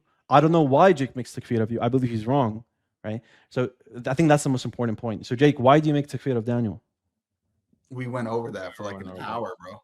I mean, just to summarize in conclusion, so everyone can get an idea, so we can end it off. So do you still maintain the fact that Daniel's a kafir? Yeah. Okay.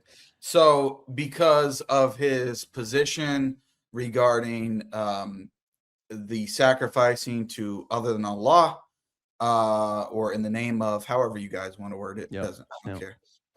That issue, the issue of istighatha, his position on ibadah in general, and also on the issue of him saying that the belief that non-prophets could be greater in status and rank than a prophet, than a nabi, is not kufr akbar. It's just a bid'ah, but it's terrible, but it's not actually kufr okay. I akbar. want to understand if someone believes that. So, for example, a Shi'i believes that with regards to the imams, and I used to be Shia, so I know what they believe.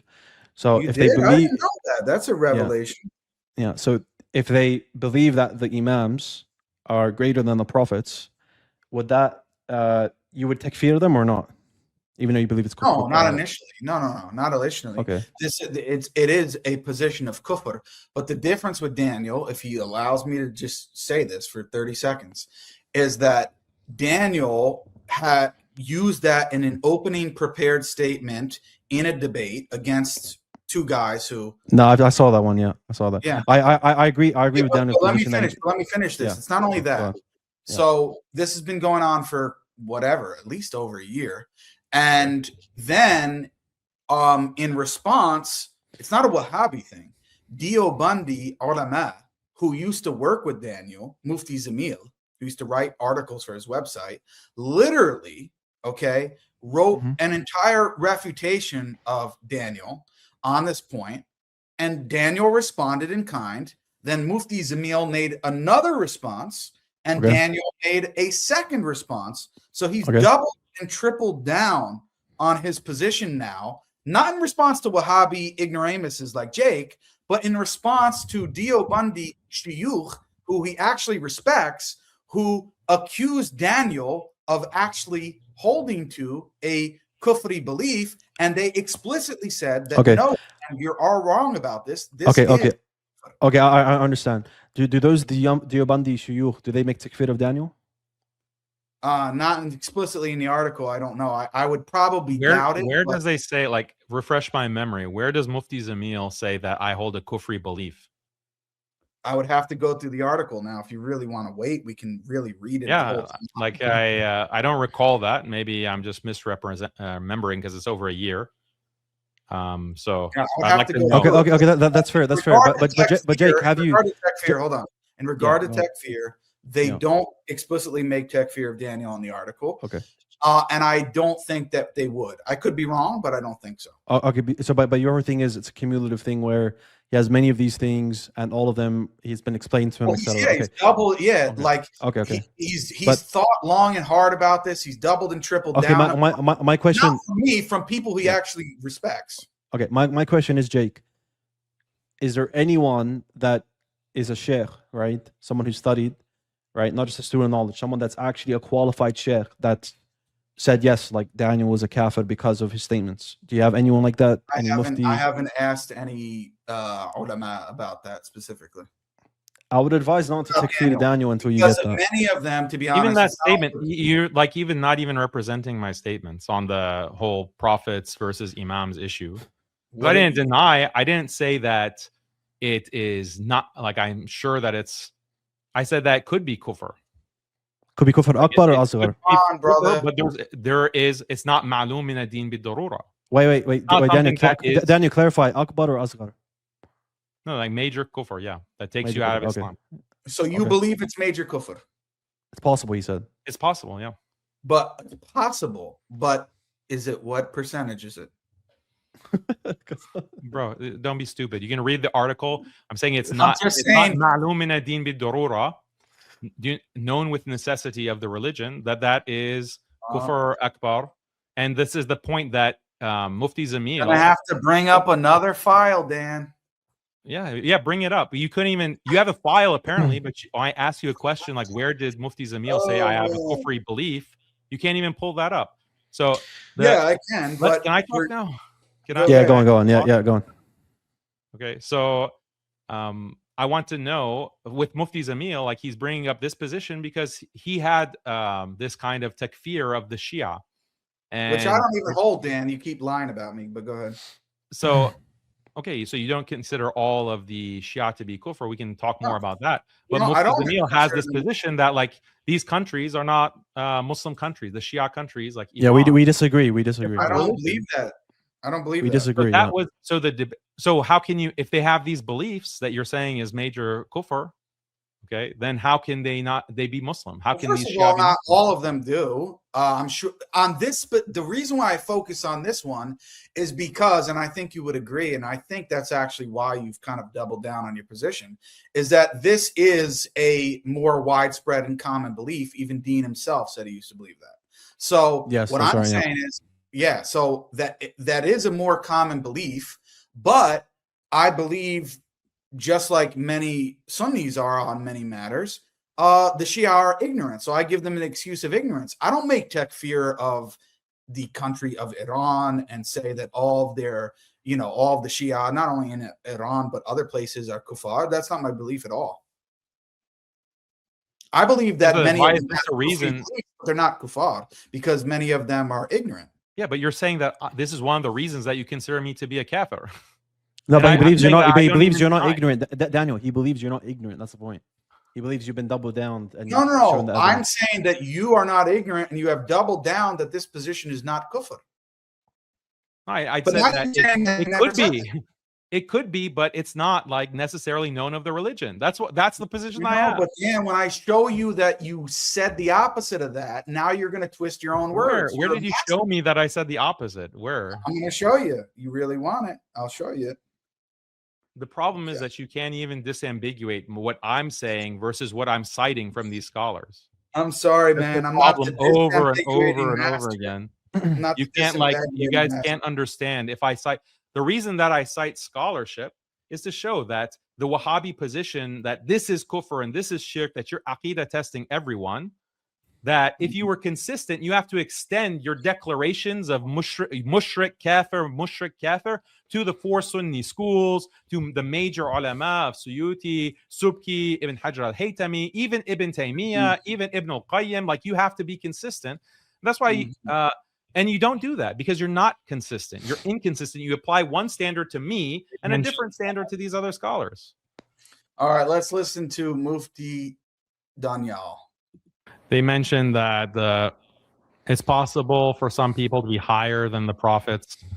Again, the pre-modern scholars, they didn't cite any scholar from earlier than 200 years that had this argument. So what the Shia believe, it's deviant view that imams can have a higher position than some of the Anbiya. And this is a deviance. This is deviance. They say higher than some of the Anbiya, not the Prophet sallallahu alaihi wasallam, but some of the other Anbiya. So you don't see pre-modern critique of this because it's not that easy to critique. So he also mentioned people being higher than some of the prophets. The belief is not that the imams, the 12 imams, bring new revelation. That's not what the Shia believe. They believe that it's possible for imams to be higher than the prophets, not the Prophet Muhammad sallallahu alaihi wasallam, but some of the Anbiya. And yes, this is fully deviant. This is a terrible belief, but is it kufr? And that's what you have to prove. Is it ma'lum min ad-din darura? Show me the proof. In reality, the historical Sunni scholars didn't focus on this issue. They didn't focus on this belief of the Shia. Why? Because The 12ers are explicit that the 12 imams are not prophets. And They claim. time. Okay, we can continue this in the open discussion, but they reject that the imams are prophets, but they will cite people like Khidr. Khidr. Jump Yeah, go ahead. into the open dialogue. We're going to go. You're saying that Khomeini is the top authority. That's false. Okay, I think that moves on to something else there. So you clearly say, that it's a bid'ah, and then you say, but is it kufr? You need to prove that. And then you go on to say that the classical scholars didn't actually focus on this issue, and that in reality, I don't know who exactly they cited, but you were claiming they can't cite pre-modern scholars that actually said this. It's only recent scholars from the past 200 years. And you were casting doubt on the whole thing. You were saying that, oh, it's very hard to actually critique this position. And you were going to bring up counter arguments about Khidr alayhi salam and all of these different points. So it's clear that you in the video are saying that it's bid'ah, and you're asking them to prove to you that it's kufr because you are not saying that it's kufr. You are not sure that it's actually kufr. And you are actually bringing counter arguments and saying that pre-modern scholars didn't actually say this. I said explicitly, it was like through my words, and it was in the slide to prove that this is ma'lum min ad-din bid-darura. To prove that is difficult, to establish that it is clear-cut kufr. That's what is difficult. That's exactly what I just told you. You play the clip and it confirms. The clip confirms exactly what I just told you. Here, look. I'm going to give you the detailed clarification of my aqidah. You want everyone to declare their aqidah and make it crystal clear. I'm going to read this for you. And if you're not scared for me to read this, and then you, on the basis of this, declare what is the kufr and shirk. Because here is a statement that I made. This was months ago. This was back in what date? I think this was like last year. And I made a detailed statement. You ignored it. Reed ignored it. Share the screen. Share the screen, and we'll read it. And it includes this. It includes this issue. I was just asking if you want me to share the screen. Okay, let's go to it. Okay, detailed clarification on my aqidah to address the gross misrepresentation spread by Jake, Farid, and Adnan. These three figures embrace the takfiri ideology of Ibn Abdul Wahhab. For this reason, they're obsessed with collecting material on every individual and group to establish that they are kafir. This is what they do with Ash'aris, Maturidis, Sufis, and others. It's also what they do with me.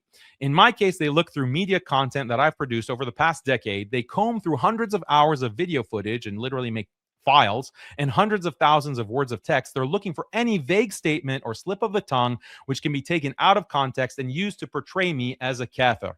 Given that their smears have caused some confusion, I've decided to issue a detailed explanation, and I hope that everything will be as clear as possible. In explaining my beliefs, I will use two phrases. The first phrase is known with certainty, ma'lum min ad-din bid-darura. By this, I mean that there's no doubt on the matter. For example, it's known with certainty that it's wajib to pray 5 times a day and fast Ramadan. It's likewise known with certainty that it's shirk akbar to worship Lat or worship Jesus. The second phrase is belief that something is true but not known with certainty. By this, I mean that the available evidence from Quran and Hadith indicates that something is probably true, but there's not 100% certainty. In other words, the matter is dhanni fiqh opinion. It's more likely than not, meaning there's more than 50% certainty. For example, a person can say, I believe that smoking is haram and also that it breaks the Ramadan fast, but this is not known with certainty. A person can say, I believe that marrying with the intention to divorce the next day is fornication, or I believe that when two people own a slave girl and have sex with her, it is fornication, but these things are not known with certainty. Hence, I would not impose the had of zina on those who engage in such acts. This is in keeping with the maxim, avoid applying the hudud where there are shubuhat. But just because I don't impose the had, it doesn't mean that the action is not zina. Rather, it's likely to be zina, but the punishment is left to Allah. He can say, I believe that making requests of jinn and angels is shirk akbar, but this is not known with certainty, and hence I would not takfir and execute the person who makes such requests. But just because I do not takfir and execute the person, this does not mean that the action is not shirk. Rather, it's likely shirk, but the punishment is left to Allah. It's not surprising that the rulings of the Sharia are unclear in certain areas and not known with certainty. Most fiqh rulings are dhanni.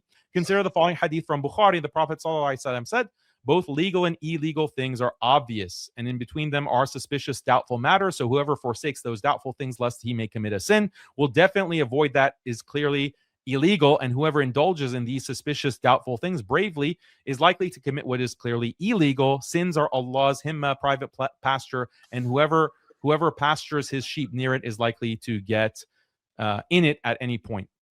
I now address 3 aqidah matters where my views have been grossly misrepresented. These are istighatha, the comparative status of prophets and non-prophets, and wilaya takwiniya. Istighatha, calling the dead for direct assistance. I believe istighatha to be haram in all cases. In some cases, I consider istighatha to be known with certainty to be shirk akbar. An example is if someone calls to the Prophet ﷺ for assistance, heal me, while believing that he has independent power from Allah, I will takfir such a person. In other cases, I believe that istighatha is shirk akbar, but do not believe that it's known with certainty. An example is if someone calls to the Prophet ﷺ for assistance, heal me, while not believing that he has independent power, I'll not takfir such a person. However, in reality, he may be a kafir, but if this is the case, then the punishment is left to Allah. In no cases do I deny that istighatha is shirk akbar. Anyone who claims otherwise is committing a logical fallacy. The statement, I believe that istighatha is shirk akbar, but this is not known with certainty, is not the same as the statement, I believe that istighatha is not shirk akbar. So that's the istighatha issue. The comparative status of prophets and non-prophets. I believe that the term higher in status, afdal, is vague. It can simply mean more beloved to Allah and closer to Allah. It does not necessarily mean having more prophetic or divine authority. It is kufr to deny that as a general principle, prophets have a higher status, afdal, than non-prophets, meaning wali, awliya, imams. I also believe that this is known with certainty. Okay? I believe that it's kufr to deny that each prophet has a higher status than every non-prophet. But I do not believe that this is known with certainty. Thus, I do not believe that is known with certainty that Maryam or the Mahdi or Khidr have a lower status than every prophet in history. And some reports say that there is over 124,000 prophets, anbiya. This is despite the fact that Maryam, the Mahdi are non-prophets and Khidr is likely a non-prophet. Suppose someone states that the Prophet ﷺ and his family, Ahlul Bayt, including the Imams, are the best of creation. If he means by this that the Imams are prophets in all but name, then this is known with certainty to be kufr. If he says this out of love and reverence for the Prophet ﷺ, then I believe this is kufr, but if it is not known with certainty to be kufr, it should be noted that understanding these matters requires a careful examination of the many Sunni and Shia hadiths, which use the term best of creation and which recommend love for the Prophet ﷺ and his belief and his family.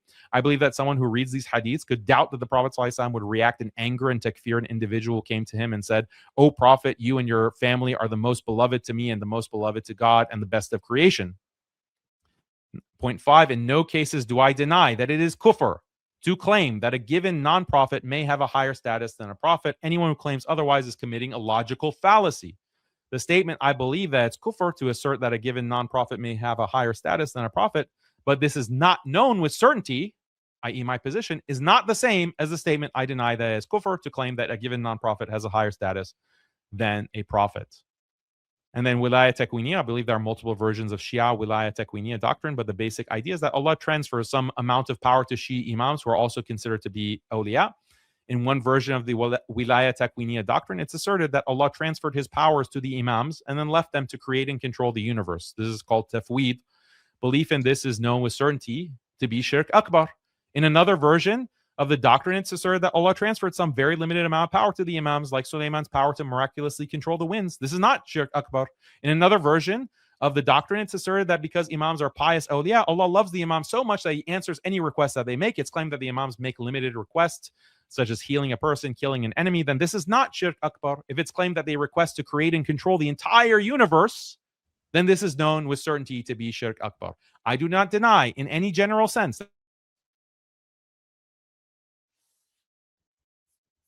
Yeah, you like that. Yeah, is it? Oh, I was gonna say I thought it was on my end. No, you like that. You like that.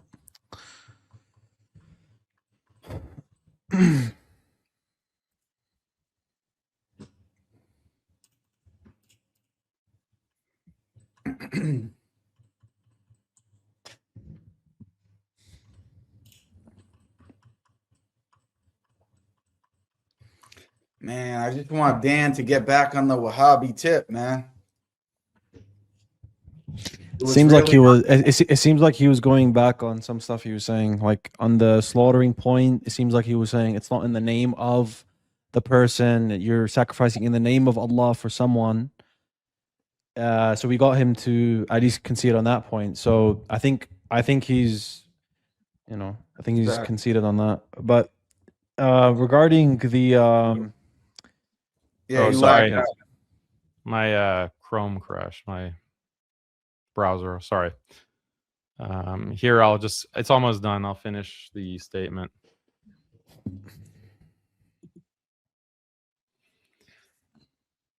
I do not deny in any general sense that the Wilaya Tekwiniya doctrine is Shirk Akbar. This makes no sense as there are multiple versions of the doctrine. Some are known with certainty to be Shirk Akbar, but others are not.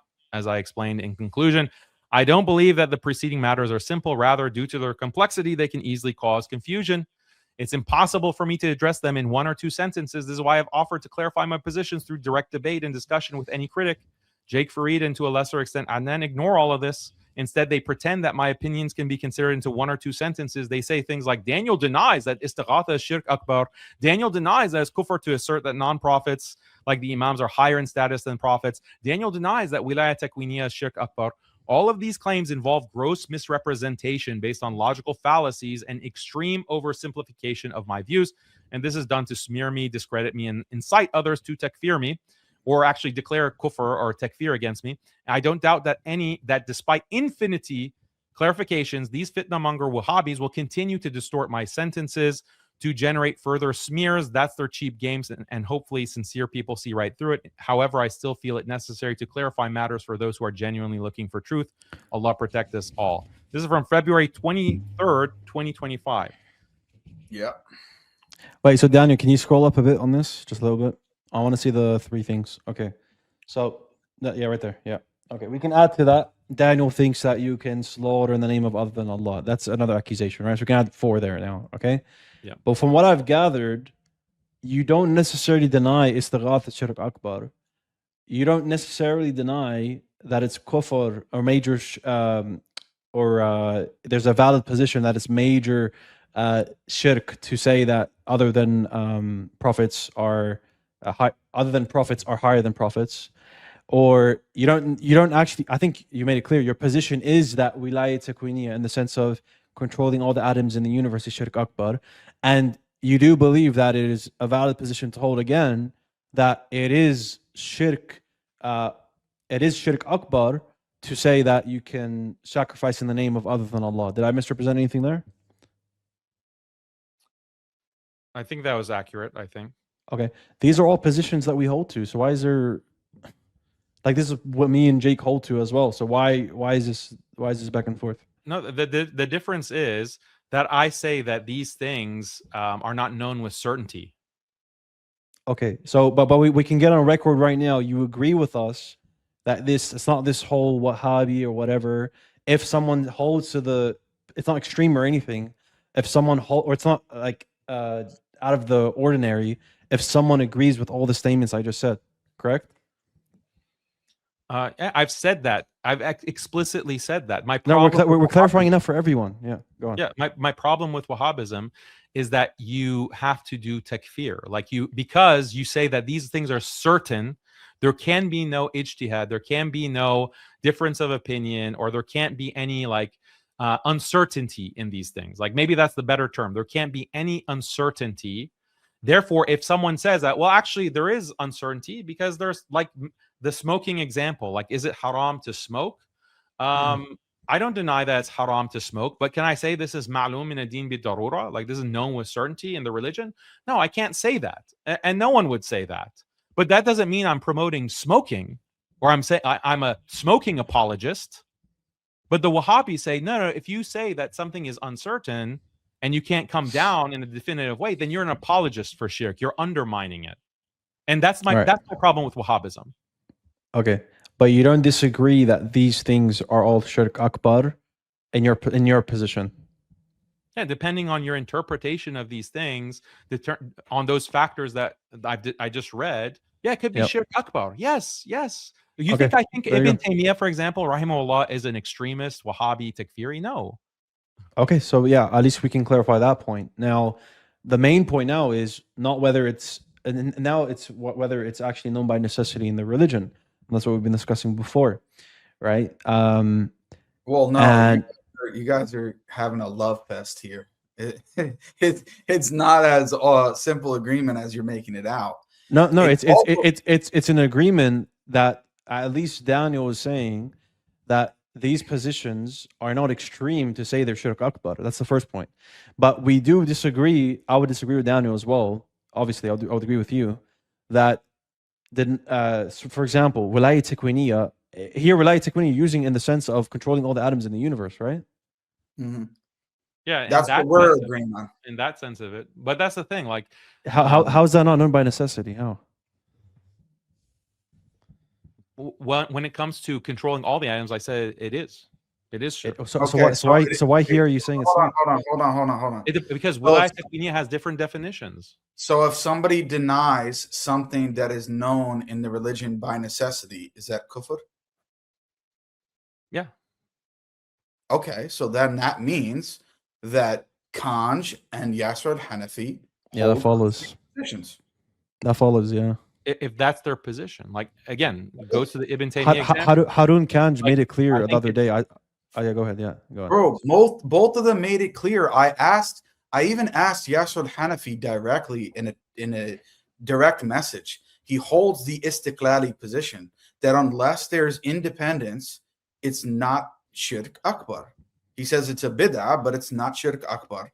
And Harun Kanj is even worse. He's saying it's an acceptable position.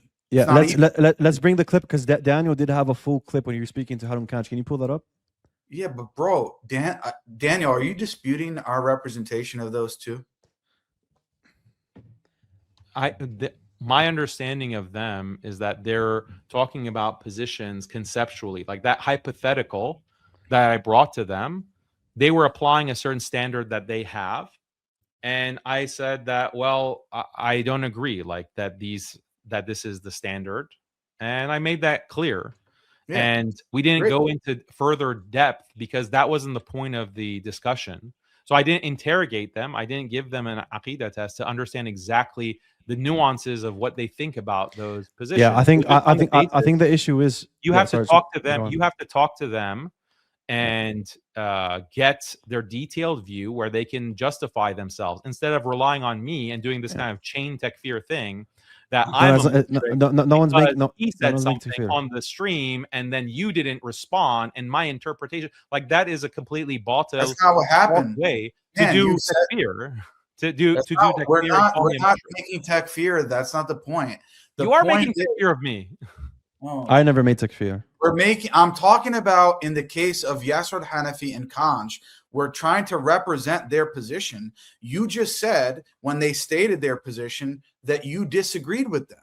So that shows clearly that you understood their position to be different than theirs. I mean, there's no I had Harun Kanj here. He's telling me that he was in the back and he's blocked. You've blocked him, and he sent me a screenshot that he is blocked. So you deliberately blocked the guy. He can't come and explain his views.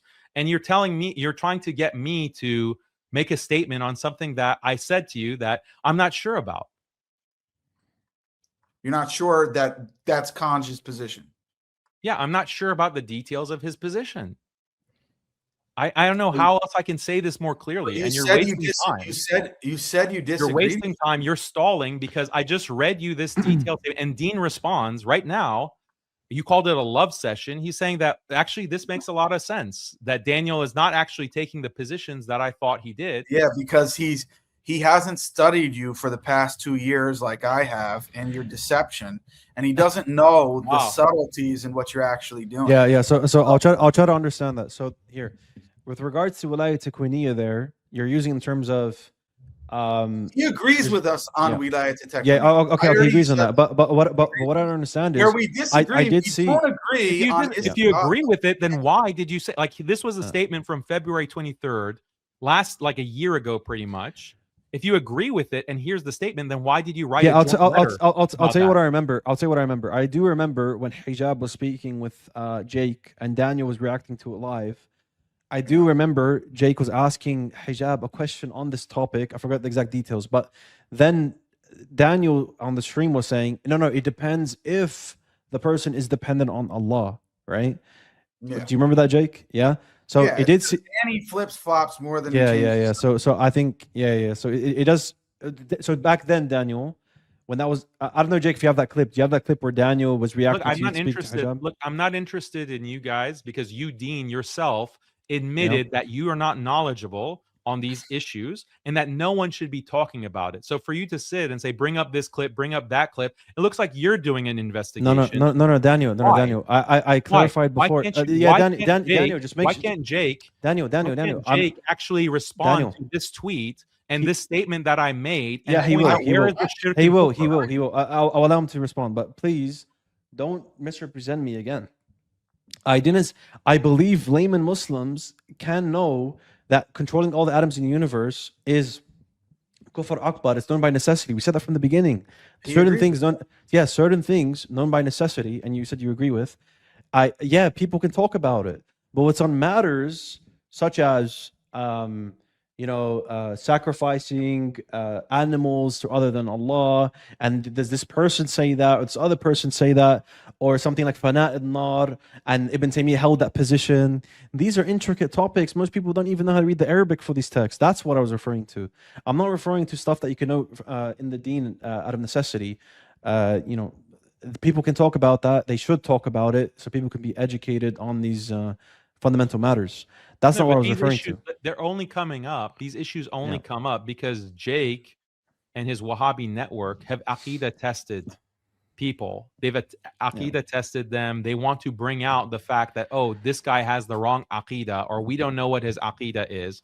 I wasn't talking about these issues. And then when I present like a nuanced view, I give these distinctions, I make these citations, I do stream after stream, he says that, oh, I'm flip-flopping or I'm contradicting myself. The problem with you, Jake, and this is why you have been running from me for so long, is that you don't understand these nuances. You don't understand these distinctions. And when I bring up the proofs and the citations, you have to scramble and you have to say, oh, well, actually, you're mistranslating. I can't understand your translation, or, oh, making excuses. Here we are now in this stream for 9 hours. I show you this document. Okay, Dean says, okay, I don't really see the problem here. You say, oh, you're just dumb, Dean. You actually don't know Aqidah. So let me prove to you that this is shirk. So focus on this document, Jake. Point me to exactly where this is shirk that actually takes me from Islam. Yeah, Daniel. Yeah, wait, before you respond, Jake. Daniel, stop misquoting and misrepresenting how people are saying stuff. Come on. Anyways, go ahead, Jake. Yeah. So, okay, Dean, what was the problem then? What was the problem? Jake never called me dumb, bro. Like, you're just misrepresenting what he was saying. He said just because I don't need to be following you guys and the back and forth for the tens of hours you've been going back and forth for, in order for me to understand that certain positions are kufri, and that I believe that Daniel was holding to kufri beliefs. I had knew enough to establish my position on that, right? And you've clarified some points. You need to investigate to come to a determination that I have kufri beliefs. Say that one more time. You don't need to actually know what I've said about an issue to come to the conclusion that I have kufri I watched your video and I still believe it's kufri, such as sacrificing. The one that you made on specifically sacrificing to jinn in the name of jinns. You can sacrifice directly to them. Yeah. Again, we can go to that part of the. But you don't believe that, right? But you don't believe that. You don't believe that you can. I didn't deny that can be shirk. I didn't deny that can be shirk. I said that there. Right. Is this something that's ma'lum min ad-din bid-darura? When there's other scholars, when there's these other figures. Yeah, so Jake, do you believe Daniel? I'm trying to make a point for you. Water in the name of Daniel. I'm making a point for you. Let me ask Jake. So Jake, do you believe it's known by necessity in the religion on that point of sacrificing in the name of other than Allah? Yeah, and sacrificing to the jinn. Yeah, that's shirk akbar. Known with necessity. So we committed shirk akbar. His position is shirk akbar. I already responded to that. So what's your point? Oh, you didn't respond to that point. Is Nah, he did. Nawawi committing shirk? He did. I remember what he said. So Jake said, What did he say? I need to look. I need to look at the quote. I need to see the context, Yeah, etc. I don't trust you with anything that you say, even about your own position. So I don't trust you with anything you say about a Nawawi or any other scholar. But what's your point of asking me that, Dean? I don't get it. No, I was just trying to establish to see your position on it because Yeah, but I don't Daniel believe, doesn't even see the point that you're missing, which is I think Dan is smart enough to gather, which he knows. I mean, I don't know why he would be challenging me on a debate or discussion if he thought we held the same position. We don't hold the same position. If fundamentally all of these issues are connected to your position on ibadah and shirk. Yeah. And that's why Dan brought Kanj and Yasser Hanafi on to talk about those issues. Because we do not hold the same position that they do. Okay, so I have a question for Daniel based on that. Yeah, I have a question for Daniel based on that. My point. I want to break down his three things he said just quickly. Yeah. At Wilayat Tekwaniya, he already agrees with us. Even if you believe it's a dependent being and they don't have istiqlal or independence, it doesn't matter. It's still shirk akbar. That's the only thing, and he said it's known with necessity. And known by necessity as well, yeah. It's the only thing that we actually agree on in the several points that were mentioned. Okay, granted, and I want to say something on that point. So, Daniel, if someone rejects something that's known by necessity in the religion, that's takfirable, right? Yeah, something that's ma'lum min ad-din bi-durura. So if it is the case that Harun Kanj and the other scholar, I'm not sure what his name is, if they do hold to that position, then then it would be takfirable then, if they held to that view. Yeah, if they are contradicting something that is known with necessity of the religion, that's tantamount to takveeb, to saying that the Prophet ﷺ lied. Okay, so that would be takfirable if they had a position like that. Right, and Dan, that's what I was trying to explain to you about what the Deobandi scholars are saying in regard to the other issue regarding non-profits. They're saying that it's known by necessity in the religion. I know you disagree with that, but I'm saying they're making that claim, and in virtue of that, they could declare you to be upon kufr. That's the same point. Right, if they've said that, then show me.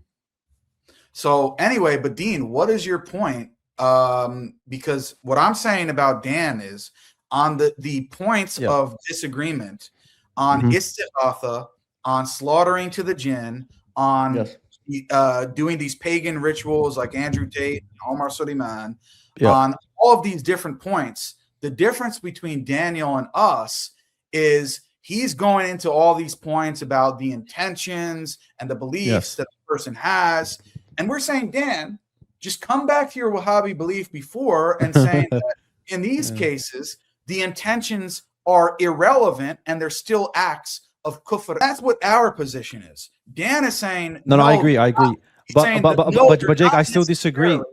Yeah, but Jake, no, they're not. Hold on a second. When he says no, they're not necessarily, it's in the context of what are their actual beliefs when they are performing those actions. And we're saying their beliefs about what they're doing is irrelevant. The only thing that's relevant is them knowing that they're performing the action itself. That's it. Right.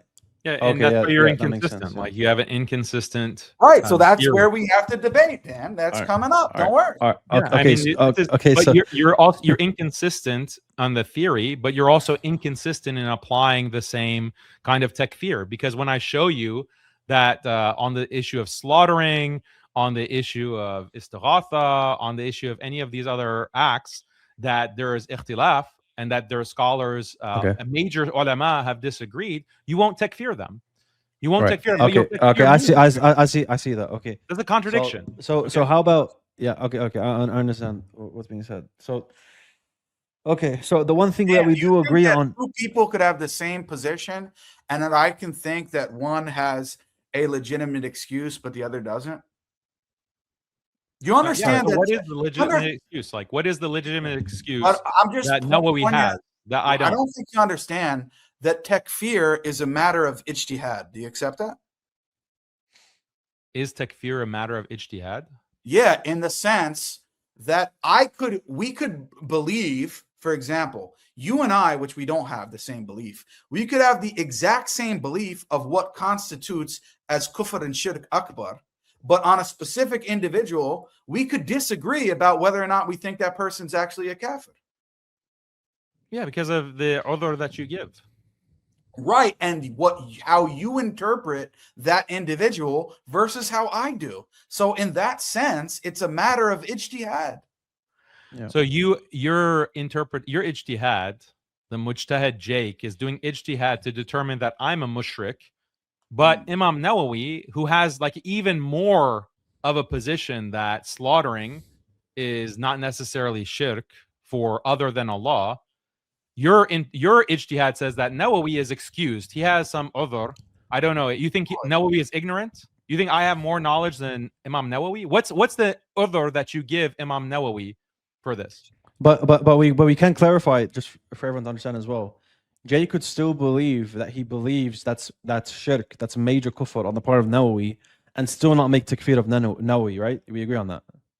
Yeah, but the inconsistency is that he's making takfir of me. So I'm understanding what excuse Yeah, but I think have. Yeah, we already agree, conceded that. Yeah, I understand what you're saying. Understand what you're saying. But Jake doesn't agree that it's not known. He believes it is known by necessity. Now, yeah. So, but then Jake's gonna. Oh, the difference is, as I said, but Dan keeps demanding that I answer right now. I explicitly said that some of the passages he's citing regarding Nawawi and these other scholars, I haven't looked at, and I'm not going to make a judgment on it on this panel just off of what Dan says from his Muslim skeptic article. I have a legitimate question though. I have a legitimate, just on the broad basis of all these topics. Daniel, like if the majority position or the most intuitive and majority position is that sacrificing to other than Allah in the name of other than Allah, if the majority position is that it is shirk, but then you're always going to have scholars disputing on these matters, right? It's not something to highlight to the public and say, well, but this scholar said that wilayat takwiniya and on this level is okay, or this scholar said that sacrificing in the name of other than Allah, granting that is true with the Nawawi, if that's the case. Or on the matter of istighatha, they said you can call upon anyone at any place at any time, and they could always understand you and always, understand multiple people at the same time. Like I don't believe that's wise to show that to the public. And this is one other issue: show that to the public and say, well, because these scholars said it, there's a valid. It's necessary because you have Wahhabi people, takfiris like Jake and his buddy Fareed, who go out and call people mushriks. They say that you're. Does Fareed takfir Daniel, Jake? I don't know if he explicitly did publicly. Yeah, he did. I don't know if he hasn't explicitly said like you that I'm a mushrik, but he did. He doesn't affirm that I'm a Muslim, and he also prays that Allah breaks my neck and breaks my back. Like he's very direct in making those kinds of dua. Yeah, but look, if it's ma'loom min ad-din bid-darura, look, if someone rejects something that's ma'loom min ad-din bid-darura, are they outside of Islam? Yes. Well, you said we both agreed on that. Then no. But can they have an excuse though? So say that again. If someone rejects something that is ma'loom min ad-din bid-darura, is there any excuse that applies to them? It depends on the time, because even things that are known in the religion by necessity, and Ibn Taymiyyah talks about this, they differ in the time period. What was known in the religion by necessity at the time of Imam Ahmed or even Ibn Taymiyyah is not necessarily the same as today. So it depends. They knew less than we do today? No, what are you talking about? I didn't say that. I'm saying that the knowledge could differ depending upon the area and the time period. That's obvious. But how's that relevant? So if they have different knowledge, like we have more knowledge, or we know something that they missed somehow? No, I didn't say that. It could be in the reverse. For example, the scholars talk about that the Quran and Sunnah were much more in the public sphere, and there was much less ignorance during the time of the Salaf. Wouldn't you agree? Yeah. Yeah. But we're not talking about the time of the Salaf. You think Imam Nawawi is in the time of the Salaf? No. bro, you asked me a general question and I'm giving a general answer. I'm saying to you that it depends on the time period and the circumstances. Regarding Imam an-Nawawi, right? I would say, I mean, I have to look more, as I said. I mean, you keep pressing on the issue. I responded several times. I have to look at the quotes. I have to look at what he said. But yes, I would say as of now that I don't see why there would be any reason why, regarding specifically the issue of slaughtering in the name of or to beings other than Allah directly, why that would not be known at the time by people at his time period. So yeah, I agree with that. You agree that he is rejecting something that's ma'lum min ad-din bi-darura, and he has no excuse. Dean, am I talking crazy or No, like, no, no. I understood what Jake said. So Daniel, I'm not, he said it I'm multiple. refusing to say whether or not an-Nawawi actually had that position. Yeah.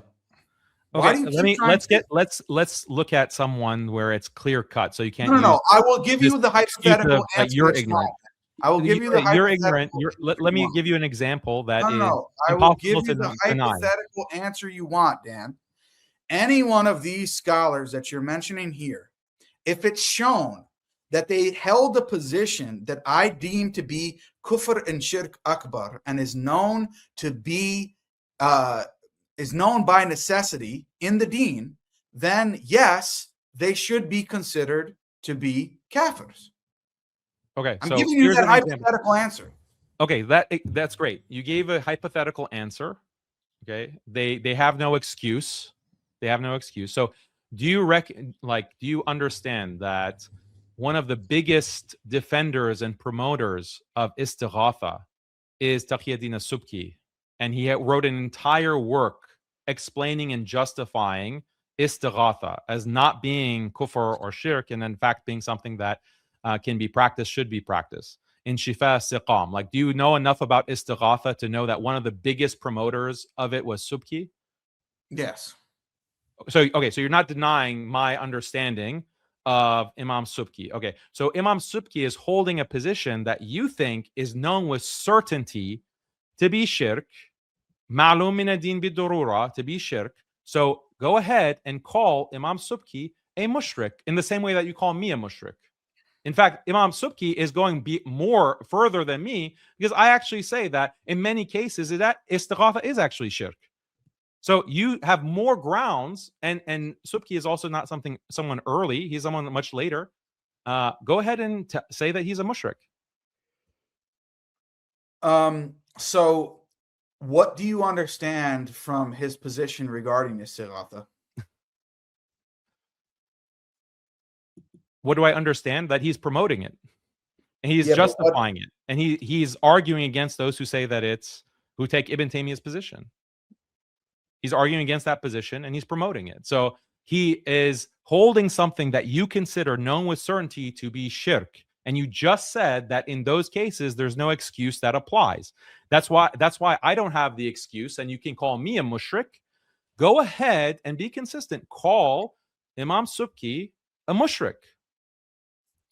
So that's why I'm asking you to specify what you think his belief is. If you think, when you say he's promoting it, as far as I know, he tries to make the ta'wil that you do regarding what you tried to ask about the person at the grave. Oh, they don't really just mean that they're calling upon the Prophet, peace be upon him, or the awliya directly. They're not doing that. They're really just asking them to make dua for the person. So what? Yeah, So you consider, so you don't, so now, okay, so if he's making the same ta'wil as Daniel, quote unquote, this is your words, then how am I a mushrik? How am I a mushrik but not him? Dan, your position is that the belief itself is what determines whether or not the action is shirk, and your position is that unless the person actually has this belief in istiqlal or independence, then istighatha is not shirk akbar. No, that you misrepresented my position once again, but we don't need to go back into that. Istighatha is what Imam Subki is justifying, and he's saying, and he's giving this. No, Daniel, I think it's worth to clarify. He's It's worth to rejecting. clarify your Stop position. interrupting, bro. Stop interrupting. Like you're trying to save Jake because he's No, trapped. I'm not. I'm actually trying to help you by having you clarify your position. What? My position has been clarified an infinite number of times by now, and Jake is refusing to you, man. takfir Imam Subki, even though he just finished stating his principle that if someone rejects something that's ma'lum min ad-din bid-durura, it's known with certainty that there is no excuse and they are outside of Islam. And that's the principle that he uses to takfir me. And when I say, well, Imam Subki has an even like more expansive view promoting istighatha, and I made sure to get that out of him before to acknowledge that yes, Imam Subki has this position and he wrote a book about it and he's one of the biggest defenders. Then Jake is now stuttering and he's saying, actually, do you do this and this? He's not stuttering. He's stuttering to me, bro. He's stuttering. Come on. So all right. Wait, Jake, Why 1 is second. Let me just not moderate here. Let me just moderate here. Okay, so Jake, make it clear to the audience what in what terms, because when someone says istighatha, they can mean multiple different things. And we haven't defined it really clearly right now since you guys have brought it up. So Jake, what type of istighatha are you speaking of when you say it that is known by necessity in the religion to be shirk akbar, and you would make takfir of someone if they believe it's okay? Or if they do it? Calling on someone other than Allah and requesting from them for things that only Allah subhanahu wa ta'ala can give. Okay. And so, for example, if somebody is calling upon any created being, anyone other than Allah, and they're asking them directly for rizq or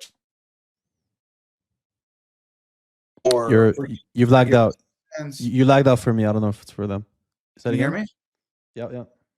I said if somebody is asking someone directly other than Allah for things only He can give, like rizq, and granting their wife children, or asking for forgiveness of sins. Okay, so you believe that? So you believe no matter if they believe that that person can hear them anywhere at any time, you still would believe that? No, even if it's in front of the grave and they ask that. Okay, that's a very important clarification. Okay, so Daniel, go ahead, make your position clear on istighatha and tell us what Subki believes about this. Go ahead.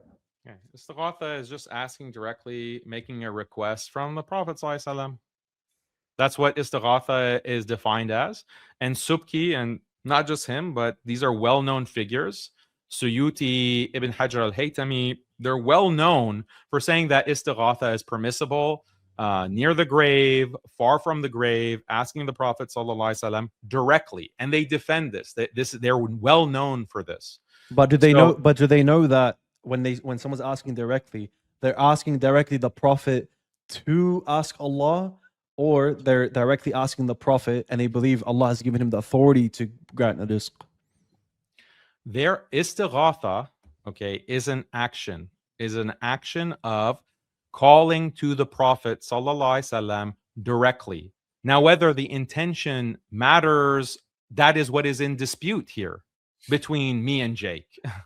And what I point out is that the way that someone like Subki is justifying or saying that istighatha is not necessarily shirk akbar and is actually permissible is because of this appeal to the intentions. And he gives an argument for why the intentions are what are critical to determining whether this is shirk or not, or whether it's permissible or haram or shirk. Okay, so can we agree on the point of, if the intention is not that the Prophet has to ask Allah, Allah has given the authority to the Prophet ﷺ to grant rizq. So the Prophet has been given authority to grant rizq, and someone is doing istighatha in that context. Do you believe that's ma'alum bidin bil-darura? Like that's actually something that's done by necessity? That is shirk akbar? You're not getting the point, Dean. The point is that the action, okay, we're looking for the hukm of the action, and the Wahhabi position is that, and not just the Wahhabi position, it's actually Ibn Taymiyyah's position as well, that the action of calling to the Prophet ﷺ and making a request, that is shirk. That is shirk akbar. Right, And but the- I'm trying. the But I'm trying to whole- the understand. whole What talking is there? about Is the there anything intention within that? and the belief that is Yeah. something that the other side brings up. The other Okay, side. but I'm trying to understand now, Daniel. Is there anything within that I've just mentioned? Is there anything that's in that you believe is known by necessity? Is it known by necessity that it is shirk akbar to ask the Prophet for rizq, and you just believe that Allah has given the Prophet the ability to grant you that? Do you believe that's known by necessity, that it's shirk akbar? No, because it depends on what you think the power of the Prophet ﷺ is, how expansive that is. Like there are many factors that have to be taken into consideration. The example that we're talking about with wilaya takwiniya was control simultaneously, all-encompassing of the entire universe, and the like the power to just create. That's the kind of power and knowledge that we're talking about. I said, yeah, this is shirk akbar. And Yes. the point that I made to Jake again is that if he's going to takfir me for saying that istighatha is not necessarily shirk, ma'lum min ad-din bid-darura, known with certainty, then he has much more justification and necessity to actually takfir Subki, Suyuti, Ibn Hajar al-Haytami, these known imams. And his other Wahhabi friends, or maybe not his friends, but other Wahhabis, will go ahead and bite the bullet, and they'll say, yeah, these are kuffar, these are mushrikeen. But I want to understand why Jake is refusing to take that step. Because if he's refusing to take that step for those imams, why doesn't he give me the same benefit of the doubt or the same other? Okay, so Jake, I'm gonna let you respond, and then I want to say my final statement before I head out because it's about to reach the 10-hour mark. So you can respond, and then I'm gonna say my last statement. Go ahead. You want me to respond to what? Yeah, respond to what Daniel had said regarding these scholars. Yeah, I already responded several times that I am not going to take for granted Daniel's interpretation of these scholars. And you can keep making all the gestures you want. I don't really care. So as I said, I'm not going to make individual takfir on someone unless I truly have studied that particular individual enough to know exactly what their positions are. I've been studying Daniel for the past 2 years. I know him better than he knows himself. So that's why I'm willing to declare takfir on somebody like him. I have not done the same thing with the scholars he mentions, and so I'm not going to do that. Now, he can keep demanding it all he wants, but he's just wasting his time.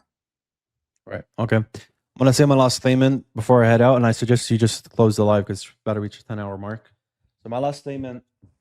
Obviously, I agree with Jake on many of the issues. I agree with Jake on many of them. Maybe some stuff he said I don't believe is actually ma'lum bid-din bid-darura. But the point is that there's statements that people are making, obviously, that should be called out, that are known by necessity. I agree, everyone should be calling that out. And I disagree also with Daniel bringing up all these scholars bringing exceptional views. And obviously, I would agree that those exceptional views could be shirk, but I would not, or shirk akbar, but I would not make takfir on the scholar, nor would I make takfir on Daniel. So I make that very clear. I disagree with Jake on takfiring Daniel. And before I head out, I want to make it very clear I've been unbiased insofar as I've been trying to get both of their views. Anyone that's telling me otherwise, like you don't know the context of even this live, because I am upset with Jake. Right, I am definitely upset with Jake with what he did with myself. You're trying to get views? What'd you say? You said they're accusing you of trying to get views? No, they're accusing me of being biased. Oh, okay. Yeah. So my point is that I'm not being. There's no reason for me to be biased because obviously I'm upset with Jake, and I disagree with Daniel. Right. So I was trying my best to moderate insofar as that. I don't want to be associated with this Daniel and Jake thing. My positions have been made clear. And obviously, I'm still upset with Jake with what he did regarding Libiano and I, right? And even though I made my positions clear and I've showed our aqidas online, I'm not planning on, in future, speaking to Jake or working with him, making very clear right now for everyone to hear, because I don't like the way that he treated myself and Libiano with this issue. With Daniel, obviously I disagree with him on these topics, and I also condemn the back and forth with him and Jake, and I disagree with him on these issues. However, I don't make the kafir with him. So I just want to make that clear. And yeah, I disassociate myself from, if this back and forth continues after this live stream, don't ask me about it. I won't be replying. If you do ask me about it, I'll be blocking or hiding your comments, okay? Assalamu alaikum wa rahmatullahi wa barakatuh. All right, Dan, we've been going on for 10 hours. Yeah, let me just make a final statement then.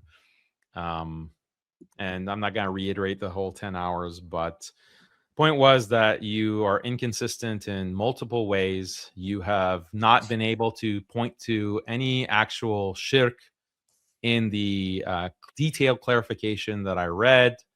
I showed you exactly what I believe, and you don't have standards that you apply consistently to me versus, these known imams who take these positions on istighatha being permissible, which is not something that I say. I say it's haram, and in many cases it can actually be shirk, but you give some kind of benefit of the doubt to Imam Subki or Ibn Hajar al-Haytami or whoever, and you don't extend that to me. That just looks very inconsistent. It looks incoherent, actually.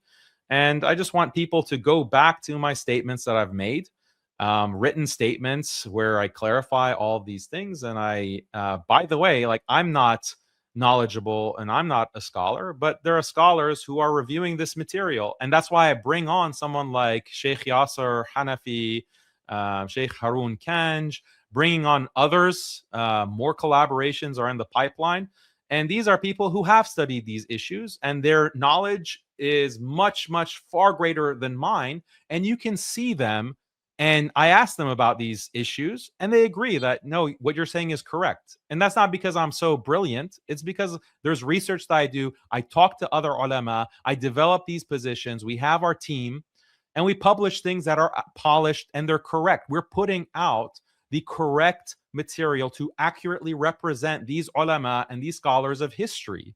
And that's why I bring someone like Maulana Yasser Hanafi or Sheikh Harun Kanj or other individuals that are going to come onto my channel. Those are the caliber of people that I consult and agree with me. The people that Jake brings on is like these random anonymous people that we don't know who they are. And Dean responds, who says that, yeah, I'm not an expert and you shouldn't even be talking about this. So that's the difference. That's the difference. But I'm very happy that you confirmed that February 1st to 4th, you will be able to debate. So I'm going to confirm the details with you, exactly the date, because I have to go find a venue for this and set everything up.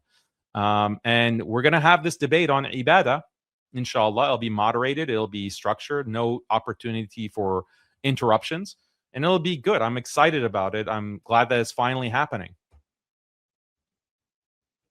Okay. Is that it? You done? Yep. Okay. All right. Take care. Okay. Assalamu alaikum. Wa alaikum. So there you have it, guys. We've been going on for 10 hours. Daniel gave his final statement, so I'll give mine. Dan made so many blunders on this live, but I'm so tired. I haven't even slept tonight. People asked me if I prayed. Guys, if you check the time when I started this live stream, it was well after Isha, and then Fajr came in and I prayed Fajr. So right now in Morocco, it's actually 9:38 in the morning, and I haven't slept at all. So, yeah, alhamdulillah, I did pray. But in regards to Dan, he made so many blunders. Like it was so bad that now he's saying that actually performing an act that is known to be associated with another religion and a pagan ritual, he said it's not necessarily, he said explicitly, it's not necessarily shirk or kufr akbar unless the person has a belief about that entity, that he believes that it's God, or that he is participating in this ritual act as an act of ibadah or worship, unless he believes that it's not clear-cut kufr shirk akbar. His own Ash'ari and Maturidi scholars don't agree with him, Dan. This is going to hurt you so bad you have no idea. What you said about Andrew Tate, what you said about Omar Suleiman, what you said in general about these type of actions, and you saying that you have to take into account their intentions before you know whether or not this is an act of kufr and shirk akbar. That's going to haunt you, Dan. And if you come to the debate with that, it's not going to be good. I'm going to embarrass you in your own hometown of Houston. So I really feel bad for you on that. And then the second point, actually, that I wanted to mention, what was the other thing? The big thing that Dan said. 1 second. Somebody was just sending this. Will you ever make up with Dean? I don't think so, based upon what he just said. I don't think he's interested in that at all. He made it seem like, you know, this is the end. So no, I don't think that's going to happen. Oh, the other thing is, he just went on a spiel about how he invites on real shuyukh and real scholars, and they agree with him. Dan, you're so stupid. You're so foolish that you brought on Harun Kanj and Yasser Hanafi, and they don't agree with you. You explicitly said to them that you don't agree with their position on ibadah and kufr and shirk akbar. And you admitted to Dean that knowing that a created being controlling all of the atoms in the universe simultaneously in a dependent fashion, you said that this is shirk akbar, and it is known in the religion by necessity to be shirk akbar, such that if somebody denies this and denies that it is shirk akbar and denies that it's known in the religion by necessity as shirk akbar and doesn't approve of it as such, then they are guilty of kufr and shirk, and it is worthy to make takfir upon them. So Dan, you want me to make takfir upon a Subki and a Nawawi when I said I haven't read those relevant texts in detail, but you're not willing to, on your own principle of takfir, you're not willing to make takfir on Yasser Hanafi and Harun Kanj, when on your own channel, they explicitly said they disagree with you on a position which you said now on this show, they're worthy of takfir. So if you're consistent and you confirm that Harun Kanj and Yasser Hanafi do not affirm that this position is shirk akbar and known in the religion by necessity to be so, then they are upon kufr and shirk, and it is worthy for you to make takfir of them, Dan. So you are busted on two huge points.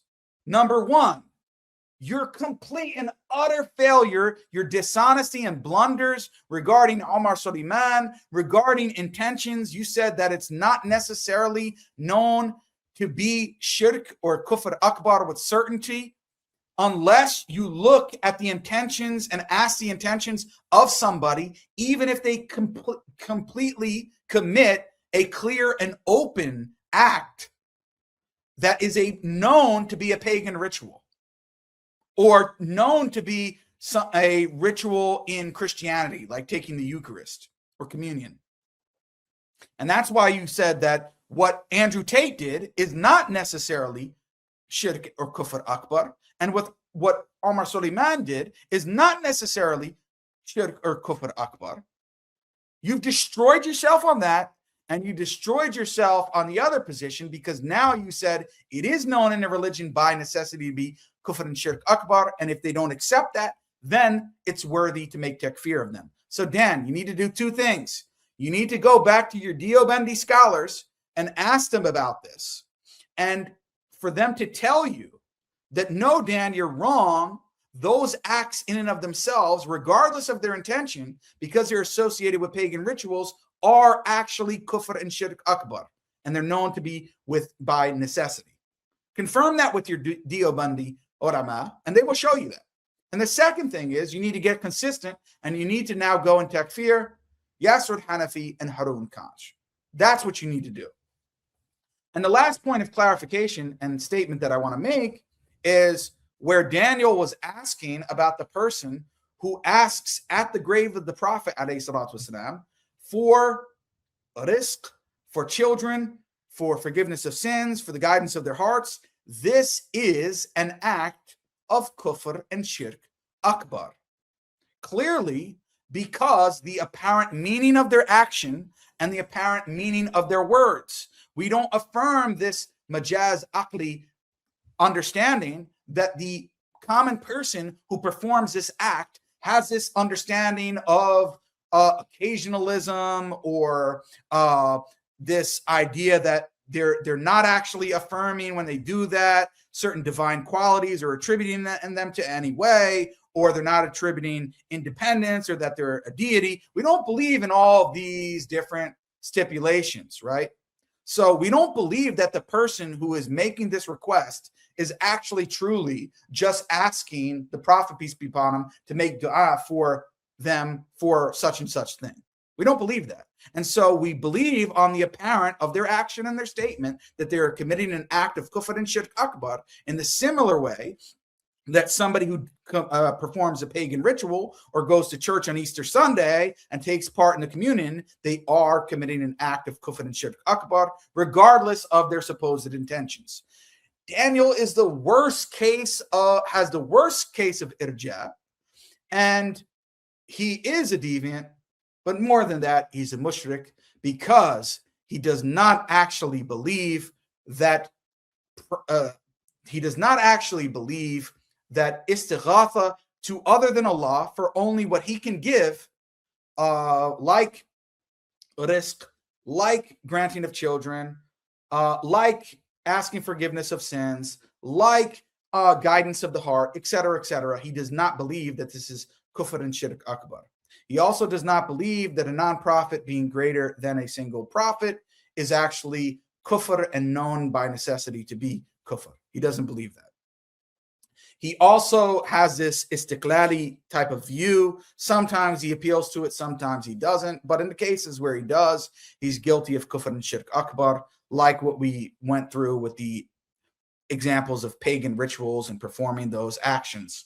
So, and then the final point on slaughtering in the name of other than Allah and two beings other than Allah.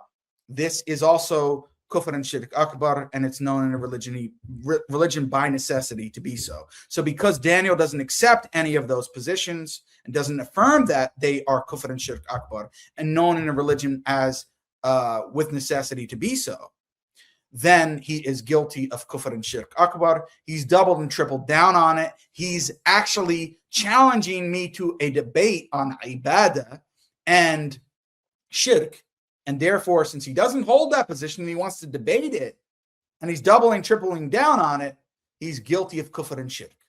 So that's where I'm at.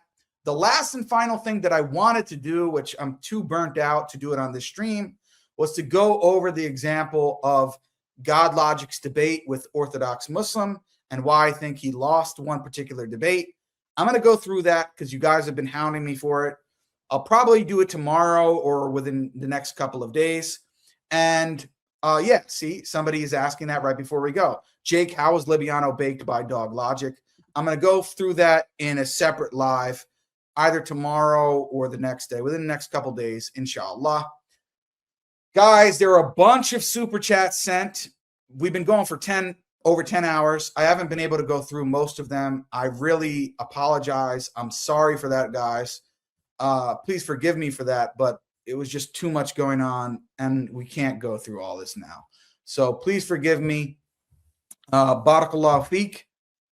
May Allah subhanahu wa ta'ala bless and reward you all. And please go back over this. I'm going to try to break up this video into smaller chunks and, you know, separated by the topics. But anyways, guys, I hope that this was somewhat educational. Dan has been waiting for it for a long time. Be on the lookout for our debate and maybe his discussion with Bassam Zawadi as well. But until next time, inshallah, assalamu alaikum wa rahmatullahi wa barakatuh.